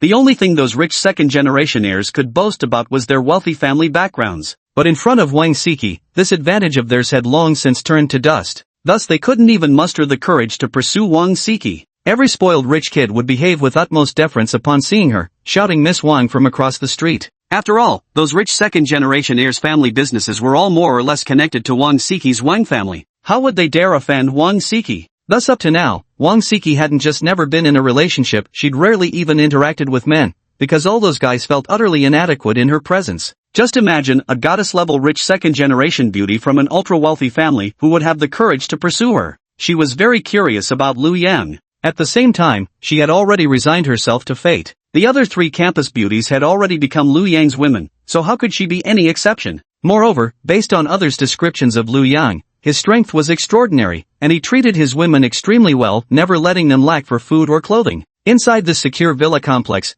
their daily routine consisted of swimming in the outdoor pool, playing ball games, going for runs, or gathering for card games. They lived essentially a vacation-like existence, bearing no resemblance whatsoever to life in the apocalypse. Only Lu Yang could maintain such a leisurely lifestyle in this villa complex. If it were anyone else, no matter how beautiful you were, you'd be thrown out to scavenge for supplies. The apocalypse doesn't tolerate idlers. Good looks alone are utterly useless. Besides, if Lu Yang hadn't shown up, she might have already been trapped in the safe house or fallen prey to those three bodyguards. When you think about it, Lu Yang was essentially her savior. Thus, Wang Siki didn't have any psychological burden about it. So after several hours of contemplation, Wang Siki had completely surrendered herself to the situation. She had long been prepared and planned to climb into Lu Yang's bed tonight. However, now that she saw Lu Yang bringing back another stunningly beautiful doctor and nurse, Wang Siki felt somewhat disheartened. It seemed that climbing into Lu Yang's bed might not be so easy, she might even have to queue up. Yusher, Zhaolina, Tang Mengting, Qindan, Su Xiaobaihu, and Wang Feifei came out to greet them. As soon as she saw Lu Yang, she happily said, "Lu Yang, you're back. Wow, you've brought back two more sisters, our team is growing stronger." Looking at these sisters' outfits, they seem to be a doctor and a nurse. If any of us get sick someday, we'll be counting on these two sisters. The rescued Dr. Huang Xiaoxia and nurse Chen Xiaojing felt somewhat embarrassed seeing everyone's enthusiastic reception, especially when they saw the crowd gathered around Lu Yang like stars surrounding the moon, with all the women chirping around him. They couldn't help but wonder in their hearts just what kind of charm did this man possess? To actually make so many women revolve around him as their center, even coexisting harmoniously without the slightest bit of conflict? If Su Xiao and Tang Mengting knew what these two women were thinking, they'd surely say, We had objections at first too, but Liu Yang's slaps are nothing to scoff at. Woo. Liu Yang led Dr. Huang Xiuxia and Nurse Chen Xiaojin into the villa, then said to them, "You two can find a room to stay in and wash up first. It's not mealtime yet, but there's plenty of food in the fridge in the first floor dining room. You can grab something to eat after showering to fill your stomachs." Yes, thank you. The two quickly expressed their gratitude before heading upstairs. Liu Yang's mansion consisted of 4 floors total, with 10 rooms on each level. The first floor additionally contained a living room, kitchen, and dining hall. The second floor also has a gym and a study. The third floor also has a swimming pool and a sauna room. The fourth floor also has a private cinema and a private KTV. It can be said that the entire villa's facilities are exceptionally comprehensive, with a total of 40 rooms that can accommodate at least 40 people. At this moment, only Tang Mengting, He Yushi, Su Xiao, Zhou Lina, Chen Dan, Bai Hu, Wang Feifei, Zhang Jingyu, Zhou Kiki, Jia Yuding, Zhou Qiuping, Dr. Huang Xiuxia, and Nurse Chen Xiaojin are staying here, just 13 people in total, still far from enough. As for the 15 girls brought back from the survivor base, they are staying in the neighboring villa. Liu Yang allocated them a considerable amount of food supplies. Dr. Huang Xiuxia and Nurse Chen Xiaojin went upstairs, while the others gathered around Liu Yang and began asking, "Liu Yang, where did you go exploring today?" Tang Mengting said, "Got quite a lot of supplies again, didn't you?"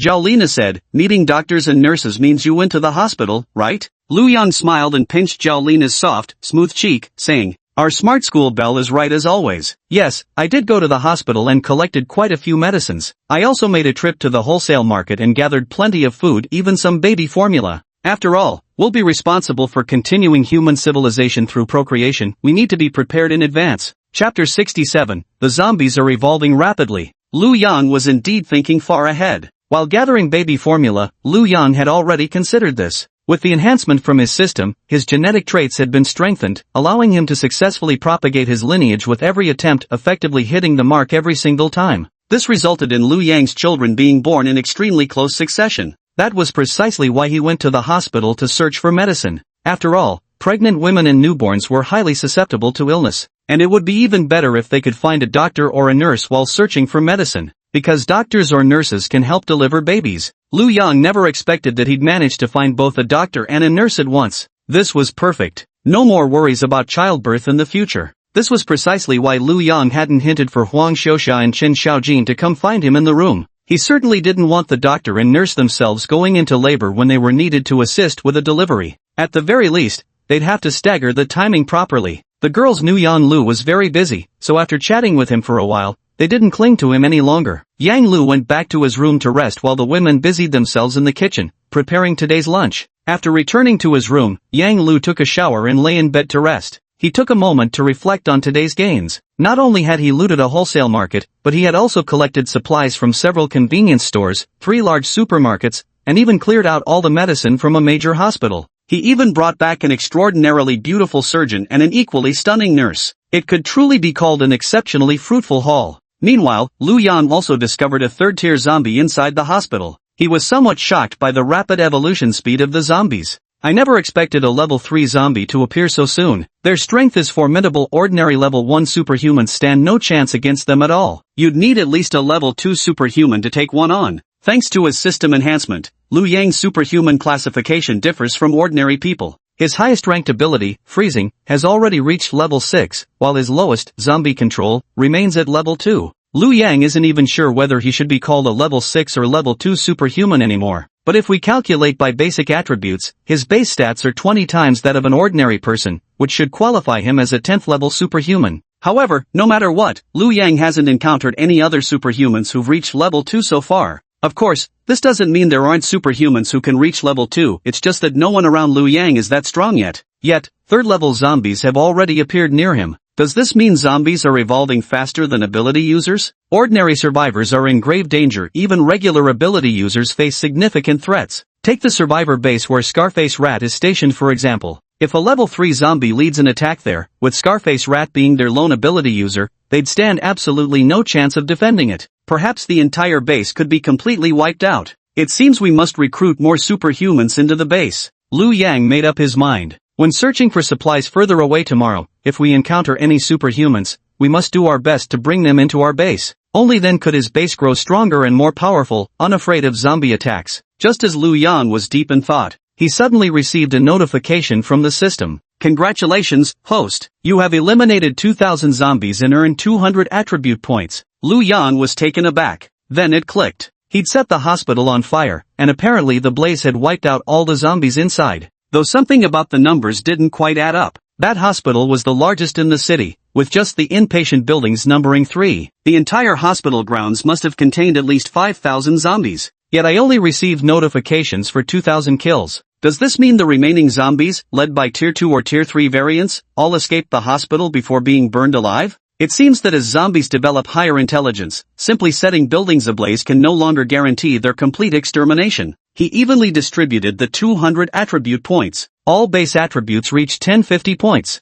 Meanwhile, at a survivor base 20 kilometers away, Scarface Rat was currently leading a team of strong men from the base to search for food. Since he was now the only superhuman left in the base, their food gathering options had dwindled to small convenience stores and mini supermarkets. Unlike before, when a whole team of superhumans could easily raid large supermarkets, now leading a group of ordinary survivors, he had to carefully navigate the cracks to stay alive. Scarface Mouse never imagined that he, once the weakest among the superhumans, would become the strongest in the base at this very moment. This sense of carrying the entire burden alone weighed heavily on him. After all, the entire base's survival now rested solely on Scarface Mouse's shoulders. The potatoes Lu Yan lent to the survivors had already been cut into pieces and planted underground. But during the months before these potatoes could grow, their food supply still depended entirely on scavenging expeditions. So Scarface Rat had no choice but to take the burly man out to scavenge for food, leaving the women to tend the crops inside the survivor base. Just then, a survivor called out to Scarface Rat, "Boss Rat, there are 4 zombies ahead, wandering right on the road in front of the convenience store. We can't get through." Though Scarface Rat was short, standing under 1.6 meters tall, and quite young at just over 20 years old, the hulking male survivors beside him still treated him with absolute respect. After all, Scarface Rat was the only awakened one among them. Despite his small stature, his basic physical attributes were twice that of an ordinary person. No one here could beat him in a fight. Moreover, Scarface Rat was one of God Lu's most trusted men. How could ordinary survivors like them dare show disrespect to Scarface Rat? Thus everyone respectfully addressed Scarface Rat as Uncle Rat, and the first thing they'd do upon spotting zombies was to report to him. Hearing the man's words, Scarface Rat stood on tiptoe to peer ahead and indeed spotted 4 zombies wandering in the distance. Just 4 zombies. Back in the days when the survivor base was at full strength, they'd have charged over and hacked them to pieces without a second thought. But now, that wasn't an option anymore. Scarface Mouse became the backbone of the base, being the only superhuman there. Faced with the survivor's report, Scarface Mouse fell into thought.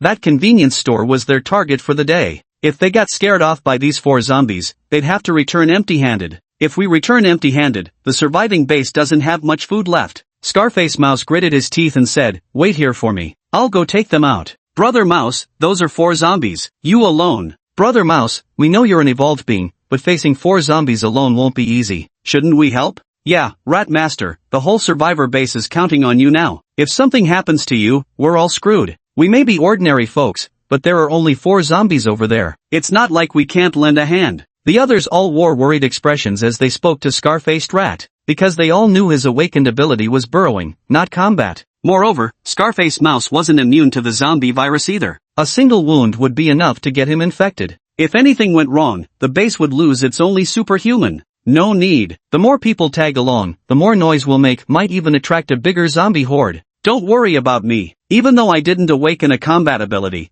I'm not some useless weakling. Scarface Rat said with serious determination before immediately burrowing underground. Chapter 68, A New Mutated Zombie. Right before everyone's eyes, a distant zombie suddenly sank into the ground. The entire zombie got stuck beneath the surface, leaving only the crown of its skull exposed. The other 3 zombies, seeing their companion stuck underground, still didn't grasp what was happening and remained foolishly standing in place. Next came the second, the third, and the fourth. Less than 10 seconds. All 4 zombies were now trapped on the ground. At this moment, Scarface Mouse finally emerged from another hole. He drew his massive cleaver and delivered a single slash to each of their skulls, instantly eliminating 4 zombies. Those 4 zombies never even knew what happened. They died without even seeing what their attacker looked like. Everyone rushed over when they saw this scene. They couldn't help but give Scar Mouse a thumbs up. Holy shit, Mousy is amazing. Who knew Mousy had this whack-a-mole trick up his sleeve? As expected of the great Mousy, Scarface Mouse's face also wore a somewhat triumphant expression.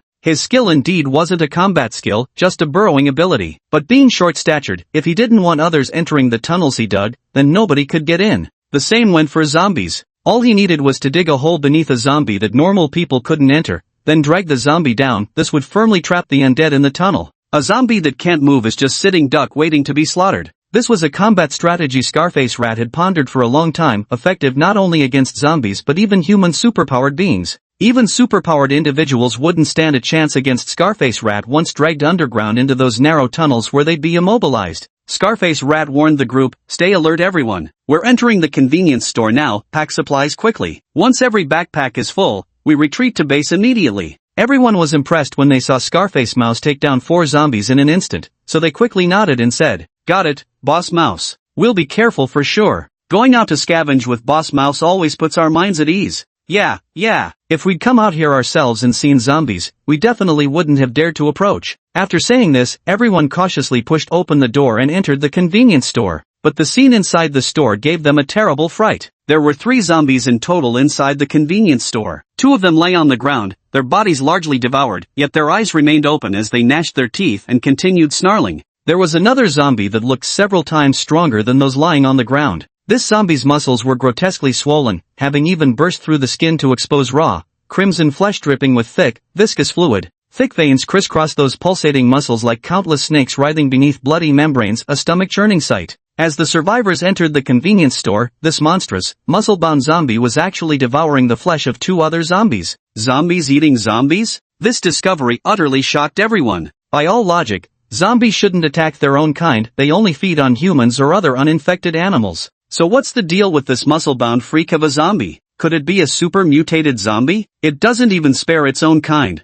Scarface Rat froze, immediately sensing the danger as his guard shot up. He shouted to the group, "Run!" The other survivors snapped to attention at Scarface Rat's warning and scrambled out of the convenience store, but it was already too late. The zombie had spotted them and was charging straight at them at terrifying speed. "Damn, that thing's fast!" Scarface Rat gasped in shock. The 2 slower men were already sent flying by the zombie's swipe, crashing heavily against the wall and losing consciousness. Seeing this, Scarface Mouse gritted his teeth and stopped. If this continued, he might be the only one who could escape. All the other ordinary survivors would die. He had to cover their retreat. Whirling around, he launched a flying kick straight at the zombie. Yet when he kicked his opponent, the other remained immobile while Scarface Mouse was sent flying several meters back. "This is bad. Whether in strength or speed, he's at least twice my level. This mutated zombie is far stronger than an ordinary level 2 zombie." A grave expression appeared on Scarface Mouse's face as he lay on the ground. The zombie, provoked by Scarface Mouse's kick despite remaining unharmed, instantly pounced towards him. Yet Scar Rat just burrowed straight into the ground and vanished, leaving behind only a dark hole in the earth, one that the mutated zombies couldn't follow him into. Roar! The mutated zombie let out a furious howl, relentlessly clawing at the cave entrance as if determined to dig out Scarface Mouse. But just as the zombie kept digging at the hole, its feet suddenly sank. It was abruptly dragged into another pit. It turned out Scarface Rat had pulled the same old trick again, digging a pit beneath the zombie's feet, intending to trap and starve this mutated creature in his handmade dungeon. But the mutated zombie's strength was terrifying. With a vicious yank, it actually managed to pull Scarface Rat out of the hole instead. "Holy shit!" Scarface Rat shouted in alarm. He instantly released his grip on the zombie's legs and, the moment he hit the ground, dug another hole and vanished beneath the surface. By now, the survivors had already fled beyond the mutated zombie's line of sight. Knowing he was no match for this creature, Scarface Rat stopped engaging and simply tunneled away to escape. Yet the mutated zombie kept relentlessly attacking the hole Scarface Rat had left behind, furious and unrelenting. Not far away, Scarface Mouse peeked out again, stealthily observing that frenzied zombie. He was panting heavily. The earlier fight had his adrenaline surging wildly. Even now, he remained exhilarated, that electric tension making his heart pound so hard it nearly leaped from his chest. This was his first battle against such a powerful zombie. A single mistake in that situation could have cost him his life. Watching the zombie in the distance still attacking the cave entrance relentlessly, Scarface Mouse reached a conclusion in his mind. Though this mutated zombie has incredible strength and speed, its intelligence seems lower than a level 2 zombie. So is its only enhancement physical? But even without intelligence, this zombie's strength remains formidable. Once it finds a survivor base, it'll be like a wolf among sheep, unstoppable. Just this single zombie could sweep through an entire survival base. No way. I've got to report this to Brother Liu Yang immediately. If that zombie really finds the location of the survivor base, we're done for. Having made up his mind, Scarface Rat slipped back underground once more. This time he'd personally led the supply run, only to return empty-handed while losing 2 strong survivors in the process. Scarface Rat was drowning in self-reproach. He had to quickly inform Liu Yang about this and eliminate that mutated zombie. Chapter 69, the gap was too large. Scarface Rat then burrowed underground, rejoined the fleeing survivors, and together they hastily retreated back to the base. As soon as they entered the base gates, Scarface Rat seemed to sigh in relief, collapsing to the ground in exhaustion, panting heavily. The danger they had just experienced was still vivid in their minds. Relieved expressions surfaced on the others' faces at the same time. Yet when they thought of the two companions who had been taken down by the zombies, they couldn't help but feel sorrow. After all, those who teamed up to search for supplies together were survivors they knew quite well. Now seeing their familiar companions taken down by zombies, they naturally felt that sense of when the lips are gone, the teeth will be cold. One survivor couldn't help but vent. Damn it, that zombie's terrifying. Never seen anything that's scary before. Yeah, worse than a tier 2 zombie, this one even eats its own kind. I guess it must have grown so strong and terrifying from eating its own kind?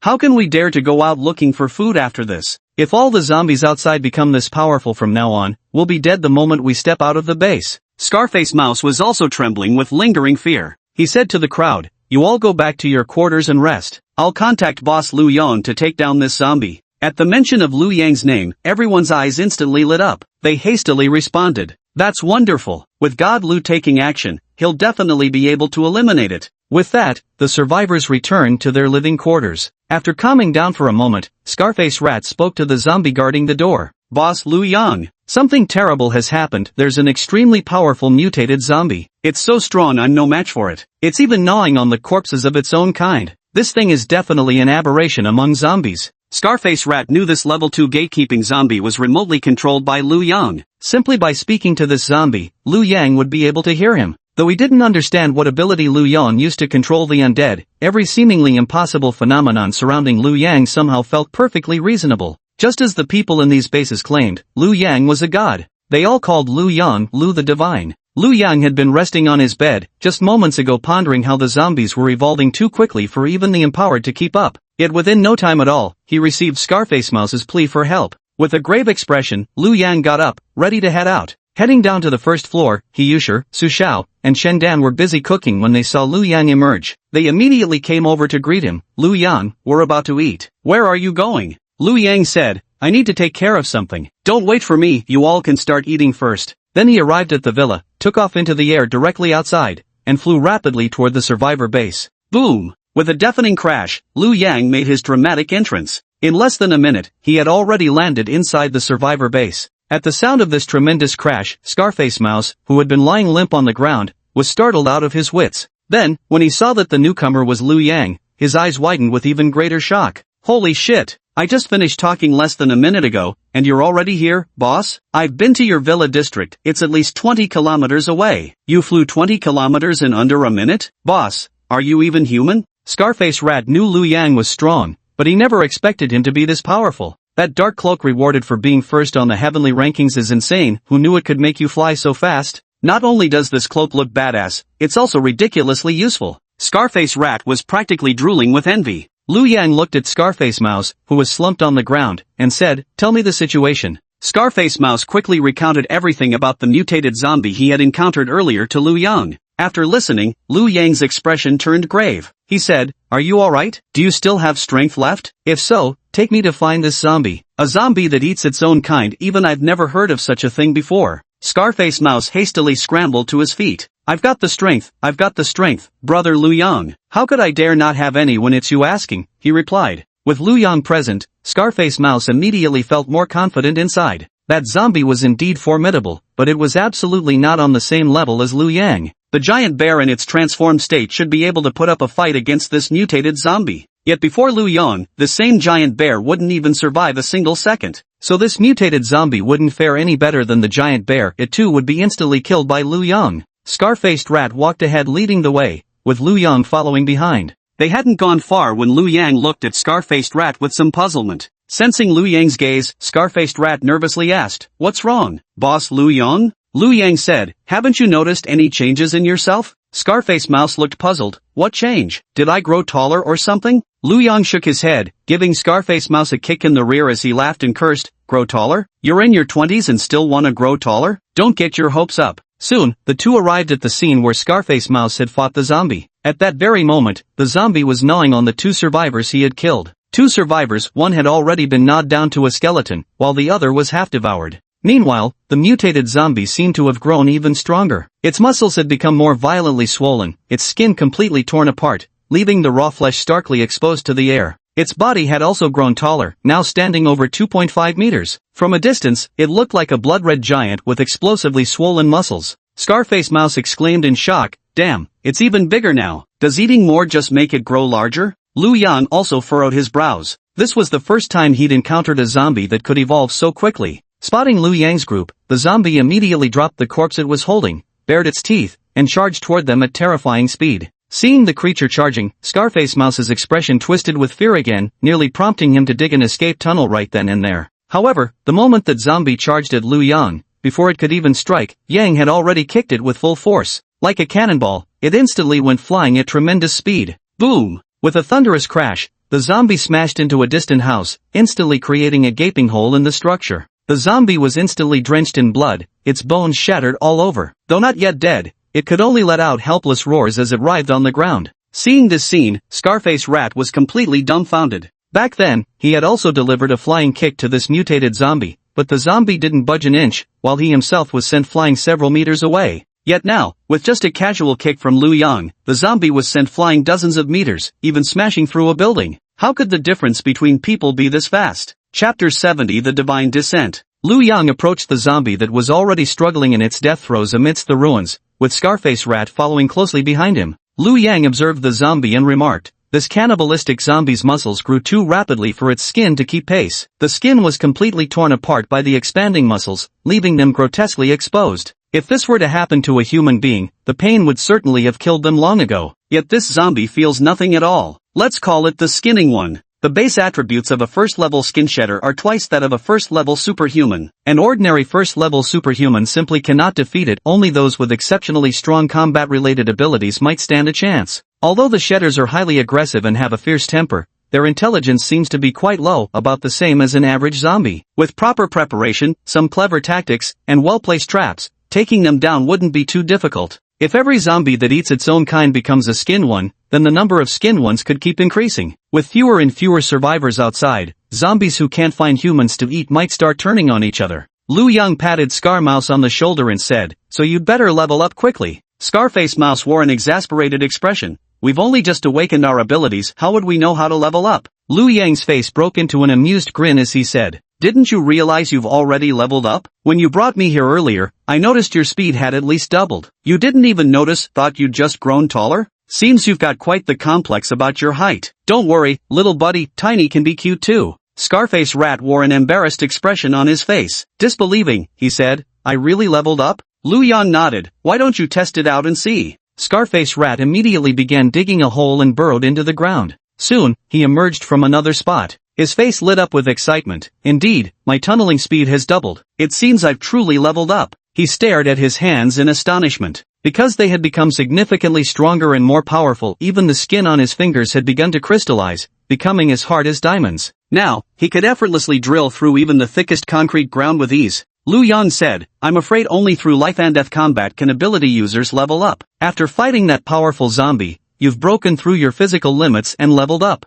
Then Lu Yang looked at Scarface Mouse's fingers and joked, "Your hand is really tough and badass now, almost turning into a divine hand. I bet no woman could handle those fingers." "Ha ha," Scarface Mouse scratched his head sheepishly. Lu Yang continued, "Since actual combat helps you level up faster, my suggestion is whenever you encounter zombies from now on, try not to avoid them, fight them head on. Only run if you can't win. Your ability isn't as weak as it seems on the surface. You can continue developing it. I believe you'll be able to refine better combat techniques." Scarface Mouse nodded and said, "Understood. Thank you for the guidance, Boss Lu Yang. I'll work even harder going forward." Lu Yang continued, "There's something else. We might have quite a few survivors seeking shelter at this base soon. When that happens, take them all in. What's more, every new survivor who joins will receive 10 caddies of free rations. At the same time, they'll also receive 50 pounds of potatoes for planting. There's also an ability user named Lao Wan who will come. For every survivor he brings back, you'll give him 1 pound of food, 1,000 pounds for 1,000 survivors. Take care of these matters when the time comes. When you're out searching for supplies, try to recruit any survivors or ability users you encounter into our base.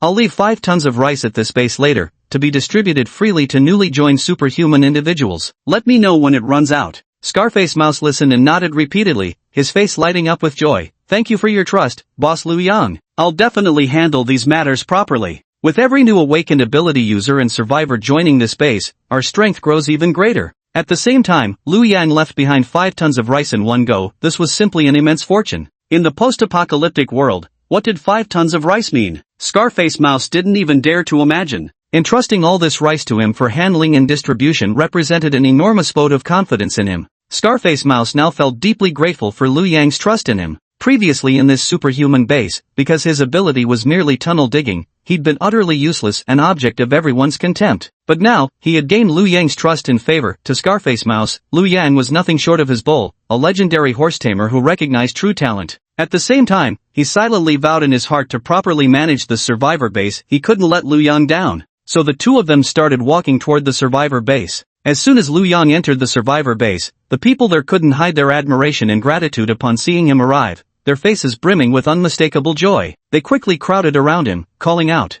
"Lucian, you're back. Thank you, Lucian, for lending us those potatoes. We've already planted them, now we just wait for the harvest. Lucian, are you here to help us take down that mutated zombie? Thank you so much." Watching the crowd's enthusiastic welcome, Liu Yang nodded and said, "Don't worry, everyone, that zombie's already been dealt with by me." A middle-aged woman stepped out, her face streaked with tears. "Wah! My husband just got killed by that mutated zombie. Thank you, God Liu, for avenging my family. Now my husband can rest in peace in the underworld." "Condolences for your loss." Liu Yang offered comfort to the woman before addressing Scarface Mouse. "Give 50 pounds of provisions to each of the 2 deceased survivors' families." The middle-aged woman went weak in the knees upon hearing these words and immediately knelt on the ground. Tears of gratitude welled up in her eyes as she kowtowed while repeatedly expressing thanks. "Thank you, Divine Liu. Thank you, Divine Liu." When the men in the house die, the women have to go out searching for food. But women face greater difficulties in finding food. However, with these 50 caddies of grain, their family should last another month at least, relieving their immediate distress.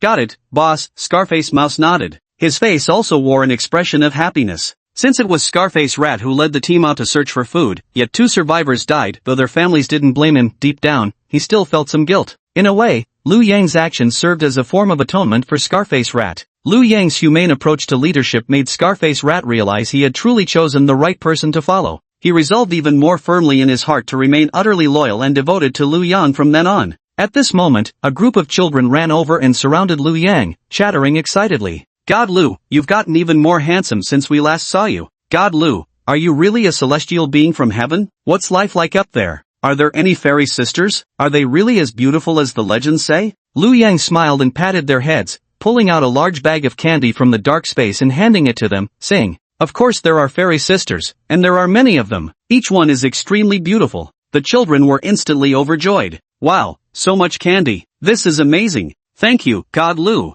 So delicious." Watching the kids skip away cheerfully, Liu Yang was in good spirits too. Scarface Mouse said, "Big brother Liu Yang, your prestige in the base is extremely high now. Many people genuinely believe you're a god, and the rumors keep getting wilder. Perhaps in moments of despair, people always seek some form of faith and solace. When their prayers to the original god prove ineffective, they naturally turn to finding a new one." Liu Yang nodded and said, "In this apocalyptic world, having some faith and spiritual comfort is always good." As they chatted, the two arrived at the base's warehouse. Without hesitation, Liu Yang emptied 5 tons of rice from his dark space directly into the warehouse. After finishing this task and exchanging a few more words with Scarface Rat, Liu Yang took flight once more, leaving the base and returning to his own villa district. Watching Liu Yang soar into the sky, creating a sonic boom midair before quickly disappearing from sight. Everyone inside the base widened their eyes in disbelief, unable to resist discussing what they just witnessed. "My god, Lucian's speed is insane, he vanished in the blink of an eye. That's faster than a jet. Liu the Divine truly lives up to his name."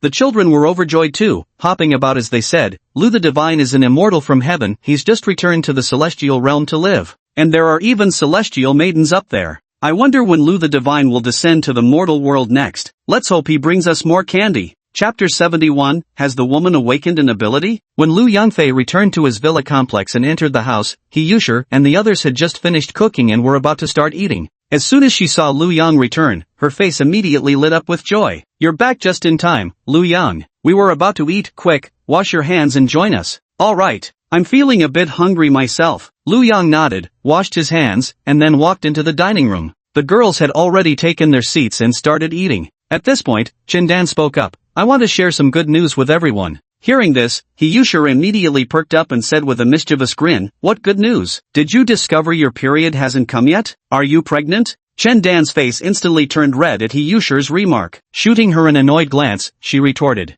Not at all. I think I've awakened supernatural abilities. I've become an ability user. They'd only been with Lu Yang for less than 2 weeks. Even if someone had gotten pregnant, it wouldn't be possible to detect it this soon. Chindan naturally understood that Hiyushir was just here to tease her. Though that girl was the campus art department's belle, she was actually quite blunt and carefree. Her favorite pastime was joking around with others. Hiyushir's mouth fell open, her face filled with disbelief. Zhao Lina, Su Xiao, Zhang Jingyu, Tang Mingting, and the others similarly stared at Chindan in astonishment. Even White Fox wore a serious expression, sizing up Chindan carefully before saying, it does seem like there's some change. Maybe it's true. Hearing this from White Fox, an experienced superhuman, everyone grew even more shocked and exclaimed, did he really awaken? Oh my god, Sister Chindan, you're absolutely incredible. You're actually the first one among us to awaken. What kind of special ability did you awaken? Show us. Give us a performance, give us a show. Everyone's face showed an expression of anticipation. Especially Hiyushir, Tang Mingting, the superstar Su Xiao, the top student in campus belle Zhao Lina, and Zhou Qiuping.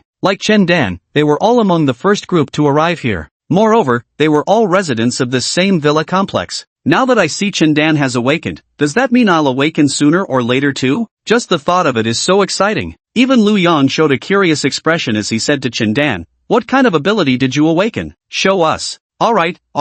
Since Lu Yang had already asked, Chindan stopped holding back and immediately began to demonstrate. She pulled on one of her fingers, yanking it hard until the finger stretched out long like a noodle. Hiyushir and the others let out a gasp of surprise, then turned to Chindan and asked, damn, this, what kind of ability is this? Do your bones not exist anymore? Doesn't your hand hurt? It doesn't hurt. It seems I've turned into a rubber person. My body has unimaginable flexibility and elasticity now. Plus, my strength and speed seem to have improved, at least doubled. Chindan spoke while stretching all 5 of her fingers to extraordinary lengths, then casually braiding them together into a single twisted strand. Lu Yang watched Chindan's actions with evident surprise and remarked, isn't that the power of the gum fruit? Damn, your ability is impressive. Used properly, it could make you quite a formidable fighter. Probably. Chindan lowered her head sheepishly at Lu Yang's praise. Hiyushir, however, chimed in from the side. Your superpower is so amazing. Not only can it be used in combat outside, but your body can expand and contract freely at will. Lu Yang must be thrilled to death by this? Hearing Hiyushir's words, Chindan let out a shocked exclamation, her face turning as red as an apple. Zhao Lina said, Yushir, can't you think of something proper for once? The blood flowing in your veins isn't red, it's yellow, isn't it? Sister Chindan, don't mind her. Tell me, after gaining this ability, can you enlarge any body part you want, just like a balloon that can be inflated as big as you desire? What? Lina, you're the same. Chindan's face turned even redder. Su Xiao burst into laughter beside them. Stop it already, look how embarrassed Chindan is. You people are really something. Too dirty-minded, aren't you? How can everything remind you of that kind of thing? Tang Mingting also chimed in, you're teasing Chindan now, but just wait until you awaken your own abilities, yours might be even more perverted than hers. Let's see how you'll handle that then. Hiyushir not only didn't feel embarrassed but her eyes lit up with excitement as she said, really? Really? That sounds absolutely thrilling. I hope I awaken a fire-based superpower. Then I can just heat Lu Yang up and turn him into a hot dog. Zhao Lina chimed in, give me an ice-based superpower, and I'll freeze Lu Yang into an ice pop. After saying this, the two exchanged glances, wicked smiles spreading across their faces, then high-fived each other and declared in unison, together we'll give him the ultimate fire and ice treatment. Tang Mingting was completely dumbfounded, never expecting these campus beauties to be so shameless. You too, that's just too much, she stammered in protest. Facing Tang Mingting's eye roll, Hiyushir replied nonchalantly, stop with the I've already figured out your superpower for you. You'll awaken a vibration ability. 10,000 vibrations per second. You'll shake Lu Yang until he begs for mercy. Ha. Tang Mingting's pretty face flushed red as she hurriedly retorted, get lost. But though her words said otherwise, her heart was silently considering, that actually doesn't sound too bad. Peals of laughter from the girls rang through the dining room, filling the atmosphere with joyous energy. Lu Yang listened beside them and thought, who would have thought there might actually be something to look forward to? I've never experienced a woman with a fever over 100 degrees before. Maybe she really burns with passion. Amid the cheerful atmosphere, they finished their meal, and Lu Yang returned to his room to get some rest. Early this morning, he had gone out scavenging for supplies. Not only did he bring back Wang Siki, one of the university's top 4 beauties and a wealthy socialite, but he also returned with the doctor-nurse duo of Huang Xiaoxia and Qin Xiaojin. I went to the survivor base again and took out a molting one. You could say he'd already done enough this morning. He decided to take a proper nap. As for whether to continue scavenging for supplies in the afternoon, that would depend entirely on Liu Yang's mood. After all, the supplies in his dark space are enough to last him decades. The survivor base is also developing in a positive direction, ensuring a steady stream of food will be available in the future. Liu Yang now has the power to do as he pleases, just like Mundo wanting to marry Nair, who could stop him? With unrivaled strength and nearly unlimited supplies, what pressure could this apocalypse possibly bring? When in a good mood, I'll go scavenging for supplies. When feeling down, I'll stay home sleeping all day, playing cards with beautiful women, or having some intimate fun. Isn't that just perfect? However, just as Liu Yang returned to his room and was about to take an afternoon nap, someone knocked on his door. Chapter 72, Truly the Wealthiest Campus Belle. Wang Siki reference image. Liu Yang froze. He wondered, who could be so impatient as to knock on his door at such a moment? Is it the wealthy campus beauty Wang Siki, the Dr. Huang Xiaoxia, or perhaps the nurse Qin Xiaojin? The doctor and nurse Liu Yang had no intention of starting a family with them so soon, because in 10 months, Liu Yang would still be relying on them to help deliver his children. So if it were Huang Xiaoxia and Qin Xiaojin, Liu Yang would need to find a reason to persuade them to leave. The door was pushed open cautiously. The person who entered was Wang Siki. Liu Yang sighed in relief, finally not having to ask anyone to leave. But this rich campus belle sure got over things quickly. It's just that Liu Yang's abilities had strengthened, and all the beautiful girls in the villa district were now wholeheartedly devoted to him, absolutely loyal without question. With just a couple of well-placed hints from villa residents like Hiyushir and Zhaolina, newcomers naturally got the message. So they all proactively came knocking on Liu Yang's door themselves. Gazing at her stunningly beautiful face and that seductive figure, Liu Yang's heart began to swell with excitement. Wang Siki was undoubtedly the creme de la creme of wealthy women. Her family ranked as the richest in the entire province, and everything she ate, used, or wore was of the finest quality. She carried an air of noble elegance about her, and having grown up as the pampered daughter of affluent parents, she had lived a life where clothes were handed to her and meals were served on demand, every woman's desire promptly satisfied by her doting family. Thus, Wang Siki could be described as a beautiful young woman, protected so perfectly that she resembled a porcelain doll. Even the wealthy second-generation heirs at school felt ashamed in her presence, daring not to pursue her, let alone harbor any filthy thoughts about her. Now, this peerless beauty, who was also a peerless wealthy heiress, had taken the initiative to knock on his door, possibly coming to offer herself to him. Naturally, Liu Yang felt a thrill of excitement in his heart. With a beaming smile, he said to Wang Siki, "Senior Wang, the campus belle, would you be willing to become my woman now?" Upon hearing Liu Yang's words, Wang Siki's delicate face instantly flushed red. Softly whispering, "I do." Liu Yang received a system notification. Scanning confirms the target has agreed to become your woman. Zombie control skill level +1. Zombie control skill has reached level 3. You can now control 3 level 3 zombies. Seeing this notification filled Liu Yang with exhilaration. Currently inside the hospital, he had already encountered a level 3 zombie. Back then, his zombie control skill had been too low level, rendering him incapable of controlling that particular zombie. Now if Liu Yang encountered a level 3 zombie again, he wouldn't need to kill it, he could just control it directly and have it stand guard at his survivor base and villa area. A level 3 zombie as a guard, just imagine how impressive that would look. 3 days later, outside the survivor base, an enormous survivor army arrived, numbering well over 1,000 people. This gave Scarface Mouse quite the fright. Although he'd heard Liu Yang mention 3 days ago that survivors might come seeking refuge in the following days, he never expected so many to arrive at once. The survivor base originally had fewer than 1,000 people, yet these newcomers actually outnumbered the original population. The level 2 zombie guarding the gates had already swung them open at the first opportunity. Scarface Mouse finally let out a sigh of relief when he saw the zombie move. The zombie was under Liu Yang's control. Since the zombie opened the door, it meant Liu Yang was the one manipulating it to do so, which means Liu Yang already knows what's happening here. With that, Scarface Rat felt relieved. The nervous expression on his face instantly vanished without a trace, and he began walking with his chest puffed out and head held high. Although the phrase "a dog relies on its master's power to bully" carries a negative connotation, Scarface Mouse couldn't help but admit having someone powerful to back him up felt downright exhilarating. Especially someone as formidable as Liu Yang, he's practically invincible. Being Liu Yang's subordinate is no shame at all. In fact, many would kill for the opportunity and still not qualify.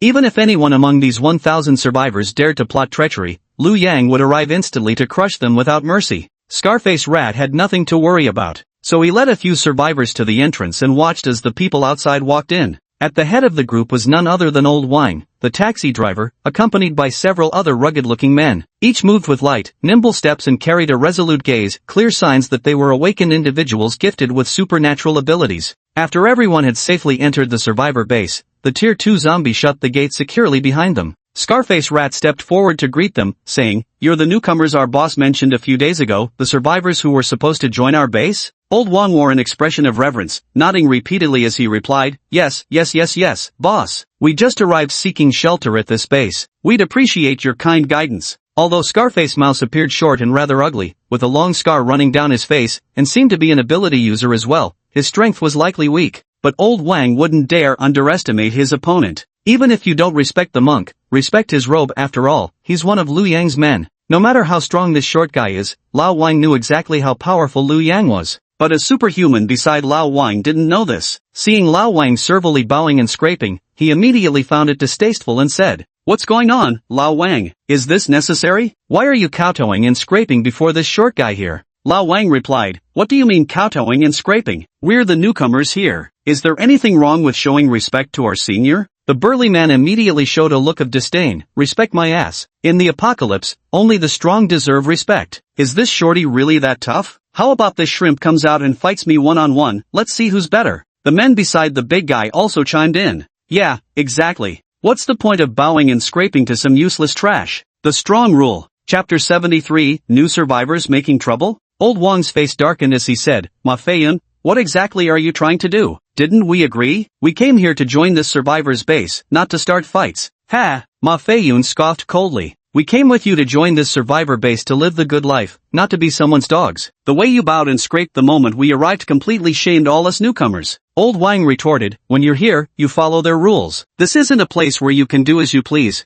Ma Feiyun sneered, "Ha, I've no interest in listening to trash like you. I don't see a single capable fighter in this entire base. I'm the strongest one here, which means what I say goes." In Ma Feiyun's view, in the apocalyptic world, strength reigns supreme. Originally, he had agreed to Lao Wang's suggestion to enter the surviving base because he heard from Lao Wang that the leader of the survivor base was very powerful. Moreover, the survivor base had ample food and was very safe. That was why Ma Feiyun had brought so many of his followers here. But upon arrival, the person who came to greet him was actually a short and wretched-looking individual who didn't appear particularly strong either. He instantly got a little carried away. Since the current owner of this base isn't particularly strong, Ma Feiyun wouldn't mind becoming its new master. Old Wang asked the other ability users present, "Brothers, we all agreed before coming here that we'd follow this base's rules. Now that Ma Feiyun isn't complying, what do you think we should do?" Among these 1000 plus people, there were 6 ability users in total. Ma Feiyun had brought over 100 people with him, including 2 ability users,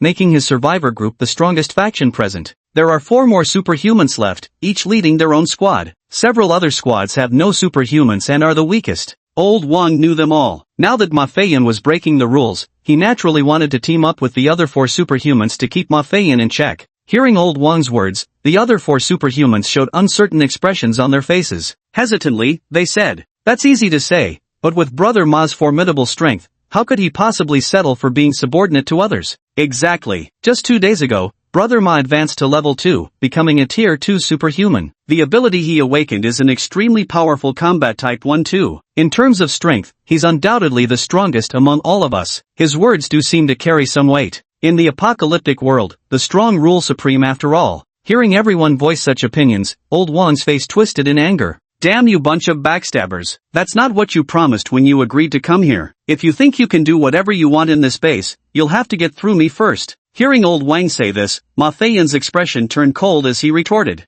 "Ha, Old Wang, are you out of your mind? With your level of power, how dare you speak to me like that? I'm only showing you respect because of your age, being the first to awaken abilities, and that half piece of bread you once gave me. Don't mistake my kindness for weakness." Old Wang said in a frosty tone, "Oh, and who was it that gave you bread when you were literally starving to death?" Ma Feiyun wore a look of disdain. "What's the big deal about half a loaf of bread? Someone, give him back 100 loaves of bread." His underling tossed 100 loaves of bread at Old Wang's feet. Ma Feiyun said, "Consider this debt repaid. If you dare stand in my way again, I won't go easy on you." Scarface Mouse watched their argument with great interest. Though he couldn't quite grasp why this group had started infighting, he found the drama quite entertaining, and he wasn't the least bit worried. Because Liu Yang already knew about the situation here. If things really spiraled out of control, Liu Yang could fly over in less than a minute. So Scarface Mouse adopted a spectator's stance. Chapter 74, Liu Yang appears. Boom! With a tremendous crash, Old Wan's body went flying like a cannonball. Embedded in the solid concrete floor was a massive fist imprint over 2 meters in diameter. Everyone who saw the scene wore expressions of fear. Even the newly arrived survivors were no exception.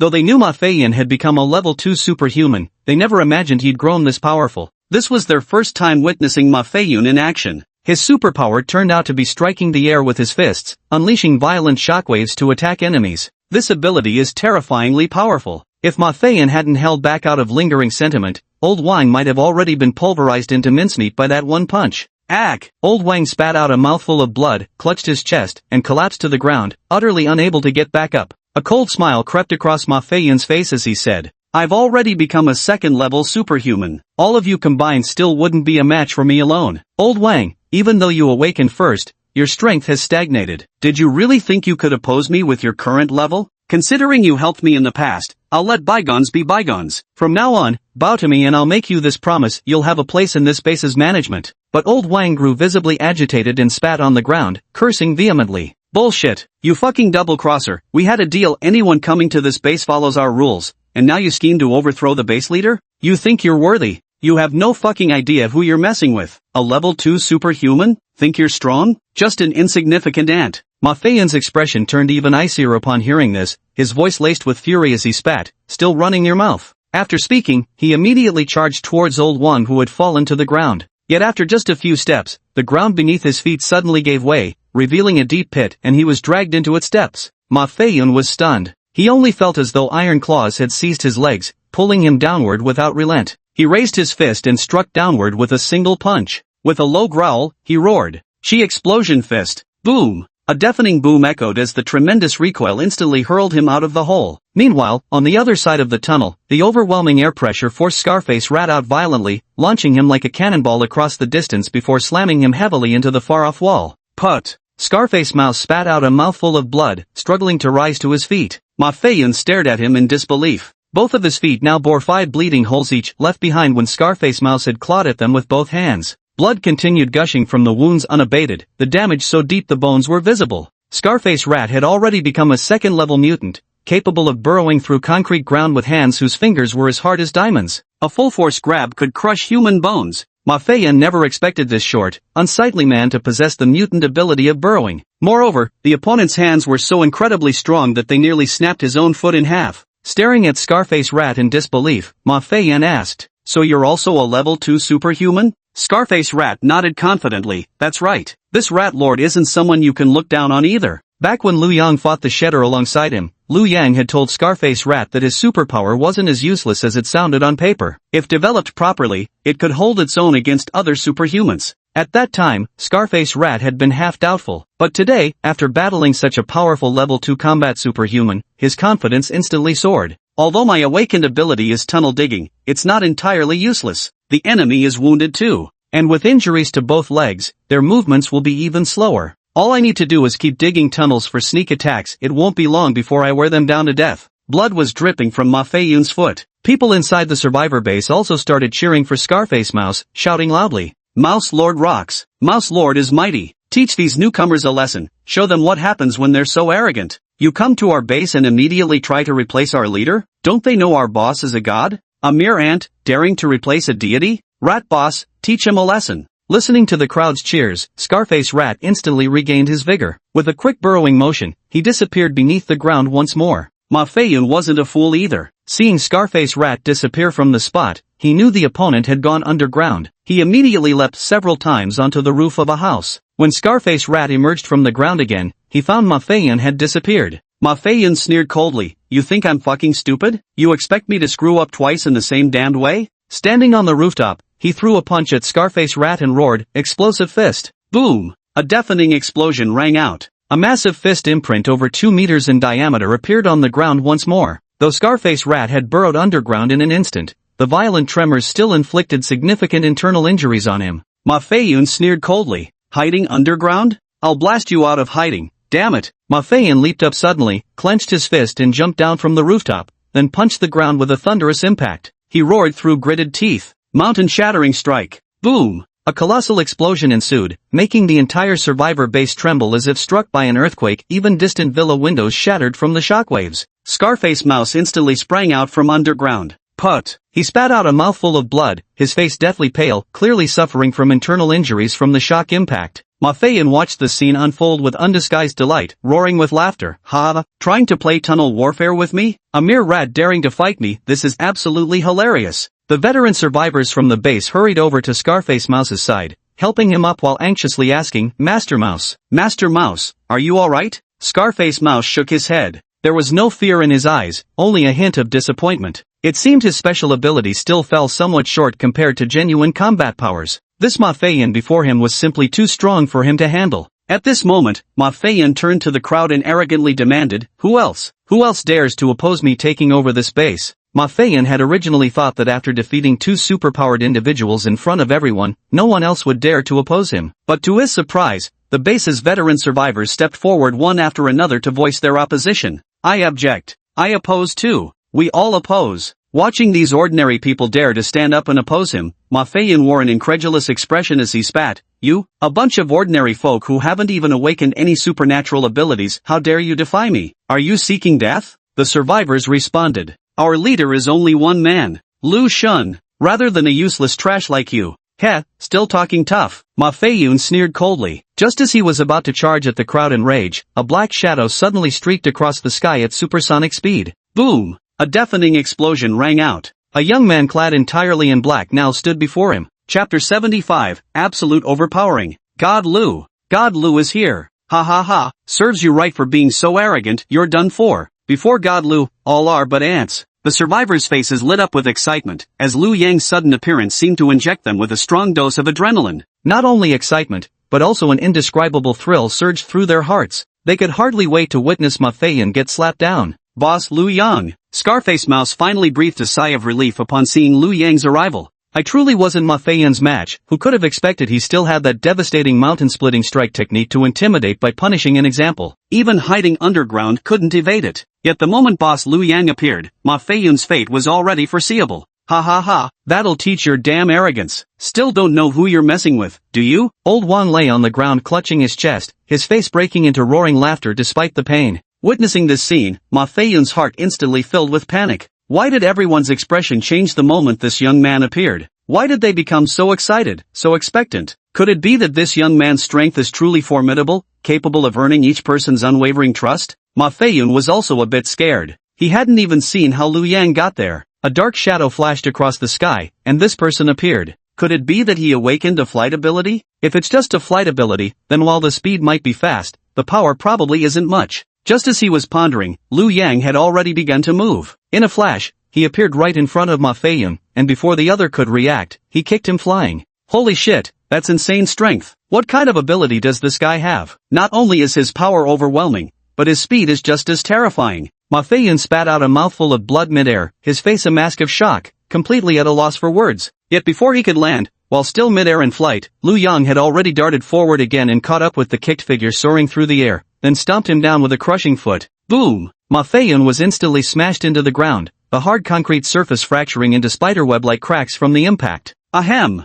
Put! Another gush of blood sprayed violently from his mouth. His eyes brimmed with sheer terror. Powerful! This is way too strong. It's ridiculously overpowered. As a second-level awakened being, I can't even see his movements. And when he kicked me flying at insane speed, he caught up with just one step. Such speed is simply beyond human capability. What kind of monster have I provoked? Since becoming a second-tier ability user, Ma Feiyan felt his power had increased dramatically, even developing an overwhelming sense of arrogance. He believed he had become the strongest superhuman in this entire region. So when he saw this survivor base, his first thought was to claim it as his own domain. After all, in the apocalypse, strength reigns supreme. He believed himself to be the strongest here, so of course he should be the leader. Yet now, after being sent flying with a single kick, Ma Feiyan finally understood the truth of the saying, however strong you are, there's always someone stronger. Before his opponent, he was like a mere toy easily trampled beneath their feet. Just as those survivors said, he was nothing more than an ant, while the other was a godlike existence.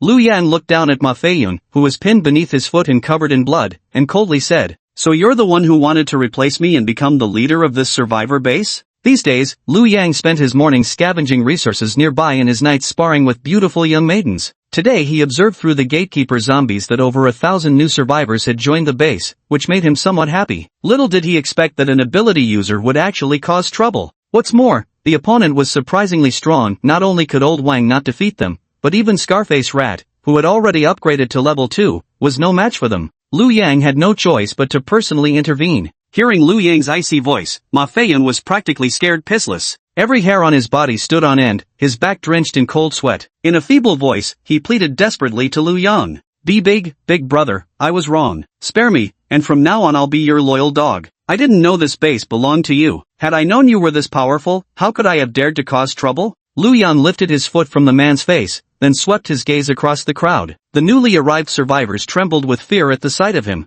They had personally witnessed how Ma Feiyun defeated Old Wang and Scarface Rat. Originally thinking Ma Feiyun was invincible, who could have imagined he'd seem like an ant before Liu Yang? Just how powerful must this Liu Yang be then? Under Liu Yang's sweeping gaze, they felt as though the living king of hell himself was staring them down, poised to claim their lives at any moment. Liu Yang said coldly, this base is my base. The rules here are whatever I say they are. My rules are the law. Anyone who dares to break them will face only one fate, death. Since it's your first day here and you don't know the rules yet, I'll let it slide this time. But if I catch anyone stepping out of line again, don't expect any mercy. Understood? Understood, the new survivors shouted in unison. The one screaming the loudest turned out to be Ma Feiyun, who was lying on the ground. Ma Feiyun was just an ordinary man who clung to one simple truth in this apocalyptic world: strength reigns supreme. The strong rule over the weak. When he believed himself to be the strongest in this base, he sought to become its leader. And once he was beaten into submission by Liu Yang, he completely abandoned that idea, only thinking of following Liu Yang.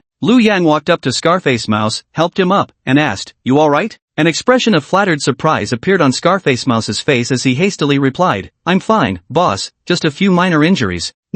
Good. Register all these newcomers properly, same rules as before. Each person can borrow 50 caddies of potatoes for planting. Additionally, distribute 10 pounds of rice to each of them for free. At the same time, count the heads and reward Old Wang according to the rule of 1 pound of rice per person. From now on, all matters in this survivor base will be discussed and managed by you several superhumans, with Scarface Rat and Old Wang taking the lead. Understood, boss. I'll get right to it. Scarface Rat stood up, waved at a few trusted aides behind him, and proceeded to prepare the census work. Old Wang, not far away, immediately expressed his gratitude upon hearing Liu Yang's words, "Thank you, boss." Although Old Wang knew his strength was inferior to Ma Feiyun's, he still stepped forward to confront him because he was aware of Liu Yang's formidable power. Even if he couldn't win, he needed to make his stance clear. Clearly, his declaration of loyalty had paid off. Now Liu Yang had elevated his status to a level above other superhumans, even comparable to Scarface Rat. At that moment, Liu Yang turned his gaze toward the fallen Ma Feiyun. Ma Feiyun noticed Liu Yang's gaze and instantly trembled with fear again. This big shot was terrifyingly powerful. He had no idea what fate awaited him next. If this big shot wanted to kill him, just a snap of fingers would send him straight to the king of hell. Unexpectedly, Liu Yang said, "Your strength is impressive. There's a testing steel in the survivor base, you should try it. With your abilities, you could probably make it into the top 100 of the yellow ranking. Who knows, you might even get a decent reward from the steel." Hearing this, Ma Feiyun finally let out a sigh of relief, his face bursting with excitement as he hurriedly replied, "My skills are nothing special, how could they compare to yours, boss?" Liu Yang chuckled and said, "Oh, so now you're daring to compare yourself to me? Tell me, is that supposed to be humility, or arrogance?" No. That's not what I meant at all. I'm trash, totally useless. How could I ever compare to you, boss? Ma Feiyun vigorously shook his head. Liu Yang patted the other person's shoulder and said, "It's alright. You just felt invincible. That's why you were so arrogant. I don't blame you. But once you finish testing on the stone tablet, you'll realize there are still many people stronger than you.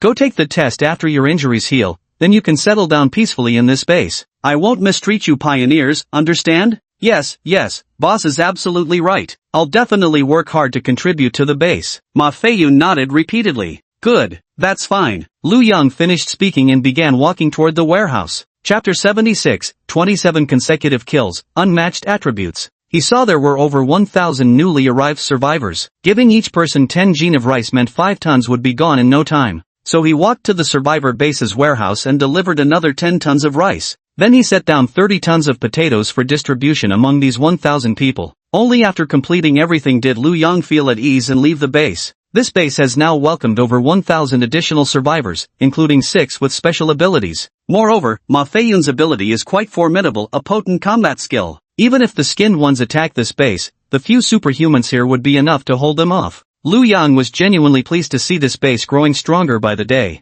There were already 2,000 survivors now. He'd lent each survivor 50 caddies of potatoes, but 1 year later, those 2,000 survivors would have to repay 200 caddies each. That meant 2,000 times 200 is equal to 400,000 caddies total. That's 200 tons of potatoes. Liu Yang's resources would experience explosive growth instantly. Potatoes are truly wonderful things. Rich in starch, they can serve as a staple food. Plus, they reproduce asexually. Just cut them into pieces and plant them in soil. One potato can be divided into dozens of pieces for planting. In the post-apocalyptic world, it's much easier to grow than crops like rice. Meanwhile, Liu Yang surveyed this villa compound. The villa area consists of 100 villas in total, with each villa containing a maximum of 50 rooms, meaning it could accommodate up to 50 people. This survivor base can accommodate up to 5,000 people. But if all 5,000 people were used for farming, the land within the villa district wouldn't be sufficient. Therefore, housing 2,000 to 3,000 people is the ideal density. Currently, there are already over 2,000 people. It seems we'll have to establish a new base next?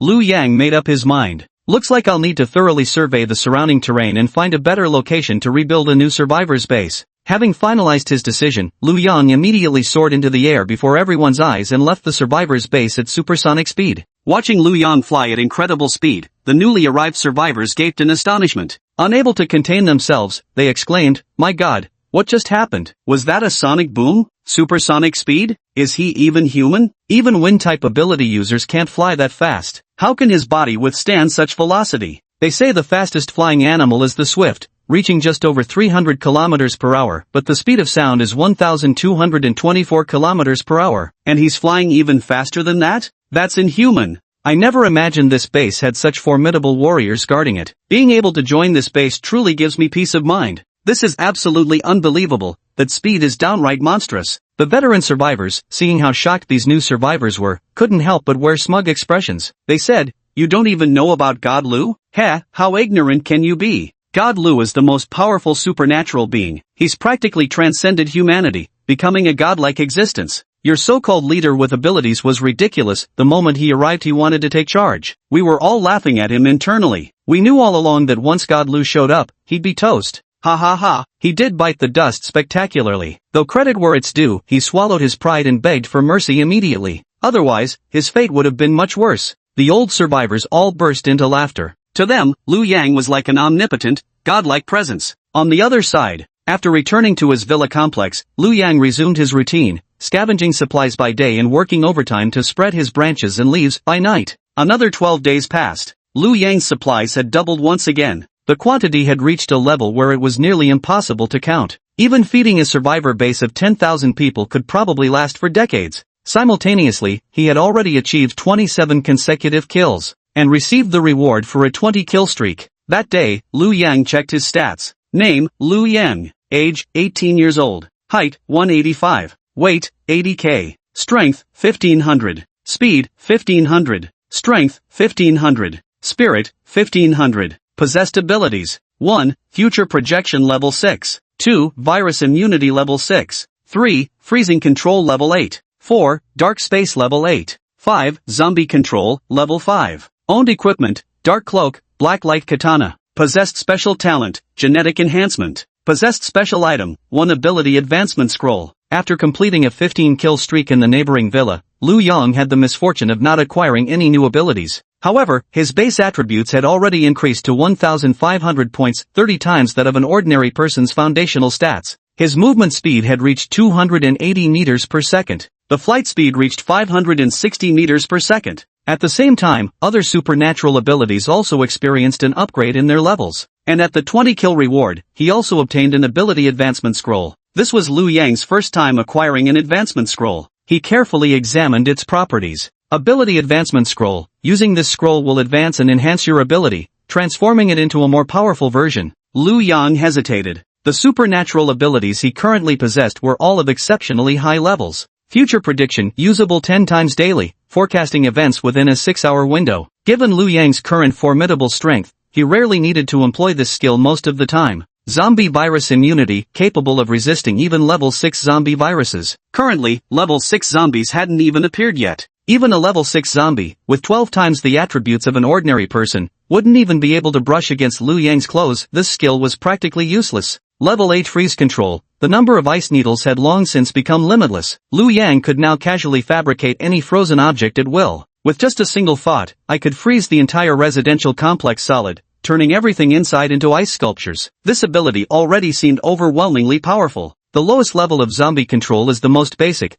but now the highest level zombies are only level 3, while he can already control level 5 zombies, with a total count of 5. This skill is practically useless right now. Level 8 dark space has expanded to 80 times 80 times 80 is equal to 512,000 cubic meters. Can't fill it up, absolutely impossible to fill it up. Liu Yang desperately wanted to pack this dark space to the brim, yet her scavenging speed couldn't keep pace with its upgrades. It's truly the case of the spirit is willing, but the flesh is weak and she hasn't even reached middle age yet. Annoying. So damn annoying. Liu Yang couldn't help but sigh inwardly. Being invincible is such a nuisance. Which one should I advance first? Liu Yang eventually shook his head. Forget it. I'll save this advancement scroll for later. What if I gain new abilities in the future? There might be even more desirable abilities worth upgrading by then. Besides, this upgrade scroll was obtained as a reward for a 20 kill streak. It must be extremely valuable. Getting another one next time would likely be much more difficult. Then Liu Yang left from the neighboring villa and returned to his own villa. By this time, He Yushir, Su Xiao, Chen Dan, and the others had already prepared lunch and were waiting for Liu Yang to return for the meal. The moment they saw Liu Yang return, happy expressions appeared on everyone's faces.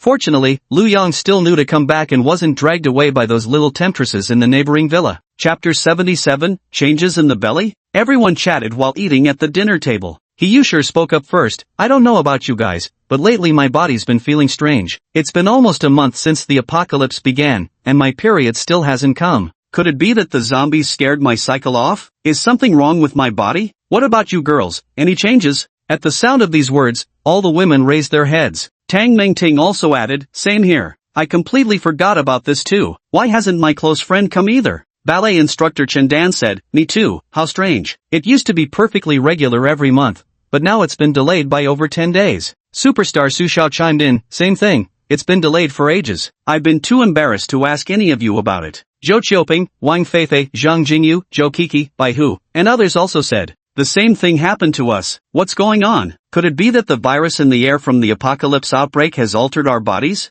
As everyone continued discussing, Liu Yang kept his head down and focused on eating. The corners of his lips curled up imperceptibly. At this point, Zhao Lina said, do you think it's possible? I mean, just maybe, that all of us might be pregnant? Impossible. Absolutely impossible, everyone exclaimed in unison, immediately dismissing the speculation. He Yushir turned to Zhao Lina and said, as an academic achiever, you must know the basics of physiology, right? Each woman's ovulation period only lasts 3 days. Pregnancy can only occur during those 3 days. And even if you do it during those 3 days, there's only a 1/4 chance of getting pregnant. Because most people's tadpoles aren't strong enough, in the end not a single one might successfully reach its destination. So how could all of us possibly get pregnant? Do you think Liu Yang is some sharpshooter who never misses? Beside them, Liu Yang's smile grew even wider. The girls all nodded in agreement at He Yushir's words, saying, exactly, exactly. How could it happen on the first try? Even though he's an awakened, surely he can't have enhanced even his tadpoles? Even if someone is lucky enough to hit the jackpot on their first try, there's no way everyone could get it right on their first attempt, right?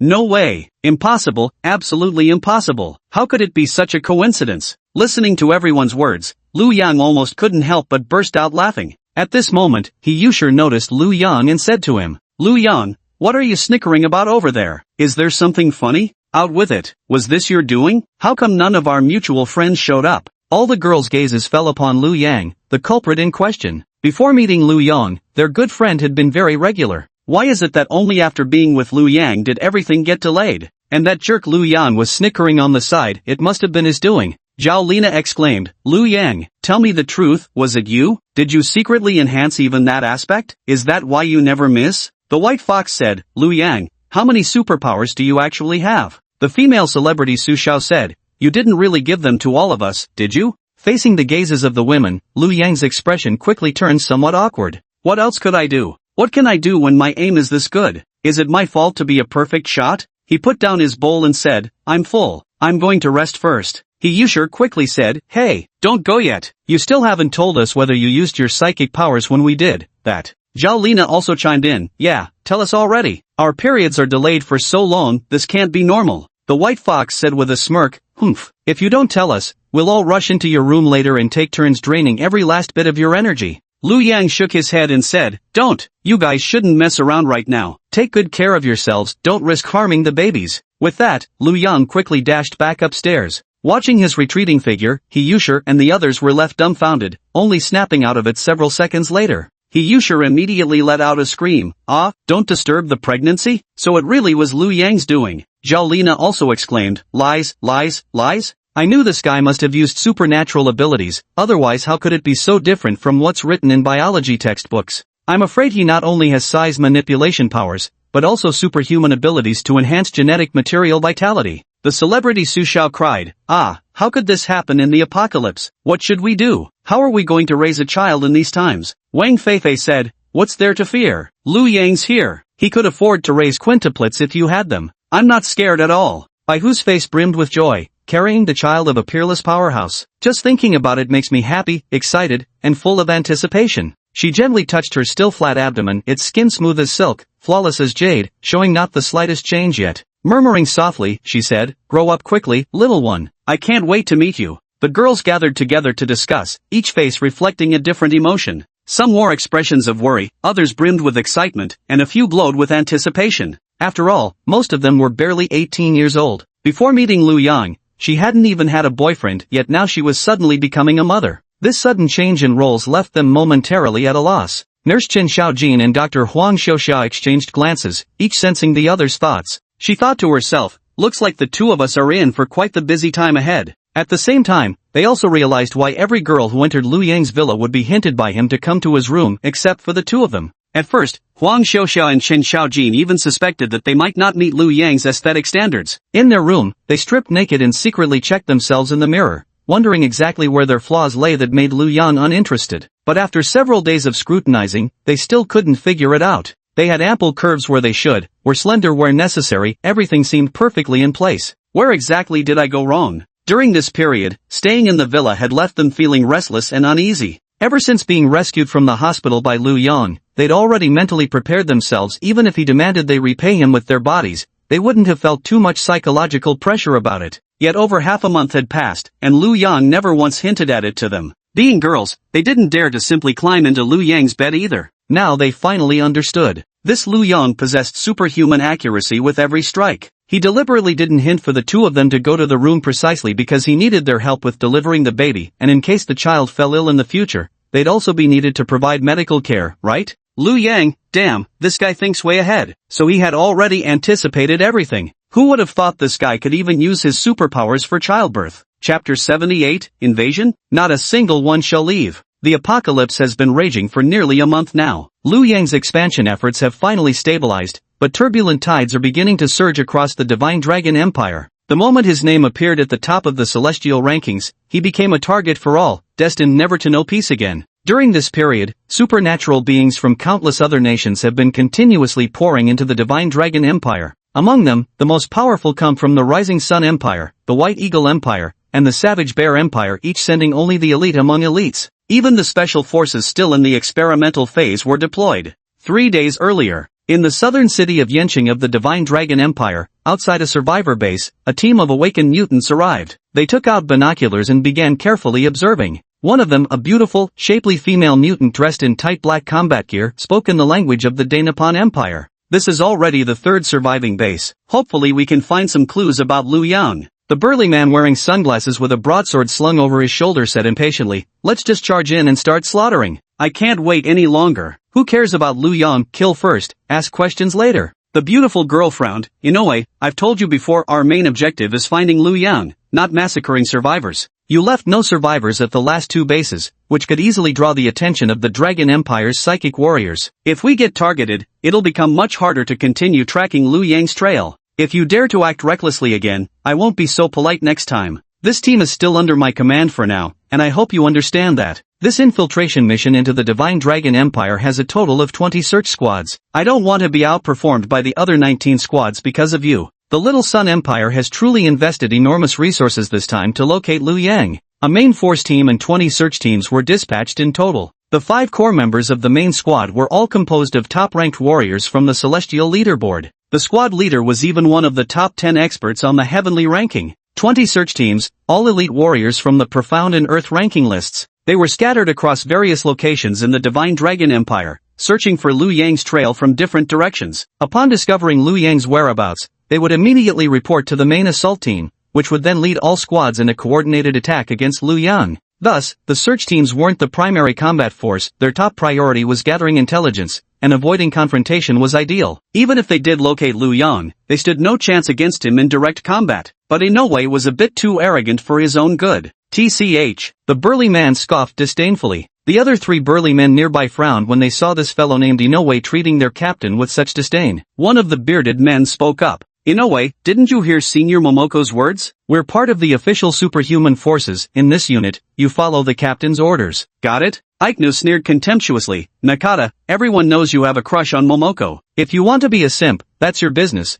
but don't expect others to stoop to your level. The man called Nakata the bearded changed his expression instantly upon hearing those words and snapped angrily. Bueno, what do you mean by that? Is there something wrong with following our captain's orders? Listen here, if you keep this up, I won't hesitate to beat you up first. Jing Shang pressed on relentlessly. Come on then, let's see who's afraid of who. I'd like to see just how tough you really are. Anyone would think I couldn't take you on. Don't just flap your gums if you've got the guts. Come hit me. You. Seeing the 2 men starting to argue, Taozi's expression turned cold as she said, enough, both of you shut up. Anyone who dares to voice another complaint will face my wrath. Ine, don't get too arrogant. What's the point of slaughtering a million ordinary survivors? If you're so powerful, why don't you go solo Liu Yang instead? The burly man named Ine wore an even more disdainful expression on his face, saying, so what if he's ranked number 1 on the heavenly leaderboard? Big deal. If I hadn't been too busy to participate in the trials, I might have claimed the top spot long ago. If I really run into Liu Yang, you don't even need to say anything, I'll challenge him right away. When that time comes, his head will be mine to take, and none of you had better interfere. Once I chop off his head, claim this great merit, and get promoted, you'll all be kneeling to lick my toes. The beauty named Peach shot the burly man a glare and said, all you do is talk big with your head in the clouds, ranked barely in the top 500 of the Earth list, yet you dare look down on the number 1 of the heavenly list? Inoue, with your personality, you'll suffer a big loss sooner or later in this apocalyptic world. Still dreaming about promotion? I'd say you're closer to ascending to heaven than getting a promotion.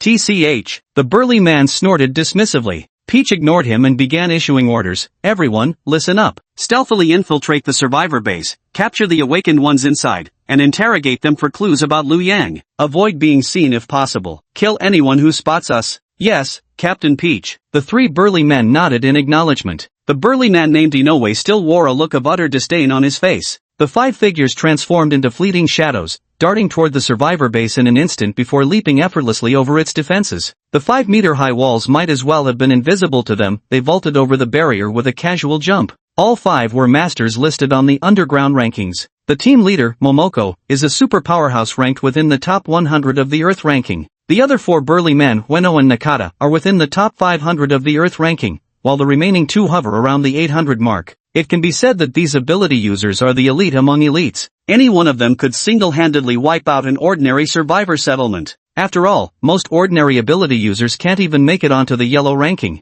And the gap between the yellow, mystic, earth, and heaven rankings is enormous. An earth ranking expert could effortlessly take on 10 yellow ranking ability users at once. Not to mention, ordinary bases don't even have 10 yellow ranking ability users to begin with. Inside the survivor base, 4 superhumans were holding a meeting in a room, tallying up the supplies they had scavenged that day. Suddenly, a dark figure flashed by. By the time they regained their senses, each person already had a dagger pressed against their throat. The 4 awakened ones immediately showed expressions of shock, mingled with overwhelming fear. Too fast. These 5 moved impossibly fast, yet they were all awakened beings themselves. The leader of the main survivor base was even a 2nd-level superhuman. Yet not a single person realized how the enemy had breached their defenses. Before even realizing the danger, a blade was already pressed against his throat. In other words, if the attacker wanted him dead, he'd be killed before he could react, perishing without even glimpsing his enemy's face. The leader of the group, Taozi, spoke up in her somewhat halting Chinese. Hey,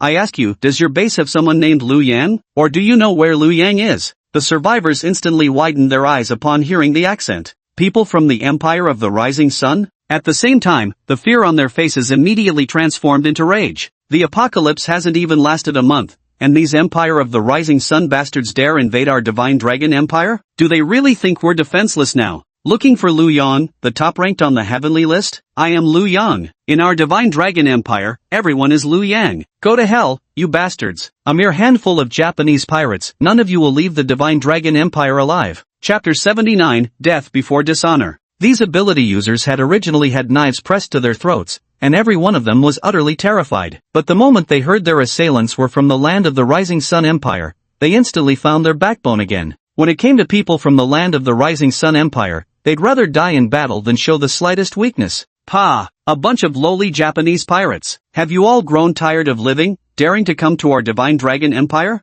Damn right. Seems like you all have a death wish. That Higashiyama Tanaka of yours had barely strutted atop the rankings for a few days before our Liu Yang stomped him into the dirt. What's wrong? Can't take it, huh? Ha ha ha. Want to find Liu Yang? Let me tell you, the top ranked on the heavenly list isn't that easy to find, and the moment you do find him, that'll be your last. You must have sent the elite of the elites to invade our Divine Dragon Empire. Once this batch of your best dies here, your puny Sun Empire will be finished. This is hell for every single one of you Japanese Empire's so-called superhumans. None of you will leave here alive. The most hot-tempered Inoue furrowed his brow and pressed the dagger in his hand harder against the throat of the base leader before him. Fresh blood instantly gushed out as the blade remained just 1 millimeter away from severing his artery. Then, Inoue said coldly, "Tell us Liu Yang's whereabouts right now, or we'll kill you." The base leader spat and said, "Pa, your grandfather may fear death, but we aren't afraid of you little rats. Kill me or skin me, do as you please, but don't expect a single word to leave my lips." Swish! A slash of the blade. A fountain of blood erupted from the base leader's neck. Yet his face remained contorted in rage until the very end, not a single plea for mercy escaped his lips. Big bro, boss. The other three special ability users watched as their base leader died, their faces twisted with rage as they couldn't help but cry out. At this moment, their eyes burned with hatred, they wished they could tear these damn Japanese invaders limb from limb. Jing Shang slowly walked up to another superhuman, carrying his blood-stained dagger. He extended his tongue and pervertedly licked the fresh blood on the blade, saying, "I asked him and he wouldn't tell, so he died. Now I'm asking you, you should know the consequences. So, do you know where Liu Yang is?" The superhuman responded with furious contempt, "I know where your grandpa is. Right here, your granddad stands before you. We should have crushed you like a bug back then this world wouldn't have to suffer a beast like you." Swish! A bloody gash instantly appeared on his neck, blood gushing out. The Japanese officer stepped before the third superhuman. "You refuse to talk to? You damn Jap! I'm your granddaddy." Swish! This superhuman's throat was slit instantly too.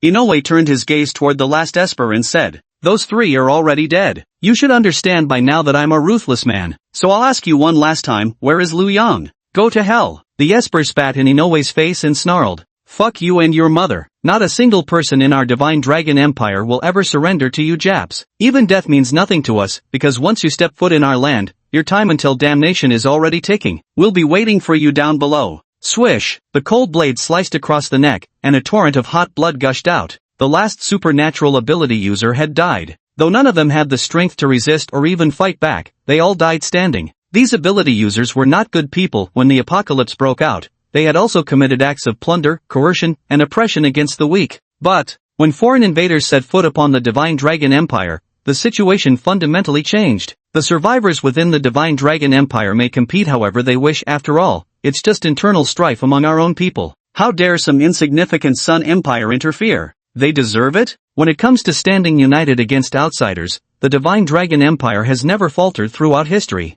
Anyone who dares betray their homeland to foreign enemies will be scorned and cursed for millennia. What a damnable bunch of scum, stubborn and hard-headed, like rocks in a cesspit. Even in death, they had to spit on me, utterly detestable. Inoue wiped the foul saliva from his face and growled furiously. Peach glared at him unhappily and said, "You killed all 4 superhumans, how are we supposed to get any clues now?" "Hey, don't blame me. They were the ones who insulted me first. Besides, I doubt they knew anything useful. Even if we kept questioning them, we wouldn't have gotten any answers." Inoue shrugged, his face full of disdain. Peach shook her head and sighed. "Forget it, let's just move on to the next base." Asterisk ha. "Before we leave, I'm gonna have some fun killing." Asterisk Inoue's face twisted into a frenzied grin as he licked his lips with a long, disgusting tongue. Asterisk no one in this base gets to live. Asterisk. Peach frowned before him, then flashed forward to stand in front of Jing Shang. In an instant, her delicate white hand shot out and clamped around his throat. "You," she said coldly. "I won't repeat my orders a second time. Stop your meaningless slaughter. Our top priority is finding Lu Yang, not indulging your sick thirst for killing.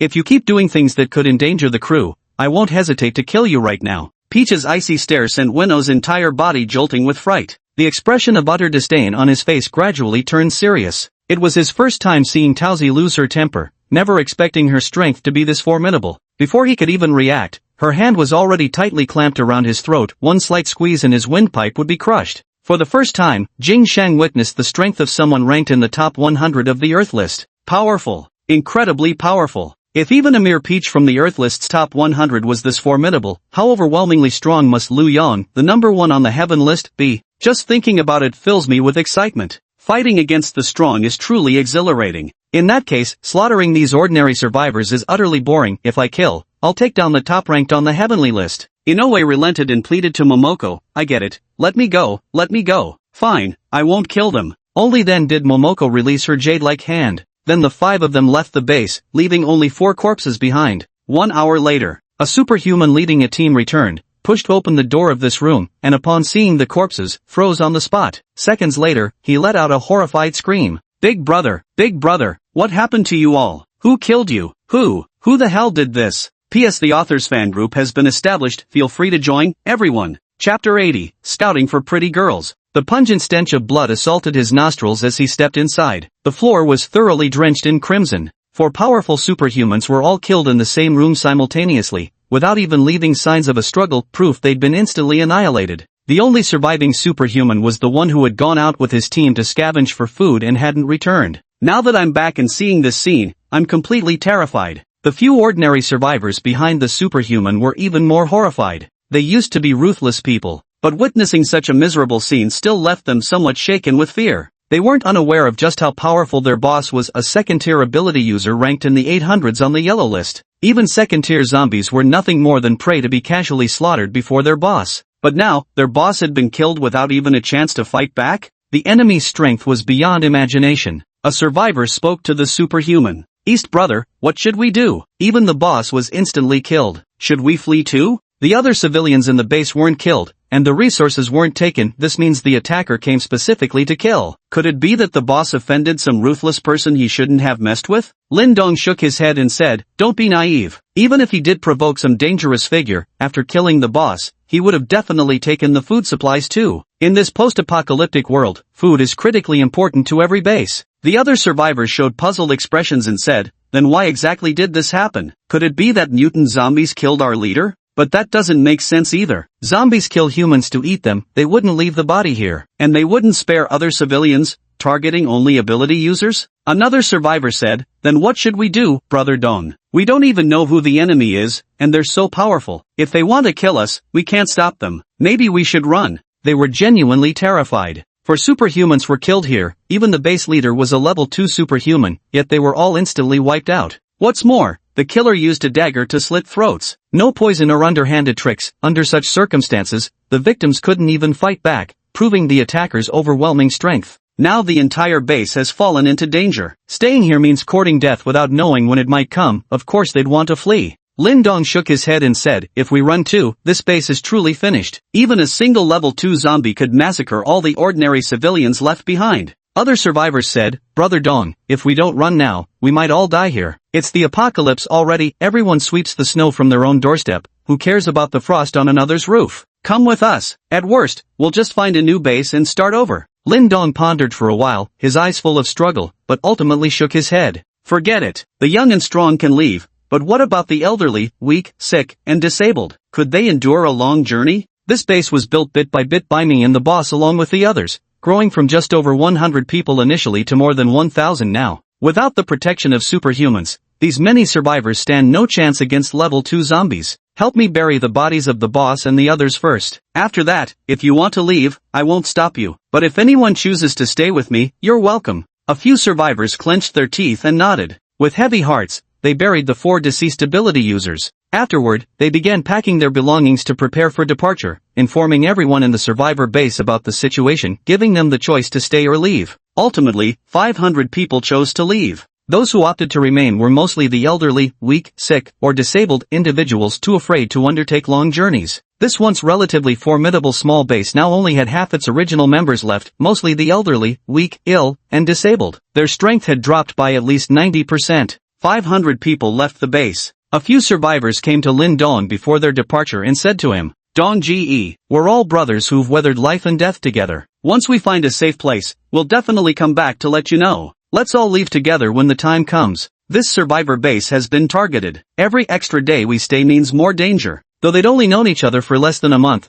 during this period they'd gone out searching for food together, fought zombies side by side, and saved each other's lives countless times. It could be said they all shared bonds forged in life and death situations. Now watching Lin Dong stay here alone, they couldn't help but feel somewhat distressed. But they also understood Lin Dong's personality. Lin Dong was the type who meant what he said and stuck to his principles rigidly. Since he couldn't bear to leave the survivors in this base, he absolutely wouldn't depart. As long as he lives, he will protect this base from the invasion of zombies. Lin Dong said with a complicated expression, "Wish you a safe journey." Then he watched as these survivors disappeared from his sight. Time returns to the present. Lu Yang had successfully recruited all 15 beautiful young women from the neighboring villa complex. To maintain his uninterrupted killing spree, Lu Yang arrived at the survivor base. It's time to scout for some new beautiful girls. This is the advantage of having a survivor stronghold. Previously, Lu Yang would search for food outside while casually looking for pretty women. However, this method of finding them was quite slow, and if he ever failed to spot a beauty one day, it risked breaking his consecutive streak. Having a survivor base makes all the difference. The existing beauties have successfully begun expanding our lineage. Later we can just select more from the base. Moreover, as time passes, the girls inside are growing increasingly mature. They're 16 this year, won't they turn 18 in another 2 years? There may never be girls who are perpetually 18. But 18-year-old girls will never be in short supply. With the base as his stronghold, Lu Yang's killing streak would never be interrupted again. Inside the survivor base, the moment Lu Yang descended from the sky, excitement flashed across everyone's faces. Lucian hasn't graced us with his presence for nearly half a month now. Scarface Rat and Old Wang immediately rushed forward with excited expressions. Old Wang exclaimed, "Boss, you're here." Scarface Rat added, "Boss, after such a long absence from the base, we thought you'd forgotten about us." "How could that be? Just been busy lately," Lu Yang said casually. For the past dozen days, he'd been scavenging for supplies during the day and working overtime to expand his lineage at night. One could indeed say he'd been quite busy. Scarface Rat quickly responded, "Of course. With great power comes great responsibility. Boss, the matters you're dealing with are beyond the imagination of someone at our level. Just you dropping by our base occasionally is already a rare privilege. Boss, let me show you the potatoes we've planted in the villa area. They've all sprouted. In about 3 months, we should have a full harvest." The survivors were overjoyed, and the whole base seemed brimming with newfound hope. This was something unprecedented before. Scarface Rat grew even more excited as he spoke. "Back when we followed Black Tiger in this base, we never had such prosperity like this before. The Black Tiger only thinks about exploiting the common people. How could they possibly consider sustainable development? Under the Black Tiger's exploitation, the common people's lives grew worse by the day. Every face was filled with lifeless despair. But now, everything is completely different. Watching the green sprouts of the potatoes grow taller, hope and expectation filled everyone's faces. Lu Yang nodded and said, "Alright, let's go take a look." Chapter 81, I want to follow God Lu too. Although Lu Yang's main purpose for coming here wasn't to see those tender potato sprouts, he hardly cared about them at all. But as a leader, I can't let my subordinates think I'm always preoccupied with such matters. They don't know about my system's enhancements. Spreading my influence is just about getting stronger. Do they really think I'm just some simple-minded lecher? Wouldn't it make me look like some kind of sex-crazed villain? So putting on a show was still necessary. Lu Yang followed Scarface Rat to the cultivation area. The sprawling lands of the villa district had all been transformed into farmland. The former soccer fields, volleyball courts, even the roadside greenbelts and the lawns between villas had all been developed into neat, orderly plots of farmland. The fields were planted full of potatoes. The green seedlings had already grown half a meter tall, appearing so tender and vibrant under the sunlight's glow. Green represents hope, and yellow represents maturity. All survivors longed for the color to change from green to yellow. Seeing how well organized this survivor base was, Lu Yang praised Scarface Rat and Old Wang. "Not bad, not bad. You've done a great job. This base is steadily improving, and I believe it won't be long before survivors can become self-sufficient without having to venture out for food." Scarface Rat chuckled and rubbed his head, saying, "Heh, it's all thanks to the boss. Without him, we'd have been long dead." The better this base develops, the more grateful the survivors are toward the boss. Nowadays, many who don't believe in God have started believing in you, boss. Mei-chum, Lu Yang nodded and said, do you remember what I mentioned to you last time? Remember. Scarface Rat quickly nodded, then tilted his head and thought for quite a while before finally asking with an awkward expression. Boss, which exact matter are you referring to? You seem to have given me quite a few tasks. It's about the pretty girls, Lu Yang said with a stern face. That damn bastard. Last time he came to this survivor base, Lu Yang had privately told this Scarface Rat to properly protect any beautiful young girls they encountered and ensure they weren't mistreated. Could this idiot possibly have forgotten? Scarface Rat suddenly understood and hurriedly replied, oh, so that's what you meant, boss. No, I didn't forget. I handled all that perfectly. From ages 18 to 25, all pretty young women who've never had boyfriends get to stay in the villa. None of them live in the shantytowns by the perimeter walls. I've even set aside an entire building just for them. That building is filled with beautiful girls only, no men allowed. We've already got 30 lovely ladies living there now. Once it's full, I'll designate another building just for them. Hearing Scarface Rat's words, Lu Yang's stern expression finally softened. Good. I trust you'll handle this well. But I don't recall mentioning any rule about them not having had boyfriends before? Scarface Mouse scratched his head sheepishly and said, that one was my own addition. Boss, you're so dashingly handsome, charming beyond measure, a true dragon among men. Even celestial maidens might not be worthy of you. Those women who've had boyfriends before? I wouldn't dare recommend them to you, boss. It'd be downright disrespectful to your stature. You rascal. You absolute rascal. Lu Yang pointed at Scarface Mouse with a beaming smile, repeating you rascal several times before finally concluding, you really know how to get things done. Seeing Lu Yang so delighted, Scarface Mouse also broke into a radiant grin, rubbing his head sheepishly as he chuckled. Thanks for the praise, boss. Lu Yang said, come on, take me to check out that babe's villa. Scarface Mouse immediately responded, right away. This way, boss, follow me. Under the guidance of Scarface Rat, Lu Yang arrived at this villa of beautiful girls, where 30 stunning young women resided. True to their reputation, each was a ravishing beauty with fair skin, lovely features, and sensual figures. These were all carefully hand-picked by Scarface Rat from hundreds of survivor applicants. The moment these female survivors heard there was a chance to be chosen by Lu Yang, they scrambled to sign up. However, the mere requirement of never having had a boyfriend alone eliminated 90% of the applicants. Among the remaining candidates, those who didn't meet the beauty and figure standards were then eliminated by half. After careful final selection, only these 30 remained. Lu Yan looked at these 30 beauties and nodded with satisfaction. Good, very good. I'll take you back to my villa shortly. You're all volunteering for this, right? Upon hearing these words, the young women's faces instantly lit up with exhilarated excitement. They immediately began nodding their heads vigorously like pecking chicks. Of course. Being able to follow by Lucian's side is simply the blessing we earned in our past lives. Oh my god, it's really Lucian speaking to us like this. Rat Master, thank you for not kicking me out. You're my savior. Scarface Rat said, don't say that. Being chosen by Big Brother Lu Yang is your fortune. From now on, you'll live a carefree life even I wouldn't dare imagine. I should be calling you sister-in-law. Please don't call me Rat Master anymore. I don't deserve it. The women listened to Scarface Rat's words, yet still gazed at him with gratitude. Scarface Rat treated everyone equally in the base, basically being kind to every survivor. Moreover, being selected by Scarface Rat to enter this villa of beautiful girls was the first turn of fate's gears. Had Scarface Rat not kept them, they would never have met Lu Yang, nor been taken away by him. The lovely young ladies bowed to him one by one, expressing their gratitude. Thank you, Elder Rat. Thank you, Elder Rat. Thank you, Elder Rat. Watching these people's actions, Scarface Mouse's eyes turned slightly red in an instant. His heart felt a pang of sourness. He thought to himself, maybe this was the same bittersweet ache a father felt when marrying off his daughter?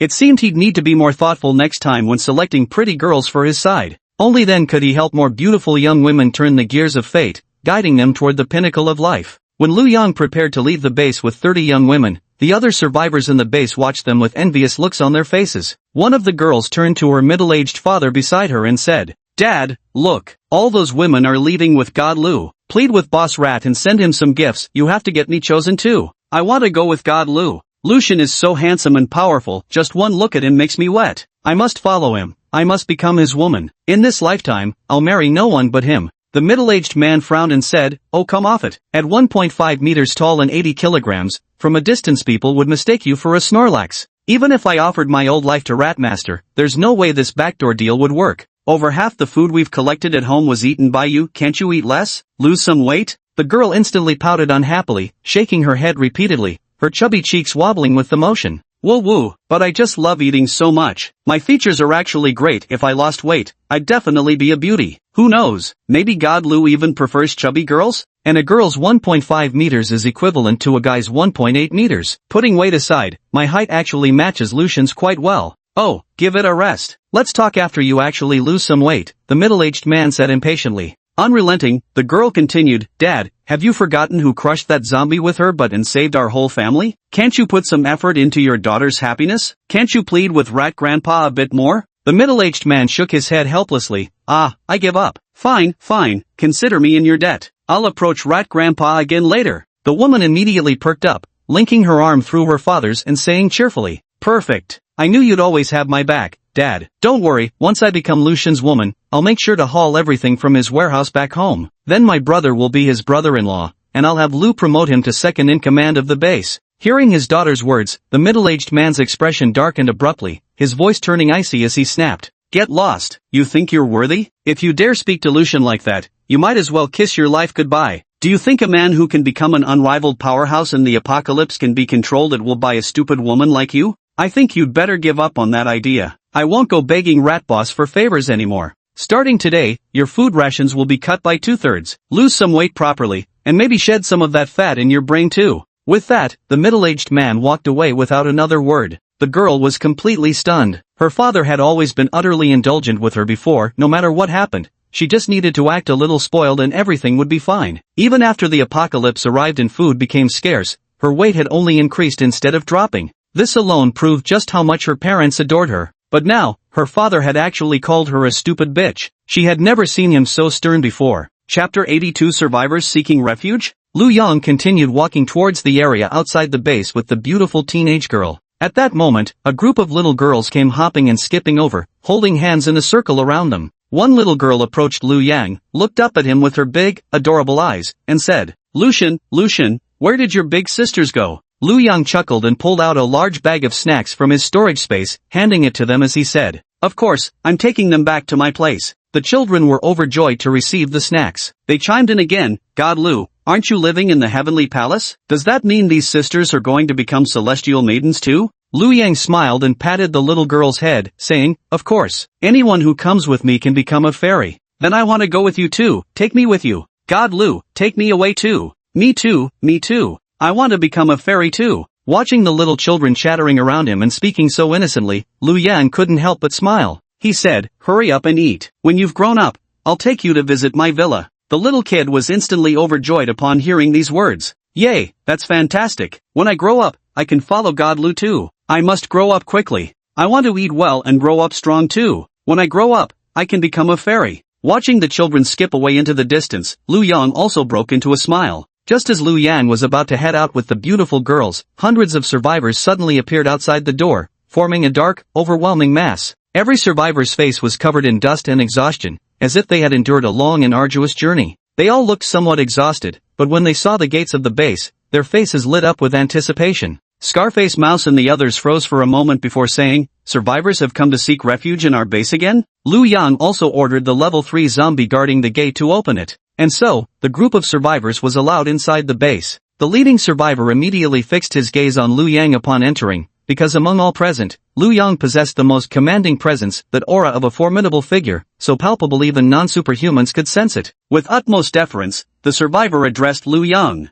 You must be the leader of this base, sir? We survivors wish to join your stronghold and will abide by all your rules henceforth. Please grant us shelter. Lu Yang quickly assessed the group and realized they numbered at least 500, more than enough to establish their own survival base. Why would they travel such distance to seek refuge elsewhere? Moreover, with so many people and such a large group, if they encountered level 2 or 3 zombies on the road, without any supernatural ability users among them, it would simply be an all-you-can-eat buffet for the undead. Making it here safely was no small feat. Lu Yang asked, Where are you all from? It looks like you've traveled a long way. With so many of you, you could easily form your own survivor base. Why would you come all this way to join us? The survivor replied honestly, We originally belonged to a survivor base about 30 kilometers from here. But 3 days ago, 4 out of 5 leaders in the base were killed, and each of them was a powerful superhuman. They were taken out in an instant before anyone could react. Clearly, that base has been targeted by an expert. Where would we dare to stay? We had no choice but to flee as far as possible. After 3 days of trekking, we finally arrived here and saw your base, so we decided to seek refuge with you.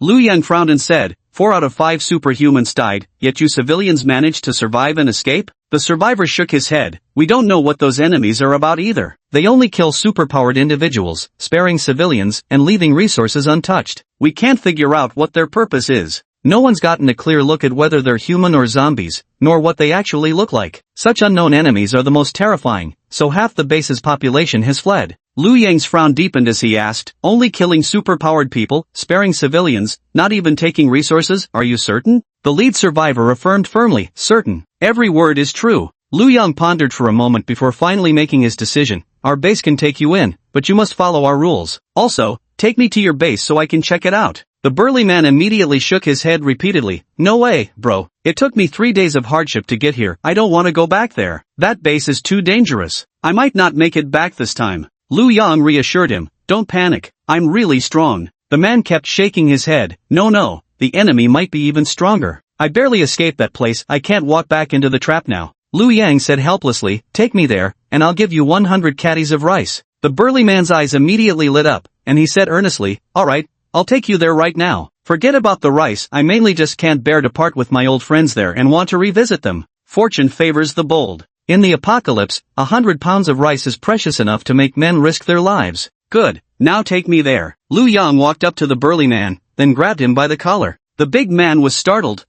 What are you doing? In the next instant, Liu Yang had already taken him airborne. Aha! In the sky, the 30-something, broad-shouldered, stubble-faced man let out a scream that sounded like a woman's. The 500 newly arrived survivors were all stunned by what they saw. Holy shit, what the hell is going on? He just flew away. That leader of the survivor base is way too cool and powerful. Woohoo! With such a supreme powerhouse among us, we'll definitely be safe from now on. Meanwhile, 1 minute later, Liu Yang arrived at that survivor's base. At this moment, Liu Yang's flight speed reached 580 meters per second. In 5 minutes, he could cover 580 times 300 is equal to 174,000 meters. He could fly over 30 kilometers in just 1 minute. Liu Yang would reduce his flight speed for his woman, but for this burly man, he certainly wouldn't. The burly man, moving at supersonic speed, had long been feeling dizzy and disoriented. Upon landing, he collapsed to the ground, completely paralyzed. This man was a retired mercenary in his past life. Professionally trained, he could operate both tanks and aircraft. Yet, even so, he couldn't withstand the extreme forces of supersonic speed. Liu Yang's appearance also caused quite a commotion within the survivor base. Everyone hid in fear. Before long, a burly man emerged with several strong survivors in tow. This brawny leader was none other than Lin Dong, the only superhuman in the survivor base. Chapter 83 Acquiring Base 2. Lin Dong stared at Liu Yang with guarded eyes, demanding, who are you? What do you want? Then his expression changed abruptly upon noticing the burly man collapsed on the ground. He exclaimed, what did you do to Ergo? He's not an ability user. I thought you people didn't attack ordinary civilians? Hearing their words, Liu Yang realized they had mistaken him for the killer of the awakened ones. Liu Yang shook his head and said, I'm not here to kill you. He was just guiding me here, but arrived a bit too quickly, might be some air sickness. A few more flights should sort it out. After all, it's normal for ordinary people to pass out after experiencing supersonic speeds. Let me introduce myself. I'm Liu Yang, the leader of a survivor base. He came to join us, saying that the awakened ones in your survivor base had been killed, so I came to check on the situation. Hearing this, Lin Dong's face revealed a mixture of skepticism and hesitant belief. Then suddenly, as if realizing something, his entire face lit up in surprise as he exclaimed, Liu Yang? Are you that Liu Yang, the top ranked on the celestial leaderboard? Liu Yang nodded. That's me. At the same time, Liu Yang was somewhat surprised. Had his fame really spread so far? Had every awakened heard his name by now? My god! Lin Dong's eyes widened in disbelief. That's Liu Yang, the number 1 on the heavenly ranking who had crushed the Rising Sun Empire beneath his feet. He was practically the face of the Divine Dragon Empire. He brought immense honor to the entire Divine Dragon Empire. Is the pride of all citizens of the Divine Dragon Empire. Ugh! Ergo vomited violently on the ground, taking several minutes to finally regain his composure. Excitedly, he said to Lin Dong, Dong, Brother Dong, I've brought back reinforcements. Previously, when Liu Yang told Ergo that he was extremely strong, Ergo didn't believe him. But now, after being flown at supersonic speed for 30 kilometers, he finally believed it. With such speed, not to mention whatever other abilities he might have, just grabbing enemies, flying them up into the air, and dropping them would be enough to kill them by impact alone. Any enemy that can't fly probably wouldn't stand a chance against this Liu Yang. So right now, Liu Yang is the savior of this base. Lindong asked with concern, "Ergo, are you alright?" Ergo kept patting his chest to calm himself down, speaking between breaths.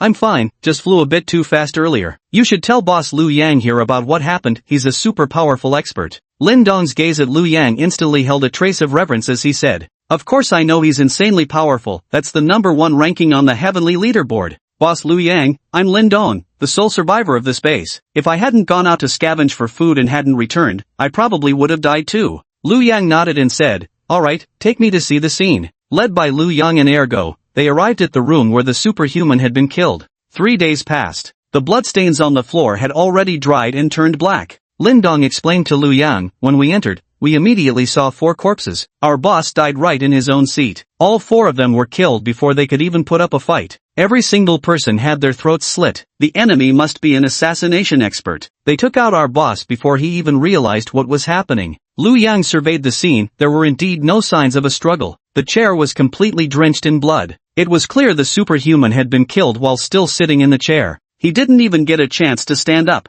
This is the crushing weight of sheer power. Liu Yang couldn't figure out how these superhumans could have provoked their opponents despite being so overwhelmingly outmatched in strength. And why didn't they settle their grievances on the spot? Why wait until these superhumans returned to the survivor base before daring to infiltrate and seek revenge? After some thought, Liu Yang finally shook his head and reached a conclusion in his mind. The killers should be incredibly powerful superhumans, and these superhumans might be killing randomly. Your boss probably never even knew them before. At the same time, they didn't take any resources. In this apocalyptic world, resources are far more valuable than human lives. Not taking resources means they clearly don't intend to establish themselves near here, or even within the Shenlong Empire at all. Therefore, it's possible that espers from another empire have infiltrated the Divine Dragon Empire. The killings were likely intended to reduce the number of espers within the Divine Dragon Empire, thereby weakening its overall strength. Alternatively, perhaps your leader knew some secrets of the Divine Dragon Empire, and the assailants wanted to extract them by force, hence the killings. Hearing Liu Yang's words, Lindong and the others wore expressions of disbelief. Invaders from another empire? Our leader has always stayed with us and never traveled far. We've mostly operated nearby, scavenging within a 10-kilometer radius. There's no way he could have stumbled upon any major secrets. Could it be because of that testing steel? We also learned your name, Boss Liu Yang, from that stone tablet. The leader of this base had once discovered a testing steel and taken those with special abilities inside to undergo the evaluation. As luck would have it, the base leader even managed to secure a spot on the yellow leaderboard. Moreover, they had also seen Liu Yang's illustrious name inscribed on the stone tablet. Back then, they were still incredibly excited. Because the name at the top of the heavenly rankings was clearly from the Divine Dragon Empire, they were all overjoyed. In Lindong's view, the biggest secret they had discovered was this testing steel. Unexpectedly, Liu Yang shook his head. There's more than one test tablet, they're scattered all over the world. Though it's incredible, it's nothing rare. That probably isn't the reason. Lindong said, so you're really saying it's just to weaken the strength of our Divine Dragon Empire? Liu Yang replied, I'm not sure, but one thing is certain, their strength is formidable. If they come back, none of you can stop them. I'll leave a level 3 zombie here as a guard. If any intruders enter, I'll rush back immediately. From now on, I'm in charge of this base. Who agrees and who opposes? I agree. Ergo was the first to speak up. He was taken on a supersonic flight by Liu Yang, and was utterly awestruck by him. That was supersonic speed. At that velocity, even casually tossing a rock would carry more force than a bullet. So Liu Yang's strength is absolutely unimaginable. Me too, Lindong also said with passionate enthusiasm. Being able to team up with the #1 ranked player on the heavenly leaderboard, my future prospects would definitely be limitless. Seeing that no one had any objections, Liu Yang nodded in satisfaction. Good, then it's settled, this will be my secondary base from now on. I will now establish new rules for this base, and from now on, this base will operate according to these regulations. If there are any more intruders, do your best to use your wits to buy time. Don't get instantly wiped out, I'll arrive within minutes. Lindong and the others bowed their heads and replied, understood, Boss Liu Yang.